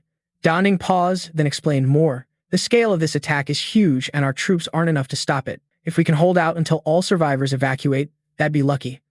But that wasn't enough to convince Kai Lai. He still had some doubts. Then what about the East Sea Safe Zone? A flash of sadness crossed Denning's eyes, then replied, about the East Sea Safe Zone, it has to be abandoned. He immediately opposed strongly. It took over 10 years to build East Sea to this point, superiors definitely won't agree. Da Ning knew that, so just quietly reasoned. That's why I didn't report or negotiate with them. If not abandoning it will only lead to bigger losses. Both Kai Lai and Wang Tian were stunned for a moment, not knowing what else to say. The situation hit a dead end when suddenly a loud voice rang out. Sir Da Ning, the person you wanted me to bring has arrived. Li Cheng was suddenly dragged off the helicopter, panicking and screaming for help at Da Ning. Seeing the two appear, an involuntary sigh escaped. Great. Before falling straight to the ground, Li Cheng was caught in time by Fuong. As soon as they landed, she hurriedly explained. When found, that guy was being chased through the streets by some low-level awakened people, like they were trying to snatch his black orb. Hearing that, he immediately explained, Sir, my name is Sun Li Cheng. I'm just a temporary janitor at the Research Institute. Please don't kill me. Don't kill me. These things are mine, not stolen. Da Ning heard Li Cheng and understood everything. Janitor, huh? No wonder he wasn't on the list before. After finishing, Da Ning calmed him down. Don't worry, how could I kill you? Calm on the surface, but inside Da Ning's heart was already blooming from the moment Li Cheng was found. Feeling thrilled, the meaning of finding Sun Li Cheng was no less than saving all survivors in Donghai. This extremely timid-looking man played a role after the disaster broke out, like a divine weapon. A few thoughts kept popping up in Da Ning's head. His previous life's research technique for extracting spirit energy could extract spirit energy from spirit energy ore for human use. After absorbing it, ordinary people could awaken. This was an extraordinary apocalypse plan. The more thought about it, the more confident it became. In this life, with the mineral mine in Tanghai country, spirit energy ore was abundant, could support him in research and development quickly, which would help ascend to the 4th stage smoothly. After rearranging the plan, Da Ning ordered, arrange a special armed helicopter to take him to Fuong Thuk's house. Must ensure his safety. Wait for my return. Fuong obediently accepted the order. Got it, I will definitely arrange and ensure his safety. Li Cheng still didn't understand what was happening, so took the chance to ask, Sir, when you say protect, is it really the kind of protection I understand? Before Da Ning could answer, she grabbed him and brought him back to the helicopter with an unshakable promise. Let's go, Mr. Sun. I will take you on the plane and they will take you to a safe place. Li Cheng could only scream in terror. Save me. Fuong watched the helicopter fly away, then reported, Sir Da Ning, I have arranged everything. Seeing this, praised her for the hard work. Scene shifts to a series of sudden, urgent announcements blasting out. We are the Border Peacekeeping Forces under headquarters. By order of Commissioner Liu Tianming, chairman of the Peacekeeping Forces, all mutant troops must surrender immediately. All survivors must stop evacuating. Everyone got tricked.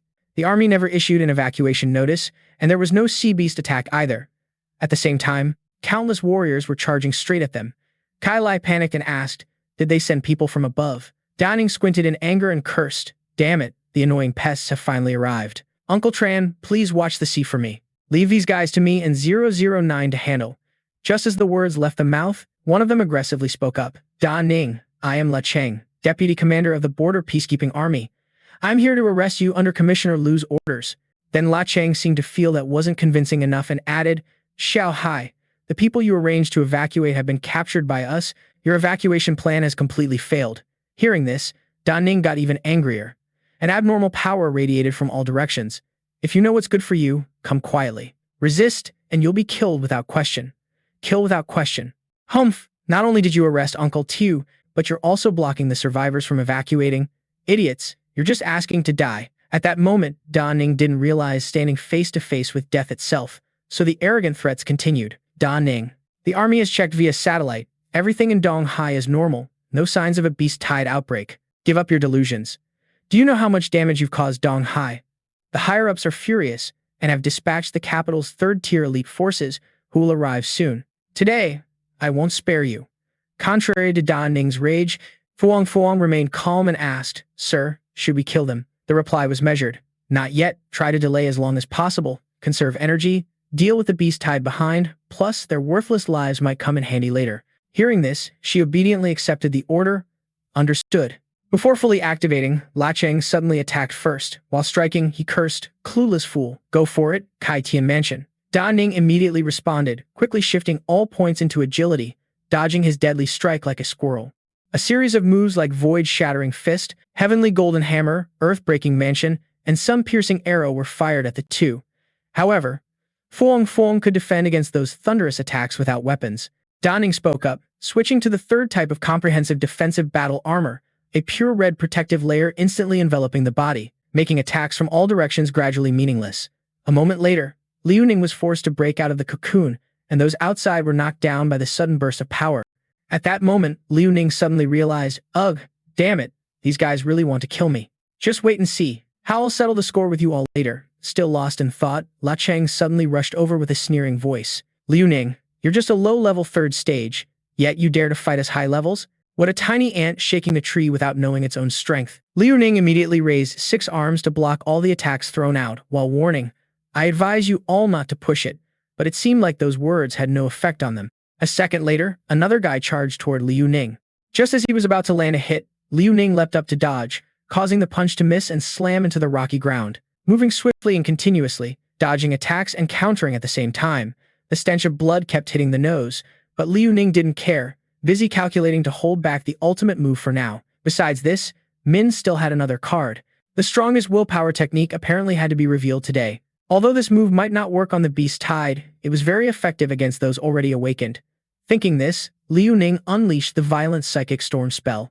As soon as the words left the mouth, a massive power burst exploded, forcing them to just stand there, too scared to move. La Cheng's group was immediately crushed by Liu Ning's source of power. They weakly collapsed and whispered among themselves, is this the willpower system's attack? Quick, activate mental defense. It's up already. But his willpower has such a strong shockwave, it's basically unstoppable. One of them was still stunned, unable to get up before the godlike power of the family. Is this the willpower system's useless ability?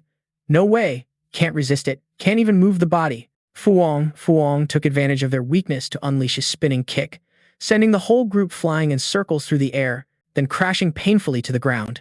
At that moment, Liu Ning also landed, confidently saying, 2 moves in a row should be enough to stun them for 2 minutes. Just then, Wang Shan suddenly shouted, look, out at sea. Kai Lai also asked in surprise, is that the beast tide?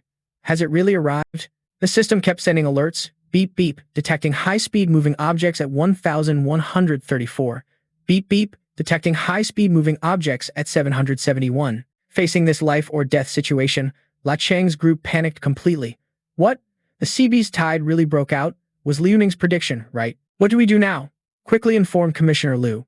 On the other side, Liu Ning saw the tide beasts approaching and immediately ordered. Min La, drop 2 nuclear bombs from the reserve below to stop one wave of the beast tide.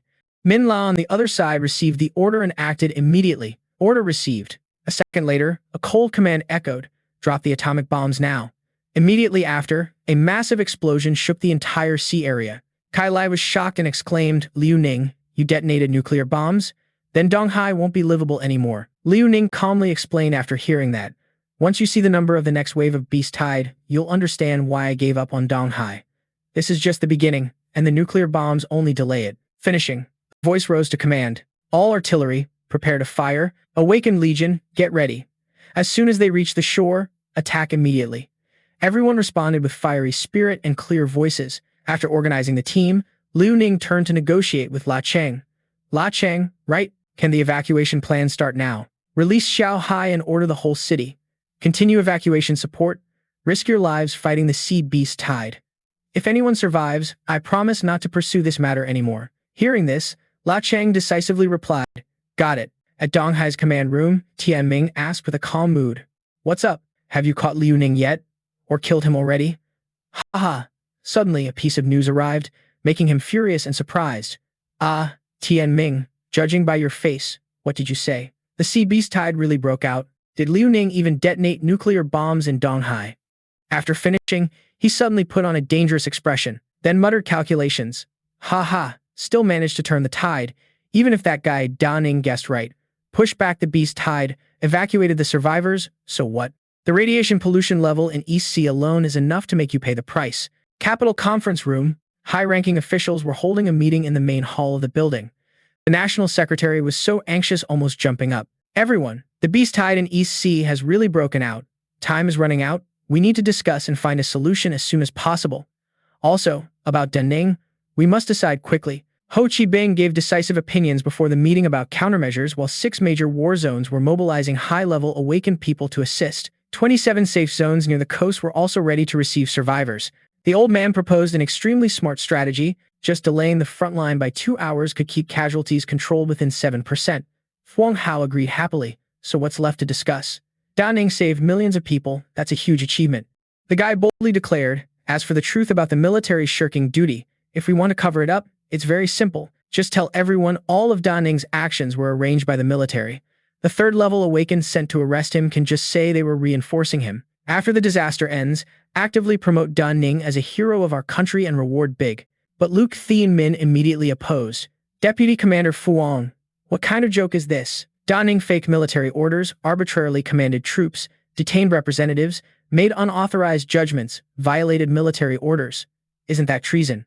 Moreover, he secretly detonated a nuclear bomb in East Sea. Can we just pretend nothing happened because he made a contribution? He believed what Da Ning did could be a prelude to future dangers. Next time, if he uses his merits to do something crazier, like killing us, can we still pretend nothing happened? So where's the law? Where's national justice? Besides, who can guarantee this time his prediction isn't just a lazy cat catching a dead mouse? After all, he didn't provide any evidence. A sharp-beaked blue-haired guy next to Thien Min chimed in. I agree with Commissioner Luke's thoughts. Pros and cons can't cancel each other out. Otherwise, it would be very messy. I propose we arrest Da Ning as planned and announce to the public that the military discovered the problem. Da Ning's actions had nothing to do with saving East Sea. As for Da Ning saving the most people, that can be lightly punished. But the group under his command must be severely punished. Fuang Hao roared angrily. What the hell are you talking about? Are you guys eating shit or what? The front line is fighting for life and death, yet you're still thinking about arresting people. How is saving people wrong? Is this warning wrong? Not holding back, he jumped on the table, pointing right at Tien Min's face. If not for dropping the nuclear bomb, would there be a full defensive line? Moreover, nuclear bomb contamination can be cleaned up over time. The East Sea commander and military representatives kept saying there was no problem. What's the result? Do they want to die? He kept questioning from start to finish. Generals outside don't follow orders. Don't you understand this principle? Luke Thien Min was left speechless, unable to retort. Ho Chi-bin stood up to stop the tension from escalating. Stop arguing. In my opinion, let's compromise. It's true Da Ning acted alone, but it's also true he saved people. If Da Ning didn't act recklessly, what would happen to us? Even if we caught him, could we fool the people and soldiers by claiming the rescue was the military's work? We don't trust him. We were wrong. We must admit our mistakes. We can't disappoint everyone anymore. Lai Tuyen Kwok couldn't sit still any longer, quickly made a decision. If that's the case, notify all major military zones. All of Da Ning's actions comply with military orders. The temporary command of the East Sea's A-level military district is transferred to Da Ning. He ended the meeting before more arguments could happen. Wait for Ning to return. If there's important evidence, severely punish those involved. Dismissed. The secretary followed him, quickly realizing the problem. Commander, actually from the start, there was no intention to investigate Ning's issue, right? This meeting is clearly to silence the loose system forces. He laughed heartily and walked away casually. The girl has grown up. That's right. Anyway, I am responsible for the Donghai matter. If wrong, it must be admitted, even if beaten, must stand firm. She had the best intention to rely on the supreme commander of this great empire. Ning is truly outstanding, but this time's forecast, no one knows how he did it. But Commander, don't you think he looks a lot like the man from over 10 years ago? He raised a hand signaling silence. Shh. This is taboo? No more words. Donghai Command Hall. Tian Ming was slamming the table angrily because of the recent blow. Damn it, is this even called a compromise solution? The recruitment nation and those old new school guys are deliberately messing with me. I think you all have completely forgotten the old chief died over 10 years ago. Tian Ming showed a cold, determined gaze. Anyway, this time's beast tied. I am not the reckless frontline. Whether Ning survives depends on his skill. Donghai frontline. The battle continues with dozens of beast tides attacking relentlessly. Ning commands here, so orders were given immediately. The sea beasts approaching here all have spiritual energy protection. Normal artillery firepower has no effect on them. Now I have command over Donghai matters. All awakened ones set up formations on the coastal defense line. If sea beasts get close to the line, do not confront directly. Their blood is extremely toxic, so separate and deal with them one by one. Remember, our most important mission is not to win but to delay as much time as possible. You jump up and lead. 009, come with me to the sea and kill these third-tier sea beasts. Delay all of them from reaching the shore.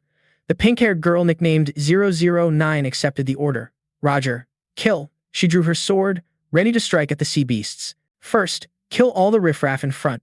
She slashed multiple blue sword strikes at the monsters, tearing them apart. Sword flow defense burst. Wang Tian couldn't help but exclaim, "Is this damage equivalent to 2 nuclear bombs in one move? Such a heavenly skill, we definitely didn't pick the wrong person." Kai Lai next to him remained vigilant. Some sea beasts were about to flood the shore on the right edge. It's time to use our true strength to stop them. On this side, Ning unleashed a dazzling ultimate move, sweeping away the monsters with heavenly strike flow light. Girl 9 also threw an earth-shaking punch, sweeping countless sea beasts near Huanglong Island. At the water source appeared a strange whale beast, rough like toad skin with sharp jaws. 009 immediately spotted it and charged, discovering the giant high-level third-tier whale rushing to kill it. She delivered a divine kick to the whale's throat, the nameless total wind decay, but it seemed to anger the whale, which emitted countless sounds, tossing everything around. Those affected by the sound began bleeding from ears and felt like their bodies were shattering. Someone held their head, saying this sound is terrifying. Someone vomited blood, saying all internal organs were about to be destroyed. 009 was thrown back by this sudden attack. Suddenly, a spider-eyed crab monster appeared from behind 009, forcing a temporary retreat. Spotting a large third-tier crab ambush from behind, she immediately jumped to dodge its claw, dodging at extreme speed. A tail appeared above her head, ready to strike down, and she suddenly thought escape was impossible, spotting a powerful enemy attacking from above, impossible to dodge. Ah, a voice sounded. 9. The original slash. Ning rushed out to take the blow and attack for her. He slashed a sharp sword line, splitting the pincer grip of 2 monsters to help 009. She felt guilty. I failed my duty as a protector, but he immediately brushed it off. I don't see you as a bodyguard but as a comrade. For a moment, she was stunned. Comrade, he gently calmed her. 009, don't lose focus. These sea beasts are harder to deal with than mutated ones of the same level. She immediately regained spirit to fight the terrifying crab. Roger. Comrade. But now, I strangely feel full of power. He supported from behind with a sword strike on the whale. The whale suddenly dived deep. Surprising 9. Oh, that big whale got scared and ran. Ning couldn't explain either. Ah, no way. It's just a high-level third-tier sea beast. It's just a lot of blood. But immediately, they got surrounded by 3 giant sea beasts because a shrimp joined the battlefield. Ning was caught off guard. Damn, those creatures not only have intelligence but also know tactics. Rethinking the events from the past life, the previous life only heard that this battle was extremely brutal. East Sea fell. All efforts to reclaim it afterward failed, but little did anyone know this was the real cause. The 3 monsters attacked Ning's group simultaneously. Ning activated the protective armor to withstand the fierce assault from the 3 hellish beasts, gripping the sword tightly, holding the defense with all strength. Their attack power is too strong, can't hold on any longer. Need to find a way to counterattack to have a chance. 009 agreed. Got it. Da Ning and 009 shot up from the battlefield, both prepared to unleash ultimate moves on those monsters. Da Ning launched a powerful killing strike, Hell's Barrier Charge. 009 supported simultaneously. The Heavenly Blade strike met the attack, crashing down with a sky-shattering explosion that tore apart all three monsters. Da Ning immediately commanded 009, "Take this moment to add another slash to the giant shark." "Understood." Comrade 009 charged forward, clear. 009 landed a blow right in the middle of the shark's head, but then a swarm of jellyfish surrounded the two of them, assessing the situation as extremely critical. Damn, those jellyfish monsters are third tier. Fighting them now would be very disadvantageous. Quickly decided to survive, 009. She immediately broke through the encirclement and retreated, while Da Ning would dive into the sea to hunt the giant whale. Probably the leader of this sea beast wave, must kill it first. 009 executed the order immediately. Roger that. Comrade, use the fastest speed to dive deep into the sea. Da Ning activated the supernatural ability to locate the lead whale. Investigative spirit opened. Let me see where you're hiding. Got 3 types of upgraded battle suits. Even if hiding at the seabed, still can find you. Didn't take long before the whale appeared with a pack of sea monsters right in front.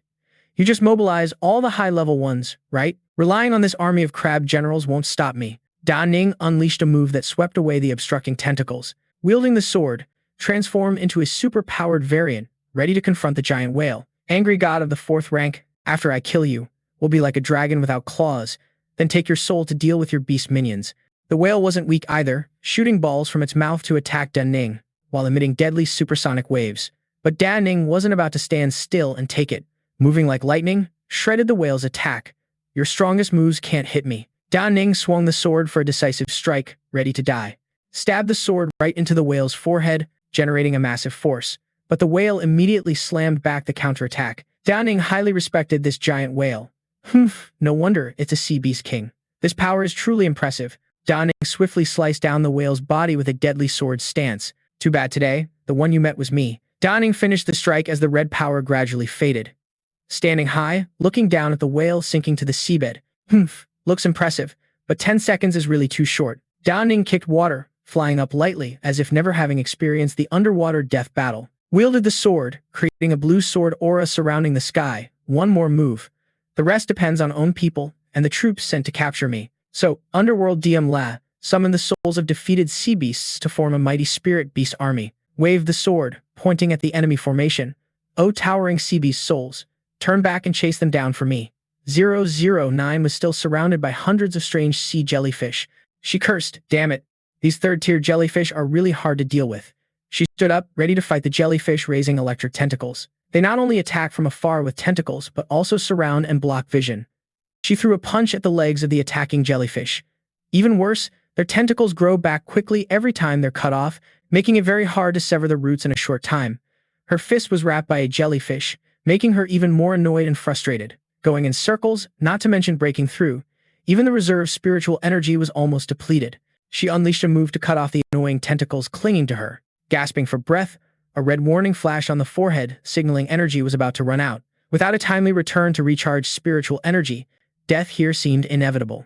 An electric tentacle struck the body before any dodge could happen, delivering a shock that knocked down helplessly. Tears streamed down cheek 9. Sorry, comrade, this time the mission can't be completed, and there's no way to witness the world's end.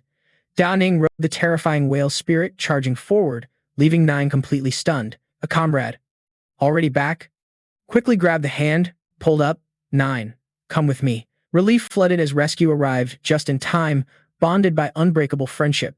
A comrade, the whale leading the spirit beast army swept away those troublesome jellyfish. At this moment, 9 seriously voiced feelings. Excuse me, comrade, should the blush and rapid heartbeat effects be activated now? Quickly brushed off. No need for that. Best to erase those useless thoughts. Promptly agreed.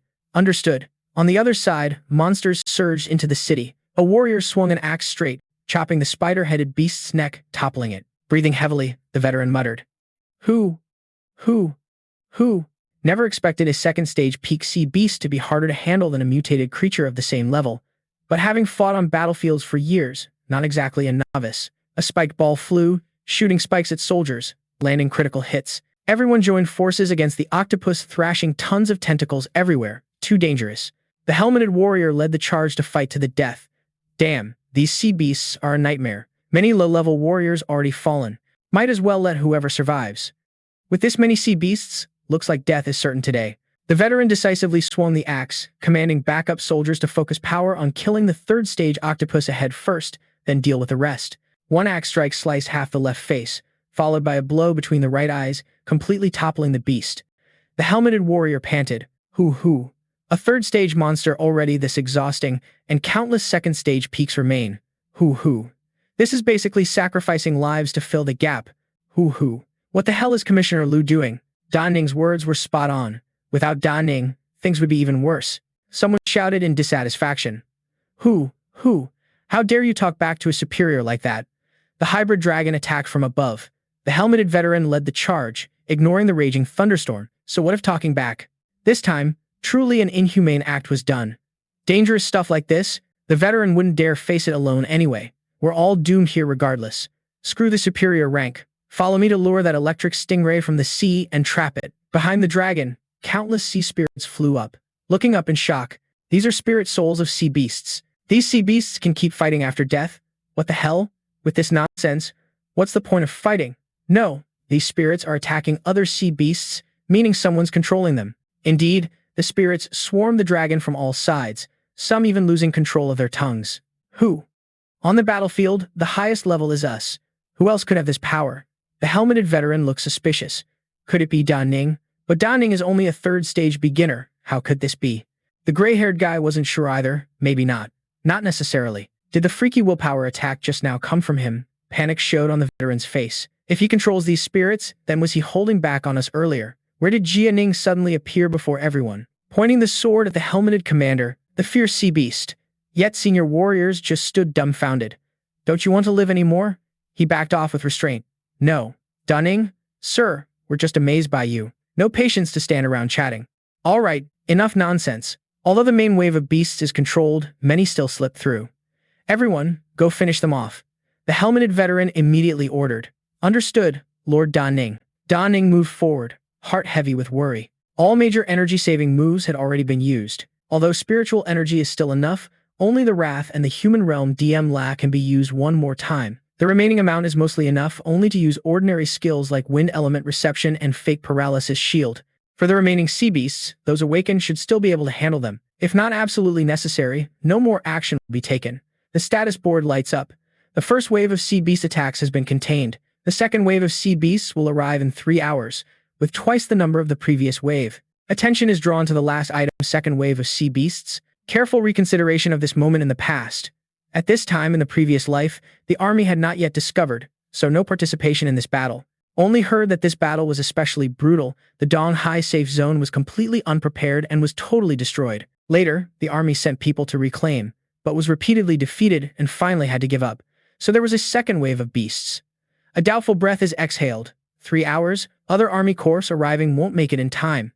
Soldiers here surviving this battle is already a miracle. Now everything is exhausted, unable to withstand the second wave head-on. The only option is to build an isolation zone to quickly secure survivors and soldiers to leave safely. A video call is made to the uncle on the other side of the front line.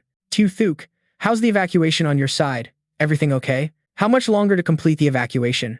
The uncle's tone is strained. Things are tough and far from smooth. Assigned people have persuaded many survivors who evacuated earlier to return. The uncle speaks with a trembling voice, holding back anger. They stuff all survivors into the shelter and assigned guards, shocked by how bad the situation has gotten. What did you say? The uncle points the camera at the hopelessly closed door. As you see, survivors inside are surrounded by fire. They don't trust us at all and refuse to open the door. We can only break the door by force and forcibly evacuate everyone. But this only makes them trust us even less. The evacuation mission has become many times harder, taking way too much time. The uncle is anxious, estimating at least 3 hours to evacuate everyone at the current pace, gritting teeth to suppress the storm inside. Humph, tough for everyone, hang in there. The call ends, but the uncle's voice still echoes. Don't worry, even if I have to risk this old life. The face darkens with a gaze full of fierce determination in this era of abundant resources and seeming peace. Doing this is 100 times harder than the future. Similar events will definitely happen later, and the desired results will definitely face obstacles. Eyes blaze brightly. After resolving the Dong Hai incident, the first goal is to reach the peak of power and gain the final say. Now, to handle the next extreme disasters, extreme focus and extreme measures are needed. A tyrannical shout, "Who dares block my way?" Death. 009 follows and asks the next step. "Comrade, where do we head now?" The order is firm. 009, go collect fuel reserve data from some safe zones near Donghai. Coldly gripping the sword and walking, then orders to transfer all stored fuel to the Donghai safe zone within 2 hours, while finding ways to replenish spiritual energy and protect themselves well. 009 raises a hand to accept the order. Understood, comrade. Looking up at the pouring rain and the distant silhouette of the spaceship, now the Donghai safe zone is completely beyond rescue. Better to cut the meat quickly with a dull knife than drag it out. Clenching 5 fingers, setting a clear target, creating a large fireball to burn the entire Donghai safe zone and form an isolation belt. At least this way, survivors won't be chased anymore. Donghai safe zone, border facing inland. Ning stands on the rooftop looking down at the chaotic battlefield, connecting the phone. The other end shows 009 reporting. Comrade, I'm afraid there isn't enough fuel in the surrounding safe zones. Surprised by this info. Impossible. I checked the fuel quantity in each zone before. 009 is stomping on a mossy-headed guy on the ground. Looks like she just defeated him. Most of them keep fake records, and those who don't fake records refuse to cooperate.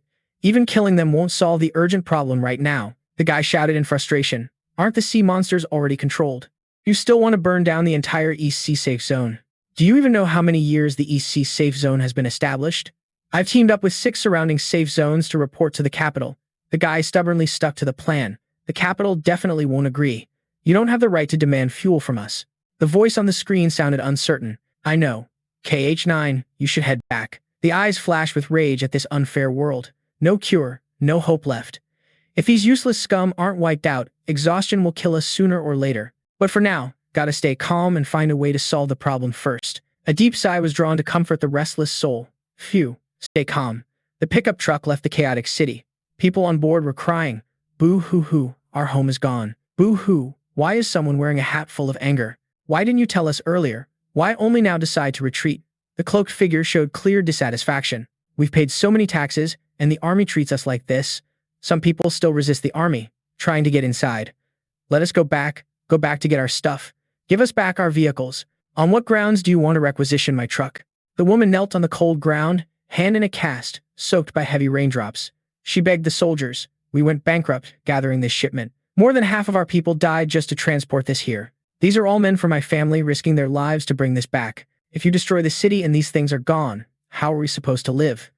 Gu suddenly stepped forward, placing a hand on the chest with all sincerity. Don't destroy the city. All surrounding safe zones oppose burning the city and refuse to supply fuel to the East Sea safe zone. With determined eyes, he faced the innocent people like making an honorable promise. I, Gu, as the relief representative of East Than's safe zone, guarantee the frontline troops are doing fine. In just a few days, everyone will be able to return home. The people cheered with joy. Really? That's great then. The sister who was helped up thanked wholeheartedly. Thank you, soldiers. Thank you, soldiers. We'll cooperate with the retreat. But right after the people turned and left, he and Ning sneered without stop. See that? How can we destroy the city? If East Sea is destroyed, what will these poor people do? That brat Ning doesn't know anything. He has no idea how much damage his actions will cause East Sea. He laughed arrogantly. Those are just sea monsters. What's the big deal? The gray, spiky-haired subordinate next to Gu On Min echoed. He pointed and ordered the soldiers. Everyone, follow me into the city to search and evacuate survivors hiding in buildings. The soldiers raised their hands and shouted. Roger that. His eyes showed killing intent as the image of Ning flashed in his mind. Of course, all financial activities of survivors, especially major commerce offices, will be protected by us. While the city is deserted, act fast. During the disaster, no one will investigate. This time, how much we earn depends on ourselves. But he didn't expect Ning to use the divine eye to watch everything from afar. Ha ha ha, good, very good. This is making money during a national disaster. Awesome, awesome. Turns out when everyone is speechless, all that's left is to laugh. A bitter laugh escaped, unsure if mocking self or those deceitful people. Ha ha, reborn but still too naive. Forgot this is peacetime and most high positions are still held by useless scum. Mistook the United Army born from blood and tears in the past life for them. Was wrong. Forgot that people only cry after seeing the coffin. Tilted face to the sky, catching rain to calm down. From now on, this is just a small sea monster disaster. Almost failed already. From warning East Sea to Fuangdang stopping me, the army just turned a blind eye. Forced to deploy troops, then accused of opposing. The truth is clear, but the commander made a mistake. The survivors are coming back. want to burn down the city to stop the enemy, but there's a bunch of pests causing trouble. Eyes wide open, seeing through the world, it's downright ridiculous. Liu Yifei plunged down from the top floor like an arrow in the rain. At first, the plan was to save Dong Hai, but didn't want things to turn out like this. Now it's all because of those forcing the hand. Liu Yifei dashed fast, leaping over buildings toward the target. Want to make money during a national crisis? Then just enter the city. Today, I'll take you all to the Western Heaven. Below the spiritual energy tower in Dong Hai's safe zone after the apocalypse era, spiritual energy nodes supplied by this system appeared worldwide, and humanity began to awaken. Energy sphere towers were formed from this. The world was initially destroyed by the divine tide, and survivors established new safe zones around those nodes. Each spiritual energy node in the safe zone is the core, maintaining the energy restoration process of the nucleus. Those awakened without a spiritual energy node won't have a safe zone. Dong Hai's spiritual energy tower, a third-level energy node, once it erupts, the Dong Hai safe zone will vanish forever. Da Ning appeared beneath the energy tower, but if this wasn't done, how could humanity be warned? What's lost in the future won't just be the Dong Hai safe zone. This explosion will unleash wild spiritual energy, at least enough to wipe out all traces of humanity, interfering with the sea beast's consciousness, blocking their attacks, forming the strongest isolation belt. Xiao Hai reported the situation from the other side.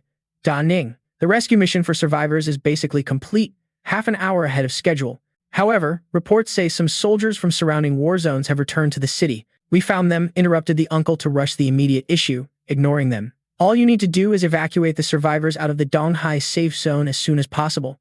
Hanging up now. Right after, Liu Yifei immediately contacted the pink-haired android. 009. Quickly contact Min, Tran Kai Lai, and other frontline fighters. Evacuate them from the coast within 10 minutes. She executed the order immediately. Liu Yifei swung the Firefly sword toward the supernatural energy sphere, bidding farewell to the Dong Hai safe zone, wielding wind, rage, and fire elements. A slash struck the center of the energy eye.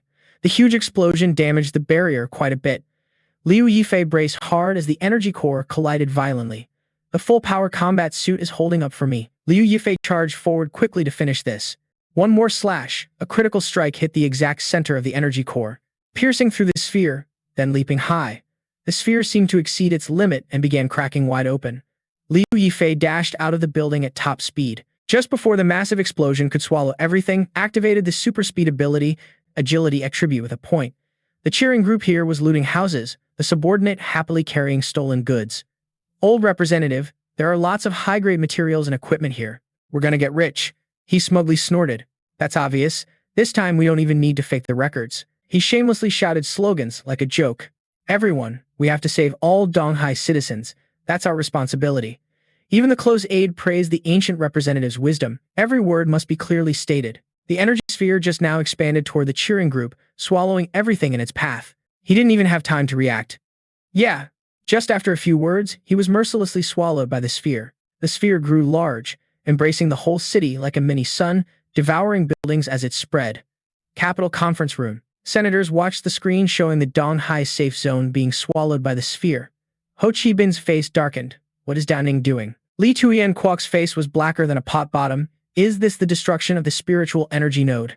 The purple-haired secretary quickly updated the emergency situation.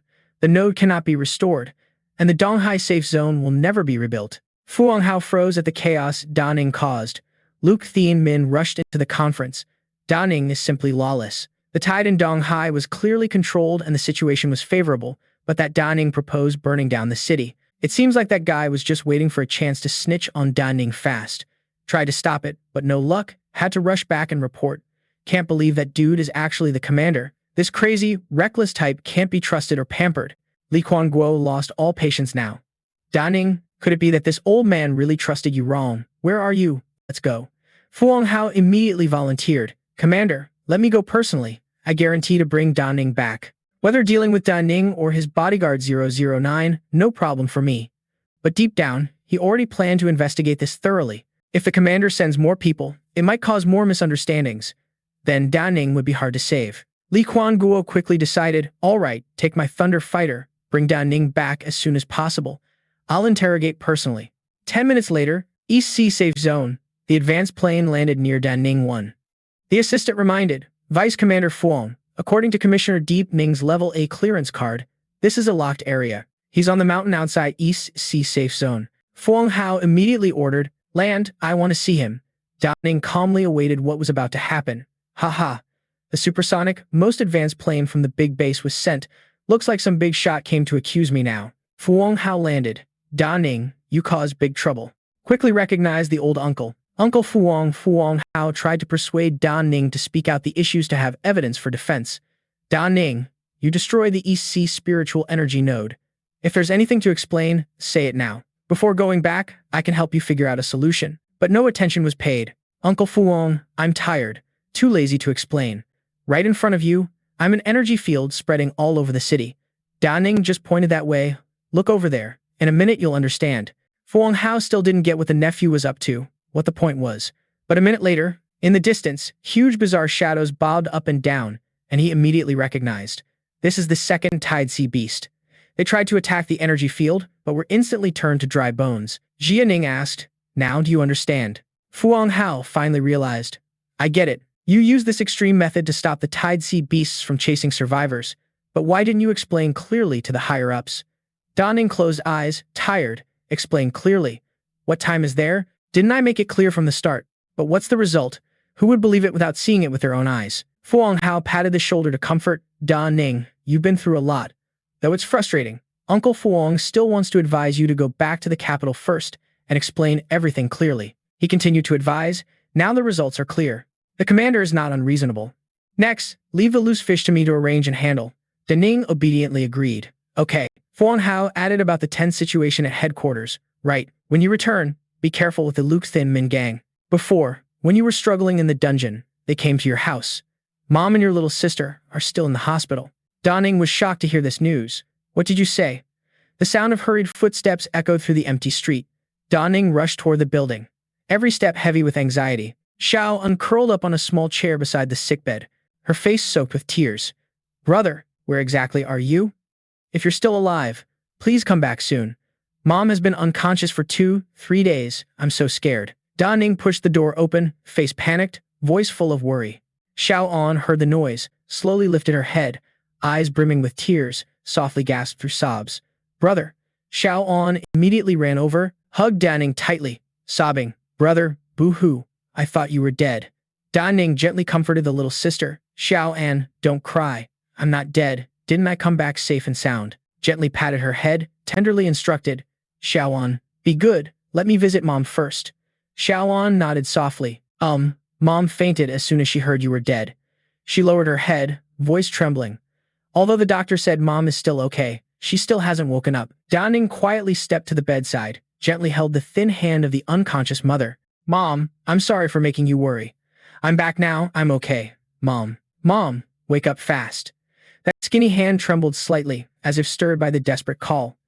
Liu Yifei jolted up, heart choking, voice trembling with hope. Xiao An's mom sobbed nearby. "Brother, will Mom wake up or not?" Liu Yifei gently squeezed the sibling's hand, eyes firm. "No way, Xiao An. Mom knows brother is back, will definitely wake up." Turning around, face serious. "Xiao An, who came to our house, who said brother died. Remember?" The girl answered, "Something like Chief Wang or something. They came to take all brother's stuff, but I didn't let them. Then they said brother was dead." Xiao An frowned slightly, but strangely, that guy came yesterday too, bringing flowers and fruit, saying something about an intern messing up, saying brother wasn't dead yet. After he took a phone call, he flipped, saying brother was about to die. Didn't believe a word of that devil's talk, so threw his stuff outside. Hearing this, Liu Yifei was not surprised, quickly guessing who it was. "Got it, no need to say more." Thoughts calculating carefully. "Wang Chief, Wang Kai's dad, underling of Lu Tianming. You guys shouldn't have touched my family. Back now. Let's see how I uproot you all." Seeing Liu Yifei's terrifying aura, Xiao An worriedly spoke up. "Brother, that expression just now was scary. Actually, besides bad guys, some good people came too. Like Uncle Fuang, he arranged for Mom and me to be hospitalized, and even sent 2 people to protect us." Liu Yifei smiled softly, warm and gentle, patting Xiao An's head. "Yeah, got it. Xiao An, don't worry." The girl looked up at Liu Yifei, voice soft. "So can you wait until Mom gets better before leaving? Just you alone? That's scary." The reply was gentle. "Xiao An, don't be afraid. Before Mom wakes up, brother won't go anywhere." Lu Tianming's living room. Tianming sat cross-legged on a chair, said, "Commissioner Lu, send someone to catch Liu Yifei back to the capital. They said the second beast tide broke out, and Liu Yifei has returned. Tian Ming didn't hesitate. I want Chief Wang. Can you get to the point? Stop acting crazy. With that guts of yours, what big thing can you do? Tian Ming frowned, voice slow. Still time before the commander calls the commissioners' meeting. Plenty of time to maneuver. Don't forget, the commander's last order was to have Fu Hao arrest people. Whether the beast tide happens or not, stay calm and we can win. Tian Ming leaned forward. Chief Wang, remember the people from over 10 years ago? At the meeting, we'll arrest Liu Yifei. Also, the chief excitedly said, awesome, really awesome. A move to pull firewood from the bottom of the pot, that's taboo in the big underworld. Anyone who touches it dies. Military airport, the plane sped down the runway. 4 people, Wang Tian, Ming La, Xiao Hai, and Kai Lai stepped off the plane one by one. All looked exhausted, fatigue clear on every face. Just touching down, Chen Kai Lai, Deputy Commander of North China Military Region. Xiao Hai, Commander of Tianfeng Safe Zone. Wang Tian, Vice President of Tiancheng Trade Association. Ming La, Special Ops Team Leader, voice sharp. You all seriously violated orders and military discipline. Come with us.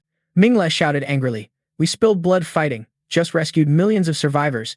On what grounds are you arresting us? We want to see the commander. Kai Lai turned, stern voice calming. Ming La, save your energy. No use reasoning with them. Before strode on, Kai Lai firmly said, make way.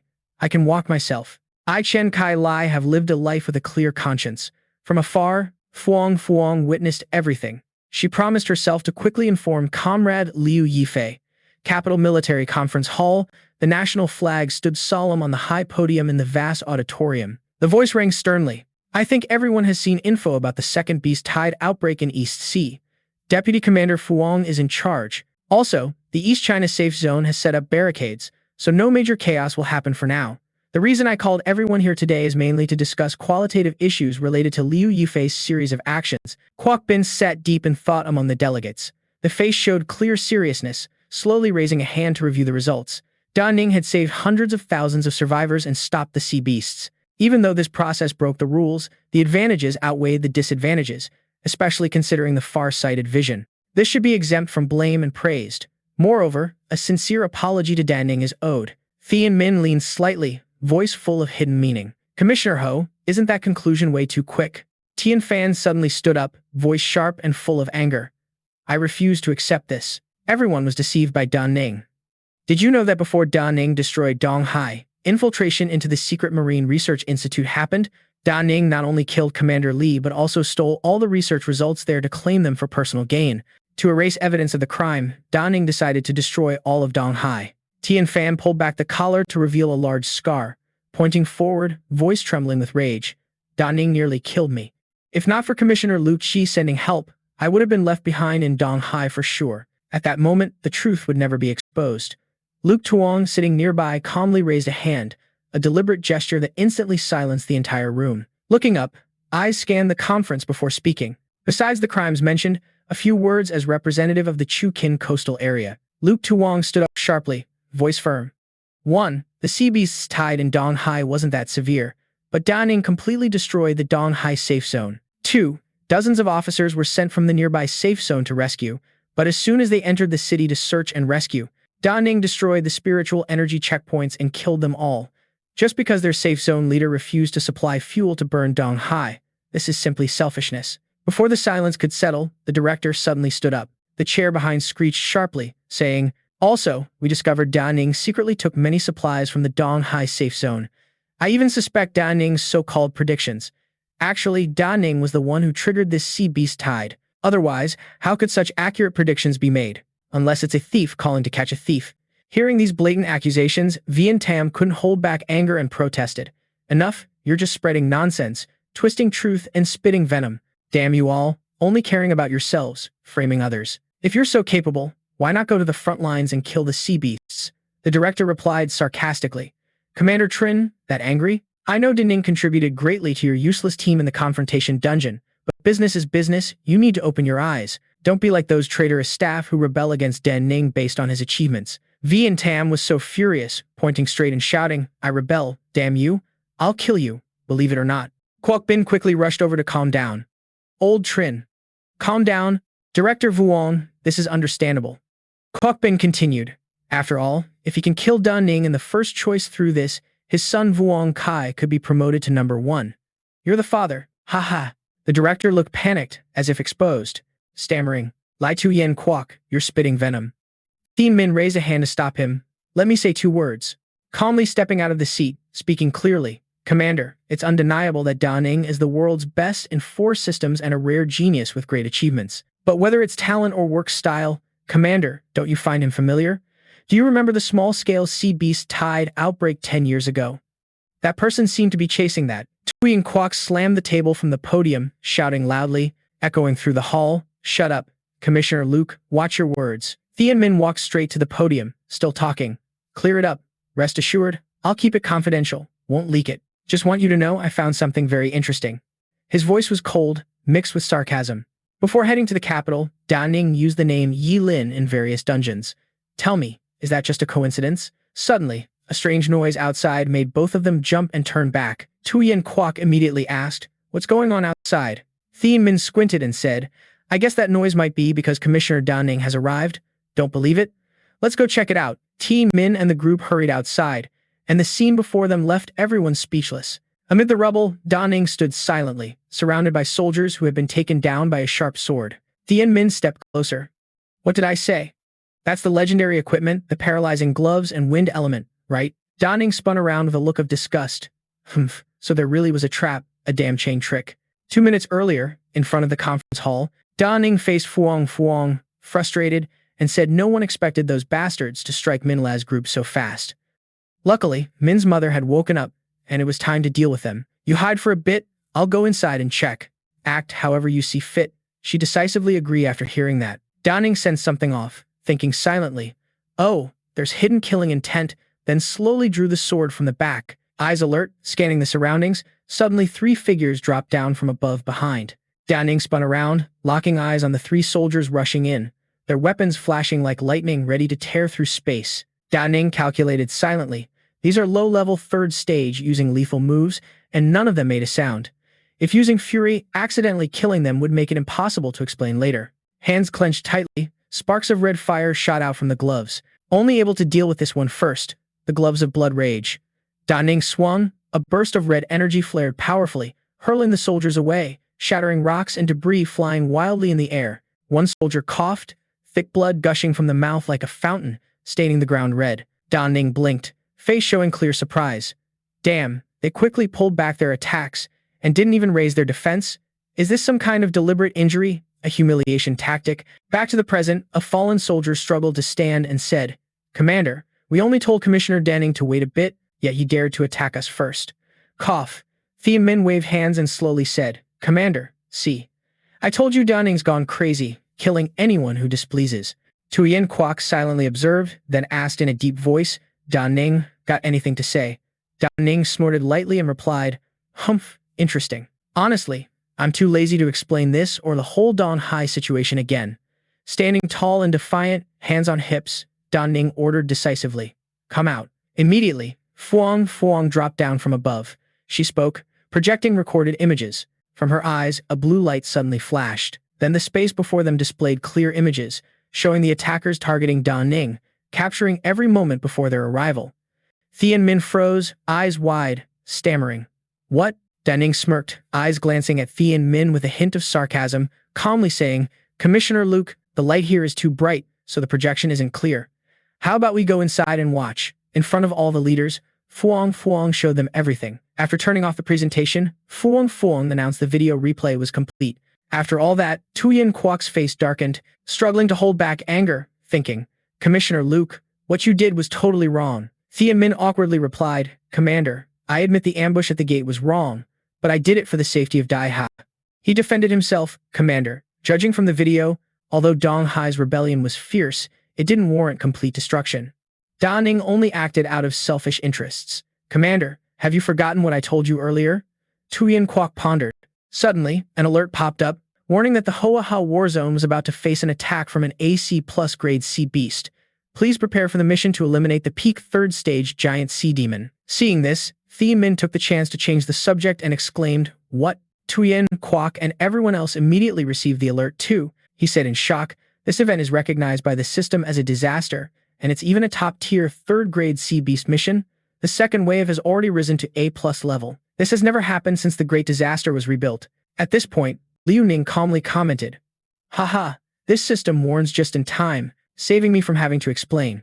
Commander, you don't need me to explain further now, right?" Just then, Fuang Hao called in. Seeing that, Yuan Guo immediately asked, "Fuang Hao, what's going on?" Fuang Hao reported, "Commander, the scale of the beast tide here is unimaginable. Although troops have been mobilized, the current army size is still not enough to fight off this beast tide. Even though soldiers aren't afraid to die, charging head-on would only lead to pointless losses." He showed the situation there and added, "Luckily, Snow Point's spirit has held them back, so the survivors retreating can be guaranteed not to be chased." Yuan Guo then ordered, "Understood, ensure the safety of survivors, abandon East Sea, and help the troops." Hearing this, Fuang Hao responded clearly, "Yes, Commander." Suddenly, Thian Min wondered, "Commander, how can Liu Ning predict so accurately? Clearly, that guy is manipulating all this, making Tring Vien unable to hold back and rush over to start a fight while cursing. Damn you, by your ridiculous logic, all heroes in history are disaster causers. Aren't you ashamed?" Thian Min provoked, "Trin Vien, you want to fight me? Can't take it anymore." Yuan Guo's eyes lit up, unable to hide anger, growled, "Shut up, all of you." Then immediately, a big explosion was created, blasting Thian Min and Trin Vien, who were arguing, outside. Yuan Guo said sternly, "At this point, there's nothing left to guess. Liu Ning is the undisputed hero in this sea beast incident. Tomorrow we'll hold a national commendation conference." Jia Ning suggested, "Forget the conference, just post a news article to show respect. If the commander really wants to compensate me, I want to personally investigate and handle a matter. After all, some bold bastard took advantage of me rushing through the dungeon to come to my home and cause trouble for my family." Hearing this, the chief paled and spoke up, "Commissioner, please let me explain. Everything was done by an intern. I didn't give Yuan Guo time to make excuses and said, this really destroyed the rules. Then let Commissioner Liu Ning investigate. I'll send a task force to support you. Just keep it moderate and act legally." Just as desired, Jia Ning thanked, "Understood. Thank you, Commander." Faced with this, the chief couldn't help but feel scared and shouted. The scene changes as the sky darkens. A private car moves out from the center of the senior officials. Inside the car, a voice urgently said, "Commissioner Luke, we're in the same boat, so this time, no matter what, you have to save me." Nearby, Thian Min coldly asked, "Chief Wang, are you threatening me?" Hearing this, the chief could only stammer, No, sir." Thian Min, with a sly confident look, said, "All right, what's there to panic about? Didn't the commander already warn him not to be reckless? When the soldiers come, the general blocks. When the water rises, build a dam, the law is supreme. So does Liu Ning still dare to cause chaos? Rest assured, if he doesn't behave and retreats, the commander won't forgive him. After all, the forbidden seed has already been planted, despite the chief still looking worried." Meanwhile, in the senior official's compound, Fuang asked, "Jean, aren't we going to rescue Min La and the others first?" Hearing this, Liu Ning replied, "No rush. Kill the chicken to scare the monkey first, then talk. If we kill and scare them, naturally more people will talk to us when we return." Fuang asked further, "So which chicken should we kill first?" Without hesitation, Liu Ning, looking excited, said, "Of course, Chief Wang." At Chief Wang's house, Liu Ning thought, in 4 years, 300 million points were embezzled, not even missing the subsidy. Looking at the piles of gems, diamonds, and money stacked in chests around, Liu Ning thought, does he know the monthly living cost of an average family is only 20 points? The guy said seriously, "I really underestimated you." Wang Suoshang heard that. The chief, now restrained by the guards, still tried to shout loudly with a tough tone, "Da Ning, this stuff isn't yours. You have no right to search my house." As soon as the sentence ended, the commander warned, "You better know your place, don't even think about it." Fuang, standing nearby, immediately slapped the chief. She kept slapping hard across the face. Seeing that, Jia Ning silently drew the sword, stepped closer to him, and taunted, "How can a parasite like you have the right to talk to me about being unreasonable?" Pressing the sword's tip against the chief's neck, Da Ning said loudly with a serious face, "I'm killing you today to protect the people." Still, that thick-faced chief confidently thought Da Ning couldn't execute him on the spot. With cold eyes full of anger and extreme resentment, Da Ning growled, "You dared to touch my family. Think about whether I dare to touch you." Only then did the chief realize fear. He teared up and begged, No, don't kill me. Just spare me, I'll do whatever you say." Seeing that, Jia Ning sheathed the sword and said wisely, "That's more like it. Just tell me who ordered you, and I'll spare you. Don't even think about hiding it. Even if you don't say, I already know, but if you talk, you might get to live." Also thinking about some friendship clearly, right now, He's just a pawn abandoned by others. Remembering Luke Thaimin's face sitting in the car, Chief Wang Suo Chang realized Luke Thaimin never intended to save him, even wanting to use his death to bring down Da Ning. All the commander's men stayed silent, clearly wanting to use him to make Da Ning bear all the resentment. After a while, he confessed. I say Luke Thaimin gave the orders. All the most valuable stuff taken from your house is with him. He said he'd guide my son, so I followed him. Besides me, the one who caused the fuel incident near EC is also him. He achieved his goal. Jianing ordered, very good, 009, make a recording of him and have him sign it, then release him nearby.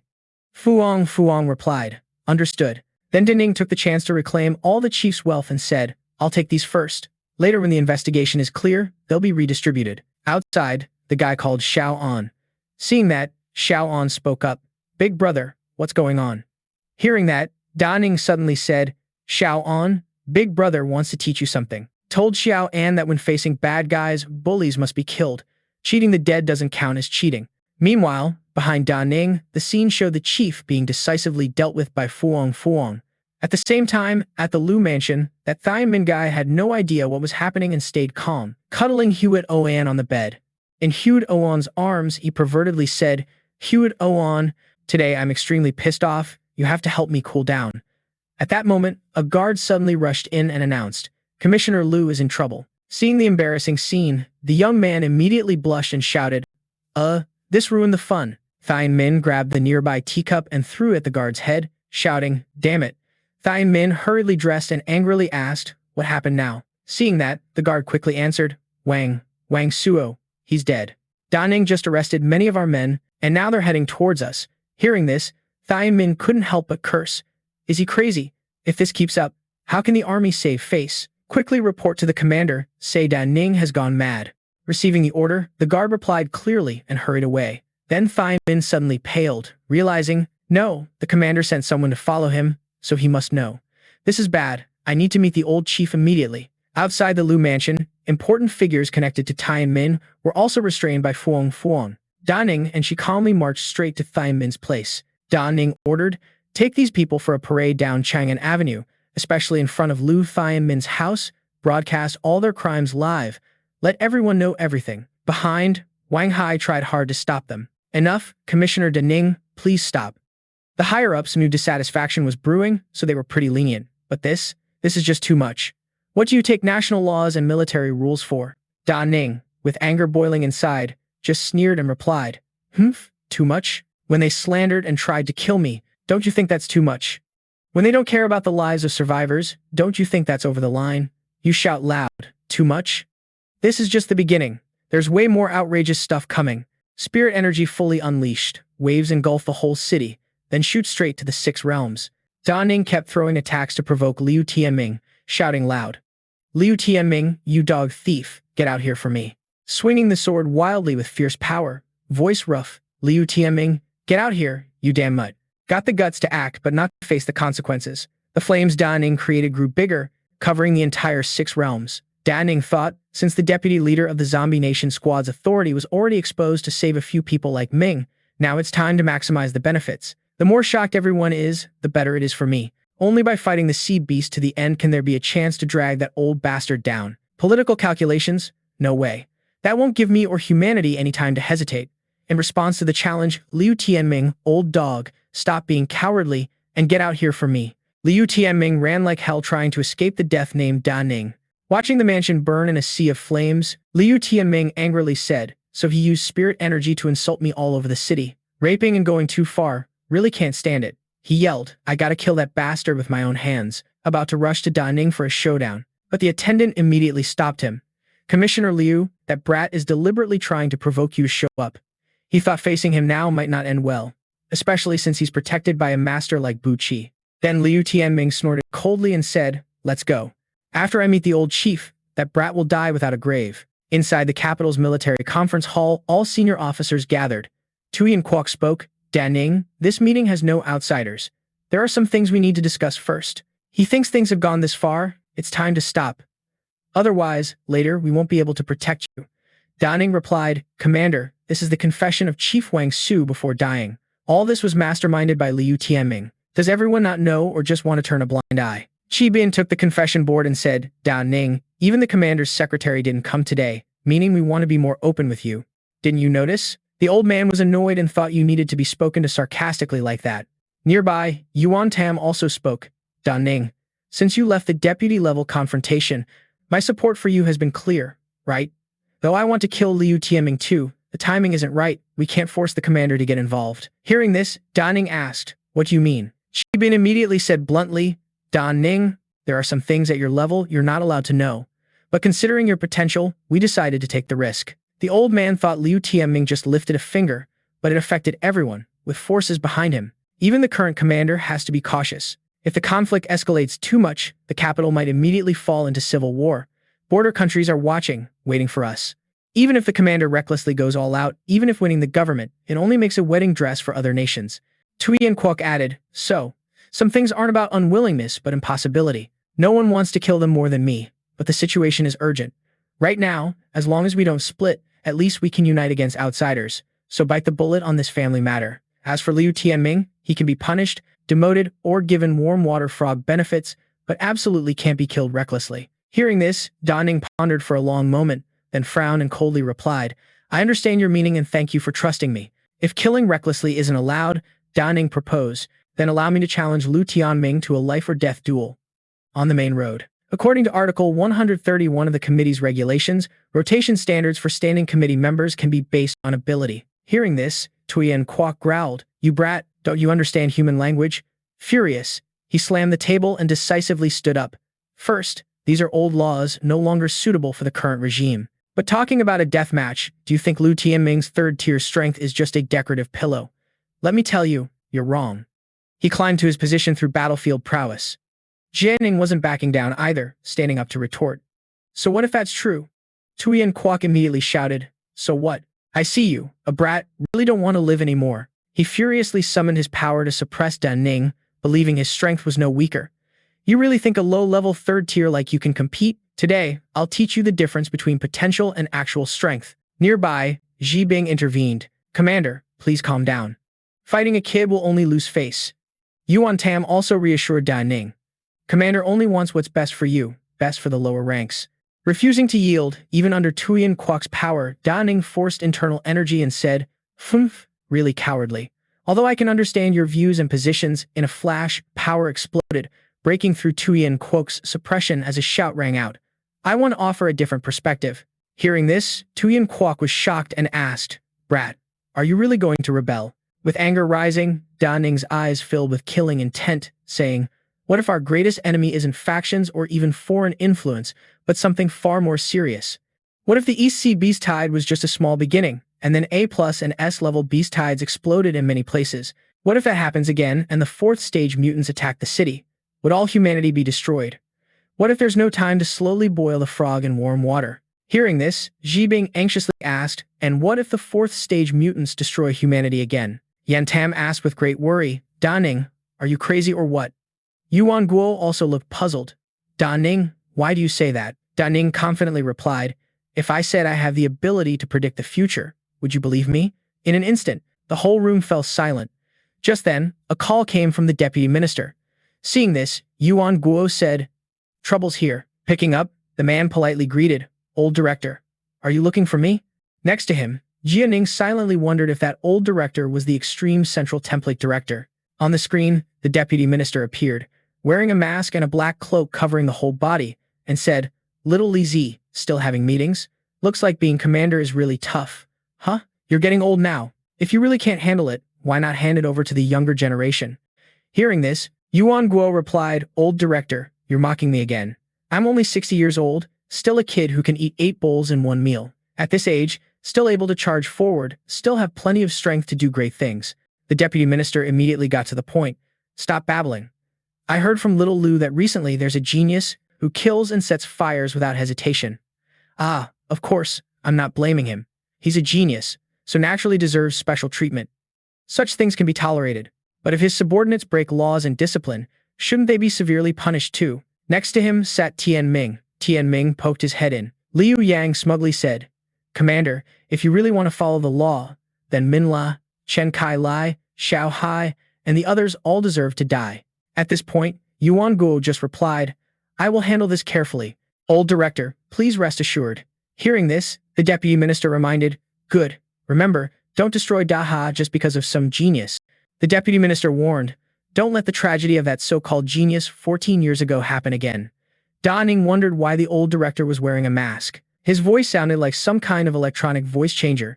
Judging by their conversation, it seems these two forces are in a very fragile balance right now. He even mentioned someone from 14 years ago. After finishing, Yuan Guo said, Ning, did you hear all that? If saving Min La and the others is the goal, then Lu Tianming must be released. Your choice otherwise, Da Xie is in big trouble. But then Ning made a proposal, Commander, if there's a way I can help you hold the line at the border, do I still have to choose?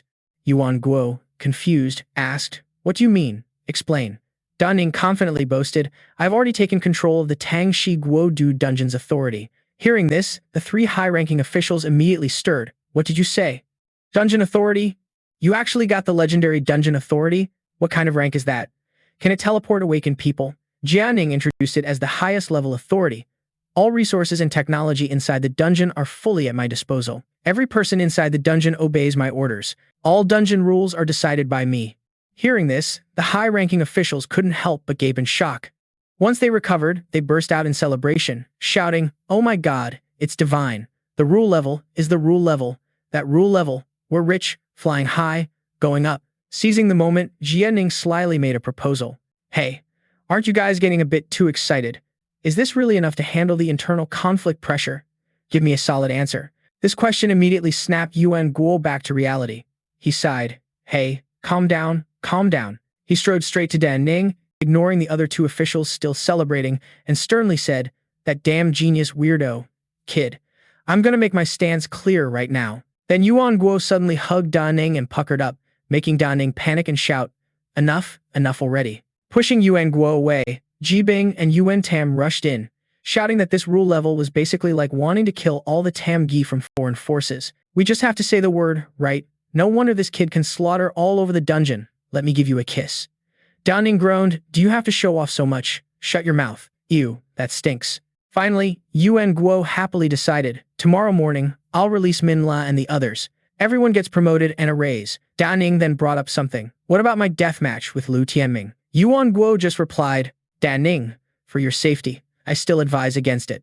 Ning announced, the death match will happen in about 3 months. 3 months is enough time to be sure I can beat him. Everyone can also use this time to prepare for possible internal conflicts afterward. 2 months later, I'll open a competitive dungeon to wipe out a large number of foreign forces to relieve pressure. At this point, Yuan Guo could only remind, so the reason you can kill without hesitation is because you have this trump card, right? It looks reckless, but every step is carefully calculated.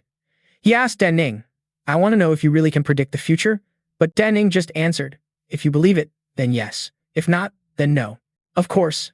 I want to ask you, Commander, if I really could, what would you do? Hearing this, Yuan Guo replied, if that's true, then an old man like me is ready to hand things over to the young. Do you really think I can eat 8 bowls of rice in one meal? Jibing chimed in, you predicted the ECC beast and got the dungeon authority, so it's hard for us not to believe you. If the future is as bad as you say, then we really don't have time to boil frogs in warm water anymore. Yuan Tam added, borrowing that phrase, I think so too. Seeing them, Ning quietly said, maybe even in this era, I'm not as alone as I thought. Then Ning asked, oh right, who was that old leader? What was the thing from 14 years ago? Hearing this, Yuan Guo recounted, that's a taboo in Daxia. 14 years ago, there was a genius like you, also from a common background, gifted. Then you spoke up, right, who's that old director? He mentioned 14 years ago, what's that about? Hearing this, Yuan Guo recounted, that's a taboo in Daha. 14 years ago, there was a genius like you, also from a commoner background, gifted, quickly rose to fame and was considered a rising star by the great Xia. Then, secretly led people to East Sea, and after returning, immediately betrayed. He said she secretly tried to assassinate the former commander, who is now the old chief, but failed and was killed. Because of that, the old chief retreated due to severe injuries, which gave me the chance to take the current position. Even more coincidentally, her name is also Yi Lin. Seeing this, Ning wondered, is it really such a coincidence? That's why everyone both respected and feared me before. Yuan Guo replied, exactly. Although it sounds absurd, everyone was truly cautious. Could it be that you are actually her? At that moment, Ning came up with a theory and a way of acting. Maybe she's also a reborn person, or is it all just a random coincidence? The experiment in East Sea happened 14 years ago. She tried to assassinate the old chief. Could it be because she discovered this secret? If so, then this old chief is the prototype. Ning asked, Commander, do you know why Yilin suddenly tried to assassinate the old chief? And why does the old chief always wear a mask and cloak like that? Yuan Guo immediately answered, the old chief only said the reason for the assassination was a private matter, so no one dared to investigate further at the time. As for the outfit, it seems he started wearing it 14 years ago. It said he was seriously injured during the assassination attempt. Ning asked further, did anyone see what he looked like after the injury? But then Yuan Guo asked, why do you ask that? Are you doubting his identity? Facing this question, Ning just suggested, please answer me first, then I'll explain later. Ji Bing immediately recalled, Ning, that question reminded me of something. He told that a few years ago, a servant in the old chief's house suddenly went crazy and ran away, saying stuff like the old chief isn't human, has fish scales or something, but was quickly killed so no one paid attention to his crazy words. Hearing this, Ning immediately realized, it really was like that. Do you know the real reason behind every beast tide outbreak? It's an experiment merging humans and sea beasts. The prototype caused the beast tide attacks. You said there are two prototypes. One is Li but still not fully matured, and the other is the old chief, who also initiated this secret research, shocking all three senior officials who exclaimed, what? Ning seriously said, the scale of this sea beast tide compared to the future world is still considered small. Next time, when they come together, they will break through the spiritual energy barrier and directly seize the capital. Forget political struggles, just this alone means we have to kill him. Hearing this, Yuan Guo couldn't hide worry and wondered if the old chief knew he caused the beast tide outbreak. Ning, with a serious face, added, hopefully he doesn't know, because if he does, the trouble will be even bigger, and things probably won't go as we want. What's more worrying is that he might not only know but also control the beast tide later. After all, those newly transformed humans can no longer be considered human. Ji Bing gave his opinion. Commander, from this perspective, political struggles are actually a minor issue. Yuan Tam also spoke up, I support Ning. Anyway, the war will happen sooner or later, better to settle it quickly. Seeing this, Yuan Guo thought we really need to put this issue on the agenda. Ning reminded, 3 months from now, there's still a lot to do. To win this battle, everyone will focus on strategic arrangements. I'll do everything to reach the peak of the third stage as fast as possible. 3 months later, the life or death battle between Lu Tianming and me will signal the start of the war. But then Yuan Guo thought that in 3 months to level up from early third stage to peak third stage. Is that kid talking nonsense? An average person takes at least 10 to 20 years to go from early stage to peak. Hearing that, Ning wondered, then how long does a normal person take from awakening to reach third stage, and how long did I take? Then you suggested that with resources and conditions, it could take less than 3 months. If not, let's bet on it. Now Liu Guo immediately agreed and replied, all right, just say what kind of resources you want. Then at Ning's house, sitting on a pile of gold, silver, and precious gems, said, after absorbing this batch of high-level spirit essence, the gap to mid-level third stage probably isn't far anymore, but shouldn't rush too much during the early upgrade phase. Need to build a solid foundation first, then everything will speed up later. Meanwhile, Ning's power notifications kept popping up. Strength +1, agility +1, constitution +1, strength +1, agility +1, strength +1. Then a big notification appeared. It said the level is Sea Beast Raid event mission was completed. Current survivors number 93, 31%. Current Sea Beast threat level is low. Mission rating SSS. Rewards include zombie grade spirit energy solution, 1000 reputation points, plus an extra level a star awakening token for zombies. Seeing this, Ning excitedly said, looks like the survivor evacuation mission went smoothly. The higher the reputation, the easier to seize power later. The spirit energy solution can be given to Sun Li Cheng, which will help with his superhuman plan research. Suddenly, an item appeared. Seeing it, Ning recognized. And here's the extra reward. The system also provided info, level zombie awakening token, one-time use consumable, effect after use summons mutated sea beasts into the designated sea area to attack and devastate surrounding zones. The summoned sea beasts depend on the current sea region, with the highest awakening level being peak third stage. Item evaluation, awakens deep-seated fear. Hearing this, Ning couldn't hide the shock and exclaimed, holy crap, this is pure deadly aura, summoning sea beasts. If any neighboring country wants to cause trouble, they can totally use sea beasts to deal with them. Besides Dungeon Authority, there's another guarantee to block outside forces. Then through the system, Ning kept monitoring everyone's status, not forgetting to ask Han, Uncle Tu, Uncle Tran, Uncle Vuong, are you all out? Everyone okay? On the other end, all three happily replied, not only are we fine, but we just got info from the military. According to the North China War Zone, 3 large safe zones around Tianfeng have merged into the Huafeng War Zone. Uncle will become a big shot from now on. Also, the safe zone of Zhenjiang will be under Uncle's management. Not only that, the capital also gave Uncle a chance to be promoted to mid-level 3rd stage soon. Vuong Thane beside them also excitedly said, Uncle was appointed director of the External Resources Department of the North China War Zone, with power even greater than the president of the Tiancheng Trade Association. Da Ning, following you was definitely the best investment Uncle ever made in life. Indeed, Min La also received lots of resource rewards but had other business and left early, so asked Uncle to thank on his behalf. Hearing this, Da Ning happily replied, glad everyone is satisfied with the results. Kai Lai also expressed thanks. Da Ning, you not only saved us but also gave us important positions. You must have put a lot of thought into this, right? Hearing that, Da Ning politely replied, Commander Tran, you can choose to become the general commander of the North China battlefield or let Tran Dung take that role. Of course, I hope you can become the general commander of the Xinjiang Army Group. Tran Dung will be the successor. This is a newly formed military unit directly under the Special Operations Department, or you can understand it as under my name. This made Kai Lai stammer in response. Then he resolutely decided, all right, just arrange it as you see fit. Tu Hai excitedly said, forming a brand new main army group.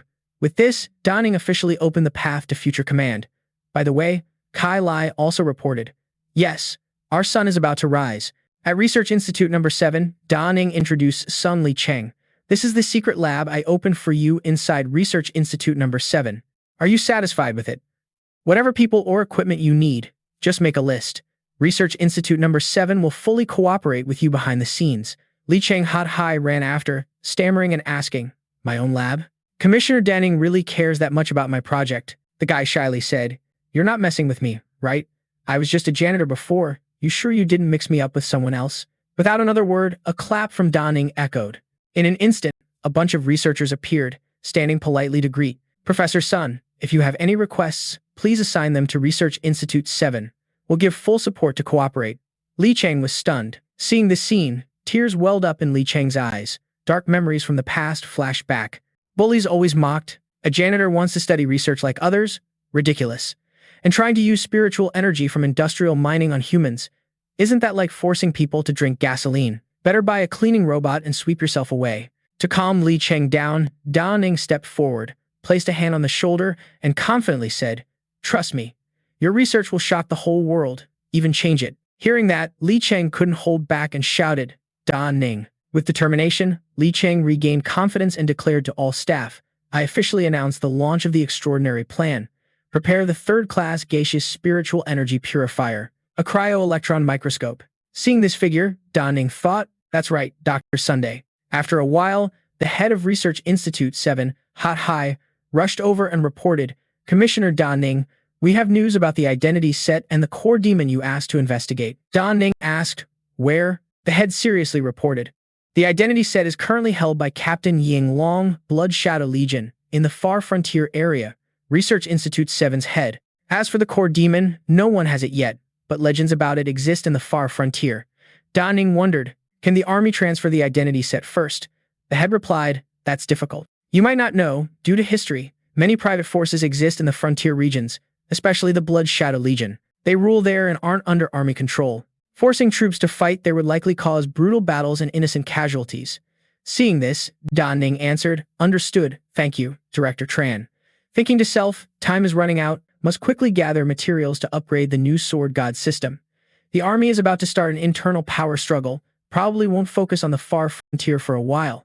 Going outside, Da Ning planned to go there personally and search for the core demon at the same time. Also, training in the Far Frontier would strengthen the 3rd stage foundation. If forces there can be won over, wouldn't that be better? In the underground military training room, advanced combat robots were equipped. Moreover, all robot squad interfaces showed Da Ning's face. Thian Min angrily shouted, old fox Li Zhuangguo not only treats me well but rewards me a lot. Clearly, he still fears the old chief. If so, why release Da Ning's subordinates, even let that brat Da Ning challenge me to a life-or-death fight? Remembering recent events, the deputy chief thought, Thian Min, isn't this good? Those hard to assassinate before can now be killed openly. Maybe Li Zhuangguo worried over 10 years ago, but couldn't do it himself. Da Ning was stupid, so Li Zhuangguo took advantage, using him to kill others. Hearing this, Thien Min could only say, "Then it will be as the old chief wishes." Seeing Thien Min's odd expression, the deputy chief asked, "Thien Min, you're so angry, aren't you confident you can kill Da Ning?" Thien Min confidently said, "I'm peak third stage, killing him is like killing a dog." Thinking about that line, he pondered. Although those words were said back then, it's heard that Liu Yufei's performance on the Beast-Tide battlefield was extraordinary. Plus, it's been 2 or 3 years without fighting, so this can't be taken lightly. For the next 3 months, training will be ramped up to prepare for any unexpected situations. Then the battle mode button was pressed to activate the robots. Seeing a whole bunch of Liu Yufei's looming ahead, Tianming immediately took a fighting stance, still burning with rage, shouting loud. Liu Yifei went berserk, using raw power to wipe out the gang of face sticker robots from the Shinin faction, cursing, "Better off dead." In a flash, with just a few moves, Tianming finished off all the robots there. Afterward, feeling refreshed, a comment was made that even though it's been a while since moving the muscles, the warm-up feeling wasn't bad at all. Tomorrow, the plan is to head to the Hellgate dungeon to restore battle readiness. Suddenly, a guard stepped in with a report. "Commissioner Liu has new intel. Liu Yifei has set off for Far Frontier." Hearing this, Tianming asked, "Far Frontier?" Smirking inside, thinking, isn't that the hometown of Blood Swallow? Interesting. Tianming immediately ordered, "Go quick, bring Blood Swallow to me." The soldier responded promptly and left. Entering the room, Blood Swallow spoke up. "Commissioner Liu, you called for me." Seeing this, Tianming stroked her and proposed, "Blood Swallow, Liu Yufei went to Far Frontier, you're going to help me kill him." Hearing this, Blood Swallow shyly replied, "Commissioner Liu, it's not that I don't want to go, but with my strength, I'm afraid I can't pull it off." Seeing this, Tianming stepped closer, boldly whispering to Blood Swallow, "Of course, you can't rely on strength alone, but you can try other methods, like taking his life while he's enjoying himself." Getting fired up, said, "There's one more thing I forgot to tell you. Remember how Yilin humiliated you? Haven't you always wanted to kill him for revenge? I found out that Liu Yifei is actually Yilin." Hearing this, Blood Swallow thought, "What? How could that be? Yilin is only second stage, but Liu Yifei reached that level in such a short time." But Tianming just replied, "Wait until you meet him, then you'll see." Blood Swallow figured if this was true, things would be even tougher. Yilin has seen me, that's simple enough. Just find a disguise prop. But before Blood Swallow could finish, Tianming cut in, "That's easy. Just find a disguise prop." Furious, suddenly grabbed her by the neck and growled, "No second stage crap. Let me tell you, I don't have the patience to reason with women." Tianming threw Blood Swallow to the ground, face darkening as said, "Even if it means dying together with him, kill him. If you can't kill, at least make sure he's badly wounded." "Got it," threatened. "Otherwise, I can't guarantee your sister won't die tonight." Hearing this, Blood Swallow could only respond, "Understood, Commissioner Liu. I know what I have to do." Tianming thought, even if this mission fails, it won't affect me, but why not enjoy the show? At Far Frontier, looking down from the plane at the scenery below with rolling mountains, Huang Yuan spoke, "Commissioner Liu Yifei, we've arrived at Far Frontier. Going further southwest, you'll reach the territory controlled by the Blood Shadow Corps. The main forces of the army are still far from the Terran border." He suggested, "It's better to land outside the Shang land safe zone." Liu Yifei was deep in thought. Is there a huge private force separating the central and local army borders? Never been here in the previous life. Only remember vaguely that there might be a rebellion next year. Asked Huang Yuan. The Shanglang safe zone was established 22 years after the apocalypse, right? I heard their leader is very powerful, right? Military envoy Huang Yuan Hao, 3rd rank, immediately replied upon hearing the question. "That's right, Commissioner Liu Yifei. The Shanglang safe zone is huge. Although the population isn't large, it still has over 8,600,000 people.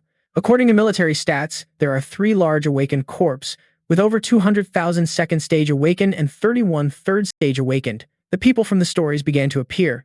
The leader of Shanglang became a high third stage warrior 17 years ago, but the current exact strength is unknown. As for the father of Mu La De Li, he became a third-tier elite over 40 years ago. Copper was also mentioned in his words. The special mineral of the safe zone is Quang Copper. Born from the star, extremely hard, perfect for crafting spiritual energy tools. Not only that, but because it occupies the central position, this is also one of the main trade routes between Far Frontier and the inland. Huang Yuan made a proposal based on experience. So I suggest that when entering the city, we disguise ourselves as merchants. That way, it will be more convenient. Having camped here over 20 years ago, some knowledge about the situation here exists. It sounds reasonable, so agreement was given. Then follow the uncle's advice. Thanks for the trouble. Looking out the window, the sun was slowly setting behind the mountains. Silent calculations ran through the mind. The strength here was far greater than surface data suggested, so recklessness was not an option. To reclaim this position, first, the strength needed to be reinforced. The faster, the better, he said. At the safe zone marketplace, the shouts of people standing in line mixed together. Line up. Anyone daring to cut will have their legs broken. Ning had disguised and entered the city by now, walking carefully, observing closely.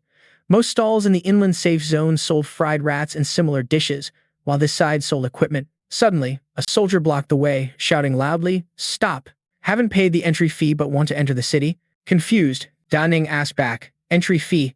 We're merchants, and awakened second tier at that. Still need to pay to enter." The guard ignored the question and snapped, "Merchants must pay more. Awakened second tier or not, rules are rules, don't you get it? Where did these cakes come from?" Huang Yuan quickly handed money to the guard and said, "Sorry, this is our young master's first time here. This is the entry fee for our trade team, please accept it, veteran soldier." The guard remained arrogant, shouting, "Young master my ass, everyone here is A-level, don't give me that crap. What the hell is this, you guys dogs of the army or what? And this is the capital too?" Then a group of guards appeared and ordered, "Security team, take them away.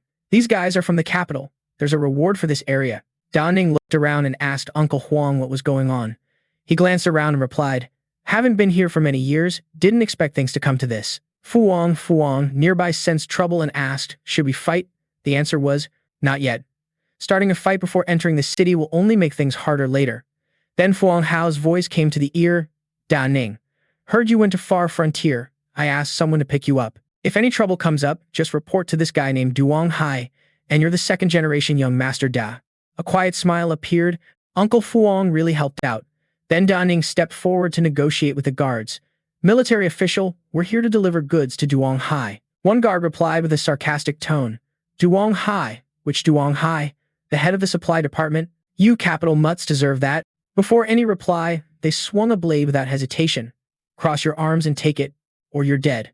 Suddenly, from afar, another ran over shouting, "Stop! Stop!" The runner was none other than supply department head, Duong Hai. He questioned, "You blind mutts. You dare touch Duong Hai's clients? Safe zone marketplace." Supply department head Duong Hai. The guards could only stammer. The respected head, the guards gathered, kneeled on one knee, and explained, "But they held capital-issued badges."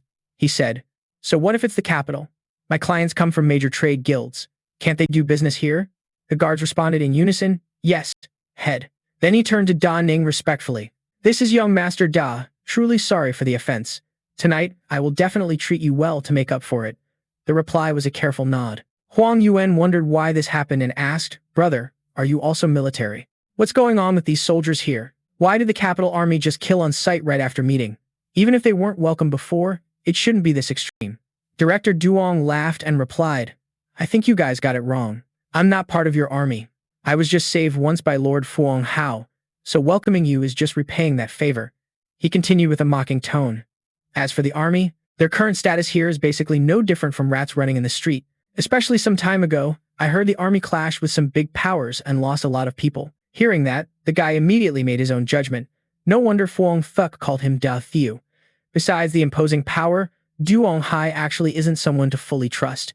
Gotta be careful. They've already reached Thian Lang Palace, and Director Duong proudly led them inside and invited them to rest. "All right, enough talk. First, I'll take you to rest." Then he turned to ask Ning, "Da Thiu, do you know what's the most attractive thing after the apocalypse? Do you know what the real specialty of Yuan Chang is?" He led the three of them into the main hall. Looking up at the huge chandelier hanging in the hall, the guy was impressed. Thian Lang Palace is seriously luxurious. Building this must have cost over 10 million. This Yuan Tianmu was supposed to be a blue prop on the battlefield, but here it's used as the central air conditioner. Then someone appeared, the manager of Le Capna. She asked, "Director Duong, is this your honored guest?" "Da Thiu, right?" He replied and gave strict instructions. "Yes, tonight's banquet is set at the highest level. If you neglect these three honored guests, you know the consequences." Capna bowed and spoke to the guy. "Da Thiu just arrived as we received a new shipment. We hope Da Thiu can teach us a few things tonight." The guy observed her and asked, "Are you a second stage awakened?" Director Duong replied with a teasing, unserious tone. "That's right. If Da Thiu is interested in Capna, just say the word and she'll willingly climb into bed tonight.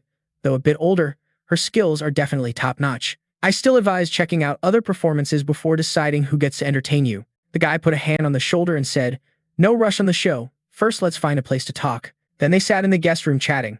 Director Du Wong, as the host, took the lead and said to Da Thiu, Thian Lang Palace is basically my property. Almost everything here belongs to me. This place has a special soundproof barrier. If you want to know anything or need help, just say so. Hearing that, the guy asked the question that sparked curiosity. First, I'm really curious about the conflict with the army you mentioned earlier. Director Du Wong explained, actually, 2 years ago, the big powers here still cooperated with the army, always ready to coordinate. After all, the army has very strong real power, but just 2 months ago, the army demanded the Blood Shadow, and several big safe zones in Thian Lang simultaneously deployed high-level fighters to guard the borders. This caused huge dissatisfaction among the Grand Commanders, especially since the army demanded cooperation in the name of the nation. He got angrier as he spoke, grinding his teeth and saying bluntly, the army didn't protect us when the apocalypse happened, so why the hell should we put effort into post-apocalypse stuff? Huan Yuan nearby heard this and immediately spoke up in disagreement. Director Du Wong, how can you say that? During the special event in the Takan Desert, if the army hadn't sent reinforcements of high-level fighters, this place would have been destroyed long ago. He got angry and lost his temper, standing up and trying hard to explain, we've saved so many people too. Do you know how many soldiers died here? Do you know how tough the army was 20 years ago?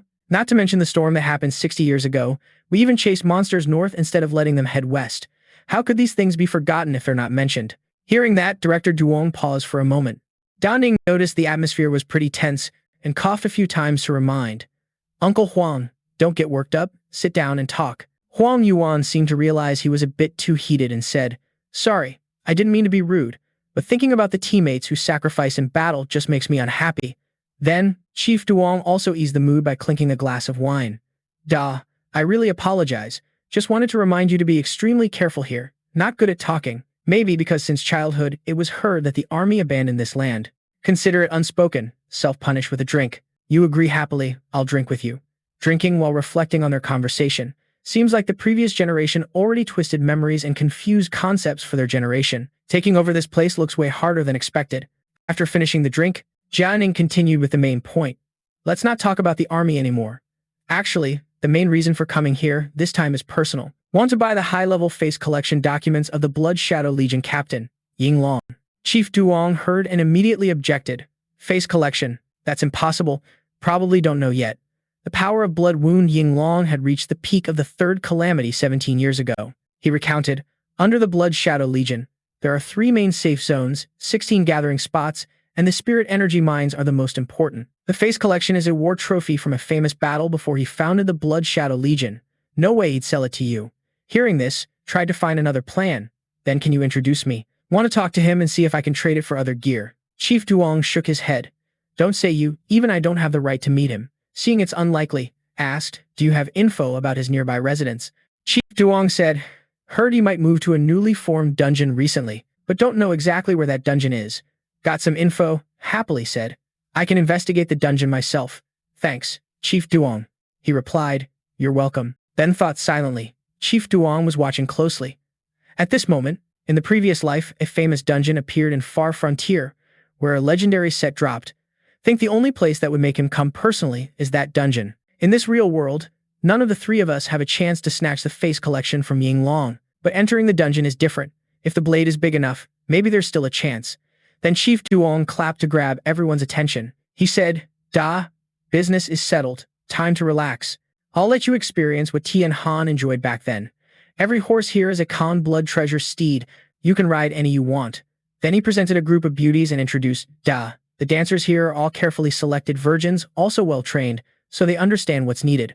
Not only that, all of them are awakened. Though not highly skilled, they can coordinate well in any position. He excitedly continued, anytime, anywhere, any position, no matter who, no matter how many. Still confused, not settled yet?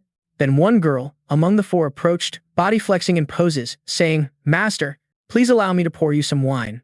Then she flew straight onto him. Arms around the shoulders, Da Ning was extremely flustered.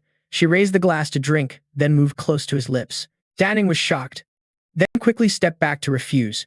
No thanks, not used to this.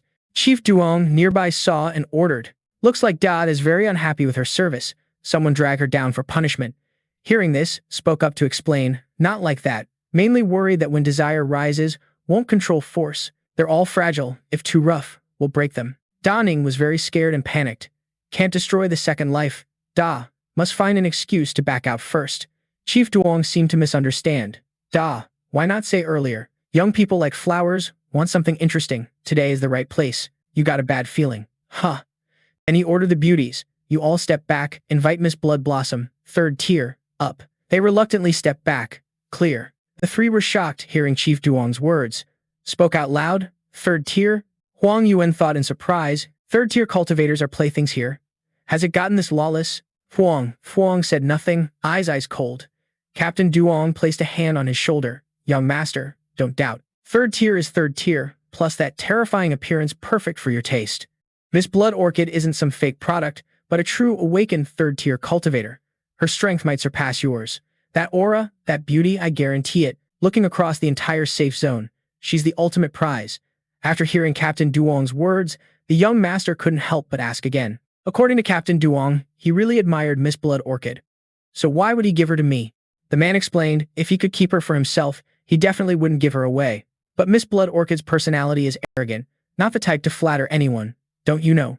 Countless commanders in the safe zone have tried to get her into bed, but all failed. Captain Duong mentioned another name to convince the young master. Even Captain Nan Long of the Blood Shadow Legion was attracted to Miss Blood Orchid, but he couldn't even touch a hair on her head. The young master was impressed. Long, huh? The man replied, exactly. The name Blood Orchid was given by Lord Long himself. That's why I only invited you here today. Whether you get her or not depends on you. Miss Blood Orchid arrived. A girl stepped in wearing a red outfit, her figure and aura completely different from the 4 girls earlier. The young master was momentarily stunned. Captain Duong saw this and laughed loudly. Young master, your expression is exactly like mine when I first met her. He added a gentle reminder. But you have to prepare yourself. Being able to stay and chat with Miss Blood Orchid for a few moments is already impressive. Don't disrespect her. Suddenly, the young master made a request. Captain Duong, can you let Miss Blood Orchid come over? I want to see her up close. The man looked surprised. Then he chuckled and said, young people sure are full of energy. All right, I'll make room for you. Captain Duong moved his chair next to Huang Yuan, secretly laughing. Wasn't he just pretending to stay calm? Already can't hold back? Young people really are rude. Let's see what kind of show he'll put on next. Blood Orchid approached the young master, politely calling out the name, young master. The young master replied, Miss Blood Orchid, no need to be so formal. Tapping the empty seat beside, signaling her to sit. Come sit here, let me admire you properly. Blood Orchid seemed displeased, huffing irritably. Young master, you're being rude too. You don't object and instead happily act surprised. So does that mean everyone else is very rude to me? Fuang nearby heard this and angrily stood up, fiercely threatening, Miss Blood Orchid. If you dare cause trouble, I can kill you in 3 seconds flat. Huang Guiyan was shocked, realizing this was the pressure of someone nearing peak 3rd tier. Captain Duong next to him was both nervous and amazed, thinking, this kid Ning wants to rely on strength. Isn't he afraid of shattering like jade? He spoke to ease the tension. Young master, that's not good. Hearing this, the young master ordered Fuang, really not good. Huh? Me and Miss Blood Orchid here, just met but already like old friends. We're not enemies, so relax a bit. She spoke clearly. Then the young master moved closer to Blood Orchid, touching her face and asking, Miss Blood Orchid, haven't we met somewhere before? Jokingly added, was it in a dream or a past life? Blood Orchid, who was shocked earlier, was now annoyed by the teasing. Young master, looks like you're not only handsome but also smooth talking. I'll forgive your rudeness just this once. Blood Orchid then bowed and poured a glass of wine, very politely inviting. Please accept this drink. Captain Duong watched this scene, amazed beyond words. What's going on? Is this really allowed? Had to spend 30,000 credit points just to invite her for a drink. What does Ning rely on? Is being rude and blunt really okay? The young master could see through her identity. The disguise props might change the face, but the aura and killing intent can't be faked. Smiling quietly, Blood Orchid. Clearly, she's the former captain of the Blood Wolf Squad. Lam looked at her. You can tell her identity at a glance. The disguise props can change the face, but the aura and killing intent can't fool anyone. You chuckled silently. What Bloodhawk? She's clearly the former captain of the Blood Wolf nurturing team. Lin Lam looked at her. The mind is full of next moves, but according to Duong Hai, there definitely used to be a Miss Huet Owen here. Now, though, Huet Owen has been replaced by an imposter. Anyway, the disguise props have a time limit. Using them for a whole year would be super expensive, so basically no need to go that far. This time, showing up as Huet Oan clearly means aiming at me. First, no sudden moves against the imposter, gotta play it smart. Wait until no one's around in bed, then slowly interrogate. Huet Oan raised a glass. Da Ning said loudly, "Smells amazing." Then explained, "Of course, this is a specialty from Yuan Guang." But before finishing, Da Ning cut in, pouring out the drink and saying, "I meant you." Huet Oan was shocked, speechless. "Sir." Holding her in arms, Huet Oan said, "Da Xiao, isn't this rushing a bit?" The reply came quick. "A moment of spring delight is worth 1,000 gold. And as for the foreplay, we can take it slow back in the room." Then carried her away. Huet Oan still said, "Your female bodyguard won't get jealous, right? I don't want to die in 3 seconds." Reassured, "Relax, if death comes, it'll be in my bed." Director Duong recalled the previous weird licking behavior. What was that about? Huet Owen wrapped arms around the shoulders, but scheming thoughts ran wild. What Huet Owen said wasn't wrong. Being colder and more discreet makes men easier to trap. But in bed, deep lamb, Da Ning was no exception. Now the toughest guard was out of the way. Making him die in bed was just a matter of saying so. Toss her on the bed, saying, "Miss Huet Owen, we've reached the battlefield." Da Ning got close, stroking her thigh. "These legs are white and soft. Add black fishnet stockings and it'd be perfect. Tell me, what position do you like? You on top or me?" Huet Owen quickly stopped him. "Don't be so hasty. First gotta shower. Take off all your gear, or it'll be uncomfortable. Be good, I'll wait for you in bed." Da Ning lightly touched her, and she could only moan. "You're teasing me, sir." "Miss Huet Owen, your rose is dripping. If you want a shower, you should go first." He tried to touch her face, but she stopped him. Not sure if it was eagerness or excitement, but actually, I like to take it slow. Even though I know you want it bad, this is still too fast. And then she turned away to shower. "Fine, I'll go first." Huet Oan entered the bathroom, turned on the shower, standing under the water, calming down. "Stay calm, gotta keep cool." To kill him. Absolutely can't let him lead me around by the nose. Huet Owen's face turned sad, recalling the past. This weak resistance, is it the aftermath of being humiliated by him before? The more the memory, the more hate and anger at myself. This shouldn't have happened. After that, wanting a way out, I sought Lu Tianming's protection and long ago abandoned this body. So what's there to be ashamed of? Thought of little sister Xiao Yu fighting illness. Is this body resisting death in its own way? But what can I do? If not me, then Xiao Yu dies. Though worried, luckily Huet Oan went to the capital to take care of her instead. But hope after this mission succeeds, Lu Tianming keeps his promise, planning to go all in, strip everything away, first lowering his guard. Anyway, a small nuclear bomb is implanted in the body, just waiting for the right moment during intimacy, using spiritual power to detonate and end it forever. This life ends here. Da Ning waited outside the bed, surprised she agreed. Actually agreed to shower first. No way she likes me. If not, it means she doesn't want to kill me with outside gear. Could it be she wants to go down with me? In the last battle, she had a fierce will to live. People like that don't toy with lives for revenge. Unless this is a last resort and she's forced, someone must be directing her. Thought of Lu Tianming, analyzing carefully in mind. At this stage, if able to track my moves and arrange carefully, only Liu Tianming's faction can pull this off. Before killing Zhu Yang, need to find out where Zhu Yang really is. Then use Zhu Yang to get close to Ying Long. After getting the info, Sui Yang stepped out of the bathroom, feet still wet, wearing a nightgown. Said to the guy, "Finish showering, now it's your turn." The guy joked. "Looks like with you dressed like this, I have no mood to shower anymore." Then she climbed on top and said, "Even if no need to shower, at least take off your clothes." The guy grabbed her hand. She was right, let me do it. Then pinned her down, moved smoothly. Shui Yang couldn't react fast enough. "What do you want to do?" Da Ning laughed. "I like playing from behind." One hand opened the wardrobe, pulled out a rope, then tied her hands. Shui Yang lay below, still trying to seduce. "Young Master Da, how do you want to play? I'll go along with you, but if you don't even take off your clothes now, that's no good." He laughed dryly and said, "Don't rush, I'm taking it off now." Shui Yang got excited seeing him remove the cloak. "Hurry up, I've been holding back so long. Today, let me experience what it's like to die and come back alive." Da Ning covered her with the cloak. "Come here." Shui Yang shouted, "Why don't you keep taking it off?" Then he wrapped her tightly with the cloak and cheerfully said, "Because this outerwear is a zombie-grade gear, it can resist nuclear bombs. If you accidentally tear up such a good bed, I won't be able to pay you back."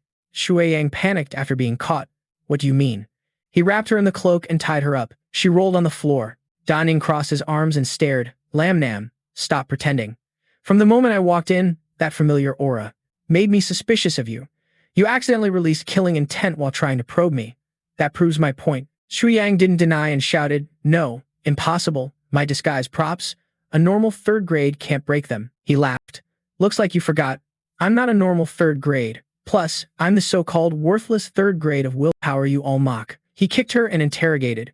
Now your self-destruction outside of appearance means nothing. If you don't want to get punished, just say it. Tell me, and I might spare you. First, did Liu Tiaming send you here? Shu Ying was tightly bound with no choice but to compromise. I can confess, but at least let me get out of this first. Da Ning agreed. Fine, but I warn you, with my current power, don't try to mess with me. She poked her head out, gritted teeth.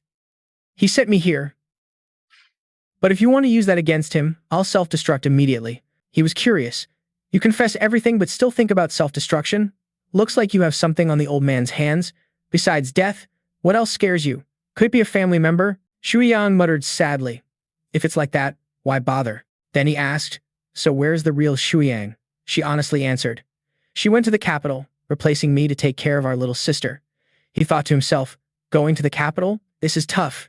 To get close to Ying long fast, still have to rely on Sui Yang's disguise. He asked more. You can impersonate the real Sui Yang so well. You must have a special relationship with her, right? How much do you know about this remote border area compared to her? Shui Yang explained. Both me and Xiao Yu Shui Yang grew up in this frontier, like sisters. She added why she ended up like this. Later, I took injured Xiao Yu to the capital for treatment, joined a herding team to make money. Shui Yang used looks to connect with powerful men in the frontier, also to earn money for Xiao Yu. Da Ning got annoyed and shouted, not interested in your sob story, especially since you killed so many innocent awakened people. So get to the point. Sui Yang could only answer, I know everything the real Sui Yang knows, plus understand this frontier area well. Alright then. After that, Da Ning sat down, pointed at her, and compromised. First, I'll let you know the benefits I can bring you. Not only can I save your life but also rescue your sister from Luke Thian Min. At the same time, Luke Thian Min's healing resources can provide you plenty as well. Hearing that, she asked, what conditions do you have? He lifted her chin with one hand and smiled. Very simple. Just keep pretending with this face. Help me get the identity file from Ong Long's hands. Hewitt Oan quickly refused. Ong Long? That's impossible. You overestimate Hewitt Oan, and at the same time, underestimate how much that means to Ong Long. He untied the rope while saying, isn't there a rumor outside that Ong Long is chasing after Hewitt Owen? Asking him for that thing shouldn't be a problem, right? Hewitt Owen laughed and said, chasing? Wanting that? Do you really think this is some kind of face? Is there really such a flatterer? Ong Long's chasing is just because of wanting Bak Fiu. People like them waste money, but if they want resources, don't even dream about it. Hewitt Owen continued thoughtfully. Even their own resources aren't enough, so if you really want to take something from them, think about what price Hewitt Owen would have to pay. Sleeping together, that's basically like killing the goose for eggs. Actually, not killing the goose but still might not get the eggs. Want to know why? Why is Hewitt Owen so loved? Because of pride. Because they can't have it. Hewitt Owen can do this. Da Ning also knows Hewitt Owen can't be used the way you think. He smiled brightly at her and said, I get it. Then at least, can you help me find his schedule and route? Or say it another way, take me to meet him. Hearing that, she worriedly asked, you want to deal with Ong Long? Don't you want to live? He's at peak third stage. Killing you would be like killing a dog. Da Ning just replied, you don't need to worry about that. Just follow my instructions. She rubbed her wrist where it was just dazzled and asked, aren't you afraid I'll betray you and use Ong Long's hand to kill you? Da Ning confidently answered, you won't do that. Honestly, if you really did, the price you'd pay wouldn't be less than killing me yourself. Besides, do you know? Not only would you die, but your sister wouldn't survive either. He bluntly continued, of course, without your betrayal, even if I die, it has nothing to do with you. But I guarantee, no matter life or death, I will never sell you or Hewitt Owen out. Hewitt Owen found that reasonable and agreed. If you say so, I really have no reason to refuse cooperating with you. Then Da Ning took a scroll of paper from the storage. He opened it and put it in front of her. This is the life and death contract for this deal. All conditions and commitments are in it. Signing it guarantees both me and you. Hewitt Owen said, this really benefits me 100 times with no harm. After all, you have intentions with Ong Long, basically going to die, so I don't need to betray anyone. She didn't hesitate and placed her hand on the contract, saying, if you die, then not only do I complete the mission, but I can also retreat safely. If you don't die, then according to the contract, you have to keep your promises later. Then they stepped out of the living room. Chief Duong saw him come out and asked, young Master Da, why finish so early? He replied, not really. It's just after the move. Miss Hudoan can only admire from afar, not play yet. Chief Duong was very pleased, smiling happily. I told you before. Have you learned it now? Still good, very good. Huet Oan is still my goddess. Then Ning made a request to him. Miss Huet Oan wants to take us to the Blood Shadow safe zone to meet Ung Long. Can Chief Duong provide a spirit energy plane? Hearing Ung Long's name, Chief Duong exclaimed. What? Are you crazy? Huet Oan behind spoke for him. Chief Duong, don't worry. I'm just recommending a meeting and talking. He also added, exactly. Chief Duong, just a meeting and greeting, no problem at all. Finally, he agreed. The spirit energy plane was no big deal. He kindly reminded him, but before you go, gotta stress this a bit, why can't the combat power of Yinglong be detected? If a fight really breaks out, even Lord Feng Hao might not be sure to win.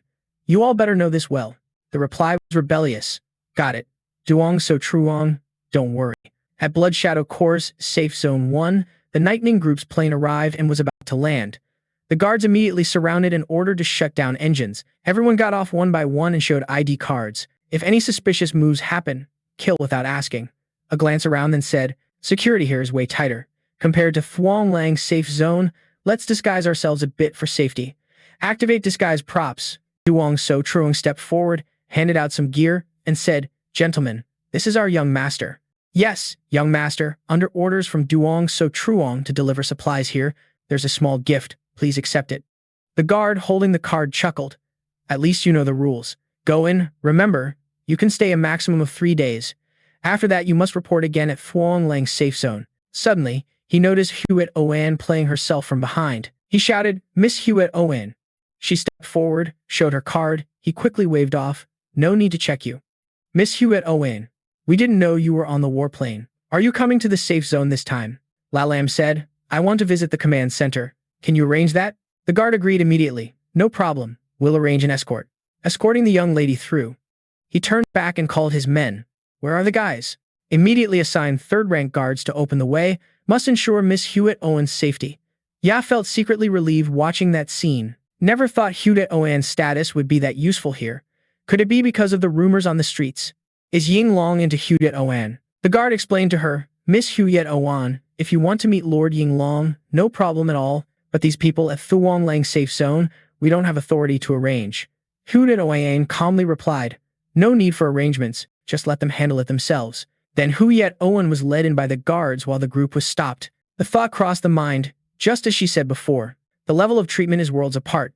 To meet Ying Long, gotta take her in first, then figure out how to recommend us. Then the group started moving. Let's go. Follow the original plan. First check out the night market trade scene here, then wait for news smoothly. Got it. At Blood Shadow Core's Safe Zone 1 night market, they entered the night market. The surroundings were noisy and lively. Merchants' voices mixed with the atmosphere. Dried grapes, fresh dried grapes. 1.6 per pound, fresh meat. Fresh meat? Just killed and grilled, guaranteed not human meat. Mother's milk, goat milk, camel milk. Taste test right here. Nguyen Hao carefully observed then said, young master, development here is way better than 10 years ago. This level of prosperity can compare with areas around the capital. Did you notice?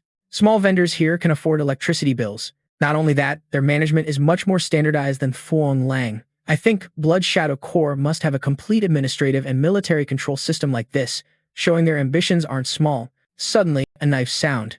Come here. Come here. Don't miss out. A look over there. The crowd pulled attention. Why is it so crowded there? Let's check it out. The center of the crowd was a merchant, selling people. The latest goods from the Black Camel Trade Guild are on the shelf here. If interested, just make direct offers. He boldly sold a blinded man, mouth wide open, showing teeth repeatedly. Hey, look at these teeth. All perfectly healthy and well cared for. Teeth this good at this age means good nutrition before, strong body. Buy as slaves, use however you want. Nguyen Hao stood nearby and said, they must be slave traders. Those people might have been caught after a raid on their gathering spot. This usually happens in frontier areas. Thuong stood next, gritting teeth. There's even a female slave over there. That slave trader is also called the Madam. She was auctioning off slave girls for 400 trade points. Bosses, this is the lowest price. Just look, all the girls here this time are still very young, and the low-quality ones have already been sold to the mining pits. A guy down below shouted loudly, 400 is way too expensive. She grabbed the girl's hand and continued, 400, and you still say it's expensive? All of them have been trained, and quite a few are still virgins. Look here. This kid's hands are as soft as scallions, the figure is great, and she's obedient too. Rest assured, no matter how you want to play, the girl won't resist. The girl's family is still in our mining pit. Whatever wild stories you heard, the girl knows them all. A guy below sneered slyly. Are they really still virgins? I want to check them myself before buying. She immediately refused. Check them here? That's not allowed. If you see them, how can I still sell? Rest assured, if 1 out of 10 is fake, we'll pay you. The guy became even more arrogant. No checking, no deal. Then the madam grabbed the girl's chest. The girl screamed once, and she said, Sir, did you hear that scream? That's a virgin's scream. How else could it sound like that? So, do you two want to buy? 2 for 750. The guy thought the price was quite a deal, but still hesitated. Actually, not bad. But 750 points could buy a few hundred kilograms of food. Besides, they're just ordinary people, not awakened yet. Other than entertainment, they serve no real purpose. The madam above laughed. Only a few hundred points and you want awakened ones? Are you kidding? Ning saw this and said, The girls brought here probably won't survive more than 2 or 3 years. Yuan Hao beside him asked, Young Master Da, do you want to buy these people? Doing so is pointless. Though pitiful, the numbers are too many. Buy this batch, then there will be another, and another after that. Even if you save this batch, if they don't get out of here, they'll just be sold again next time. Unless the root of this system is solved. Ning's expression darkened and said sharply, Uncle Huang, you're right. Adding hot water to water only risks burning to death. To eliminate the root cause, you have to pull the firewood from under the pot. Fuang pointed to a direction and asked, Look at the person being tortured over there. Is that one of ours? Looking that way, a group of soldiers held chains and dragged people wearing the same uniform. They had their mouths covered. Yuan Hao recognized vaguely. That uniform is the Mixed Infantry Brigade No. 3 from the Construction Corps. A soldier shouted loudly, You still dare to cause trouble? The guard swung a baton and struck those people. Damn you. Be quiet. Who let you cause trouble? The beaten person collapsed. Those behind could only whimper. A woman standing behind looked at the guards with a resentful glare. The guard approached mockingly. Woman, you don't resist. But what's with staring at me? They used to protect you, but today, in front of them, I'll tear you apart. Ning watched the scene and decided, if no action today, then action must be taken. That female soldier was someone known in a past life. The aggressive guard pointed a dagger straight at the female soldier's eye. Damn you. Want me to blind your dog eyes? Suddenly, a voice shouted, Stop. The guard looked toward the sound. The captain yelled, Lahak, enough. Lahak was startled and shouted, Captain, he's yelling again. Do you have any brains? With goods like this, what business is left? Ning breathed a silent sigh of relief. It seemed they still wanted to sell, so nothing serious had happened yet, still hope, and if they could save them without violence, that would be best. The captain pointed at the girl angrily. Tell me, are you brainless or sick? Holding her like that, who would want this woman? Don't you know the big shots are picky? If you can't sell at a good price, I'll chop you up and sell you instead. Ning hurriedly explained, Boss. These soldiers are all awakened, even second stage. How could anything happen? And on top of that, those bastards even dared to cause chaos. That woman kept glaring at me. Plus, some of our crew already died at their hands. The guy kept rambling. All right, since there's a crowd today, sell it fast. If we can cover the losses, consider it revenge. Saw a few people from big factions coming here. Probably related to the banquet hosted by Lord Ying Long today. They'll definitely be interested in these goods. Right after finishing, the captain turned around, not forgetting to tell the underlings to bring them up to the stage and call the madam over to handle these high-priced goods. Quickly, night fell.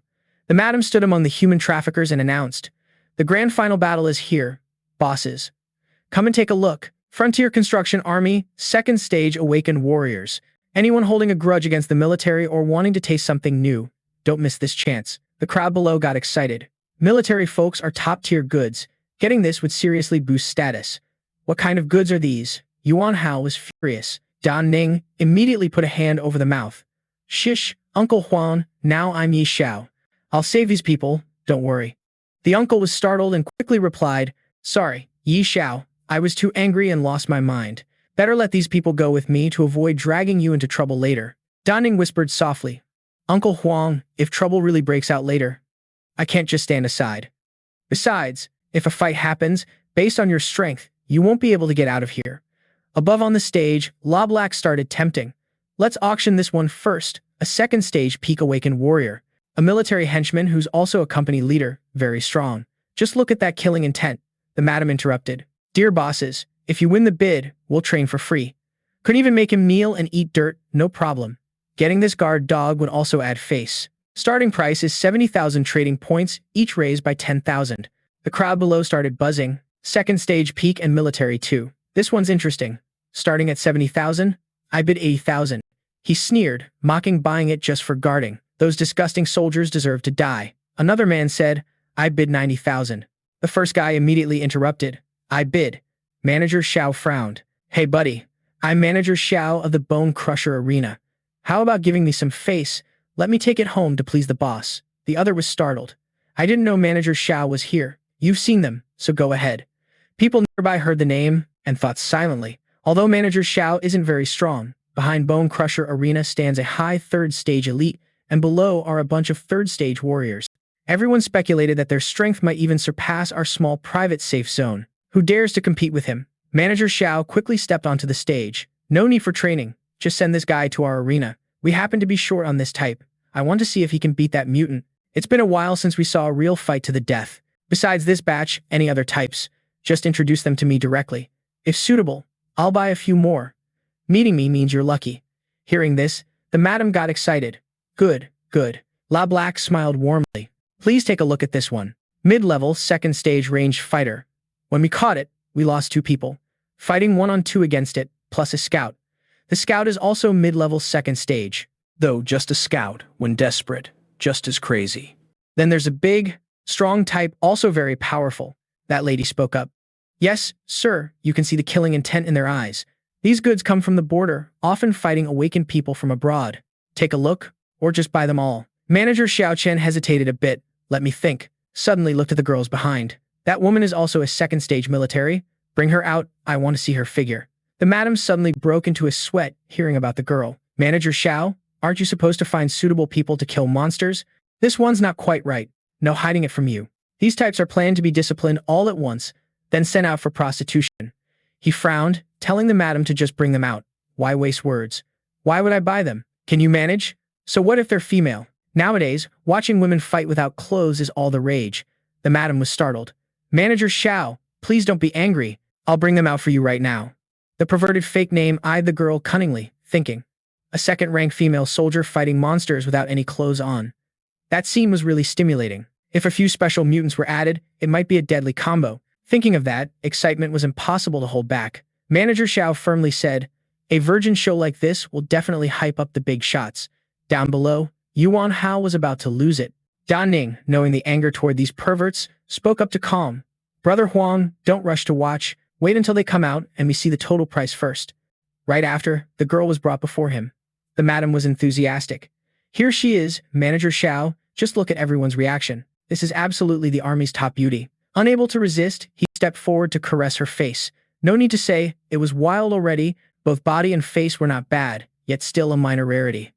Then he ordered his subordinates. Strip her clothes off completely for me.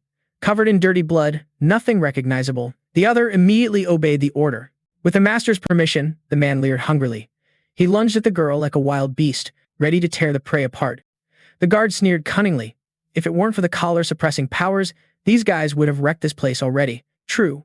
Looking at your helpless looks, maybe not even her small hand could have touched you. Huh. Today's your lucky day. Enjoy it slowly. The madam hurried forward to stop. Wait. Doing this is a bit inappropriate. Once Manager Xiao changes his mind, it'll be hard to sell to other big shots. The subordinate heard this and waited for the outcome. Angry, he slapped the madam's face and shouted, Damn it, you think I regret it? Ridiculous, wrapping up all 350,000 is enough, right? La Black happily said, Enough, enough already. Then he lunged at the girl with a sly grin. If Manager Xiao wants it, of course, it must obey. You rotten bitch, you get this day too? At the same time, Da Ning suddenly spoke. Wait, I'll take 400,000, plus all the slaves here. I also want the safe zone brothel. Manager Xiao was surprised. The safe zone brothel? Who are you guys? Ning replied, Heavenly Wolf Hall. Hearing this, he laughed scornfully. Just a tiny Heavenly Wolf Hall, and you dare to compete with the big shots here? At that moment, a powerful voice rang out. 410,000 from the Blood Shadow Legion. Others stepped back. Everyone buzzed. Blood Shadow Legion? Move aside fast. Manager Xiao was terrified and stepped back several paces. Blood Shadow Legion, I withdraw. No more bidding. Hearing this spirit, Da Ning also silently observed. The madam looked downcast. The Black Camel slave team welcomes you. Whatever you need, just say it, and we'll deliver directly. The leader shouted.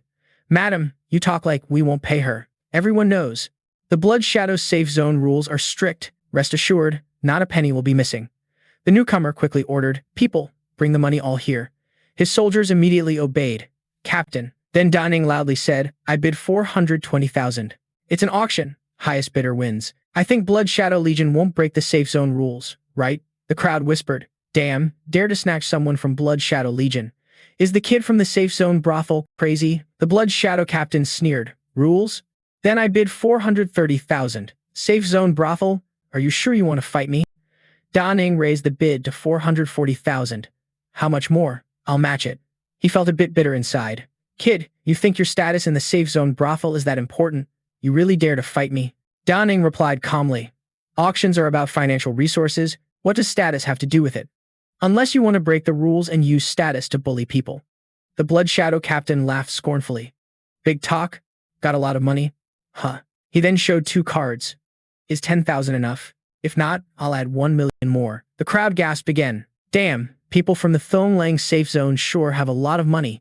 So what if they have money? Do they really think those rules can bind the Blood Shadow Legion? So naive. Their threats are just for show. If they really wanted someone, no words needed. That kid would be dead for sure. The madam was secretly shocked. If it weren't for running into the Blood Shadow Legion, we'd be rich by now. But the leader here is also secretly cautious. 2 million to buy us as slaves? That makes no sense at all. What exactly does this person want to do with us? The Blood Shadow captain was starting to have bad thoughts. I really don't have the right to allocate assets over 1 million, but the rules above still exist. Looks like only dirty tricks can be played with it. Thinking this, he shouted loudly, Thong Lang, most of the big shots in your safe zone, I know them all. Why wouldn't I recognize you? Why do you want to buy these people? Are you a spy for the army? Da Ning calmly replied. I work in logistics at the Thong Lang safe zone. Celestial Wolf Hall. We also want to start our hustle with this killing game. To build a reputation, these people are exactly who we need. That guy loudly argued nonsense.